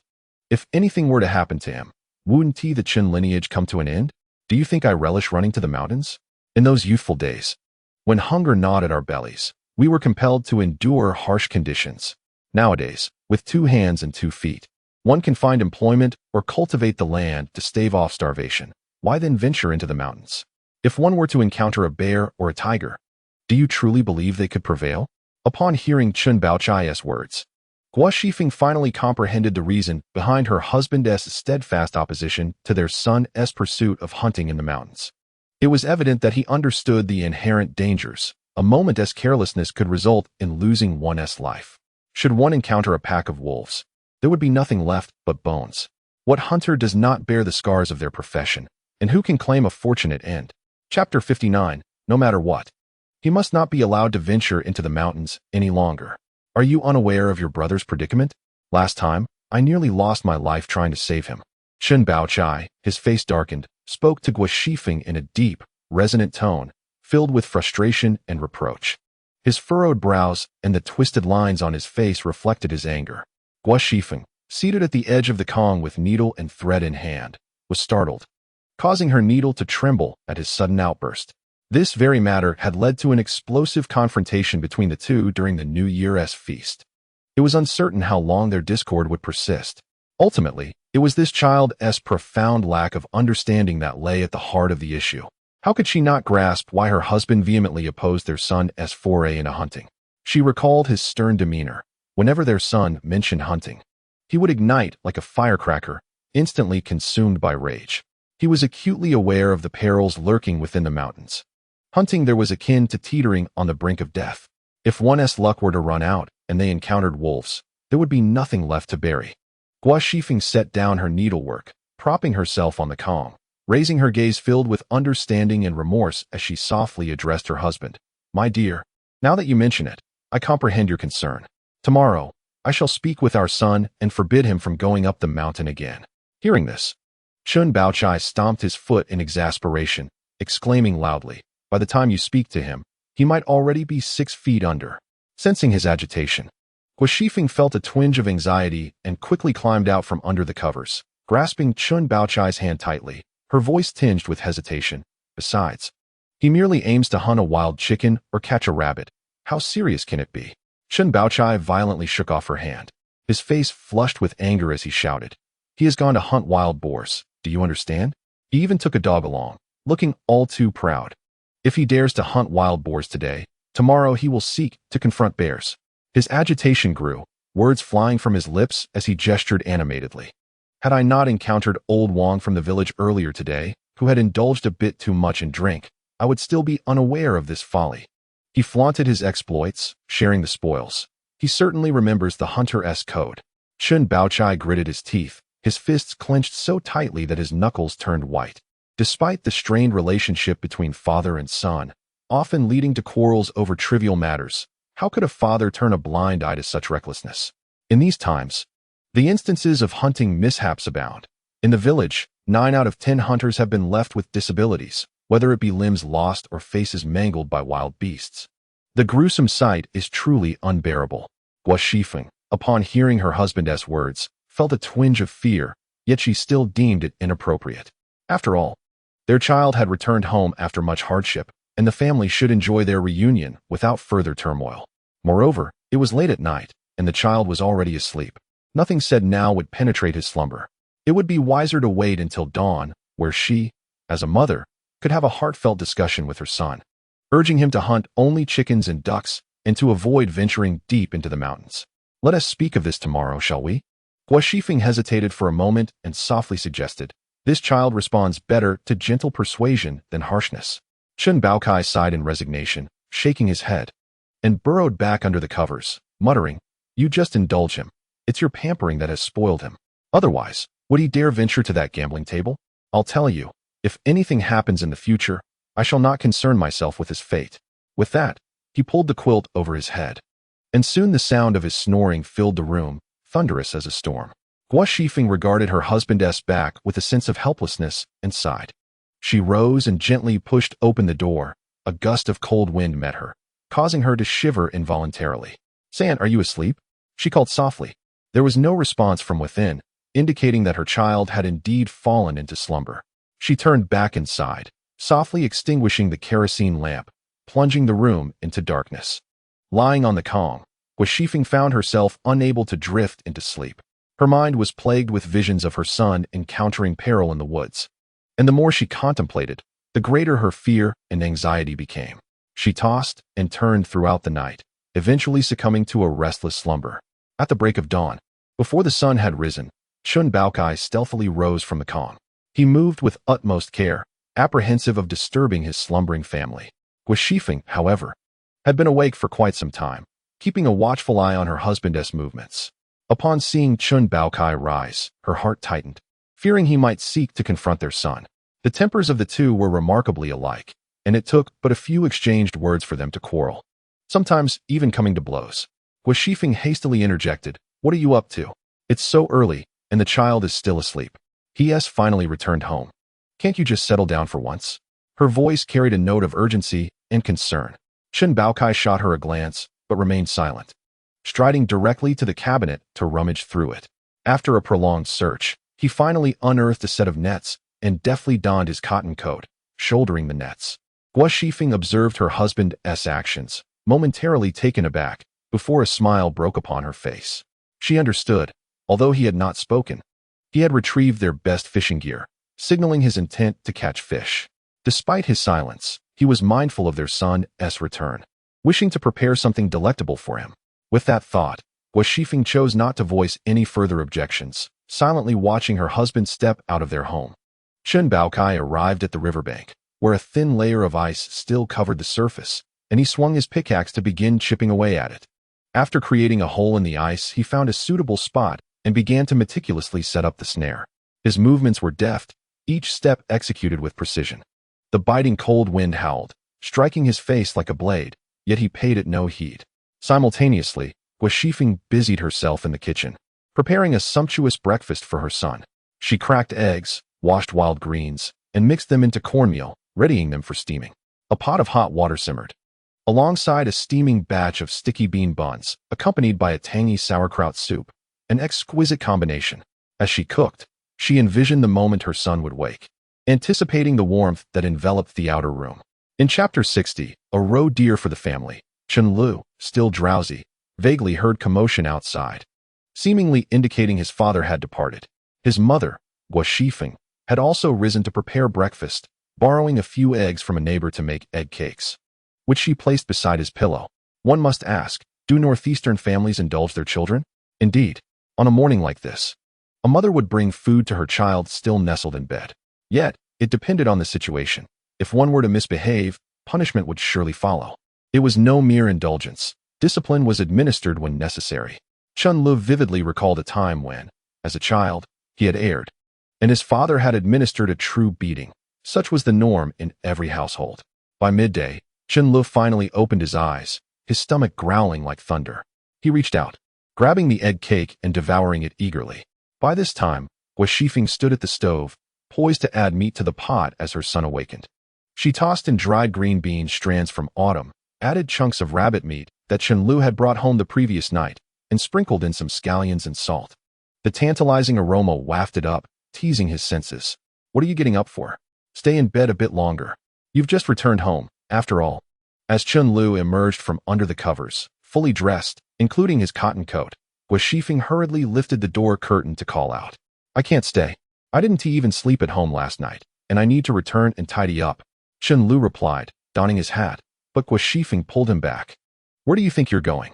The meal is nearly ready."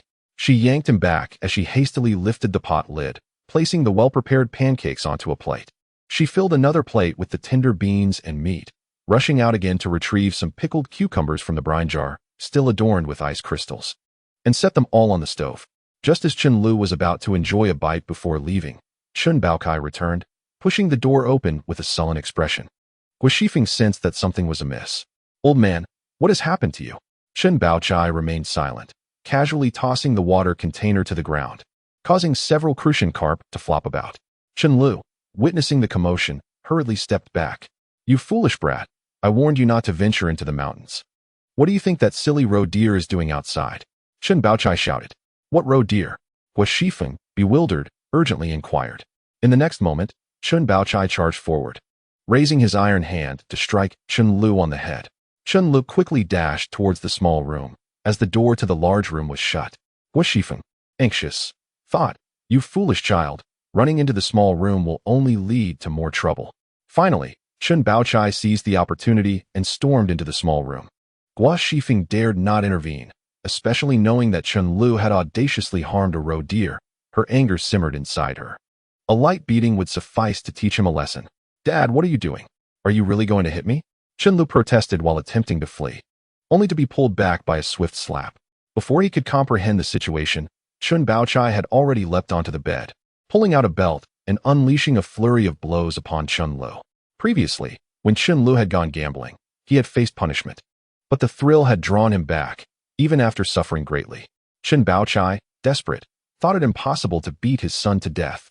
However, he could not allow Chen Lu to develop an addiction to running into the mountains, especially during the frigid winter months, trudging through snow and enduring such hardship. A good thrashing would serve to instill some sense into him, ensuring he wouldn't dare repeat such reckless behavior. "Stop talking back to me. I have warned you repeatedly against wandering into those mountains, yet you treat my words as mere wind.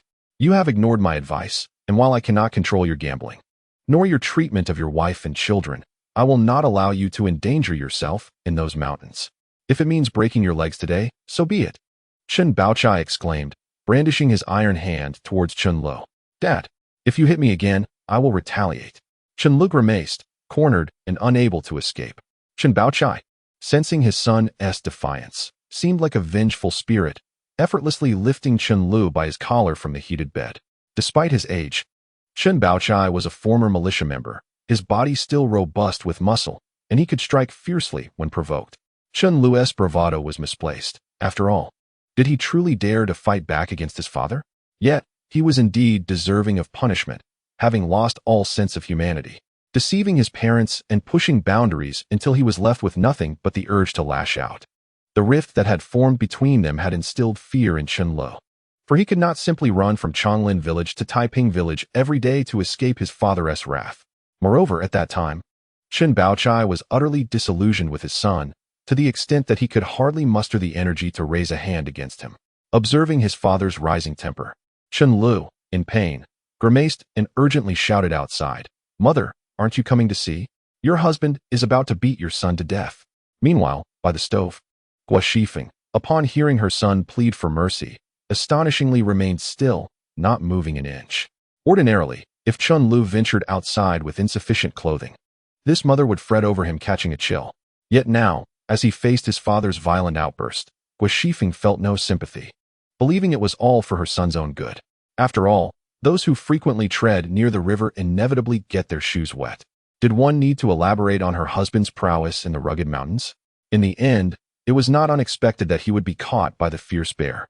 As for Chen Lu, he found himself utterly isolated and without support, with little hope from his mother either, and thus resigned himself to endure a beating from his father. This punishment lasted several minutes before Chen Baochai finally caught his breath, leaped down from the heated Kong, and fetched a cloth from outside to wipe away the dirty shoe prints left on the Kong. "You are not allowed to leave until your mother finishes preparing the fish," Chen Baochai declared, before turning back into the house. This seemed entirely superfluous, at least in Chen Li's eyes. After receiving a beating, he was offered a sweet date and a fish to eat. Chen Lu, covering his face and rubbing his sore backside, felt the ache in his waist. Chen Baochai's strikes were indeed skillfully aimed, targeting the most sensitive spots without causing irreparable harm. Though merely superficial injuries, they were excruciating nonetheless. After enduring this thrashing, was there any paternal love involved? Certainly, from Chen Baochai's perspective, it was for his son's benefit, a lesson meant to instill lasting memory. Once the tension eased and the meal was prepared, Chen Lu grinned, stretched his arms, and after a few movements, picked up his chopsticks and began to eat heartily. The pickled vegetables in the sauce jar, paired with sorghum rice and flatbreads, along with bites of green beans and meat, created a truly divine feast. However, it was evident that the household's provisions were running low. Venturing into the mountains was imperative. even if it meant enduring another beating. Chen Lu was determined to delve into the mountains. Bringing home more meat and money might result in a few scoldings, but life must go on.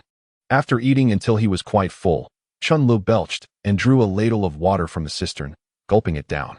"Mother, I'm heading home," he called out, not daring to bid his father farewell as he limped outside. Although Guo Shifeng felt reluctant, she still accompanied her son to the door, only returning inside once he had vanished from sight. Upon entering, she immediately confronted Chen Baochai. "What on earth are you doing? It's just a matter of beating a deer. Are you so skilled that you risk ruining the child?" At that moment, Chen Baochai sat before the brazier, rolling a cigarette. Upon hearing her words, he lit it with a puff and replied, "Beating a deer is nothing, but do you understand that our son has no gun? What is he supposed to hunt with?" Guo Shifeng shook her head in response. "Without a gun, what can he use? A knife to hunt? Your son has become quite capable, even more so than I, and far surpassing your brother, the soldier. He doesn't even need a gun anymore. Indulge him as you will. One day, when he takes the large horsehide knife from home to hunt bears and tigers in the mountains, you will have cause to lament," Chen Baochai said, turning his head away. Upon hearing this, Guo Shifeng felt a tremor in her heart. "What are you doing?" Suddenly, Chen Baochai noticed Guo Shifeng grabbing a feather duster and heading outside. "Let me see if that rascal has gone far. If he hasn't, I shall give him a piece of my mind. This boy never allows the family a moment's peace," Guo Shifeng exclaimed, and indeed, she chased after him, especially incensed upon seeing a roe deer at the entrance. Chapter 61, Selling Mountain Goods, the First Step to Prosperity. Meanwhile, Chen Lu limped home, immediately stuffing 2 plucked wild chickens and 2 rabbits into a sack. 1 sack on the left and half a sack of wintergreen on the right. He loaded them onto a wooden sled, then mixed some sorghum with a bit of oil to feed De Huang. Once the dog was well fed, Chen Lu harnessed him to the sled. Off they went. The dog pulled the sled ahead, while Chen Lu followed closely, traversing the village path. Along the way, he encountered several villagers, who instinctively stepped aside upon seeing him, some even failing to greet him. A few familiar faces offered him a smile or a brief inquiry about his plans, to which Chen Lu responded vaguely, continuing on his way without much exchange. Upon exiting Taiping village, he walked along a smooth path, still a fair distance from Longquan Mountain Villa, at least 7 or 8 miles away, arriving at the grand entrance of Longquan Mountain Villa around 2 or 3 in the afternoon. It was indeed quite imposing for the 1980s, with its formidable iron gates. The proprietor of Longquan Mountain Villa was a southerner who had come to invest in this establishment due to the unique game delicacies it offered. With a steady clientele drawn from the south, affluent patrons flocked to northeast China to savor wild game, resulting in substantial profits throughout the year. As Chen Lu approached the entrance, he spotted a familiar face, a man wearing a leather hat and woolen overcoat, his hands clad in leather gloves, exuding an air of fashion and stature. Initially, the man did not pay much attention, but upon closer inspection, he recognized Chen Lu. Seeing the man stepping out, Chen Lu instinctively turned to leave. "Wait, have you seen a ghost? Why are you running away?" The man called out, "I haven't seen you in ages. What have you been up to lately?" As he approached, he scrutinized Chen Lu and the sled's sack, a hint of curiosity on his face. The man before him was Zhang Anqi, a companion from the gambling table, someone he had grown close to, part of his circle of friends. Zhang was involved in managing affairs at Longquan Mountain Villa, where, beneath its grandeur, lay a significant underground gambling den.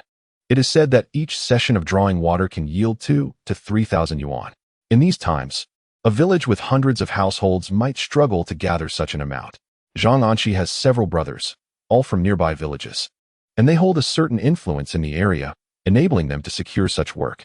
In a previous life, the task he is engaged in now would be akin to that of a grand hall manager. "What business do I have here? I merely came to take a glance. And now I shall leave." Having been reborn, Chen Lu does not wish to associate too closely with these dubious friends, nor does he want any familiar faces or villagers to catch sight of him. Otherwise, if word reaches his father-in-law's ears, all his previous efforts would be in vain. "Look at you, what's the rush? I can't possibly cause you any trouble. It's been days since I last saw you at the table. Now that you finally show up, you're leaving just like that? There's still a game inside. Shall I reserve a seat for you?" Zhang Anqi said, grinning widely. "I'm done playing. From today onwards, I won't partake any longer." Chen Lu shook his head in reply. "Then you've racked up quite a debt. How do you plan to repay it without winning anything back?" Zhang Anqi remarked, showing no surprise. After all, Which gambler hasn't he claimed they would quit? Yet, in the end, the stakes only grow higher and the losses more severe. Take your time to repay. As long as one lives, debts remain. You must settle your dues. All right, enough of this chatter. Aren't you the one organizing matters at this villa? I've heard that Longquan Villa is interested in mountain goods. Take a look at what I have here. Chen Lu kicked the sled and casually mentioned. Upon hearing about mountain goods, Zhang Anqi's eyes lit up. He had an affinity for food and possessed a discerning knowledge of mountain products. Immediately, he bent down to untie the sack, peering inside, a smile breaking across his face. Wintergreen. Even in the dead of winter, it's not easy to gather. Where did you come across this? He exclaimed. And look, there are wild pheasants. What a treasure. Tell me, Chen brother, where did you acquire these? You didn't sneak into your father-in-law's courtyard in the dead of night again, did you? Zhang Anqi chuckled, playfully brushing himself off. Don't talk nonsense. Just tell me if you're interested in these. If so, name your price. Chen Lu, in dire need of money, was unwilling to waste time on small talk. However, Zhang Anqi interpreted his urgency as a desire to hasten back to the gambling table. Knowing the psyche of a gambler, he extended 5 fingers. Seeing this, Chen Lu frowned and asked, 5 yuan? Zhang Anqi couldn't help but laugh at Chen Li's words. Brother, it's already past midday and the sun is setting. How can you still be so groggy?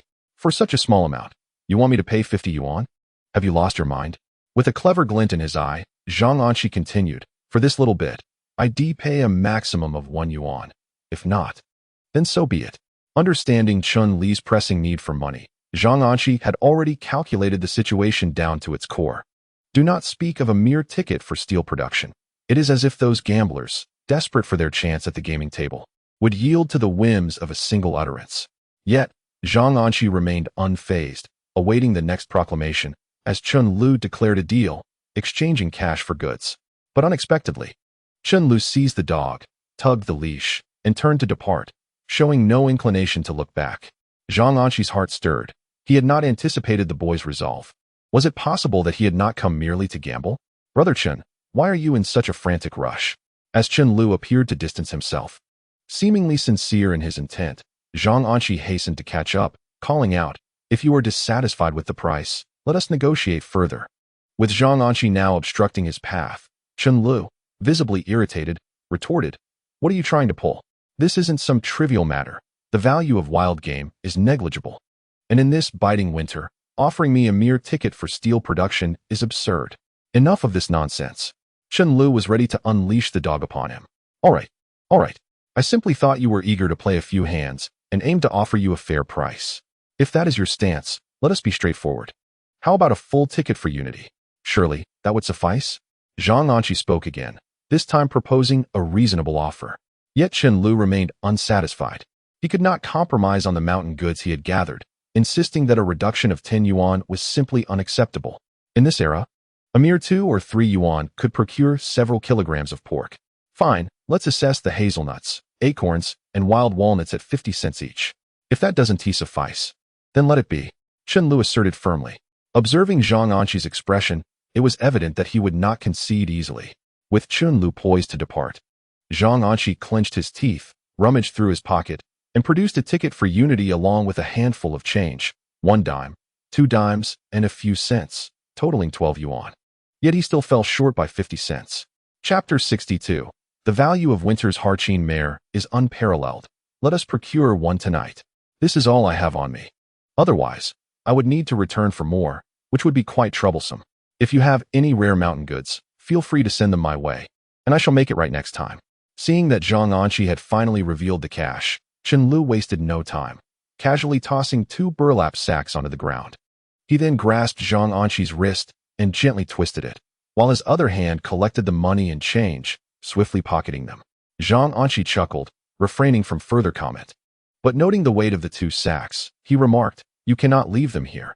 After all, you must assist me in moving them inside. Am I your laborer? You still owe me 50 cents, remember that, Chen Lu grumbled. Brother Chen, the accounts cannot be settled thus. You have previously received 30 to 40 yuan from me. Seeing your urgent need for cash, I handed you the money. Yet, you have yet to repay your debts. We must settle this account properly. Do provide me with a timeline. Zhang Anqi furrowed his brow, expressing his concern. Next time, I shall return to sell mountain goods, and regardless of the quantity I sell, I will first repay what is owed to you. However, one point must be made clear.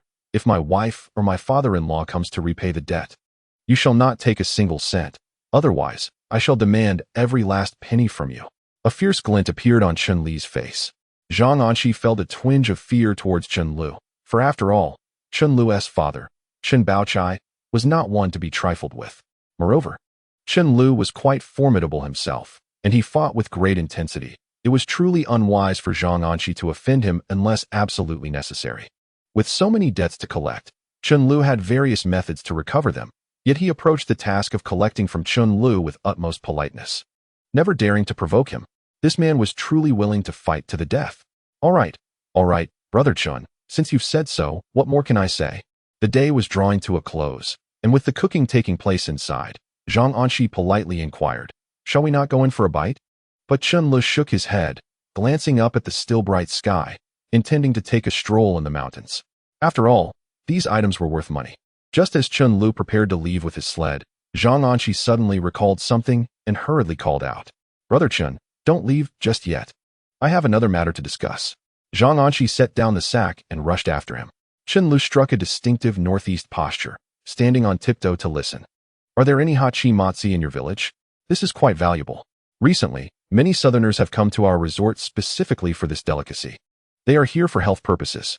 If you can procure them at a low price and send them all my way, I'll take as many as you have, preferably female leopards, as they are rich in roe and oil, and thus the most valuable." Upon hearing Zhang Anqi's words, Chen Lu's interest was piqued. Having recently endured a beating from Chen Baochai, his body was still recovering, and he was unable to engage in combat for the next few days. However, Chen Lu was still contemplating gathering some valuable medicinal herbs or catching a few fish to exchange for money. With this reminder, a new avenue to financial gain presented itself. The term hachi matzi is an old northeastern colloquialism for the forest frog, also known as the snow frog, which is a rare commodity in both this era and the previous one. Pure snow frog oil, in a past life, could fetch several thousand yuan per pound. What is the price here? Chen Lu calculated that during the 1980s, the ordinary hachi matzi would cost several yuan per pound. If the quality were better, it would be priced by size. Intact and sizable snow frog oil could sell for 2 to 3 yuan each. When Chen Lu inquired about the price, Zhang Anqi did not hesitate to extend 3 fingers.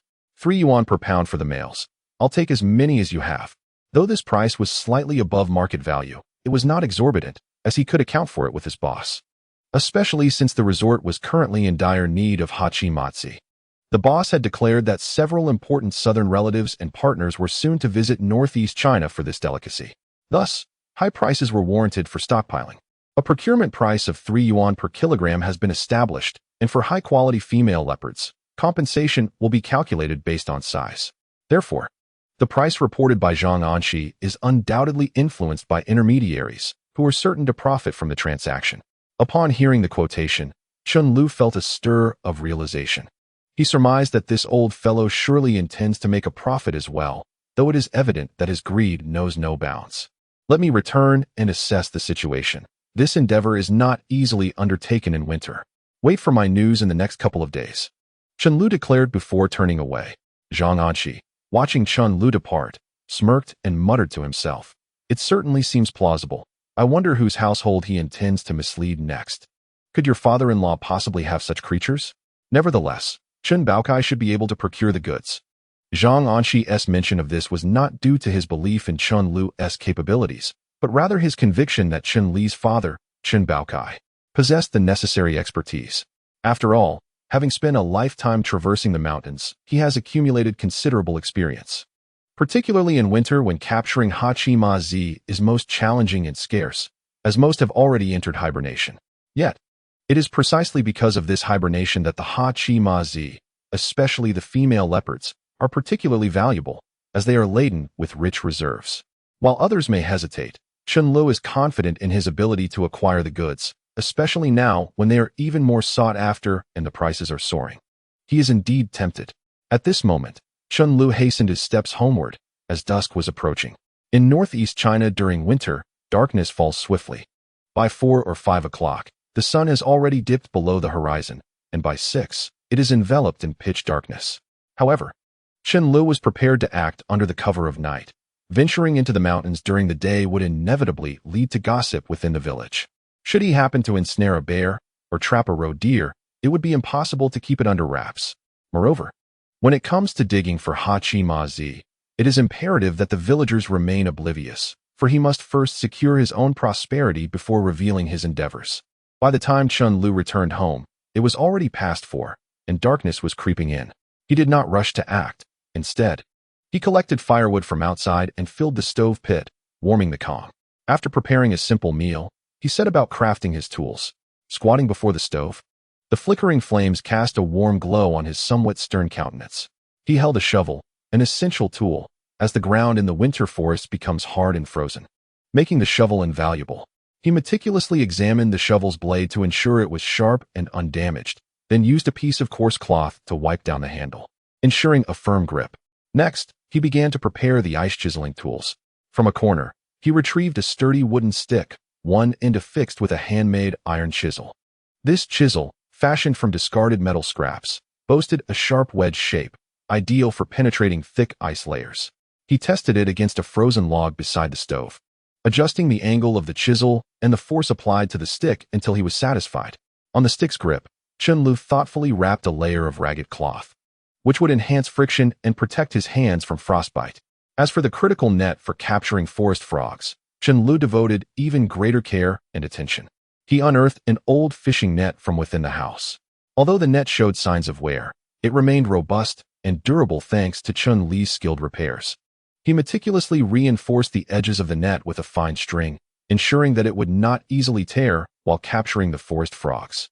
Additionally, he prepared a small net pouch for temporarily storing the frogs he caught. Beyond that, Chen Lu gathered several auxiliary tools. He retrieved a sharp dagger, intended for cutting ropes or addressing unforeseen circumstances. He also took a small metal box filled with flint and tinder, ready for warmth and illumination during the night. Furthermore, he equipped himself with a long rope to secure his position or drag heavy objects across the challenging terrain. Throughout the process of crafting these tools, Chen Lu maintained unwavering focus. As he roasted a fire, he occasionally touched the various parts of the tools, feeling their texture and temperature. Whenever he discovered an imperfection, he would immediately pause to make corrections. The flames in the fire pit danced, occasionally crackling, intertwining with the clinking sounds of Chen Li's toolmaking, creating a symphony of labor on a winter's night. As the tools gradually took shape, Chen Li's gaze reflected an increasing intensity of confidence and anticipation, as if he could already envision the plump hairs struggling in the net. Chapter 63. Digging for Hairs. With everything prepared, Chen Lu first lifted the gently swaying kerosene lamp. Its dim light appeared particularly faint, yet resolute against the night. He then carefully arranged the meticulously crafted tools on the wooden sled, ensuring they were securely fastened within, so they would not slide off during transit. Next, he skillfully harnessed the rope around the large yellow dog, which seemed to grasp the task ahead, wagging its tail in excitement and anticipation. Chen Lu patted the dog's head and tossed it a wild chicken leg as a reward before their departure, knowing that tonight the big yellow dog would accompany him through the mountains. He cautiously tucked the electric baton into his pocket, intending to use it only after entering Half-Lazy Mountain, in order to conserve precious battery power. Under the cover of the deepening night, Chen Lu, accompanied by the yellow dog, quietly departed from his home.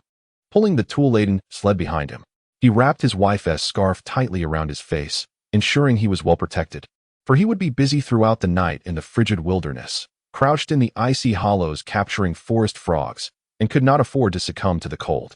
Together, the man and dog trudged through the snow, struggling against the thick blanket that formed deep drifts, each step demanding immense effort. The yellow dog strained to pull the sled, leaving a series of deep paw prints in the snow. Chen Lu closely followed, using a stick to clear away branches or snow that obstructed their path. With the yellow dog by his side, he navigated through the thick snow until he arrived at the banks of the river where he once fished for shrimp. The biting wind sliced across his cheeks like a blade. He gently closed his eyes, allowing the icy gusts to swirl and howl around him. With an inexplicable sense of foreknowledge, he was convinced that within the frozen depths of the wild waterhole before him lay a treasure trove of heartsy fish. Although the quantity was likely limited and frozen beneath the ice, this was enough to ignite a spark of excitement in his eyes. He would not allow this opportunity to slip away.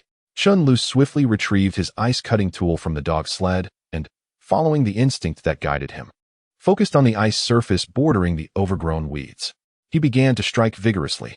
With each swing of the pick, shards of ice flew in all directions, some even landing in his mouth, while others splattered across his face.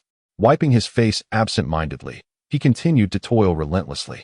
De Huang sat nearby, his two eyes glowing with an eerie green light in the cold night, observing him intently.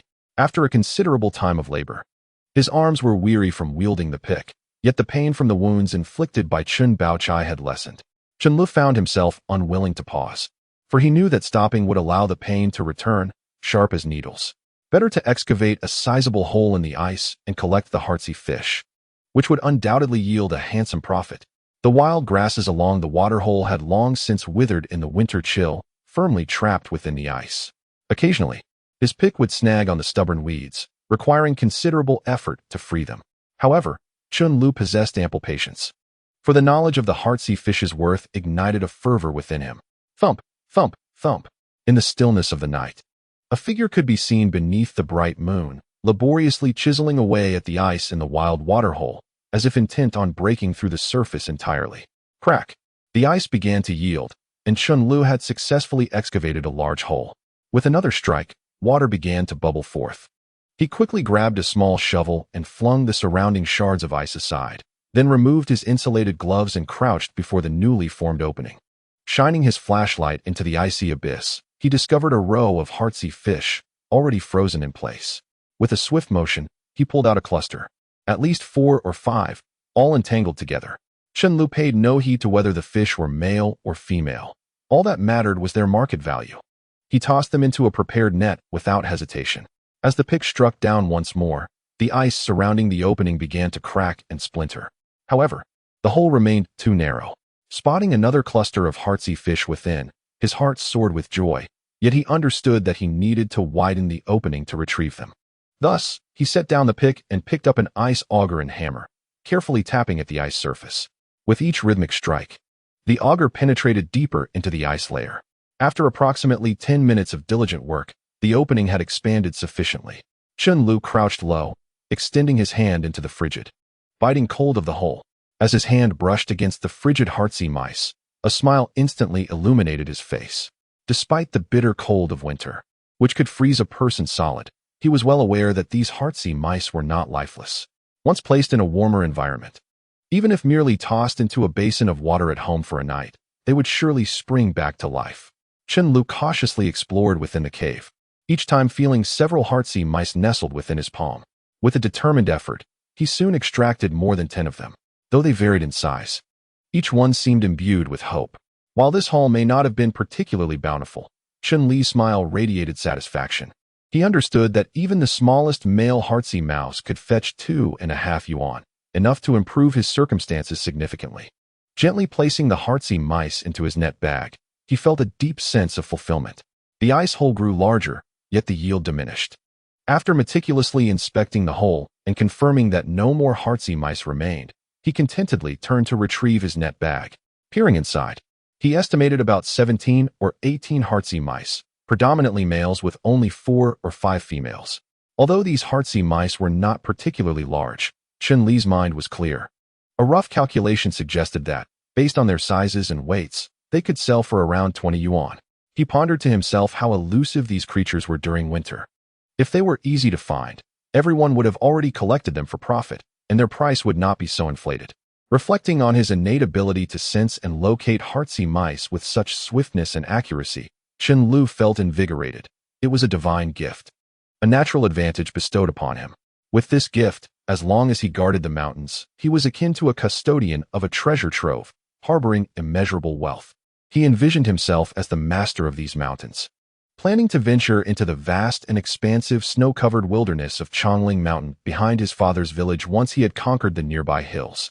That area was abundant with treasures, much of it untouched and unexplored due to the lurking dangers of formidable predators like the northeast tiger, snow leopard, wolf packs, and bears.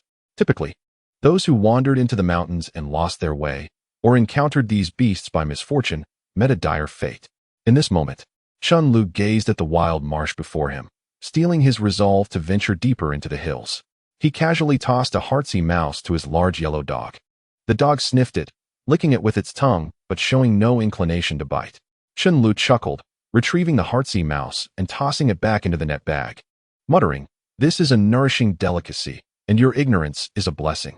It saves me from having to part with it." After murmuring to himself, Chen Lu hoisted the shovel and pickaxe, tugged at De Huang's leash, and prepared to venture into the mountains. He was acutely aware that in winter, the elusive Hachi horses do not merely hide in the marshes. They seek refuge in the warmer pockets of the forest, beneath large boulders, amidst piles of decaying leaves, or along the damp edges of swamps. As long as the ground is moist and humid, one cannot dismiss the possibility of encountering them. Moreover, this half-formed mountain is often daunting to most, deterring anyone from digging there. Thus, the Hachi horses within are likely plentiful. Typically, villagers aiming to catch Hachi horses either consume them or sell them, mainly scavenging around the wild marshes at the mountain's base, relying heavily on luck. However, Chen Lu was different. He possessed a unique sense that allowed him to navigate the mountains and accurately locate the winter dens of Hachi horses. With De Huang at his side, he pulled a sled and trudged up the slope. In the depths of winter, with temperatures plummeting to 30 degrees below zero, the air felt almost frozen. The half-formed mountain was densely forested, with a chaotic mix of dead trees and pines, particularly eerie under the cloak of night. The inky darkness enveloped the woods, exuding an indescribable aura of mystery and terror as the cold wind howled through the trees. If not for his bravery, most would have fled in fear. Chun Li's face was flushed from the biting wind, and his breath crystallized into frost, yet he showed no signs of retreat. Instead, his spirit was invigorated. As he ambled through the mountain, he attuned himself to the surroundings, his keen eyes catching every subtle movement. The deeper he ventured into the half-formed mountain, the colder it became. Confidently, he headed towards the spot where he had previously discovered dried five-flavor fruits. Convinced that the damp ground, likely harboring a hot spring beneath, would attract the Hachi horses. However, upon arrival, he began to dig nearby, only to find the situation less promising than he had envisioned. He labored to excavate several deep holes, large enough to bury half a person, yet found nothing, no sign of the Hachi horses whatsoever. Rubbing his hands together and furrowing his brow, he felt a twinge of frustration after such fruitless effort. Reluctantly, he began to search the surrounding area. To his surprise, he discovered numerous holes, their odd shapes unmistakably suggesting they had not been excavated by human hands. Even more perplexing was the realization that these holes had once concealed Hachi horses, yet now they were completely emptied. It felt as if something had snatched away what was rightfully his, leaving him feeling stifled. Crouching at the edge of one hole, he squinted and pondered what creature could have outpaced him in seizing the Hachi horses. Just then, De Huang suddenly barked. At the sound, Chun Li's heart lurched, and he hurried over. Swiftly, he unfastened the chain from De Huang, giving a gentle pat on its rear to signal it to pursue. Like an arrow released from a bow, De Huang sprang into action. Chun Lu quickly followed, his heart racing with a mix of excitement and anxiety, uncertain of what De Huang was chasing and whether it would lead to a new discovery. As the large yellow dog dashed forward with great speed, Chen Lu caught sight of a dark shadow ahead. It was a steep slope, thickly blanketed with snow, its incline quite intimidating. The dog abruptly halted before the slope, as if its brakes had failed. Chen Lu hurried over, crouched down, and upon inspection, discovered a series of paw prints on the snow's surface, as if freshly imprinted. With the edges still soft to the touch, he extended his finger, measuring the prints, and began to ponder their origin. He estimated that they likely belonged to a small canid, having roamed the northeastern mountains for many years. He recognized at a glance that these were most likely the tracks of a raccoon dog, colloquially known as li ordudu in local dialects. This raccoon dog, in a state of semi-hibernation, was rather plump, with a stout body and short, slender legs, and an impressively wide frame. The fur of a raccoon dog is considered a mid to high-grade pelt, long and dense, with an exquisite texture. Chen Lu felt a surge of excitement. The raccoon dog was a treasure, every part valuable. Its pelt could be sold, and its meat was delectable.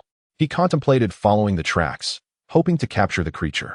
The prospect of encountering such a prize filled him with exhilaration, his eyes sparkling in the night. Chapter 65. The Pursuit of the Raccoon Dog. Fifth entry. Chen Lu rose. Brushing the snow off his clothing, resembling a warrior preparing for battle, ready to embark on his hunting journey. The thrilling adventure in the mountains had only just begun. He resolved that this unexpected discovery must not be squandered. He needed to validate his hypothesis. He scanned his surroundings, identifying the most stable slope, and planned to descend cautiously. As he made his way down, he plopped onto a snowy mound, rolling down the slope. Gaining speed, he used his hands to brace himself, avoiding potential collisions with stones or trees hidden beneath the snow. When he encountered a tree, he instinctively shielded himself, wary of making too much noise and scaring away any nearby creatures. After a series of rolls and scrambles, he finally reached the valley at the base of the steep slope. Upon rising, he vigorously shook off the snow adhering to him. The large yellow dog, now quite thirsty, bent down to eat some snow. Chun-Li's instincts alerted him that the creature was close at hand. He quickly grasped the dog, careful not to alarm it. After all, the raccoon dog was quite clever and might vanish into the snow at the slightest disturbance. Crouching low, he led the yellow dog, advancing step by step along the paw prints, all the while concentrating on the scent's direction, meticulously tracking their path. Soon, they arrived at a vast wetland where the snow had melted and the sound of flowing water could be heard. Remarkably, the river remained unfrozen in the depths of winter, indicating it was a lively stream. Chun-Li swallowed hard. The yellow dog began to bare its teeth, evidently having spotted the target. Peering ahead, Chun-Li indeed saw a small dark figure digging at a mound of earth, snowflakes and soil flying in all directions. He quickly covered the dog's mouth and crouched down slowly, preparing to seize the opportunity to catch it. The moonlight unexpectedly cascaded down, illuminating the snowy ground with an almost blinding brightness. Chun-Li finally discerned the appearance of the raccoon. The creature was plump, adorned with a sleek coat of black and brown fur, its tail as fluffy as a broom, swaying back and forth as it swept the snow beneath it. It was fervently digging a hole, its paws scratching with great enthusiasm, sending snowflakes and soil flying in every direction. Before long, it unearthed several delectable morsels of food. Devouring them with gusto, its cheeks puffed out, clearly starved. Chun-Li understood instinctively that this little creature must have been roused from its winter slumber by hunger, unable to resist the urge to venture out in search of sustenance. This excursion had proven worthwhile. Not only had he located the raccoon, but he had also stumbled upon its feeding den. A sense of delight swelled within Chun-Li, yet he remained cautious, quickly contemplating how to capture this raccoon. He knew that the creature's pelt held considerable value, and firing a gun would ruin it, leading to a grave loss. Unfortunately, setting a trap was not a feasible option at the moment. Time was of the essence. Thus, he turned his hopes to De Huang, his canine companion, observing whether the dog would prove agile and fortunate enough to subdue the raccoon. De Huang, this is all on you now. If you can catch this creature for me, I shall surely reward you with a feast tomorrow. 2 large chicken legs and a couple of chicken backs. Chun-Li grinned, whispering a few words into De Huang's ear. However, his murmurs broke the tranquil stillness of the night, causing the raccoon, busy gnawing on its food, to perk up its ears, immediately becoming alert, its head swiveling around in search of the source of the sound. Chun-Li crouched in the snow, his gaze fixed intently on the raccoon as it continued to dig for food, contemplating how to set the trap. With a blade of grass held in his mouth, he alternated between spitting it out and pressing it into the snow with his foot, looking every bit the seasoned hunter, calculated and composed, exuding an air of cunning even surpassing that of a fox. He quietly retrieved his tools from the sled and swiftly cut several small branches from nearby trees. Each swing of his axe embedded deeply into the wood, producing a faint sound. Fortunately, he was at a sufficient distance. As he prepared the trap, he glanced back to see the raccoon still present, seemingly full, now amusing itself by continuing to dig. With a smile, he stealthily returned, driving the branches into the ground, meticulously setting the trap. This contraption, known as a block, involved placing 2 stakes, roughly the size of a small bowl, at intervals of 5 or 6 steps from the felled tree trunk, and tying nooses to the stakes, waiting for unsuspecting prey to venture in, whereupon they would be ensnared. Chun-Li had no time to construct elaborate traps. The block would suffice for this small raccoon. With everything in place, he wasted no time, hurriedly leading De Huang away from the raccoon's direction. Together, they crouched in the snow, watching the raccoon that was still busily digging, its rear end raised. As the surrounding snow was turned into dark, rich soil, Chun-Li's eyes gleamed like those of an owl, fixated intently on the raccoon in the snow, utterly absorbed. He deftly led De Huang to a position opposite the raccoon. Both man and dog crouched in the snow, afraid to make a sound. Only the visible breath rising in deliberate puffs. The snow around the raccoon had been excavated, revealing the damp earth beneath. Yet it remained blissfully unaware of the imminent danger creeping closer. Chen Lu slowly extended his hand, covering De Huang's eyes, causing the dog to tense up. Its tongue slightly protruding, fully concentrated and awaiting Chen Li's command. At that moment, the raccoon seemed to sense something amiss, abruptly lifting its head and scanning its surroundings with caution. In the blink of an eye, a sly smile flickered across Chen Li's face. His muscles coiling with tension as he pushed off the ground, lowering his voice to a fierce whisper. De Huang, go. Like an arrow released from its bow, De Huang shot forward, its massive form sending a flurry of snowflakes into the air as the startled raccoon turned and fled, leaving a long trail in the snow. The raccoon frolicked in the snow, bouncing left and right, each landing sending up a cloud of snow. De Huang pursued relentlessly, its barks echoing across the vast, snowy expanse, serving as a deterrent that left the raccoon in a state of panic. Chen Lu was not idle either, darting forward like a cheetah, swift and agile, each footfall on the hardened snow sending sprays of powder into the air. He called out loudly, his voice resonating across the desolate snowfield, intending to drive the raccoon towards the trap. Flustered, the raccoon zigzagged in a frenzy, but Chen Li's strategy proved effective. He and De Huang flanked it like a pair of pincers, gradually herding it towards the trap. Chen Li's heart raced like a drum, his breath forming white clouds in the frigid air. Each shout emanated a commanding urgency, each stride fueled with determination. Under the pressure of their assault, the raccoon became increasingly frantic, attempting to flee in various directions, only to be skillfully blocked by Chen Lu. Finally, they managed to drive the raccoon back to its original path, and in a moment of sheer desperation, it plunged headfirst into the trap, the snare tightening around its neck with a sharp snap. It thrashed violently, emitting a piercing cry that echoed through the silent forest. Chen Li's heart sank heavily, anxiety gripping him as he watched the raccoon struggle against the trap, nearly uprooting the stake embedded in the ground. If the stake were dislodged, the raccoon could escape, rendering their efforts futile. Oh no, Chen Lu thought to himself, realizing that simply having a trap would be a small victory in this moment. Thankfully, though rudimentary, the trap still managed to hold the raccoon for the time being. The raccoon was remarkably strong. The surrounding snow was kicked up in all directions, and the stake creaked ominously, as if it could snap at any moment. De Huang, don't let it escape, Chen Lu bellowed at the top of his lungs, his voice reverberating through the mountains and forests, causing the leaves to tremble gently. This shout not only momentarily halted the struggles of the raccoon, but also awakened the primal instincts within De Huang. Under Chen Li's urging, De Huang surged forward with remarkable speed, darting like a bolt of yellow lightning towards the raccoon. Sensing imminent danger, the raccoon struggled even more fiercely, but De Huang was quicker. In a flash, he pounced upon the raccoon, clamping his jaws around its neck while his paws pressed down firmly to prevent its escape.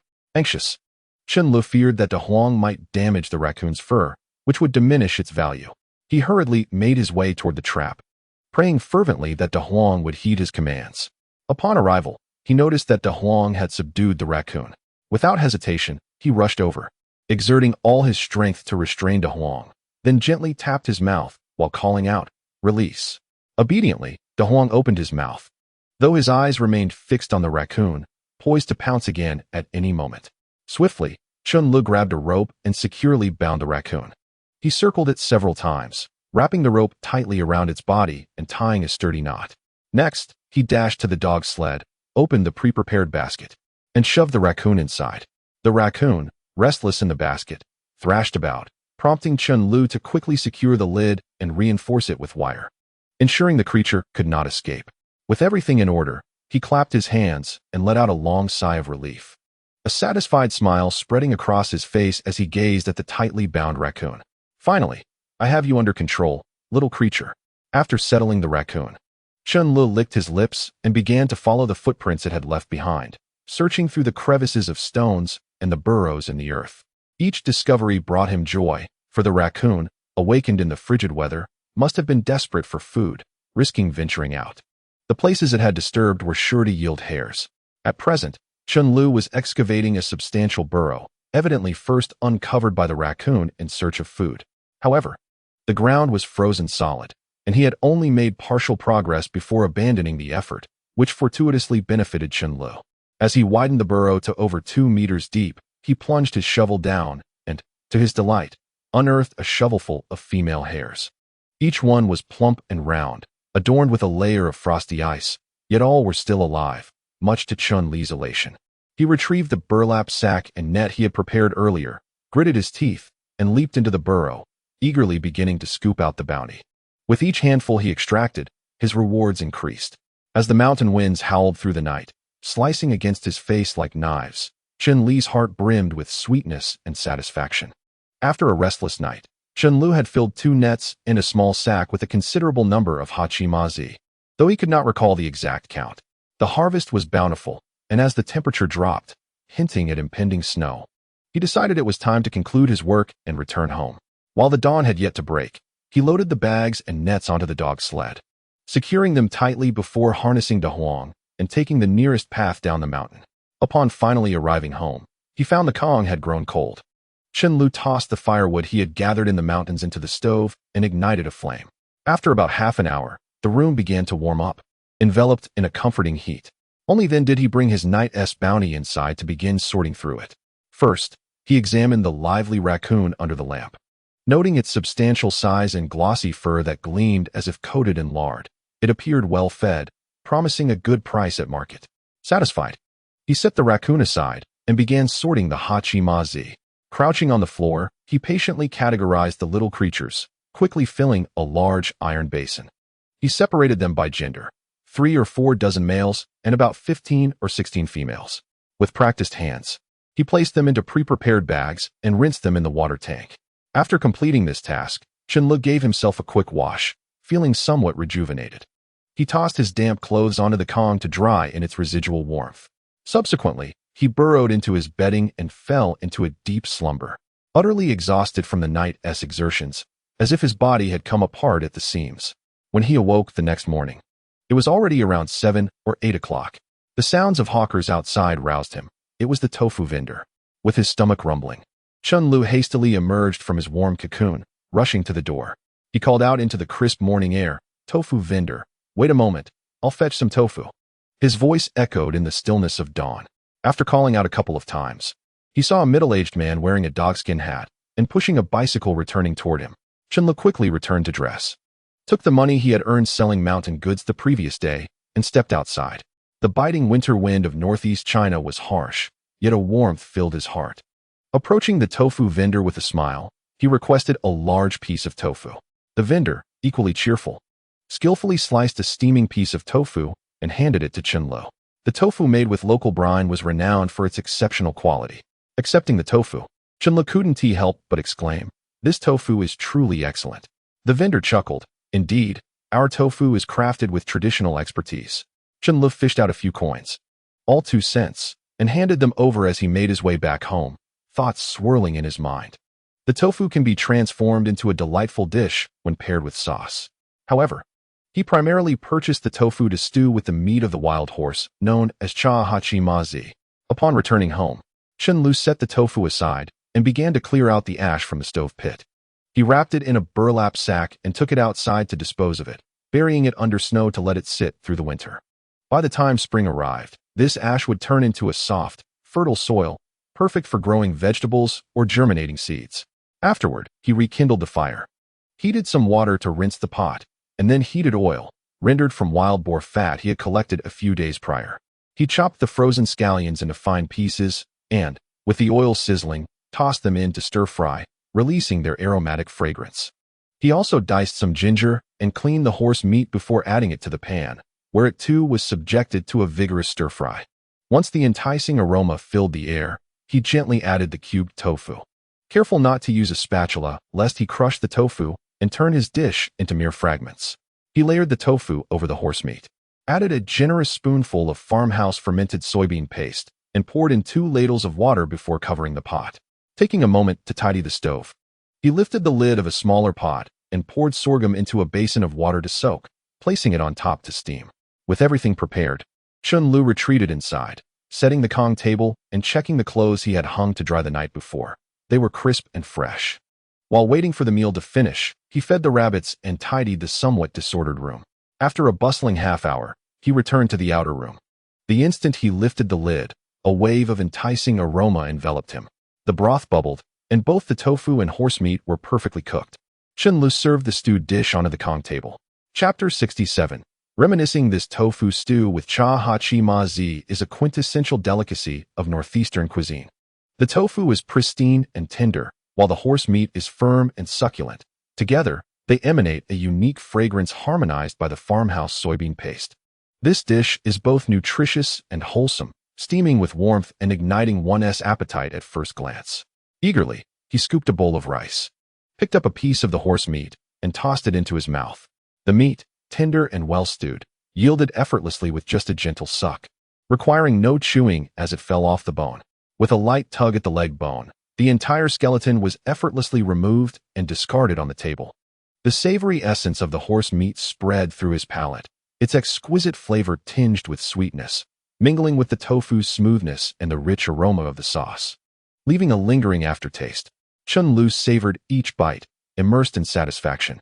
Just as he was relishing his meal, Li Fuguei pushed the door open and entered, seemingly drawn by the delectable scent like a dog on the hunt.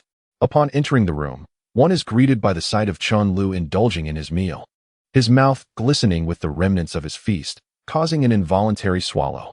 When Li Fuguei caught sight of the dishes laid out on the table, he became so animated that his words tumbled over each other in excitement.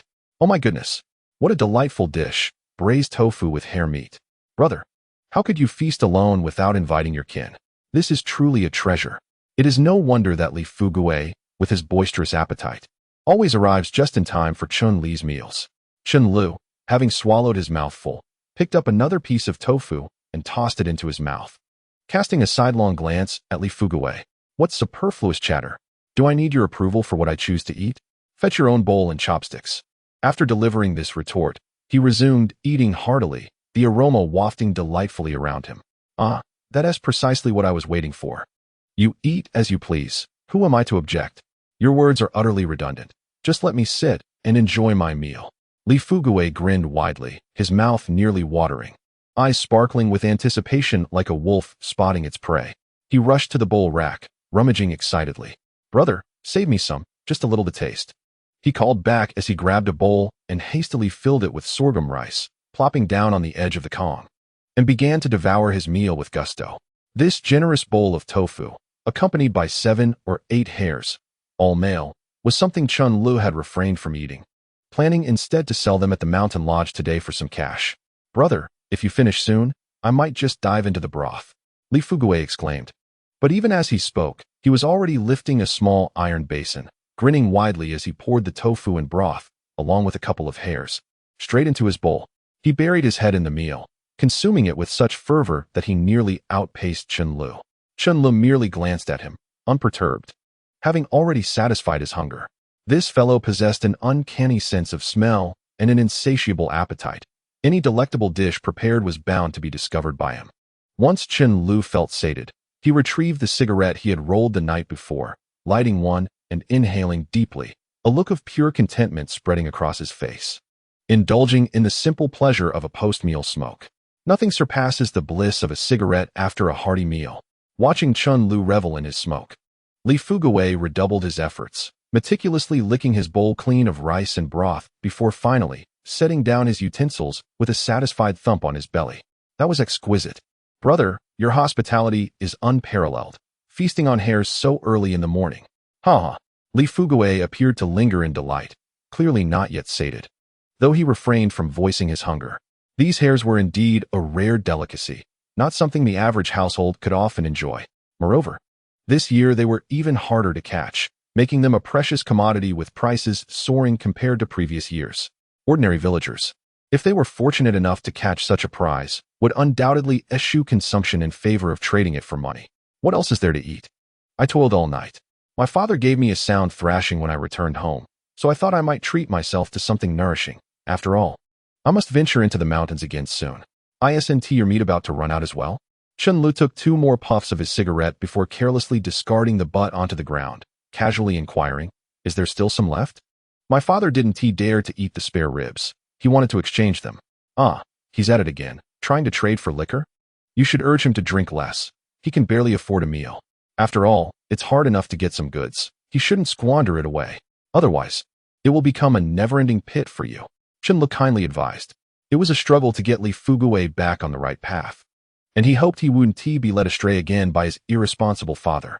If he continued this way, it would lead to an abyss. What kind of times are these when one cannot even fill their stomach? Trading anything of value for alcohol will only lead to ruin. No. My father has exchanged it for cornmeal. It's enough to last us through the winter. Brother, my father is different now. He hasn't been drinking much lately, and doesn't oppose my hunting. We needn't worry about food at home, but recently, we've been running low on resources. I was hoping to ask you about our next trip to the mountains. As Li Fugui spoke, his face was filled with eager anticipation as he looked towards Chen Lu. The meat at home had barely lasted, and a portion of the spare ribs had been traded for sustenance. Fortunately, they wouldn't starve this winter. But the absence of meat would surely leave them craving, especially after tasting the delectable roasted skewers prepared by Chen Lu in the mountains. It had thoroughly awakened the glutton within Li Fugui. Now, he was willing to endure hardship just to hunt and savor meat, even if it meant foregoing leisure and delving into the mountains daily. It turned out that Li Fugui was simply out of breath and unable to articulate properly, leading Chen Lu to mistakenly think his drunken father had traded the wild boar ribs for liquor, when in fact, they were exchanged for winter provisions. This revelation relieved Chen Lu considerably. He feared that bringing Li Fugui along on frequent hunts would only encourage further excess. What if his father became increasingly irrational and traded everything for alcohol? That would undoubtedly dampen Li Fugui's enthusiasm. After all, if they couldn't enjoy the meat they brought back, only to have it traded away for liquor, it would echo Chen Lu's own past struggles. Born from having an irresponsible father, after finally instilling some motivation in this young man, Chen Lu did not wish to see it shattered. Fortunately, it seemed that Li Fugui's father had finally come to his senses. Prepare yourself. We will head to the mountains in a couple of days to orchestrate a grand hunt. Let us aim to take down a wild boar, Chen Lu declared, gesturing towards the shotgun displayed on the cabinet. Upon hearing this, Li Fugui leaped off the Kong in excitement, wiped the grease from his mouth, and eagerly seized the shotgun from the cabinet. He examined it, feeling the weight in his hands, his face alight with exhilaration. Brother, really? Is it truly for me? Li Fugui asked, still somewhat uncertain. This double-barreled shotgun was far more powerful than his single-barreled one. Though its range wasn't extensive at close quarters, it could accurately fell a wild boar with just a few well-placed shots. Moreover, with his single-barreled shotgun as well, he could switch between them, significantly enhancing his firepower. What a strange thing to give you. I borrowed it from you. I too am merely borrowing it, and after a while, I must return it. Chapter 68. Life is becoming increasingly promising. All right, brother, I shall heed your words. As long as I can consume raw meat, I will do whatever you ask. Li Fugui obediently responded. Why is he so accurate with a firearm, yet chooses not to operate independently, instead opting to follow Chen Lu? The reason is rather simple. Firstly, this fellow is timid. Venturing into the mountains alone feels as perilous as courting death, as even the slightest rustle could send him into a panic. Even if he encounters a foolish deer, he might hesitate to pull the trigger, fearing it would attract unwanted attention.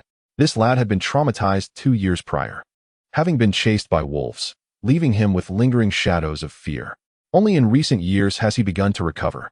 Were it not for the hope he saw in Chen Lu, coupled with his understanding of Chen Li's hunting prowess, he would not have so readily joined the team. Therefore, going solo was not an option. He would rather accompany Chen Lu, as there would certainly be meat to eat, and it offered a safety net. All right, let us hurry home after we've eaten. I have to head out again. Tonight, I will venture out to check the den for any discoveries, if all goes well. We shall ascend the mountain the day after tomorrow. Also, inform the big fool to prepare in these next couple of days, when time allows. The two of you should venture into the mountains to set some traps and snares. They may prove useful later. After saying this, Chen Lu began to dress, intending to sell the hares and raccoons first, as having ready cash would bolster their confidence. All right then, I shall seek out the big fool.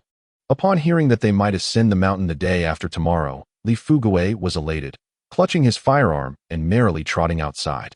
Once Li Fugui departed, Chen Lu prepared some sorghum and soaked it in the remaining meat broth, then took it outside to feed to Da Huang.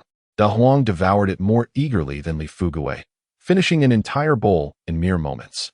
Moreover, after this period of nourishment, De Huang's coat gleamed with vitality, appearing even more robust. A smile graced Chen Lu's face as he harnessed De Huang with the sled, loading it with all the mountain goods, including wild walnuts, hazelnuts, and acorns. Everything that could be exchanged for money was collected. There was no choice. He was in desperate need of funds, as his father's leg awaited treatment. Delays could result in lifelong disability. His wife and daughter were waiting for him to return. It would not be easy to turn their fortunes around, as everything required money. When Chen Lu arrived once more at the grand iron gates of Longquan Villa, coincidentally, Zhang Anqi emerged, covered in dirt and looking rather displeased, glancing back occasionally while muttering curses. Damn it! In this frigid winter, where am I supposed to find so many mountain goods for you? Do I look like mountain goods myself? You might as well stew me, you bunch of gluttons. While cursing, Zhang Anqi pushed open the iron gate and stepped outside. Just at that moment, Chen Lu, who was pulling a dog up the hill, caught my eye, and I immediately felt a spark of interest. From a distance, I could hear the scolding voice of Zhang Anqi. Was he being reprimanded by his boss? Even from afar, Chen Lu had already perceived the grumbling tone of Zhang Anqi, and could easily guess that the lad had been schooled. After all, this fellow often spoke without thinking, and when intoxicated, he could boast and chatter incessantly, sometimes becoming quite irritating. When sober, he was manageable, but once he drank, he was even more unruly than the original Chen Lu. It was rumored that his wife had long returned to her family with their 2 children and had yet to return. This chap seemed unfazed, spending his days in the villa, indulging in food and drink, and reveling in leisure, without a thought of bringing his wife back home. You have keen ears. You can't hear the good news, yet the bad news reaches you without fail. Zhang Anqi rolled his eyes and approached Chen Lu, giving a gentle kick to the dog. Observing the burdens he carried, it was as if a farmer had entered the city, and he felt a pang of discomfort. Chen Lu, once so dashing, had a compliant and attractive wife, and spent his days feasting and drinking, gambling extravagantly, even causing his father-in-law and mother-in-law to suffer in silence. He always dressed in fine attire, presenting himself well, sauntering around the vicinity of the villa. Yet recently, he had donned that tattered cotton jacket, looking disheveled and lacking his former flair. Are you some sort of stubborn donkey, kicking about like this? Can you afford to pay for any damages? Noticing the fidgeting foot of the other, Chen Lu coldly remarked. What do you mean by that? Is this place filled with gold? Zhang Anqi scoffed. Although it was not gold, it surely held value. Chen Lu casually grabbed a bag, tossed it to the ground, and said, let us see how much it's worth. Don't try to hoodwink me, or I want to sell to you next time. Upon hearing Chen Li's words, Zhang Anqi finally adopted a serious demeanor, bending down to untie the bag while muttering, from your tone, it seems you might have something worthwhile. Let us see what this gambling scoundrel has unearthed. As he opened the bag, Zhang Anqi peered inside with one eye wide open. Immediately, he scratched his face, displaying a look of disbelief. For the bag was filled with lively hachi frogs, neatly divided into 2 netted bags. One of the bags contained a large, plump frog, its skin gleaming, clearly a female leopard frog. This was undoubtedly a prized find.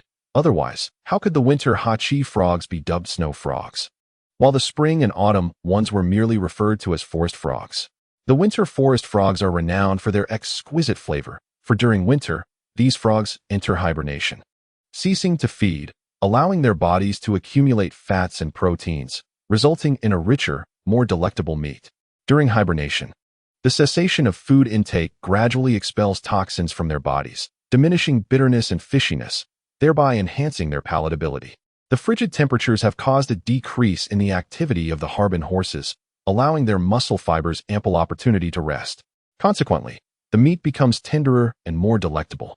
Particularly noteworthy is the female leopard, laden with seeds, which serves as a highly nutritious delicacy. The exquisite taste is simply unparalleled.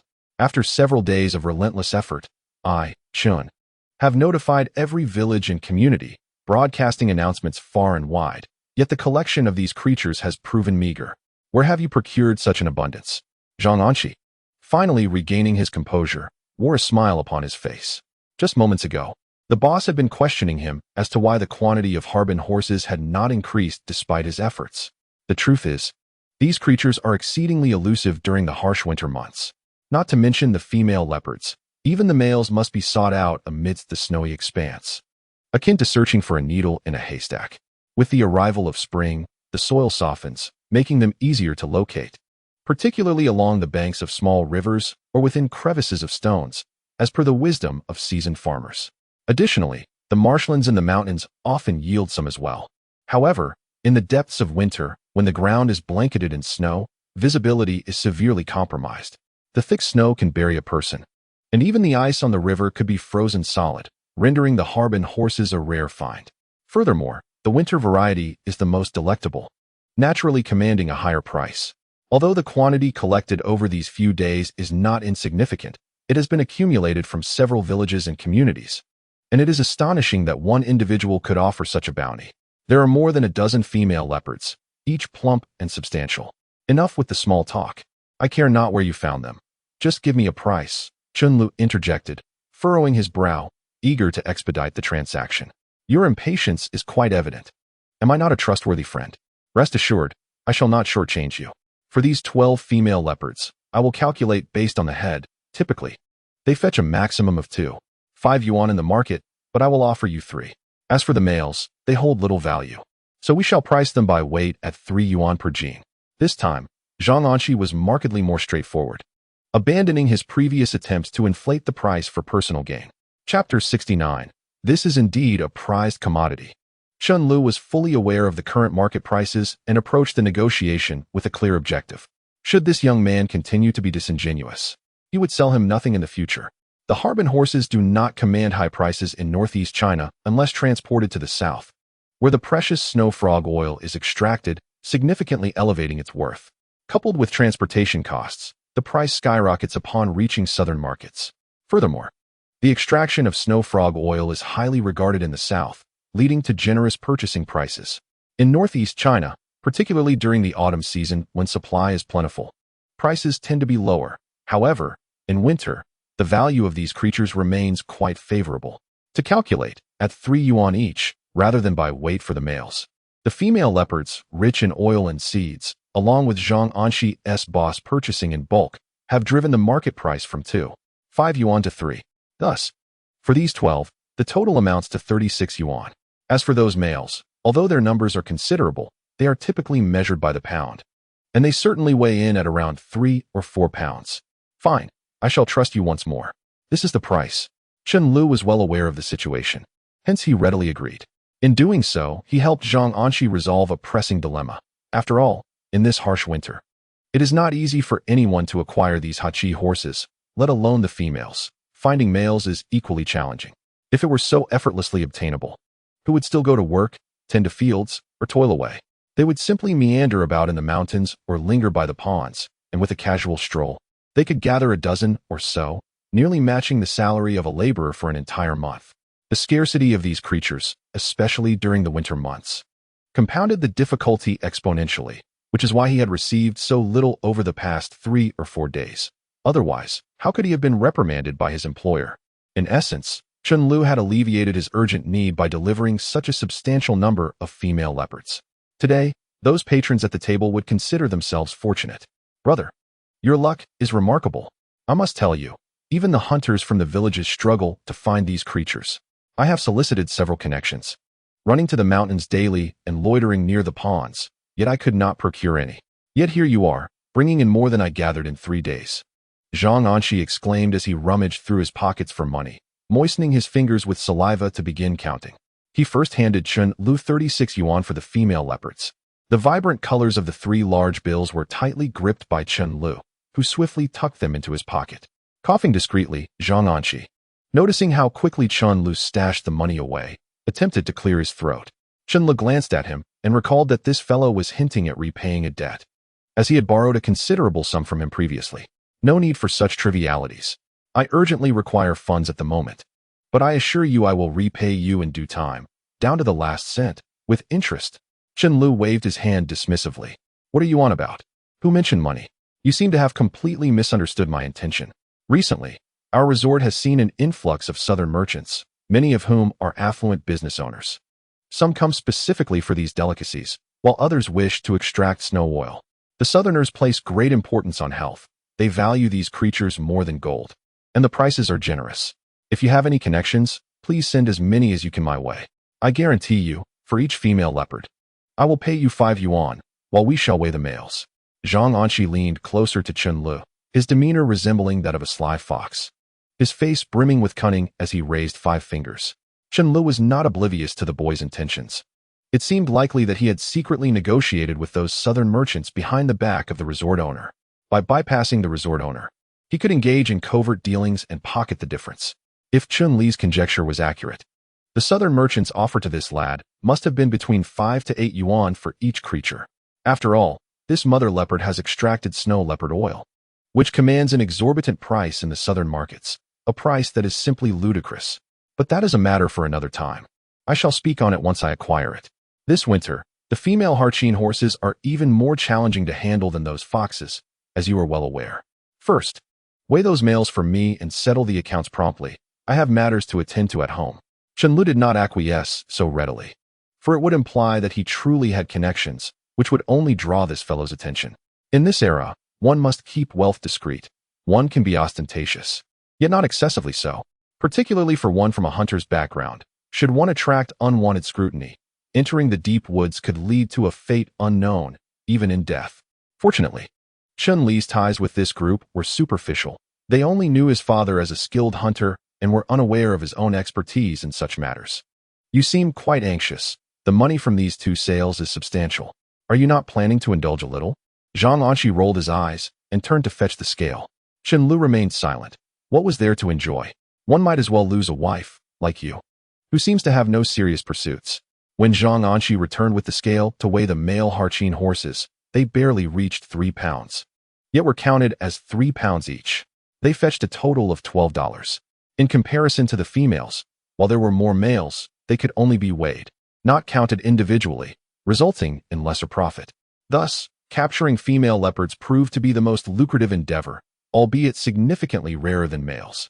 Nonetheless, he was aware that there was still one unexcavated hole from last night, which likely contained more goods.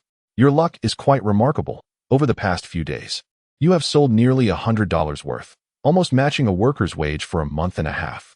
At this rate, brother, this venture seems far more dependable than gambling. Zhang Anqi remarked, patting Chen Lu on the shoulder. This time, Chen Lu did not feel disdain. Rather, he was somewhat surprised that this fellow had spoken something sensible. Finally, he had refrained from urging him back to the gambling table. After leaving a parting remark, Zhang Anqi turned to leave, carrying 2 bags, intending to seek praise from the boss. Otherwise, he would have endured scolding for naught, and now, having gathered so many Harchin horses, he felt quite satisfied.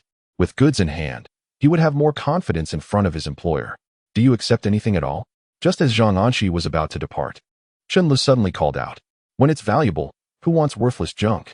Zhang Anqi glanced back and replied, come take a look at this. How much can you offer? Don't quote me inflated prices. Chen Lu waved his hand, and his words instantly piqued Zhang Anqi's interest. He hadn't anticipated that this lad had more goods. Goodness, this fellow is akin to a mountain deity. Merely a day or 2 has passed, and he has managed to unearth such a trove. Moreover, it was evident that Chen Lu had only brought this up at the last moment, which only deepened Zhang Anqi's curiosity about what could have prompted such caution from him. As Zhang Anqi approached, he saw Chen Lu placing a meticulously woven basket onto the ground, having just removed it from the dog sled. He seemed to be engaged in a rather mysterious endeavor, using his knee to prop it open while revealing a small opening. This enigmatic display stirred a wave of excitement within Zhang Anqi, causing him to hold his breath, his lips barely exhaling a whisper. Peering into the crevice, he spotted a dull gray creature, lively and eager to escape. Ah, goodness!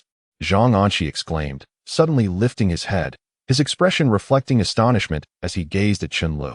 Chapter 70. Profits await at the Supply and Marketing Cooperative. He had heard that fur was quite fashionable these days. Surely this creature could fetch a decent price. Aware of his humble beginnings, Zhang Anqi admitted that although he was not well versed in hunting, years spent alongside his father had honed his eye for value. The fur was glossy and undamaged. Name your price, and let us strike a deal. If not, I shall seek other buyers. Chen Lu declared confidently, spreading his arms wide. Zhang Anqi was still processing the situation, perplexed by how Chen Lu had acquired such a plump live raccoon. Just one? He inquired. If you desire it, I can procure more, but for now, there is but this one. Chen Lu replied. Sighing, Zhang Anqi contemplated the value of the raccoon. Its meat was delectable, yet the fur held the true worth. However, a single raccoon was a bit insufficient for crafting a fur coat. It's difficult to price just one. I estimate I could offer you 25 yuan for it, he stated, somewhat bewildered by his own valuation. Indeed, there was a market for such a creature, albeit the offered price was modest.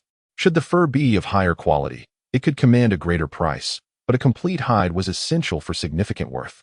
Upon hearing Zhang Anqi's offer, Chen Lu expressed satisfaction, recognizing that in this era, the fur market had yet to fully blossom, and only a select few could afford such luxuries, primarily for distribution to southern regions. Thus, a price of 25 yuan was quite favorable.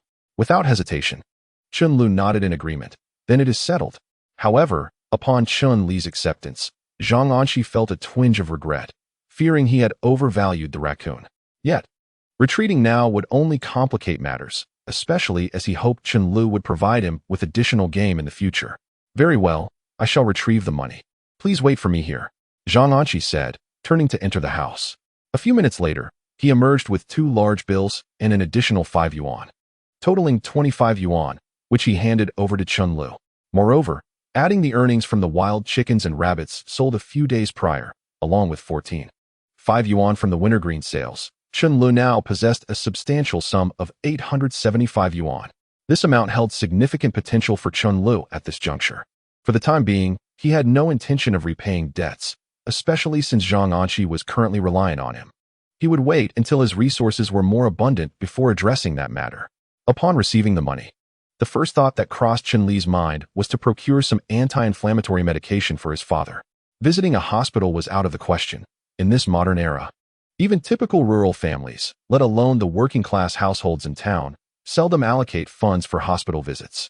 Most would merely seek out a small clinic, consulting a barefoot doctor for a prescription and perhaps a couple of intravenous drips. This was already considered commendable, given his father's disposition. The idea of being taken to a hospital was laughable. Therefore, Chen Lu deemed it a waste of time. It was evident that his father's leg injury was inflamed. A visit to the hospital for a consultation, followed by acquiring some medication, and then seeking the village's barefoot doctor for a couple of drips would suffice. This way, his father's condition would not be delayed, and no serious complications would arise. Once the inflammation subsided, the wound could heal. Chen Lu then contemplated purchasing a fashionable sweater or a pair of shoes for his wife, wanting her to look splendid, especially in her family's eyes. He wished to show the residents of Kilatu that the son-in-law of the Song family was no longer a spendthrift, but had matured and begun to understand the value of earning a living. The town was not far, so Chen Lu decided to sit on the dog sled, gliding for a couple of miles before standing up. Upon reaching the town, he headed straight for the state-run supply and marketing cooperative. However, his attire starkly contrasted with the surrounding crowd, appearing rather shabby. His clothes, often coated in snow, glistened with a sheen akin to polished iron. The passers-by, primarily well-to-do youths or working-class individuals, kept their distance, while even a woman with voluminous, styled hair wrinkled her nose in disdain as she walked past him. Yet, Chen Lu remained indifferent. He had endured much in his previous life. Now, his heart was solely occupied with thoughts of his parents and his wife and children. The hospital remained open late, but the supply and marketing cooperative closed early. So Chen Lu arrived there first. As he strolled through, the myriad of products lining the shelves made him wish he could purchase them all, though his pockets did not permit such extravagance. In the 1980s, the cooperative was the liveliest spot in town and the sole official channel for villagers to obtain daily necessities. Upon entering, he was greeted by a mix of dust, wooden shelves, and the distinct scent of aged goods. Behind the counter stood several employees clad in blue work uniforms, busily arranging inventory or warmly attending to customers, their faces adorned with cheerful smiles. The customers, dressed in various styles, predominantly wore the colors of the era, reds and blues, the former radiating festivity. Chen Lu navigated through the crowd, absorbing the unique ambience of the time, his heart brimming with anticipation and yearning for life to flourish. Soon, his circumstances would improve, and he envisioned bringing his wife and children to shop one day, a thought that filled him with sweetness. He meticulously scrutinized the items on the shelves. With money in hand, he intended to acquire some delightful novelties to restore his dignity before his in-laws. Amidst the bustling throng at the supply and marketing cooperative, Chen Lu meandered leisurely, his gaze ensnared as if by a magnet, fixated on a resplendent red sweater. If he were to purchase this charming piece for his wife, it would undoubtedly enhance her appearance, accentuating her slender waist and graceful figure, while also complementing her fashionable demeanor. In a heartbeat, Chun Li's heart fluttered at the thought. Surely, his wife would be delighted upon receiving it. With patience, he awaited the group beside him to complete their purchases, settle their bills, and indulge in idle chatter before he ambled up to the counter. Behind the counter stood a salesgirl, a petite woman with a pleasing appearance, yet her eyes held an unmistakable air of condescension. Upon seeing Chun Li's attire, she regarded him as if he were a rustic simpleton. Unperturbed by her disdainful demeanor, Chen Lu remained transfixed by the sweater, his mind conjuring delightful images of Song Yakin adorned in it, the scene radiating warmth akin to a spring day in the countryside. Unable to resist, he gently reached out to touch the fabric, which felt as soft as freshly steamed buns, filling him with immense fondness. However, this innocent gesture provoked an immediate reaction from the salesgirl. Her brow furrowed, her eyes widened, and her words spilled forth like a machine gun. "Hey, you there. If you're not buying, kindly step aside. Don't touch. If you soil or damage it, can you afford to pay for it?" Caught off guard, Chen Lu paused, offering a sheepish grin and furrowing his brow. He then inquired in his authentic northeastern dialect, "Miss, how much is this sweater? I wish to buy it for my wife." The salesgirl rolled her eyes, snorted dismissively, and retorted with a tone dripping with disdain, 16 yuan. "It's exorbitantly priced. Don't mess with it. Don't waste my time." Unfazed, Chen Lu leisurely retrieved a handful of bills from the thick pocket of his cotton-padded jacket, the money slightly dampened with sweat. He meticulously counted out 16 yuan and, with a satisfying thud, placed the bills on the counter, the sound resonating like firecrackers during the New Year festivities. The salesgirl's eyes widened in astonishment, akin to discovering gold, her expression transforming as if by magic. Her countenance brightened instantly, adorned with a beaming smile that radiated warmth like sun-kissed corn. "Oh, brother, I didn't realize you were so well off. My eyesight isn't great. Please forgive me." She swiftly packed the sweater into a paper bag emblazoned with the cooperative's emblem, eagerly pressing it into Chun Li's hands. Grateful, Chun Lu accepted the bag, his heart swelling with joy akin to sipping sweet honey water, envisioning the surprise for his wife. His spirits soared with the thrill of accomplishment, akin to embarking on a grand endeavor. He paid little heed to the salesgirl's change of demeanor, merely offering a subtle smile that conveyed satisfaction and pride, before continuing his leisurely exploration of the cooperative. His eyes darted around, seeking additional treasures for his home, his steps noticeably lighter, as if he were treading upon clouds. Chen Lu moved briskly through the bustling market, contemplating what to buy for his wife. The skincare product most commonly used by women in town was the snowflake cream, particularly the Friendship brand, which enjoyed an excellent reputation. He made his way directly to the stall selling daily necessities, where the snowflake cream was prominently displayed, priced at $1.50 per bottle. With a pocket full of money earned through honest means, Chen Lu felt confident in his spending, especially when it was for his wife. He boldly declared to the vendor, "I'll take 2 bottles of snowflake cream." The shopkeeper cheerfully handed over 2 bottles, and Chen Lu pulled out $3, the crisp bill standing out among his change. He readily offered it to the vendor, who looked at him with a hint of surprise and disbelief. Who would have thought that this rustic fellow from the countryside would spend so freely, purchasing 2 bottles of snowflake cream at $1.50 each, clearly devoted to his wife. As Chen Lu walked away, several vendors gathered, whispering and pointing, discussing him behind his back. "Isn't this amusing? Just a moment ago, a couple came by, looking quite respectable. The man sported a slick hairstyle and wore a wool overcoat, clearly from a salaried family or perhaps a cadre. But his wife lingered over a little sweater from my stall, and, despite their appearance, didn't he make a purchase? Now look at this rustic fellow, buying both a little sweater and snowflake cream, spending a fair amount of money. I wonder where his funds come from." Another vendor scoffed, enviously remarking, "If my husband cared for me half as much as he does for his wife, I would be eternally content." Unaware of the gossip swirling around him, Chen Lu proceeded to the grain ticket exchange, pulling out all the grain tickets he had tightly clutched in his hand. Without hesitation, he exchanged them for tangible food, acquiring 5 pounds of rice, which was heavy in the bag and emitted the distinctive fragrance of freshly harvested grain. His eyes then fell upon a vibrant piece of floral fabric, perfect for making clothes. He envisioned his wife wearing a dress crafted from this fabric, certain it would look splendid on her. He also bought some cotton, intending to mend his worn cotton jacket and add a bit more insulation for the colder winter months. After completing these purchases, he spotted 2 cans of malt extract, a prized item priced at $3.05 each. Though a bit expensive, Chen Lu deemed it worthwhile, thinking of nourishing his daughter and his in-laws. He then bought 2 cans, along with 2 types of pastries, Lu Gua and Jiang Mi Tiao.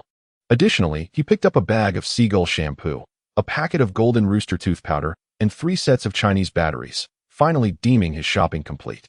With an array of daily necessities weighing down his arms, Chun Li's face radiated satisfaction as he exited the market. Outside, he saw the big yellow dog lying patiently on the ground, seemingly sharing in Chun Lu's joy, wagging its tail enthusiastically.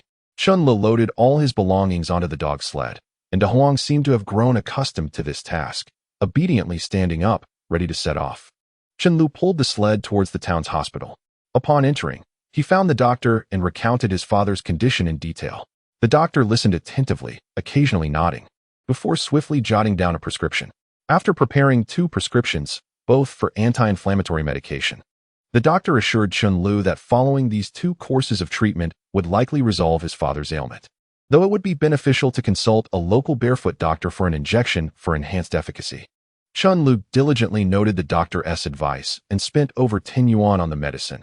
Every penny spent felt worthwhile, as it was for his father's health.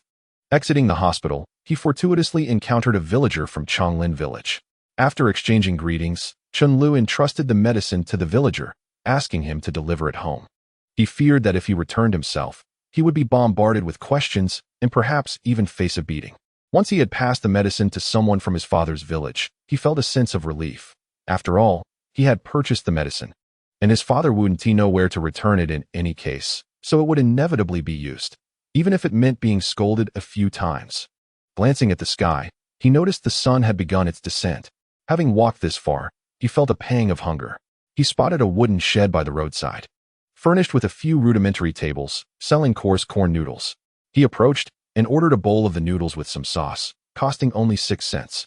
Yet it was a delightful meal that satisfied his appetite. After finishing the corn noodles, Chen Lu felt invigorated again. He tugged at the dog sled, swaying slightly as he made his way home.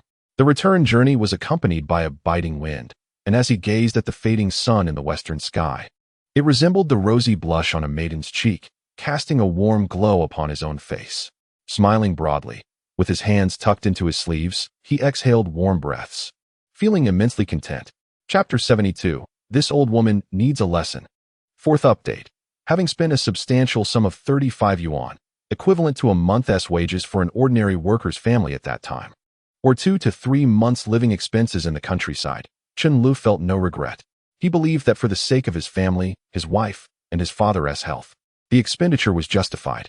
He looked at the items on the sled, envisioning his wife's surprised expression upon returning home and the prospect of his father's improved health, filling him with hope and anticipation. Though weary from the journey, Chen Lu quickened his pace, his long legs moving with purpose. With his funds nearly depleted, he resolved to find a place to relieve himself in the mountains before heading home. Arriving back before darkness fell, Chen Lu began unloading the cargo from the sled, noting how the numerous bundles had made for a demanding day. In fact, it was more exhausting than running up the mountain, yet his buoyant spirits made it all worthwhile. Unconsciously, he began to hum a tune. Today, the common folk are truly, truly joyous. His singing soon attracted the attention of the neighbor, Hu Xiujuan, who was outside tending to the fire and preparing dinner, eagerly awaiting her husband's return with some meat. However, waiting idly proved fruitless, as she soon heard the sound of singing from outside.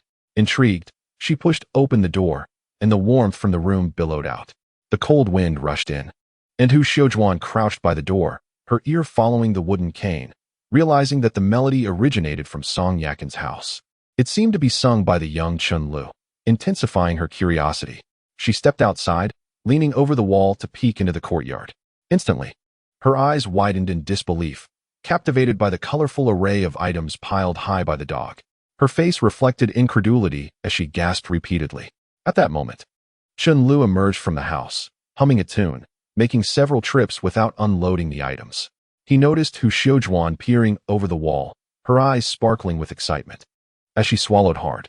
"Oh my, dear brother, what on earth have you been up to? Where did you acquire such rare treasures? I see you have snowflake cream, shampoo, and an abundance of delicious treats. These are all hard currency from our town's supply and marketing cooperative, meant only for the elite." Hu Xiaojuan could hardly contain her excitement. Her curiosity piqued, especially by the glistening snowflake cream. In the countryside, women rarely had the luxury of such products. During the harsh winter months, they remained indoors, and when spring arrived, they toiled in the fields, wrapped in scarves, with little opportunity to care for their skin. It was no wonder that rural folk aged rapidly, unlike those from the town. When it came to washing their faces or hair, the best they could manage was using lard soap, which was already a privilege. This so-called lard soap was crafted from pig fat, sodium hydroxide, sodium chloride, and ethanol, undergoing a series of processes like dissolving, heating, and baking. The fats, when combined with the alkali, produced a saponified liquid and glycerin, which, after purification and processing, became soap. Yet, it bore a distinct odor. For many, possessing even a bar of lard soap was a sign of affluence, as they often did not bother with skincare products. Washing one's face could be as simple as splashing water on it. Thus, upon seeing the luxurious snowflake cream, Hu Xiaojuan felt a surge of exhilaration, as if she herself had just purchased a jar. After a couple of mountain trips, she had earned a bit of pocket money. What was so remarkable about it? Wasn't it merely a few coins? Surely, their family could afford it. As Chen Lu continued to move the goods, he casually remarked, "This Hu Xiaojuan is truly bothersome. She clearly wishes to take advantage of the situation." Yet, Chen Lu chose not to engage with her, refusing to indulge her tendencies. This was a gift for his wife. What concern did he have for women outside his home? After all, there were men in the household as well. Moreover, this snowflake cream could be gifted to anyone. Except for her, Hu Xiaojuan. After all, she is always gossiping behind others' backs, and one day she might utter a wrong word and suffer the consequences of her own silence. Let us not kid ourselves. My husband, that grumpy old man, Jian Gua, would never indulge me with such a luxury. This single bottle costs $1.50. The last time I secretly bought one, he turned against me and sulked for days, leaving me utterly distressed, considering he hardly makes any money in a month. If he were to buy me a bottle, it would be as if I were asking for his life." Hu Xiaojuan incessantly chattered on, her eyes lighting up upon seeing a heap of fresh goods on the dog's sled, particularly a charming red sweater that made her rush over, pushing aside her wooden cane. As Chen Lu was busy moving other items indoors, Hu Xiaojuan seized the bag from the sled, eager to pull out the sweater and admire its beauty. "Oh my, this sweater is truly stunning and so fashionable. Wearing this out would certainly turn heads. It's no wonder that my dear brother knows how to cherish his wife. This sweater must be quite expensive." Hu Xiaojuan had already begun to hold the sweater against herself for a fitting. Just then, Chen Lu emerged and his expression instantly turned frosty. He rushed over and snatched the sweater away from her. "Stop trying it on. With your physique, you wouldn't fit into it anyway. This is meant for my wife, Yakin. Just look at her figure, so slender and graceful, with a beautiful hourglass shape. She is tall and will undoubtedly shine in it. If you wear it, it would be like putting a noose around your neck. It would look utterly ridiculous." Chen Lu's words were rather harsh, intended to dismiss her.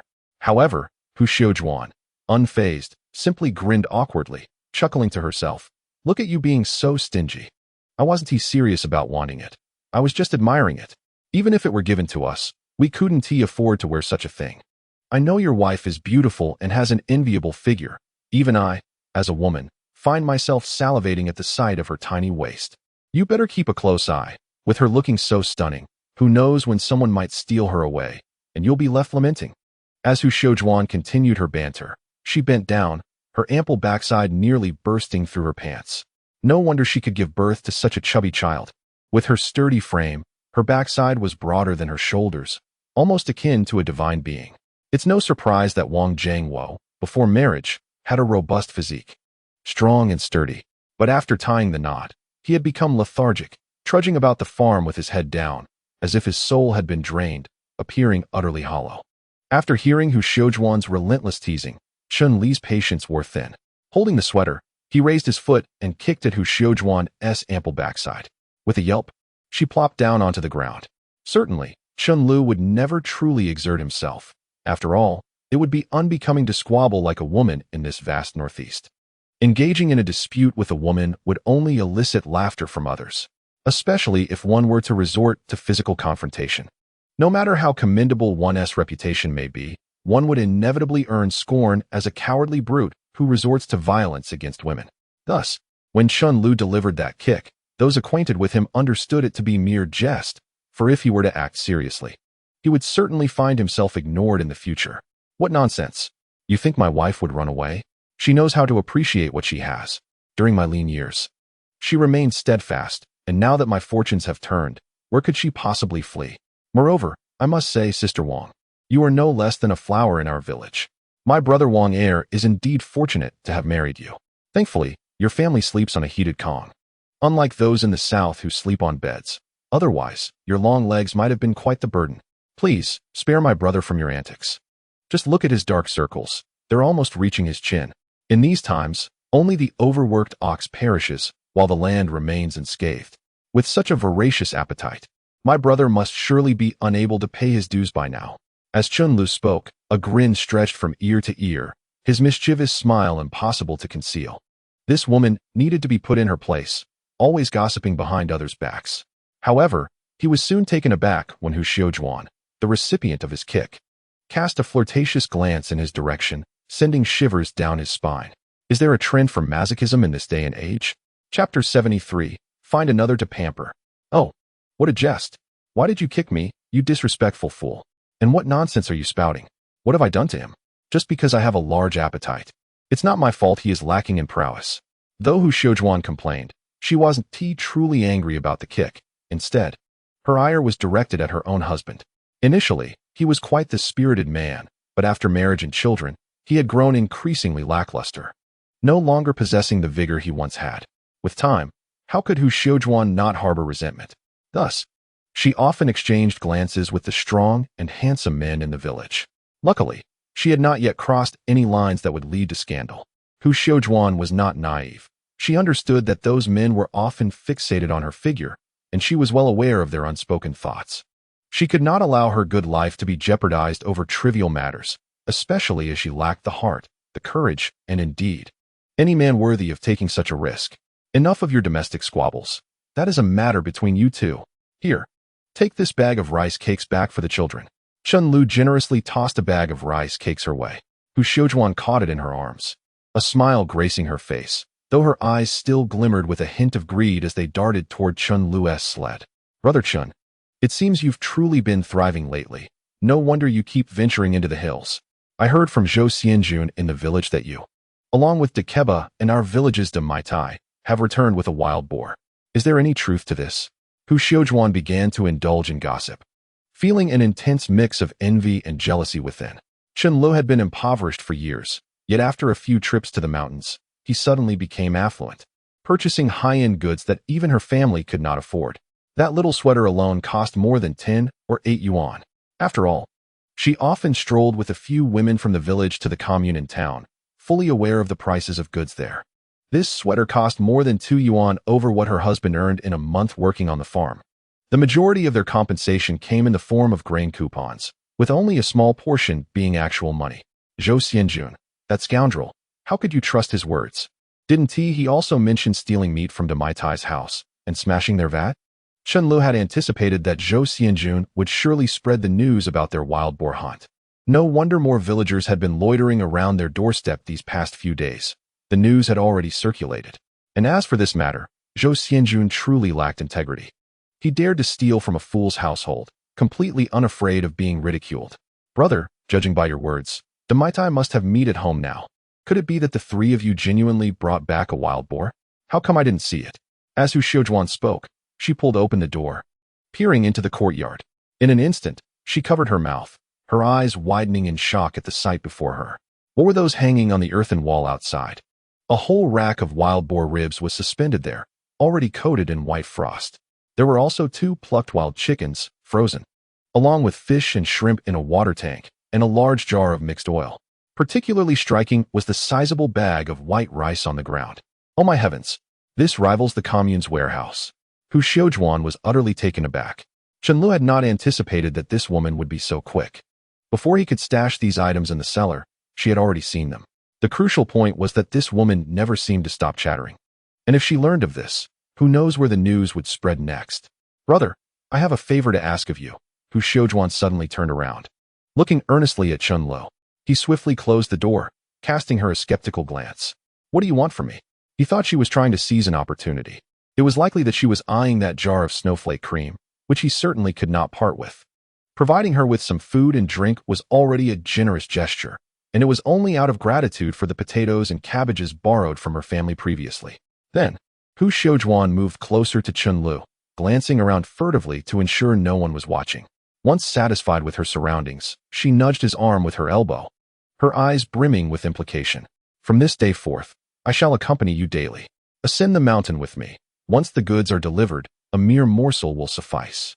I assure you of my obedience. Whatever task you assign, I shall undertake without hesitation. The crux of the matter lies here. Hu Xiaojuan has long harbored desires for Chen Lu, a sentiment not born yesterday. Previously, Chen Lu was merely a gambler, a man of little ambition, and naturally, she held him in disdain, reluctant to entangle herself with such a scoundrel. If he were to taste success, he might become clingy, which would undoubtedly present a nuisance. However, the scenario has changed. Chen Lu now has a legitimate pursuit, treating his wife well and demonstrating remarkable prowess in providing for their livelihood. Just observe the life he leads. Ample sustenance and drink, generously spending on his spouse without reservation. A casual jaunt in the mountains, a foray into a secluded nook, hunting wild boars or bears, such is the lifestyle he has cultivated. Moreover, Chen Lu is strikingly handsome, tall and robust, a figure that captivates any woman fortunate enough to gaze upon him. Recently, Hu Xiaojuan has found herself dreaming of their encounters amidst the firewood stacks. Upon hearing this, Chen Lu, without a moment's hesitation, pointed a finger at Hu Xiaojuan's face. Do not waste your breath. Do not presume to engage with me. If you seek to indulge in such affairs, find another.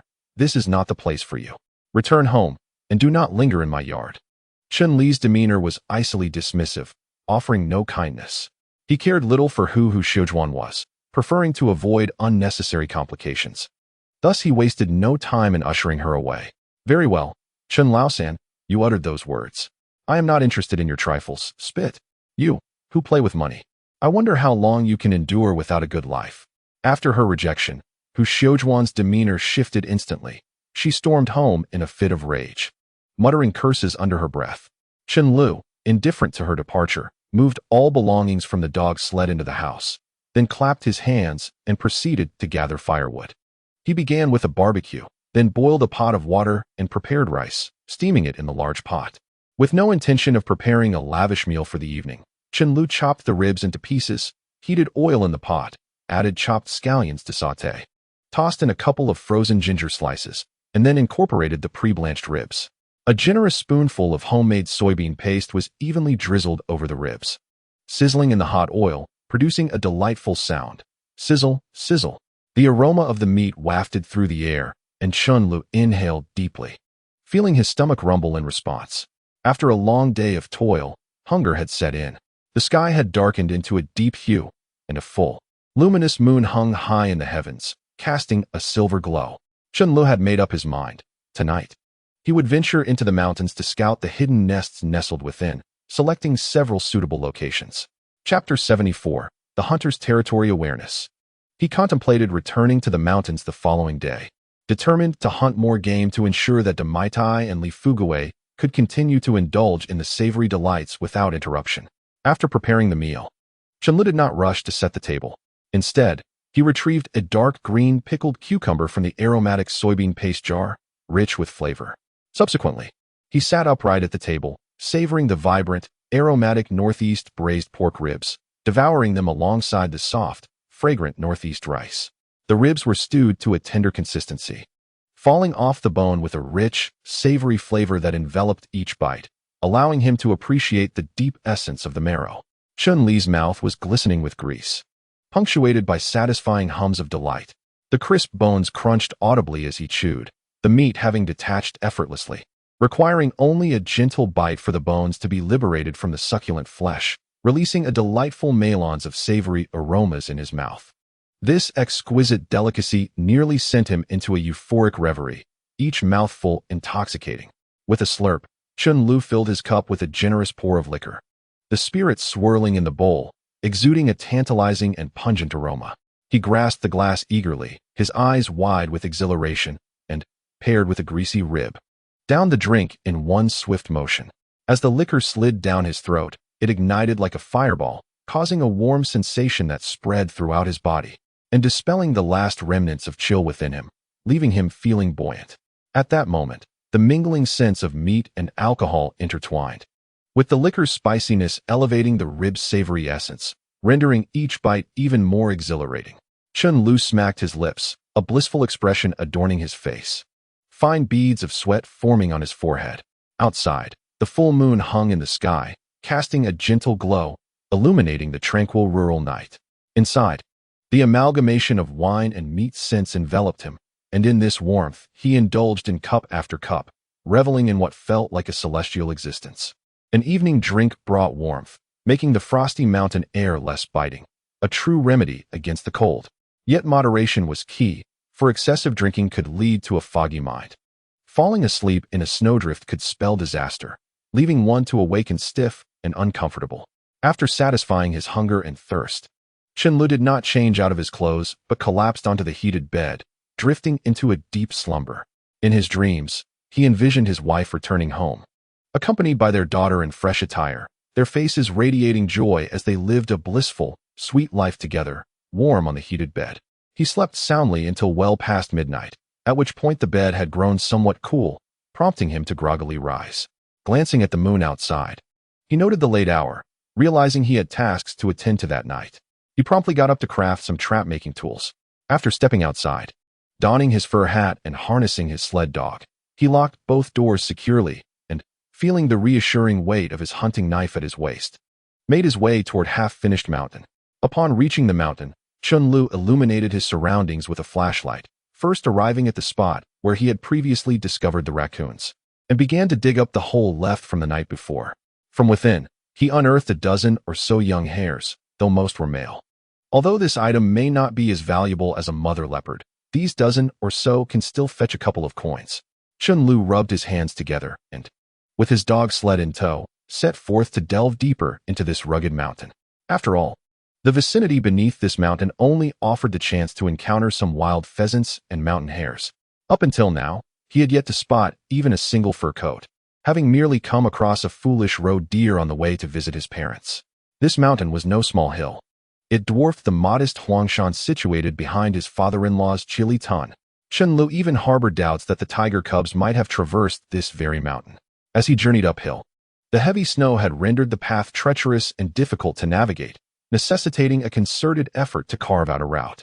Fortunately, he had taken the precaution of tightly wrapping his shoes in cloth, which prevented the snow from seeping in.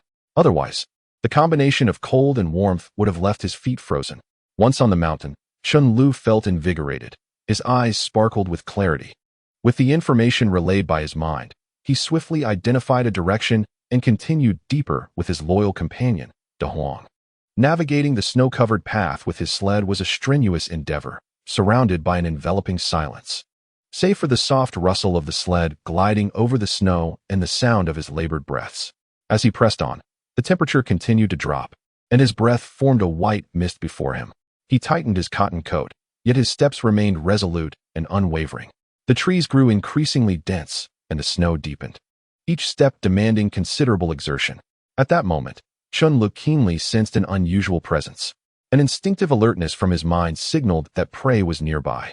De Huang seemed to share this intuition, lifting its head and sniffing the air with heightened vigilance, its tail tucked firmly between its legs. A shiver ran down Chen Li's spine as he realized that there must indeed be prey in the vicinity, though its exact nature remained uncertain. He slowed his pace, scanning the surroundings with an alert gaze. As he passed a stout old pine tree, he suddenly halted. Raising his flashlight, he illuminated the trunk and spotted a piece of tree bark lodged firmly in place. Upon further inspection, he discerned that the markings had not been made recently. Barking a tree?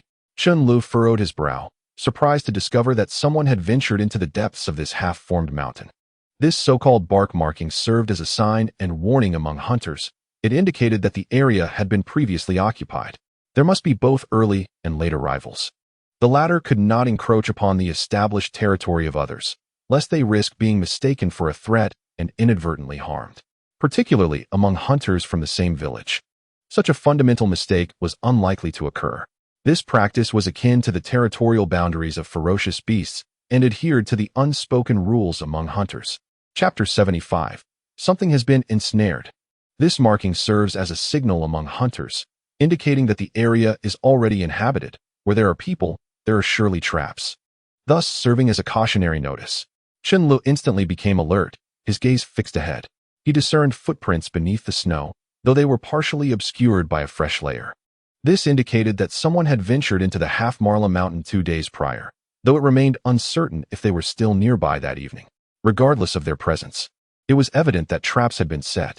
Moreover, it suggested that this individual had encountered a significant disturbance. After all, if one were merely hunting a roe deer or a rabbit, they would not resort to stripping tree bark, leaving such a conspicuous mark. Caught in a moment of indecision, Chen Lu surveyed the northeastern direction, which likely marked the territory of this individual's traps. He refrained from recklessly advancing and instead chose to retreat in the opposite direction, delving deeper into the mountains.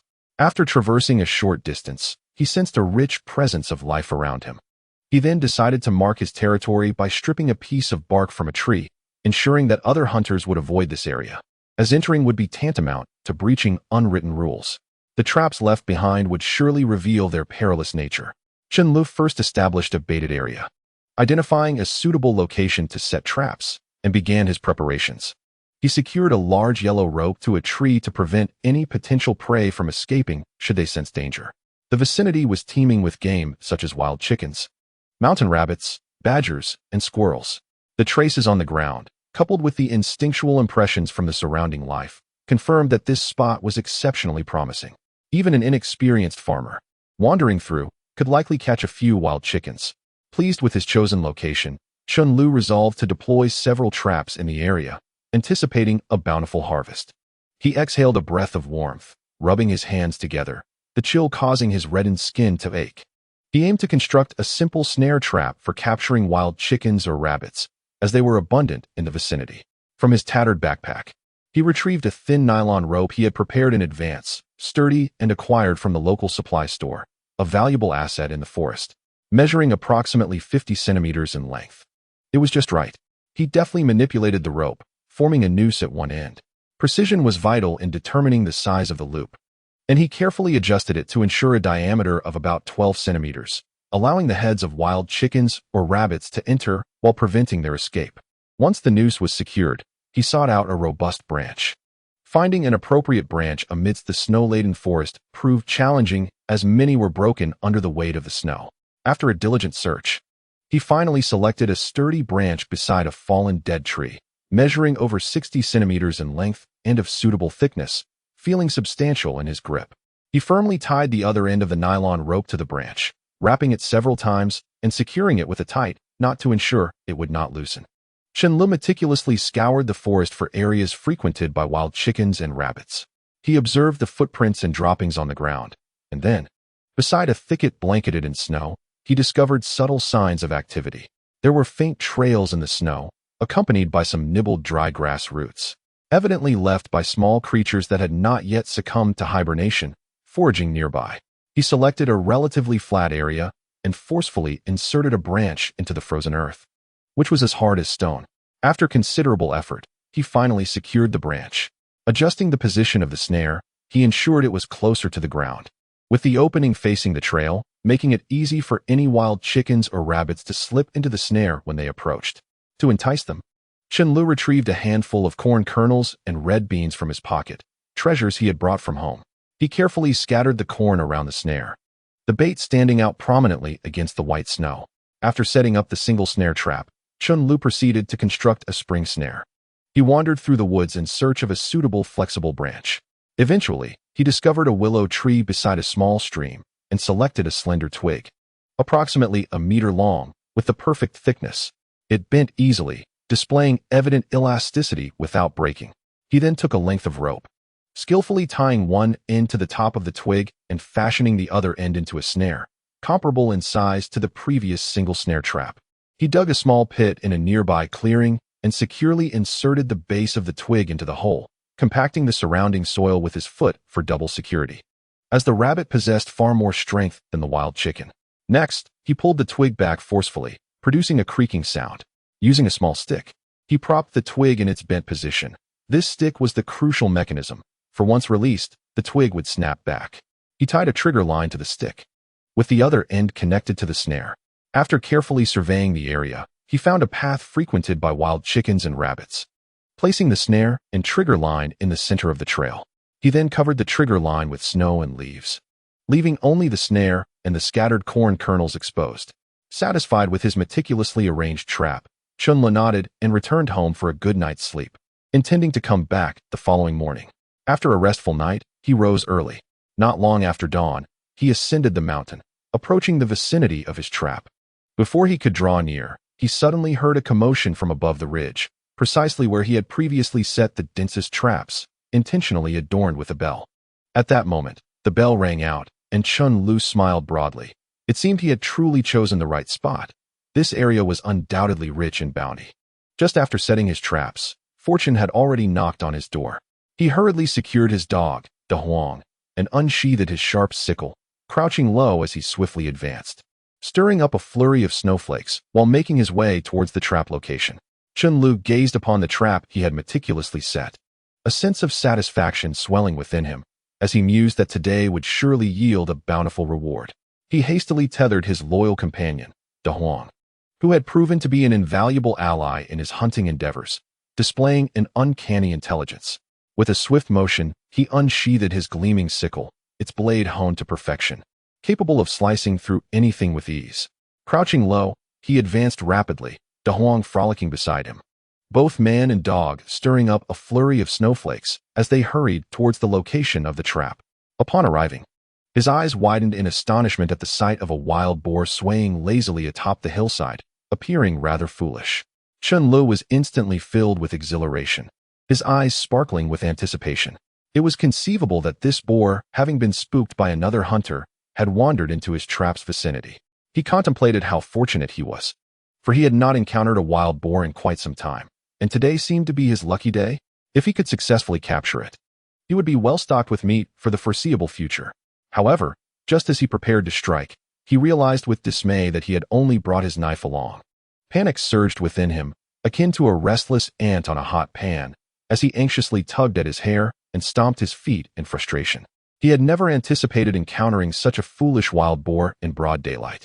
If one were to argue about luck, it could be said that while he had encountered a rather simple-minded creature, the absence of a firearm rendered his situation precarious. Despite its apparent foolishness, the boar remained a formidable adversary when enraged, and both he and De Huang would struggle against its wrath. Resolutely, Chen Lu clenched his teeth and decided to return to the village to summon Li Fuguei and Desha. Fortunately, the boar was currently ensnared in the trap, and he estimated it would not be able to flee far, allowing him ample time for a round trip. With that thought in mind, he turned on his heel and sprinted back, mindful of not wasting a moment. As he descended the mountain, the snow crunched beneath his feet, and the biting wind seeped into his collar. From a distance, Chen Lu halted, spotting two figures making their way up the mountain. To his astonishment, they were none other than Li Fuguei and Desha. His heart lightened at the serendipity of their arrival. It seemed they had a telepathic connection, arriving just in time without needing to return to the village. This saved him considerable time. He observed the duo bundled in thick sheepskin jackets, sporting dogskin hats, with plumes of white breath billowing from their mouths. Li Fuguei carried his trusty shotgun, while Desha wielded a hefty axe, exuding an air of preparation for battle. Chen Lu called out, his voice ringing through the air. "You two have finally arrived. There's a wild boar on the hillside, caught in my trap." Li Fuguei responded with a hearty laugh. I noticed you heading into the mountains early this morning and thought I would follow to see what you were up to. It was fortuitous that I found Desha urinating outside the tent, and I simply dragged him along. After all, we're heading up the mountain, and it makes sense to bring the gun along." The large fool, with a broad grin, exhaled warm breath and said to Chen Lu, "Brother, I have brought the horn bow and sharpened the arrows." Seeing that these two were well prepared, Chen Lu felt even more elated. With a wave of his hand, he spoke in a deep voice, "Let us not waste time. Let us ascend the mountain swiftly, lest we lose our quarry." The frigid climate of the northeast could not dampen their fervor for hunting. The three men, accompanied by the large dog, ventured into the swirling snow towards the wild boar on the hillside. As they raced once again towards the ridge, the snowfall intensified, enveloping the world in a blanket of white. Each step they took sent flurries of snow cascading around them. Chen led the way, his eyes fixed on the direction of the ridge, a mixture of excitement and trepidation swelling within him, fearful that the wild boar might break free from its snares. At last, they reached the ridge, where the wild boar was still struggling, thrashing its head violently, bending nearby branches and producing a cacophony of cracking sounds. Although it limped on one leg, its strength remained formidable, the trap taut against its struggle, threatening to snap at any moment. Chen swiftly took the single-barreled gun handed to him by Li Fu Gui, his gaze sharpening as he began to orchestrate their assault. Fu Gui, you flank from the left with the double-barreled shotgun. Desha Gu, circle around to the right and wait for the right moment to shoot with the hornbow. The wild boar, enraged by this sudden assault, violently swung its head towards Desha Gu, displaying surprising agility. Desha Gu dodged the charge and maneuvered around to the side of the boar, preparing for another attack. Li Fu Gui, cautiously approaching from the left with his double-barreled shotgun, felt his hands tremble slightly from the cold and anxiety, his eyes fixed intently on the boar. When he deemed the distance appropriate, he squeezed the trigger. Bang! The loud report echoed, and a barrage of steel pellets was propelled forth, yet alas, it merely grazed the boar's fur. The boar, now in pain, thrashed even more violently. It charged towards Li Fu Gui, letting out a furious roar.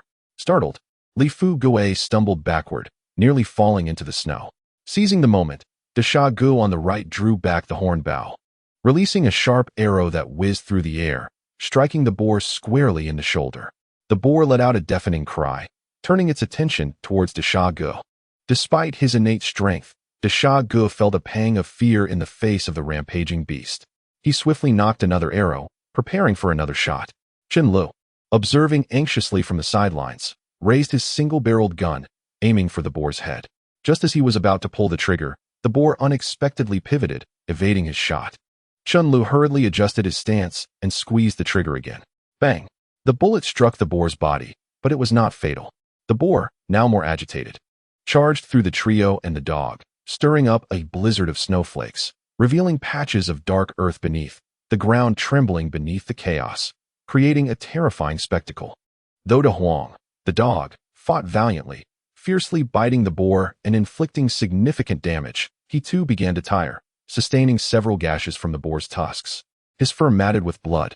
Chen Lu shouted loudly, "Steady now, don't lose your composure.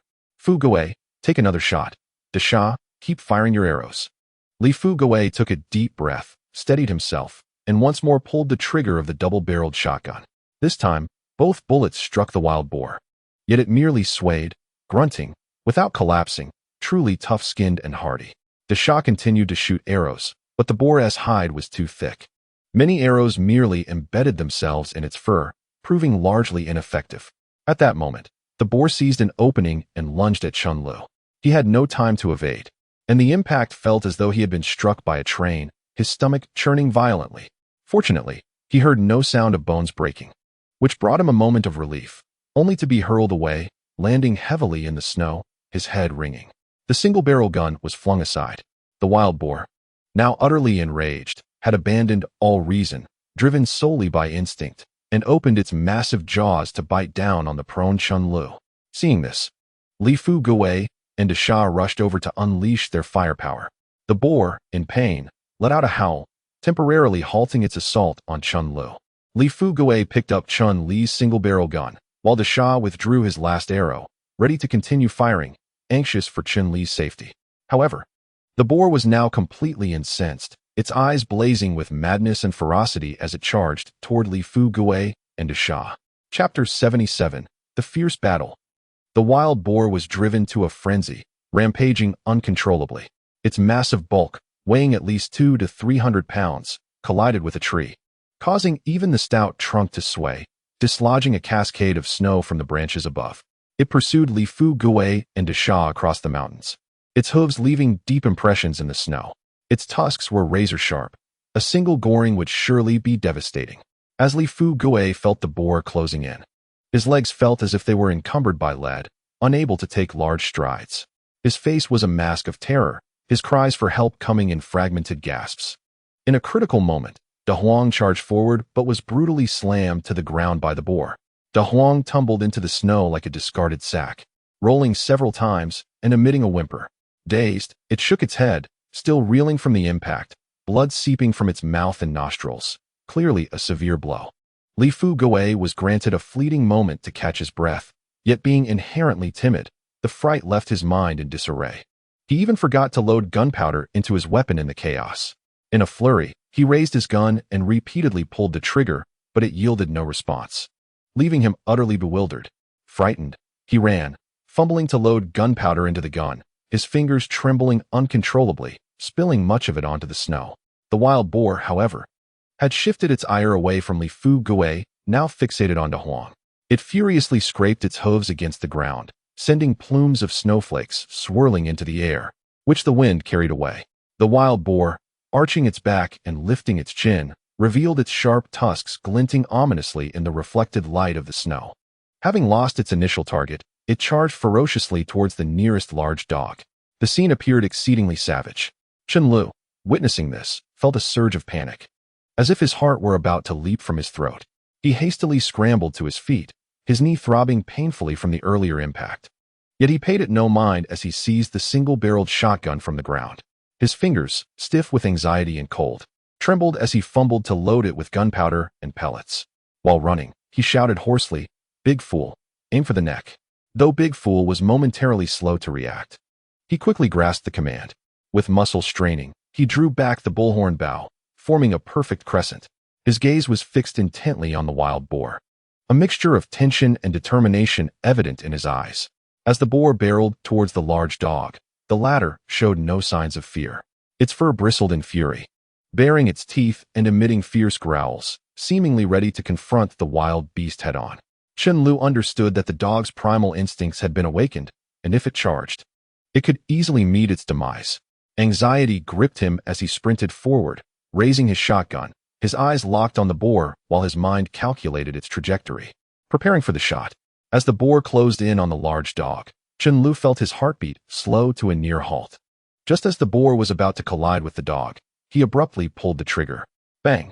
With the explosion of gunpowder, a pungent cloud of smoke enveloped the air, and the bullet struck the boar's hindquarters, leaving a spatter of blood. The creature let out a pained shriek, having already sustained an injury to one leg. The addition of the bullet caused it to leap in agony, emitting a heart-wrenching wail. Its body contorted in excruciating pain as it thrashed wildly on the snow. Simultaneously, Big Fool released his arrow, which shot forth like a meteor. As the boar screamed, the arrow found its mark, embedding itself in the creature's neck, causing blood to spray forth. The sheer force of the impact sent the boar crashing to the side, landing with a thud in the snow, sending up a flurry of flakes. The large dog, witnessing the event, felt a spark of determination and lunged at the boar, viciously tearing at its ear and neck. Its teeth clacked together, blood splattering across its face, yet it showed no signs of retreat. At that moment, in a final act of desperation, the wounded boar unleashed a last burst of strength. With a violent toss of its head, it sent the large dog flying once more. The dog yelped in pain, its body collapsing like a ragdoll into the snow, motionless. Chun Li's eyes reddened with fury, a blazing fire igniting within his chest. He shouted at Li Fu Gui, "You fool! Why are you still dawdling? Hurry up and take another shot." Li Fu Gui, now responsive, took a deep breath and, steeling his courage, approached the wild boar. This firearm could only unleash its true power at close range, and his legs trembled slightly from fear, yet he gritted his teeth, suppressing his terror. As the massive boar rolled in the snow and began to rise, he steadied his aim at its head and decisively pulled the trigger. Bang! Bang! The two deafening shots erupted, the pellets raining down upon the boar's head like a torrential downpour. A spatter of blood erupted, splattering onto Li Fu Gui's face and clothing. Chen Lu, with red-rimmed eyes, rushed forward, brandishing his hunting knife, and with all his strength, plunged it fiercely into the boar's neck twice. He then quickly rolled away, aware that the frenzied creature might still have the strength for a final counterattack. The boar let out a chilling, anguished cry that echoed through the forest, before collapsing to the ground, convulsing briefly before lying still. Yet, Chen Lu and the others dared not relax, their gazes fixed intently on the seemingly lifeless beast. Only after confirming the boar's demise did Chen Lu finally muster the strength to rise from the ground. His legs felt weak, and he was acutely aware of the pain from several injuries inflicted by the boar's charge. But at that moment, he paid no heed to his own suffering and rushed to the side of De Huang. The sight before him gripped his heart with dread. De Huang lay in the snow, eyes shut tight, a trace of blood at the corner of his mouth, and his body trembling slightly. Dasha and Li Fugue hurried over as well. Dasha, his voice thick and anxious, asked, "Brother, is De Huang going to be all right?"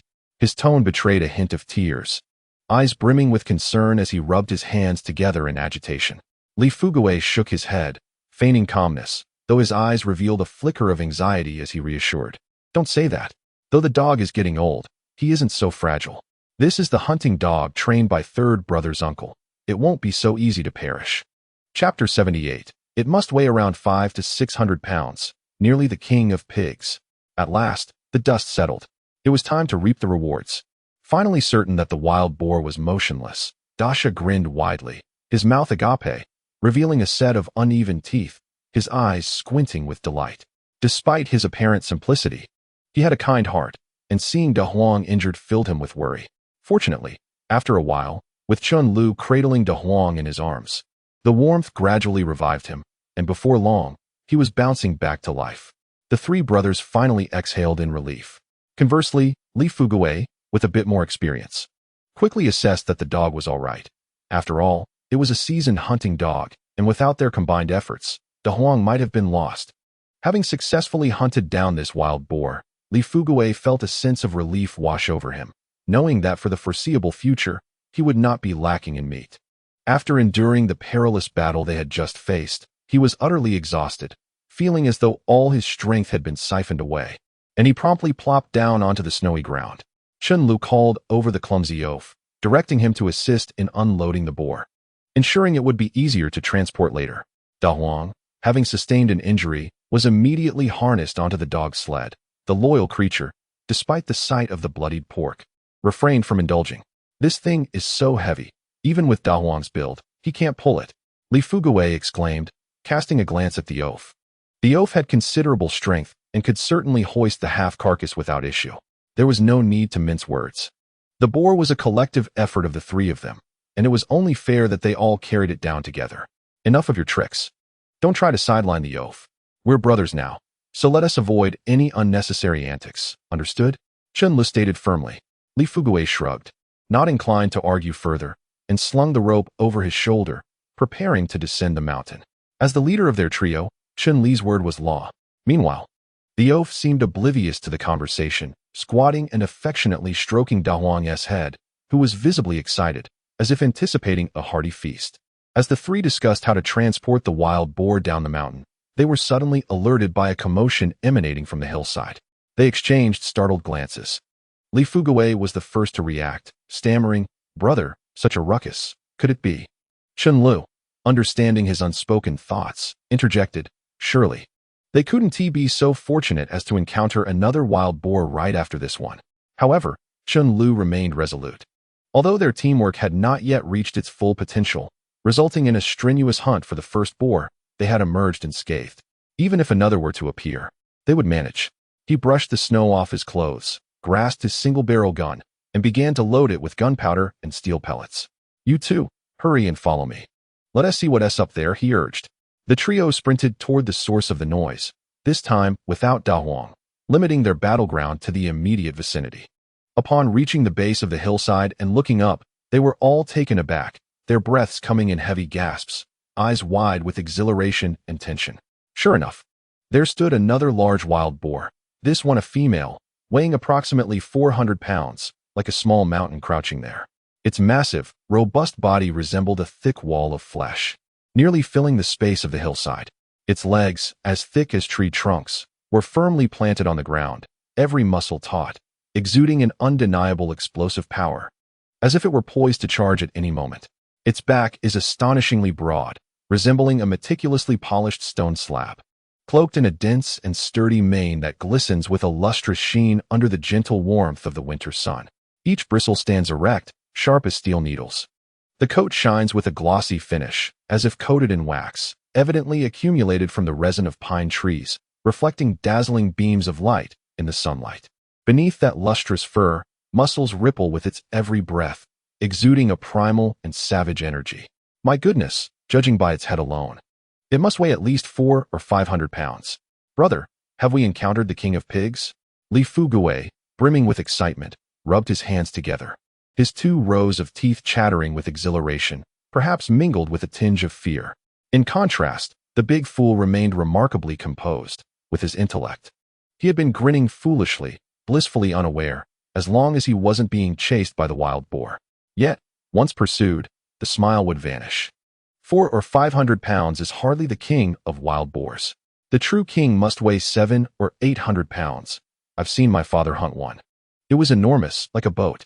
Chen Lu replied, shaking his head. At that moment, the massive wild boar had already barged into the trap they had meticulously set. Although the surrounding snares posed little threat, the 3 of them were the real force behind the hunt. They were all invigorated, adrenaline surging through their veins. Excitement and tension etched across their faces. Their eyes gleamed with desire. After all, such a large wild boar signified ample food and wealth. Yet, there was also a flicker of apprehension, acutely aware of the formidable and perilous opponent before them. They gripped their weapons tightly, feet slightly apart, prepared for battle at a moment's notice. Brother, shall we engage? We were just put through quite the ordeal. Are you confident? Li Fugui licked his lips and tilted his head, inquiring of Chen Lu. Of course we shall fight. Why else did we come up the mountain? Even if I were alone, I would confront it, let alone the 3 of us. Chen Lu asserted. Without Da Huang's assistance this time, you both need to exercise caution. Fortunately, this female wild boar lacks tusks, but we cannot afford to be careless. If it charges, a single blow could break bones. Chen Lu rubbed his face, steadying his exhilaration and fervor. Hee, I was waiting for you to say that, brother. If we take down this pig, we could feast until the new year. Li Fugui spat into his palm and rubbed his hands together, his usually small eyes now shining brightly. Hunting wild boars is undoubtedly addictive, otherwise. How could timid Li Fugui dare to voice such sentiments? Normally, he would have fled far away by now, having tasted meat, experienced the thrill, and gone on hunts. He had long since become hooked. Even now, if you tried to chase him away, he likely wouldn't leave. Brother, you set these traps, didn't you? Li Fugui exclaimed as he witnessed the large wild boar ahead, ensnared in a tangle of nylon and hemp ropes, thrashing helplessly in the snow. Its hind legs were already entangled, and the creature, as rotund as a small hill, struggled to maintain its balance. Its hooves flailed wildly, reminiscent of a turtle turned upside down, flapping aimlessly on the ground. Even Li Fugui, typically timid as a mouse, was now rubbing his hands together, his gaze fixed intently on the wild boar, his eyes practically ablaze with anticipation. His hands trembled as he loaded gunpowder and steel pellets into his firearm, grinning broadly with excitement. The large, foolish companion beside him was equally eager, swiftly raising his horned bow and nocking an arrow, his eyes locked on Chen Lu, awaiting orders with the fervor of a soldier poised for battle. Brother, let us not dawdle. We must act swiftly. We can't let that massive so break free and vanish into the wild. Li Fugui urged, his excitement palpable as he stomped his feet, causing the ground to thud beneath him. Chen Lu, fully aware that this was the opportune moment, felt a sense of clarity. However, after the earlier confrontation with the boar, his energy had waned significantly, akin to a deflated balloon. Moreover, without the assistance of Da Huang, subduing this hefty beast, estimated to weigh over 500 pounds, would be no small feat, and recklessness could prove perilous. Li Fugui and the large man were both his charges, and Chen Lu could not afford any mishaps. The weight of responsibility rested heavily on his shoulders. Yet, Chen Lu was not the type to shy away from danger. He had no intention of retreating. Instead, he bided his time, knowing that such a robust sow was a rare find, and bringing it down would be exhilarating. He licked his cracked, bleeding lips and focused intently on the struggling boar, loading his single-barrel shotgun with gunpowder and pellets. Witnessing Chen Lu's actions ignited Li Fugui's enthusiasm, causing him to spit into his palm and rub it, worried that his hands might slip on the gun when the moment arrived. Just as the trio prepared to strike, a sudden commotion erupted behind them, the sound of footsteps crunching through dry branches and the thud of boots in the snow, echoing like thunder, approached rapidly. Chen Lu and his companions paused, confusion etched on their faces as they turned to see two figures sprinting up from the valley below, each wielding a hunting rifle. Their attire suggested they were seasoned hunters, well acquainted with the depths of the old forest. "Hold your positions. Let us assess the situation." Chen Lu raised his hand, signaling Li Fugue and the others to remain still. As they observed someone approaching, the two individuals resembled ticking time bombs, brimming with uncertainties. Their intentions remained a mystery. Acting impulsively could lead to unforeseen consequences, especially with two seasoned hunters lurking nearby, ready to pounce. Li Fugue nodded vigorously, his gaze fixed on the duo ascending from the mountainside, his eyes filled with vigilance akin to a protective dog guarding its territory. Before long, the two men arrived, panting heavily as if they were bellows. Upon raising their heads, Chen Lu and Li Fugue instantly recognized them.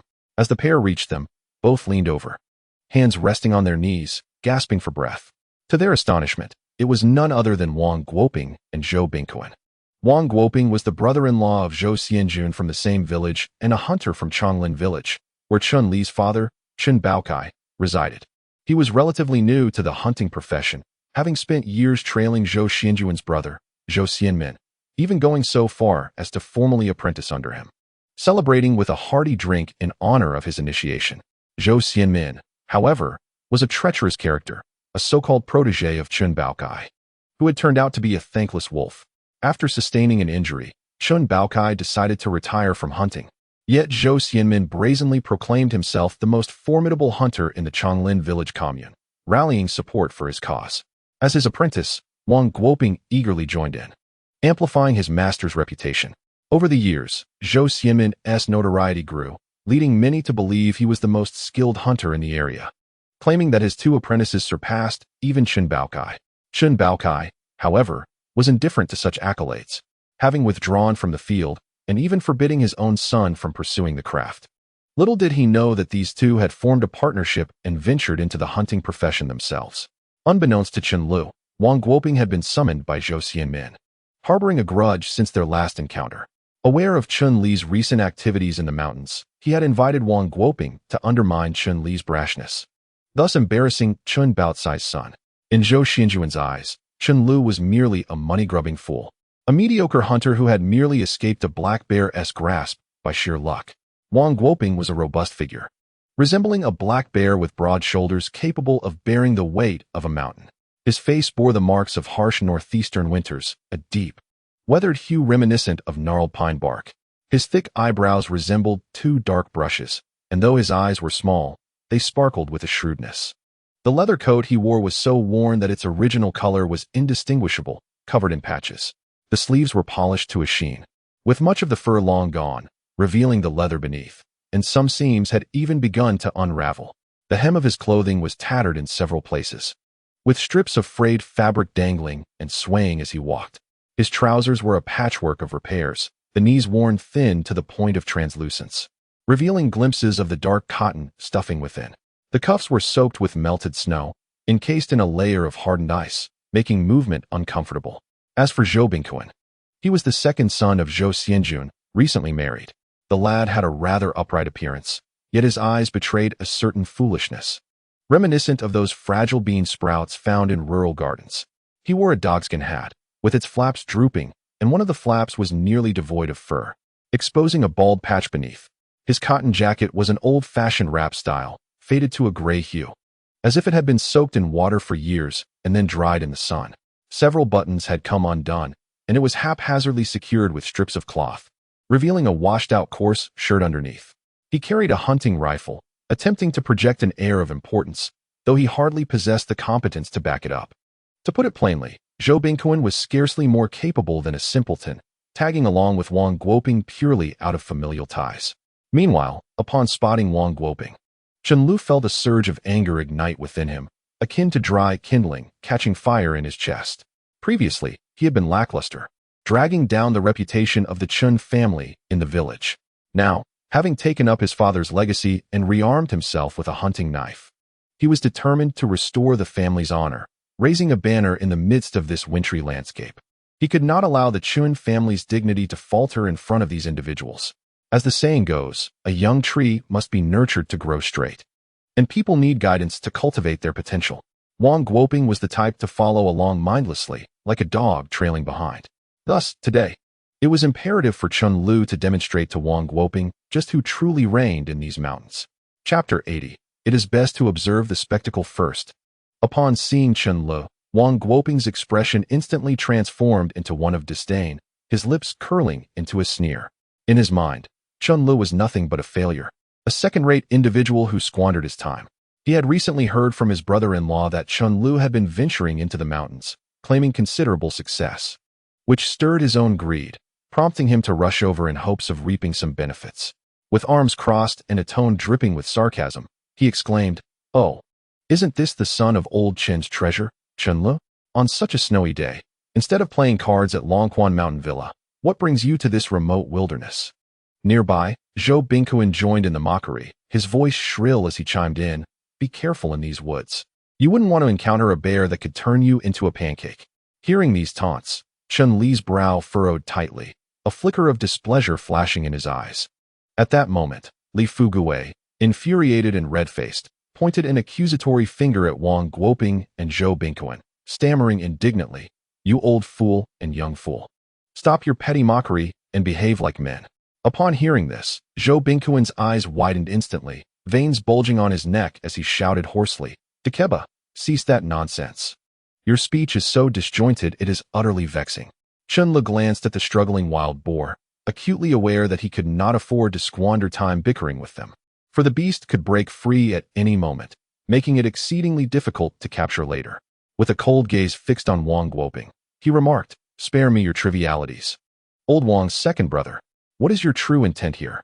Wang Guoping hoisted the gun onto his shoulder, tilting his chin arrogantly as he retorted, "How dare you question me? Uncle Baochai was once a seasoned hunter, and as his son, you ought to understand the rules. I have marked the trees in this vicinity, and yet you dare to intrude here, as if blind." Chen Lu let out a cold laugh, responding with calmness, "Whether I am blind or not is of no concern to you. It appears you are the one with impaired vision. Did you not notice the trees I marked on the way here? Your claimed territory is in the northeast, while I am in the southeast. You have trespassed into my domain, and I wonder if you woke up too aggressively this morning or were simply frightened off by wolves after failing to catch your prey." Wang Guoping felt a flush of indignation wash over him, as if he had just received a stinging slap. Being several years older than Chen Lu, he could not allow this impudent youth to intimidate him. In his eyes, Chen Lu was merely an inconsequential figure. Pushing out his chest, he retorted loudly, "Stop with your irrelevant prattle. Who do you think you are?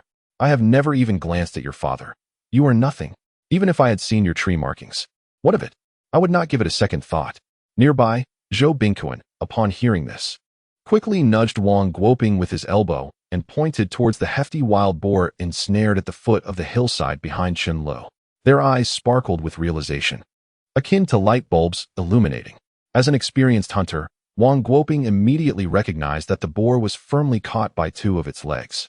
He contemplated that if he rushed in now, he could easily take down the beast, ensuring that these three did not benefit from it. Without further ado, Wang Guoping shoved Chen Lu aside. Quick to react, Chen Lu instinctively raised his hand and seized Wang Guoping's wrist, applying pressure in a contest of strength. Wang Guoping, not one to be easily subdued, countered with his own formidable grip, and the two engaged in a fierce struggle, akin to bulls locked in combat, neither willing to relent. At that moment, Zhou Bingquan interjected, "Second uncle, stop this pointless scuffle. If that wild boar escapes, it will be a disaster." Wang Guoping, eyes bulging like copper bells, glared fiercely at Chen Lu and declared, "I began pursuing that wild boar from the area where I marked the trees. I discovered it first. You little brat should mind your own business." Chen Lu, unperturbed by Wang Guoping's claims, released his grip and replied with an icy demeanor, "You yourself stated that you began in your territory, but it has now wandered into mine. By what right do you assert it belongs to you? The area where I marked the trees is my domain. Dare to lay a hand on it, and you shall see." As soon as Chen Lu spoke, both sides found themselves in a standoff. Each party raised their shotguns high, shouting in unison, "Don't move. This weapon in my hand is not to be trifled with." The air was thick with the scent of gunpowder, and the tension was palpable. Chen Lu, with clarity of mind, understood that neither faction dared to fire the first shot, especially with so many witnesses present, Whoever pulled the trigger would surely invite disaster, landing themselves in dire trouble. However, prolonging this standoff would inevitably allow the wild boar to escape, leaving both parties at a loss. After a moment of hesitation, Chen Lu took a step back and declared, "Fine, if you wish to shoot, go ahead, I concede." Wang Guoping, misinterpreting Chen Li's concession as a sign of weakness, immediately broke into a broad grin, exuding arrogance as he spat on the ground towards Li Fugue and the simpleton beside him, his bravado inciting a desire to teach him a lesson. Yet, he was wary of provoking Chen Lu further, having sensed the young man's temperament during their earlier confrontation. Wang Guoping called out to Zhou Bingquan, "Come on, let us take down this wild boar." Zhou Bingquan, brimming with excitement, felt like a simpleton, thrilled to be hunting such a large boar alongside his second uncle for the first time. He fantasized about bringing the boar back to the village, envisioning the respect it would earn from his father and the delightful evening it would promise with his wife. After their long pursuit, they had finally managed to injure the boar's leg, but the creature before them appeared even larger than the one they had previously chased. "Why is this one so much bigger than the last?" Zhou Bingquan asked in astonishment. "It's even better. Hurry up. Let those three young rascals witness what it truly means to hunt." Wang Guoping replied nonchalantly. Without further ado, they dashed forward, emboldened by Chen Li's apparent concession. Chen Lu, arms crossed and eyes narrowed, watched them charge towards the boar. Nearby, Li Fugue was pacing anxiously, exclaiming in a stutter, "Brother, why did we just let them have it? This is our territory. They are breaking the rules, and we cannot indulge their bad habits. If we let this slide, they'll think they can walk all over us." The simpleton remained indifferent, content to follow Chen Li's lead, whether it was to attack or to stand down. Upon hearing Li Fugue's anxious inquiries, a sly smile crept across Chen Li's face. "Do you really believe I surrendered it to them? That would be as fanciful as dreaming of marrying a beautiful bride. I may have appeared to concede, but do you think they truly grasp the situation? Take Zhou Bingquan, for instance. He is as useful as a weight around the neck. Merely an eyesore and a nuisance. The three of us could easily handle this large sow without any trouble. As for Wang Guoping, he has some skill, but it's only a matter of time before he falters." Adding to the trouble of Zhou Bingquan, "If these two are not gored by the wild boar today, I shall declare that you may strike me as you wish, and I shall not retaliate." Chen Lu also contemplated seizing the opportunity to regain some strength. Upon hearing Chen Li's explanation, the clever Li Fugue, though usually timid, quickly grasped the situation.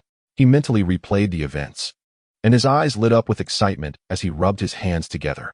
Those two rascals will surely get their comeuppance. Chapter 81. These two half-wits still wish to hunt a wild boar. Meanwhile, the big fool beside them understood nothing, only grinning with his big teeth, hands shoved in his sleeves, nearly letting his nose run into his mouth due to the cold. He simply followed Chen Li's lead, doing whatever he was told, for such matters required intellect far beyond his grasp. At that moment, Li Fugue stammered, "Hee, soon those two will face their punishment. Just wait for them to beg for mercy." No sooner had Li Fugue spoken than the commotion above intensified.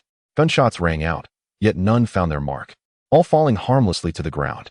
Wang Guoping, being a decisive character, crouched low, gun in hand, cautiously approaching the great wild boar. At the opportune moment, he fired a shot aimed at the boar's head. Zhou Bingquan mimicked his uncle's actions and pretended to shoot, but his bullets merely struck the bark of a tree. The marksmanship was atrocious, and Li Fugue, standing nearby, jeered, causing Zhou Bingquan's face to flush with embarrassment. Wang Guoping's face turned green with anger. He wanted to curse, but there was no time for that. The wild boar, agitated by the gunfire, succumbed to a frenzy of pain. The rope that had bound its legs snapped with a loud crack. The massive head of the boar began to root violently in the snow and ground, huffing and puffing, emitting furious grunts. Suddenly, it flipped over and stood upright. Its eyes glowed a menacing red, fixating on Wang Guoping and Zhou Bingquan as if they were sworn enemies. The tusks protruding from its mouth measured nearly half a foot and gleamed ominously in the snow.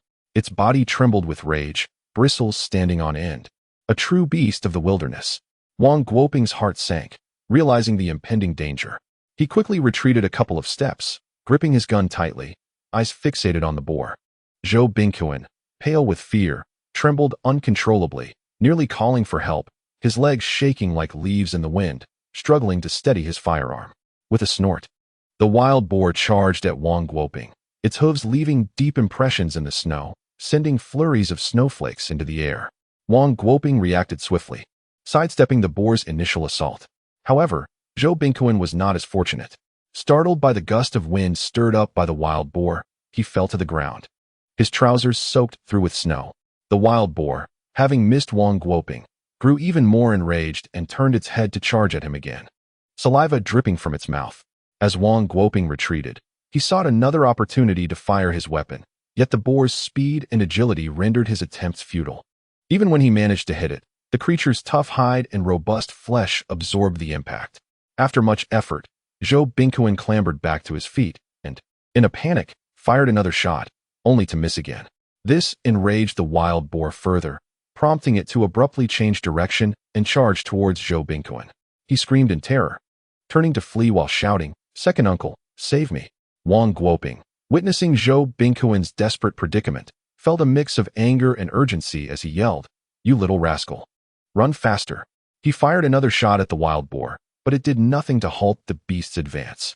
The wild boar closed in on Zhou Bingquan, whose heart raced as if it would leap from his throat. His legs felt as though they were ensnared in a quagmire, rendering him incapable of escaping. And he cursed his parents for not giving him longer legs.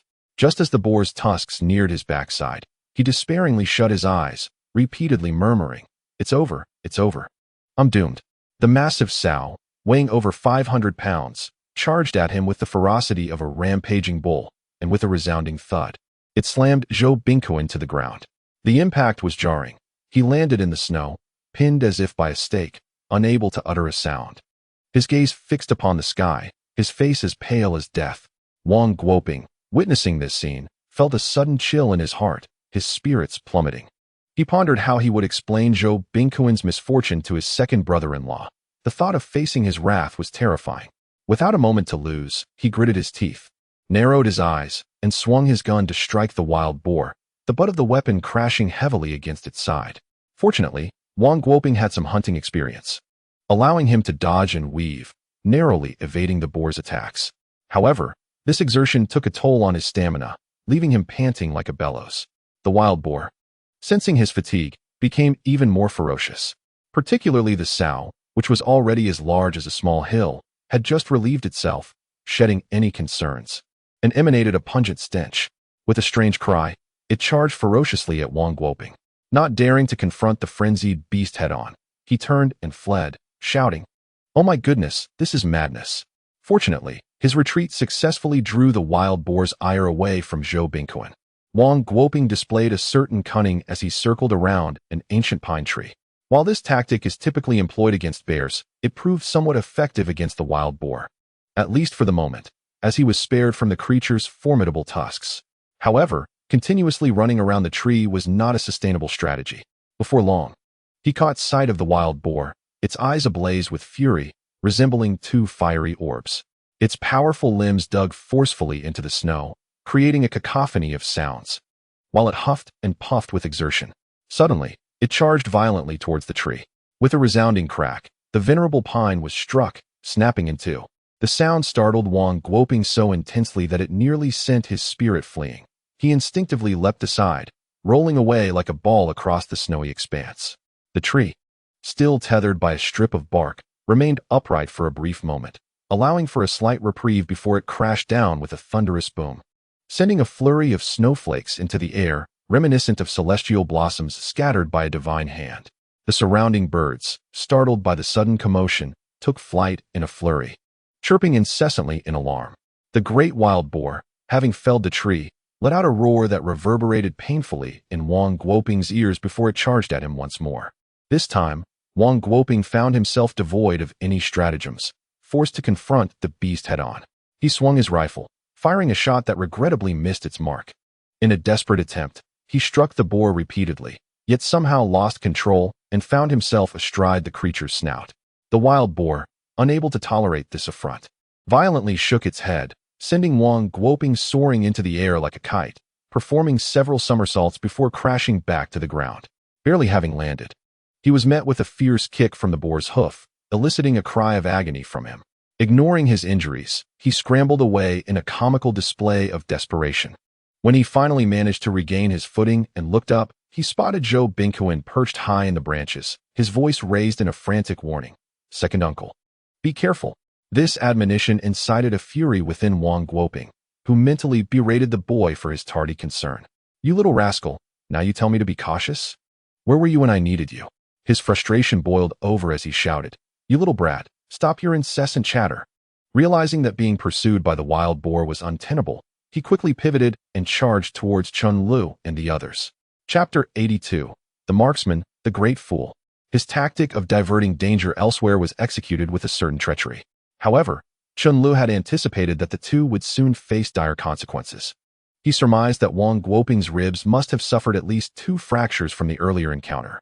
The group had prepared themselves, their eyes wide with anticipation, fixated on the wild boar pursuing Wang Guoping, eagerly awaiting the opportune moment to deal with the frenzied beast. As the wild boar charged furiously after Wang Guoping, the situation became perilously life-threatening. Li Fugui was not particularly concerned about Wang Guoping sustaining injuries. Rather, he felt an irresistible urge to intervene as the moment presented itself. Just as Li Fugui was about to charge forward, Chen Lu, quick and astute, leapt in front of him, extending his robust arm to block his path. Chen Lu, known for his meticulous approach to hunting and his calm demeanor in the face of adversity, furrowed his brow and declared in a commanding voice, What are you so eager for? In hunting, precision, steadiness, and decisiveness are paramount. One must strike at the opportune moment. Wang Guoping is as elusive as a ghost. Who knows what treachery lurks in his mind? If we rush in recklessly, he might take advantage of us, leading to disastrous consequences. Hunting is particularly sensitive to the presence of strangers. It is not merely a matter of inconvenience. If this individual harbors malicious intent, it could spell trouble for us. Wang Guoping certainly belonged to that category, and Chen Lu had to exercise caution. It was imperative to allow him to endure some hardship. But they could not stand idly by and watch a life be extinguished. Upon hearing Chen Li's words, Li Fugui immediately grasped the gravity of the situation. Under Chen Li's guidance, the group sprang into action, moving like well-trained warriors. They dispersed cautiously, each finding a concealed position. Wang Fugui hid behind a sturdy tree, while the clumsy one had scampered up a hillock, pressing his body tightly against the trunk, eyes fixed intently on the unfolding scene before him. They all resembled lurking predators, awaiting the perfect moment to strike. Wang Guoping, upon witnessing the sudden dispersal of the group, was momentarily taken aback. His mouth agape as if he could fit an egg inside. Panic surged within him, akin to a rabbit thrumming in his chest, while he muttered anxiously, Oh dear. What are you all doing? Why have you scattered? You can't just leave me. I don't wish to die here. Just as Wang Guoping was spiraling into despair, a gust of wind suddenly swept past him, carrying with it a nauseating stench that assaulted his nostrils, nearly causing him to gag. His heart sank. Realizing the gravity of his predicament, this was the end. His life would be forfeited in this desolate wilderness. As this thought crossed his mind, a thunderous bang reverberated in his ears, akin to a muffled thunderclap, and the wild boar collided with him, propelling him onto the ground in a twisted heap. He crashed onto the earth, snow spraying in all directions, the cacophony reminiscent of an earthquake. Before Wang Guoping could regain his senses, the boar's razor-sharp tusks clamped down on his hand with a vice-like grip, eliciting a scream of agony from him. The boar dragged him across the snow for several dozen meters, leaving a long trail of blood and disarray behind. Overwhelmed by pain, Wang Guoping's vision blurred, his cries growing feeble, and before long, he succumbed to unconsciousness, his head drooping like a battered sack. At this moment, Chen Lu and his companions recognized that the opportune moment had arrived, and they readied themselves for action. In Chen Li's mind, clarity prevailed. He was well aware of Desha Ji's remarkable archery skills, which had been validated through numerous hunting expeditions in the past. Given the peculiar circumstances, it was imperative to refrain from gunfire. Discharging a weapon would likely result in stray steel pellets striking Wang Guoping, potentially exacerbating his injuries instead of saving him. With a meaningful glance towards Li Fugui, Chen Lu bellowed, Dekeba, stop dawdling and follow me. With that, he and Li Fugui charged forward like 2 ferocious tigers descending the mountain, racing towards the wild boar. Wielding their gun butts, they swung them with a fierce whoosh towards the beast's head and snout. Thud, thud, thud, the gun butts struck the wild boar with the force of hammers against stone. In no time, the boar's snout was bloodied, gushing forth crimson like a fountain, staining the pristine snow with a brilliant scarlet hue. Enraged by the agony, the wild boar's already red eyes flared with fury, resembling blazing flames, as it emitted a deafening roar before charging towards Chen Lu and Li Fugui. Its speed was akin to a swirling black tempest, sending snowflakes flying in all directions. Realizing the imminent danger, Chen Lu and Li Fugui swiftly turned to flee. Chen Lu shouted with all his might, "Demai Ta, aim for its head and shoot." His voice echoed through the vast mountains and woodlands. Due to the terrain, the Gu stood atop the slope, aiming downwards, while the wild boar rushed upward, creating a dramatic confrontation. As Chen Lu pushed Li Fugui aside, in that fleeting moment, a sharp whoosh pierced the air, crisp and clear, reminiscent of a meteor streaking across the night sky. The Ji's arrow, propelled by immense force, shot forth like a lightning bolt towards the wild boar. The arrow's velocity was breathtaking, seemingly tearing through the very air itself. It pierced the boar's forehead with a swift precision, akin to a dagger plunging into soft tofu. Coupled with the impact of their opposing forces, it was as if two speeding automobiles collided, resulting in a cacophony of splattered blood. Instinctively, Chen Lu and Li Fugui glanced back, witnessing the wild boar's body stiffening abruptly. As if under a spell, the bristles along its back stood erect like steel needles, each imbued with fury and defiance. The arrow lodged in its skull throbbed and quivered from the violent forces at play. The wild boar swayed unsteadily, its former ferocity dissipating in an instant, as its primal instincts sensed the peril and savagery of its adversaries, sparking a desire to retreat. Remarkably, it turned to flee, despite the arrow still embedded in its forehead, wobbling with its every movement. Upon witnessing this, Chen Lu and Li Fugui erupted in triumphant shouts, "Demai Ta, splendid work." Their voices resonated through the forest. Lingering in the air, Li Fugui was utterly astonished by the arrow shot by the clumsy fellow, his mouth agape for quite some time. Previously, he had never accompanied the oaf on a hunting expedition, and during the pursuit of this wild boar, he had not witnessed the prowess of his archery skills. It was only at this moment that he comprehended why Chen Lu had always kept the clumsy one by his side. He couldn't help but shake his head while muttering, "Goodness, this fellow is nothing short of a sharpshooter." Moreover, that was a horned bow, an instrument so formidable that most could scarcely draw it. Who would have thought this seemingly simpleton possessed such remarkable talent? No wonder Chen Lu had recognized his potential. This lad truly was a hidden gem. As the large wild boar prepared to flee, Chen Lu waved his hand and, along with two brothers, charged forward with determination. They closely followed, not daring to lag behind for even a moment. Such an extraordinarily plump wild boar was indeed a rare prize. After all the effort and time expended, allowing it to escape was simply unacceptable. Even De Huang, lying in the snow, had his eyes gleaming with excitement. However, due to his injuries, he could not rise. Otherwise, he would have already dashed forward eagerly.